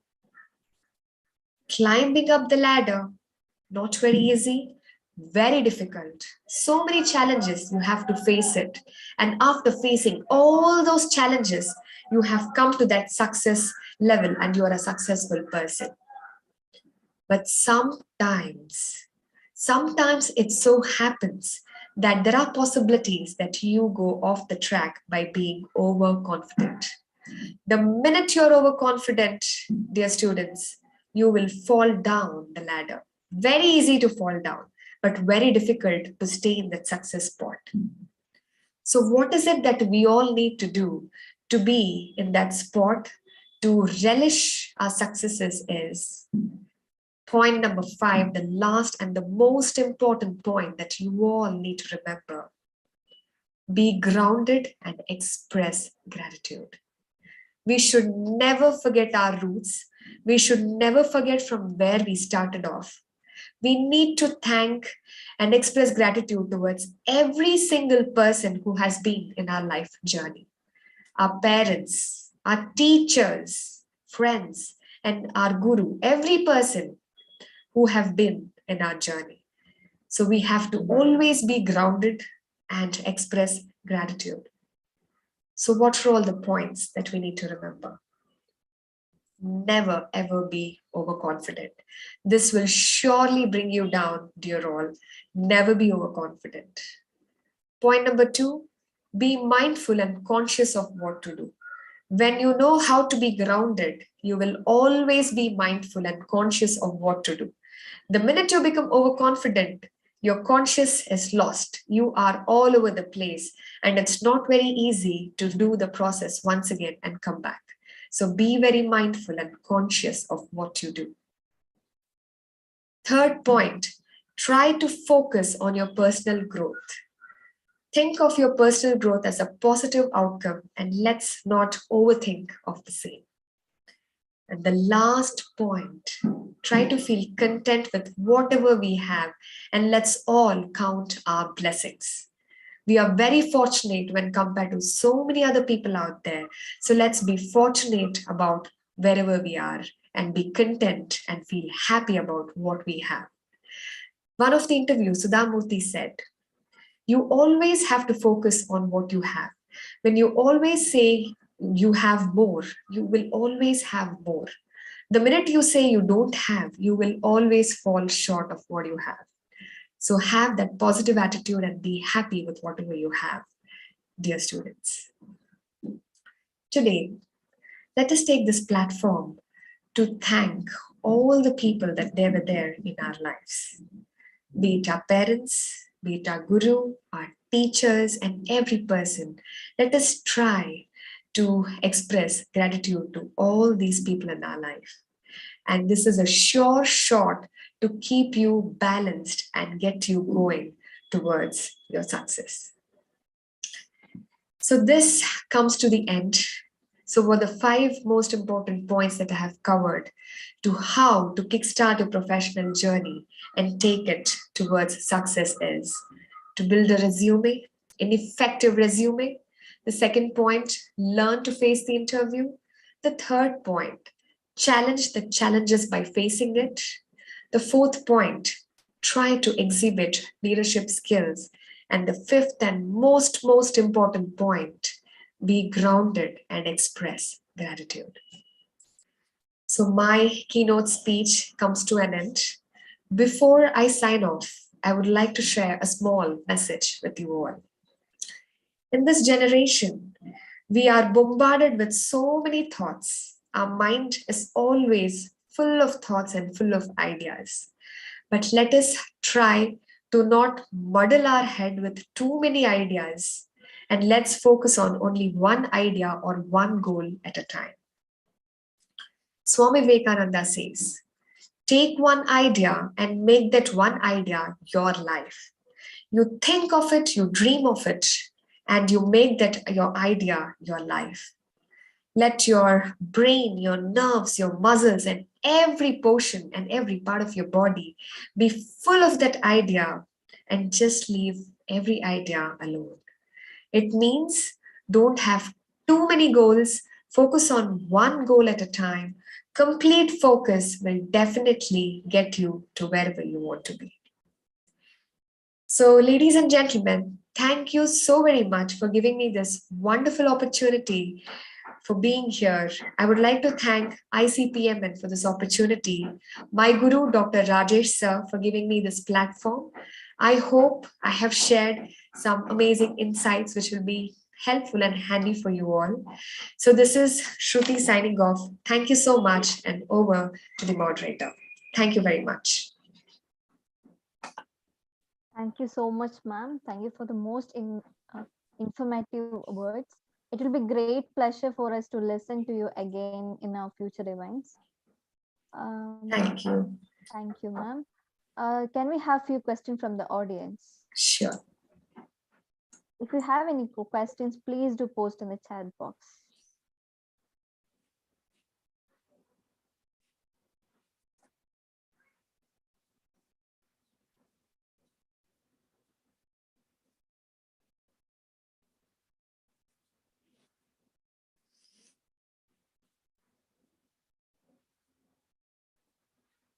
I guess there are no questions, ma'am. On behalf of our audience, I'm thanking you again.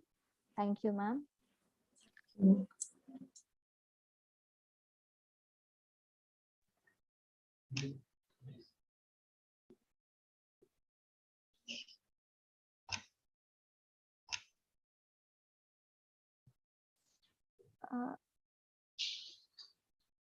Ma'am? Yeah, I have a request. Can I make it? Sure, ma'am. Sure, ma'am. Yeah. If does Shruti have a sample resume for students to refer to? Hi, ma'am. Yeah, sure. hi. I can share them. Yeah, I'll it will share be a it. little helpful, because the formats which you get online are a little confusing. Yes. If there's a resume to fall back upon, it will be more helpful for them. Sure, sure. I will share it. Yeah, it was a wonderful presentation, Shruti. Thank you, you ma'am. so Thank much. you. Yeah.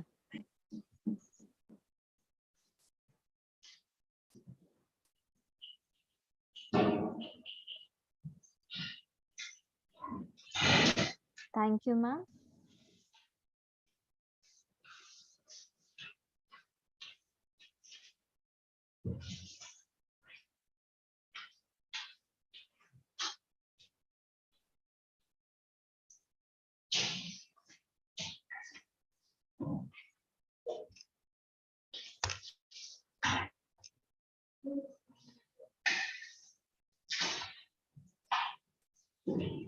Ma'am, there's a question from the audience.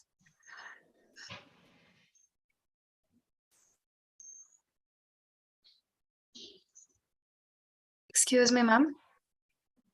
Yeah, go ahead. Ma'am, there's a question from the audience by Miss Anjali Jha. Yeah, sure. So she wants to know, knowing everything, but still in situation we get panic. So how to overcome from it? See, like I mentioned, when you are in the entry level, it's possible to get scared. It's quite normal. But like how I told you, the points, if you remember, I'll just share it. Okay, okay, I'm unable to share it for some reason. Anyways, see, everything has to start at some point, right? There is no point getting scared. The minute you get scared, you remember that Swami Vivekananda quote that I mentioned? If you fear, you will definitely fear. But at the same time, if you're strong enough to face it, you will definitely face it. So try to practice at home. Like, for example, you can practice in front of the mirror to give an interview. You can ask questions to yourself and try to see where you stand. You can record it. So this will give you a fair idea how you can give an interview. And another sure short answer to this is try to attend as many interviews as possible. Once, twice, you will get scared. But after that, trust me, that fear will get completely washed away from you. All right. I hope.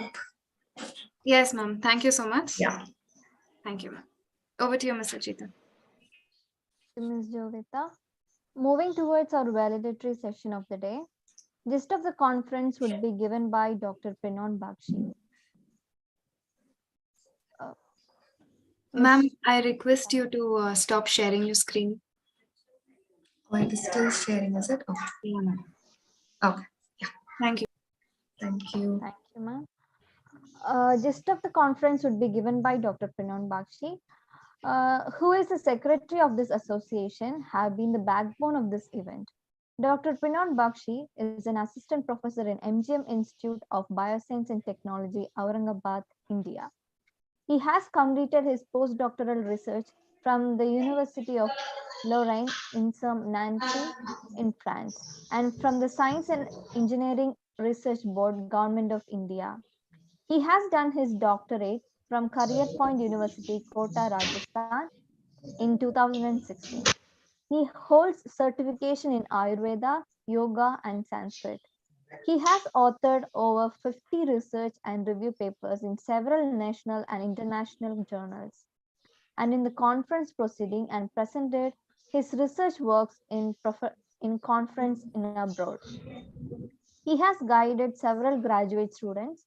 He is an editorial board member of International Journal of Public Mental Health and Neuroscience, the International Journal of Psychosocial and Cultural Genomics, Consciousness and Health Research and Neuroscience Research Letter. We welcome you, sir. Thank you. Thank you for the wonderful talk and wonderfully guiding the complete conference. So, am I audible?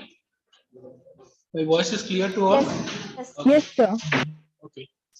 So, good evening, everybody. The Springer 3rd International Conference on Bioinformatics and Data Science, jointly with 9th International Conference on Public Mental Health and Neurosciences, started on 22nd December with a prayer song by Ms. Anusha B.S.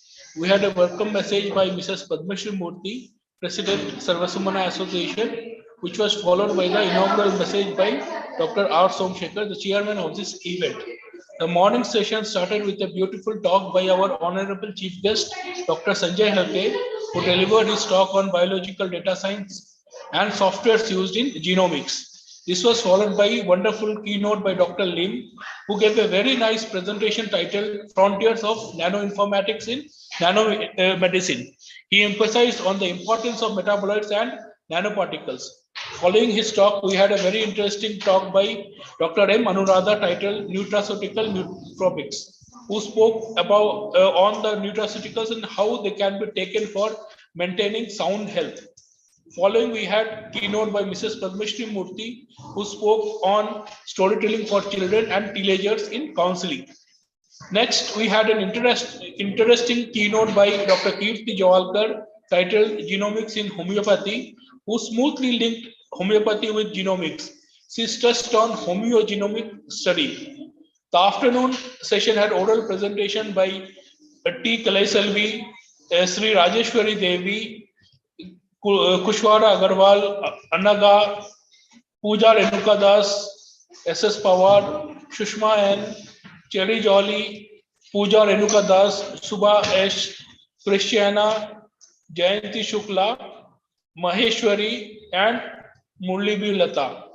The oral presentations were judged by Dr. Ravinder Henry and Dr. G. Dhanalakshmi.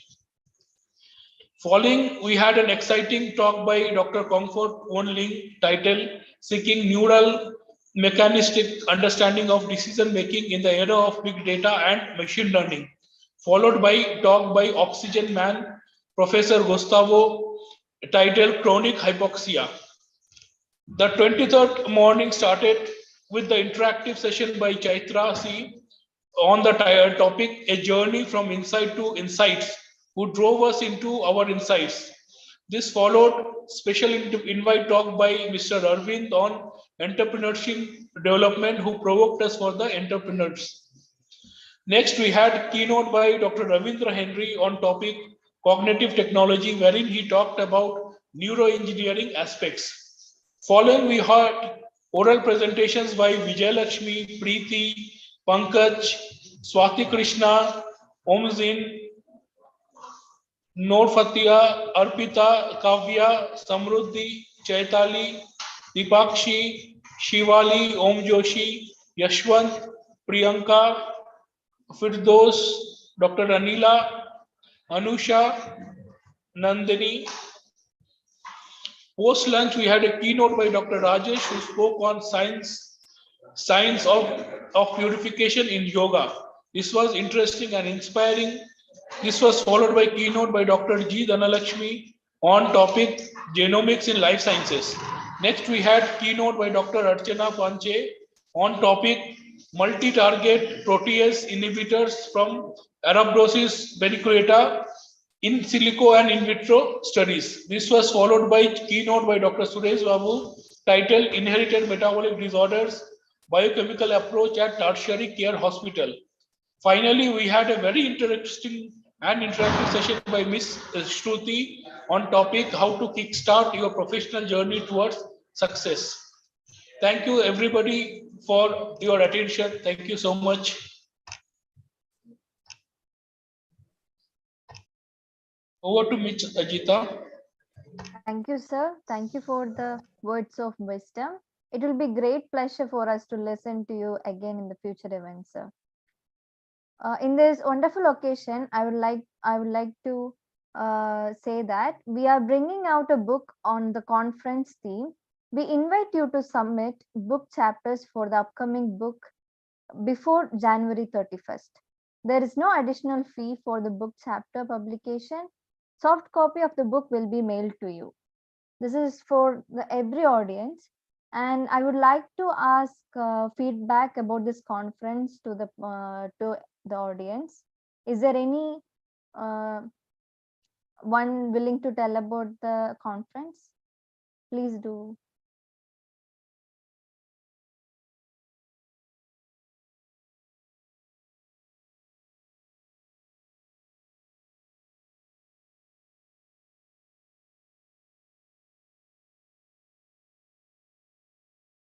Do we have any volunteers to tell the feedback about this conference?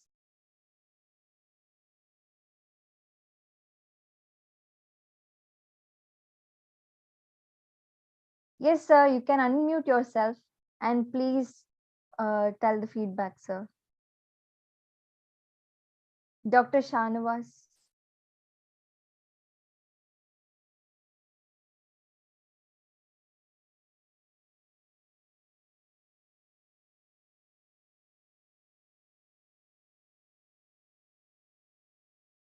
I would like to ask Dr. Nandini Rao for the feedback.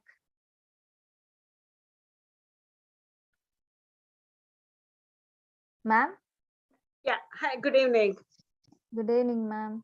It was a very well organized meeting. I was initially, it was supposed to be in person. And then just 2 weeks back, you decided to have it online. And although it was just a few days before the meeting, you decided to do this, it was very well organized. I really, really appreciate it. And importantly, the topics that were covered in these 2-day sessions were wow, from genomics to how to be a leader, including yoga and the importance of science in yoga, etc. So I really, really enjoyed it. Thank you very much. I only have, I shouldn't say a negative feedback, but just my my feedback for the future that, I got the schedule on Monday, and later just this today I realized that the schedule was changed and I hadn't received the updated schedule. That's the only negative thing that I can say it here. But otherwise, the whole 2-day session was very, very informative and for me, quite helpful too. Thank you. Thank you very much.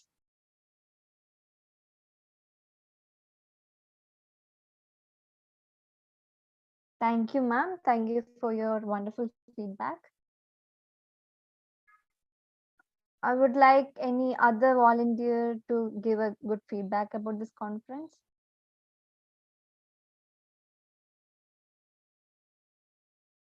May I call Dr. Vaishali Danke for her feedback about this conference?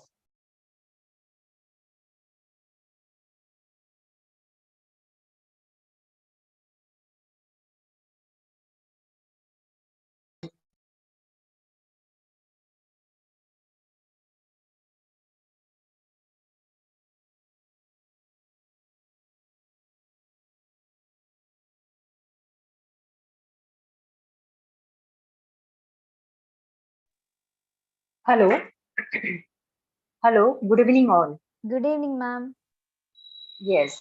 So, myself, Dr. Vaishali Dange, and the conference was very good because of the hectic schedule. I will not able to join all the lectures, but somehow I have joined the lectures, and the lecture was very amazing, and it was very beneficial for the researchers as well as my colleagues also.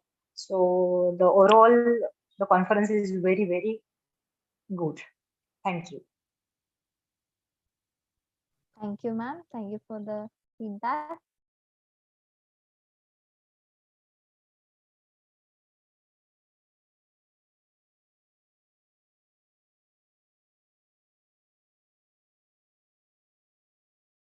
I would like to have few words from Mr. Shanavas. It would be pleasure, sir.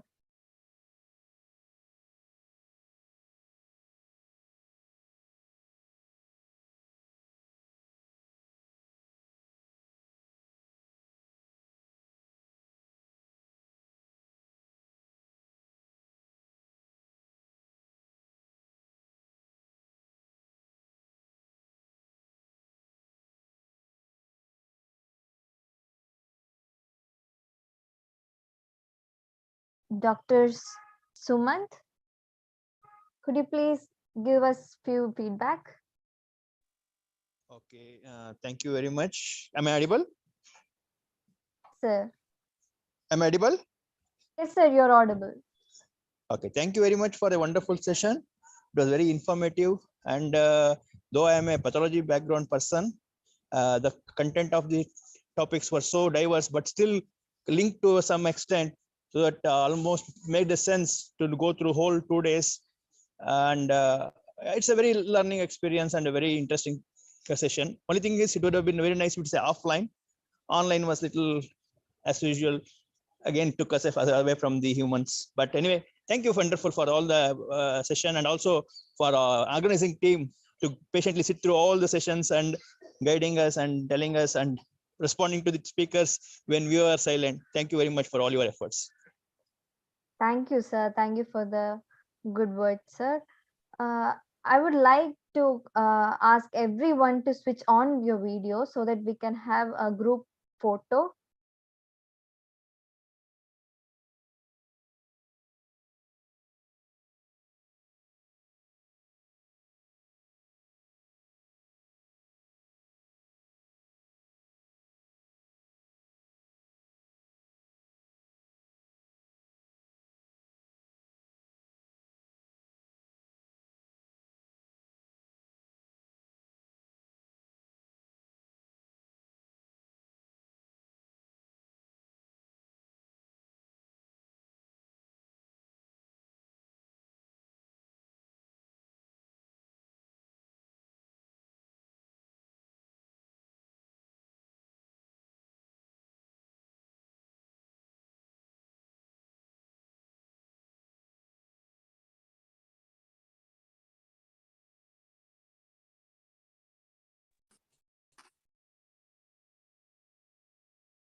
Thank you, Thank you, everyone. everyone. Thank you. Over to you, Ms. Jovita. Thank you, Ms. Ajita. Now it's time for the moment for which you all have been eagerly waiting for. Yes, it's time for the awards. We welcome Dr. Rabinder Henry to announce the winner's name.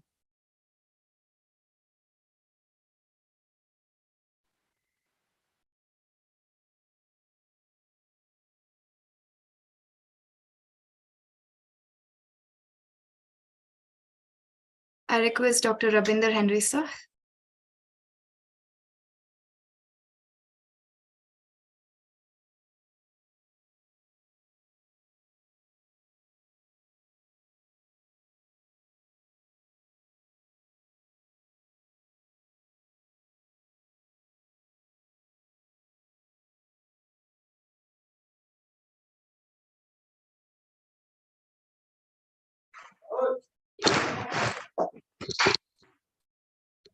Hello, ma'am. Yes, sir. I don't want to interrupt you. I want to say something. Sure, sir. Yeah, ma'am, it's a very great talk and provide a great scientist talk on one platform. And ma'am, I have one question. Actually, I have need a certificate. Can you provide this certificate today? So we will mail you the certificate.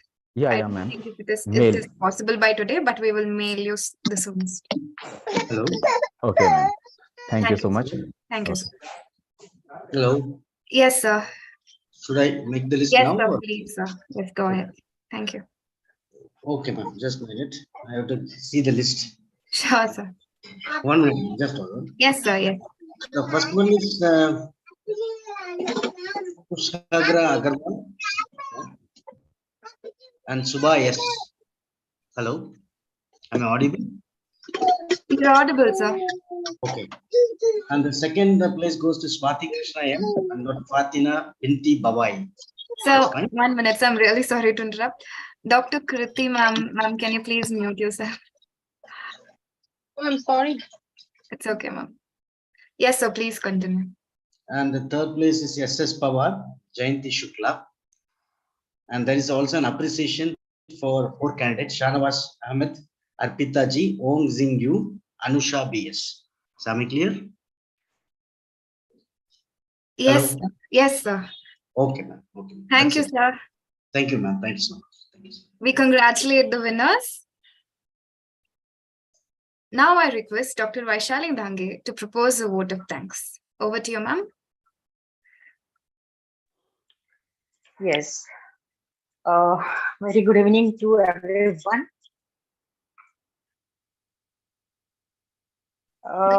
Myself, yes. Myself, Dr. Vaishali Dhange.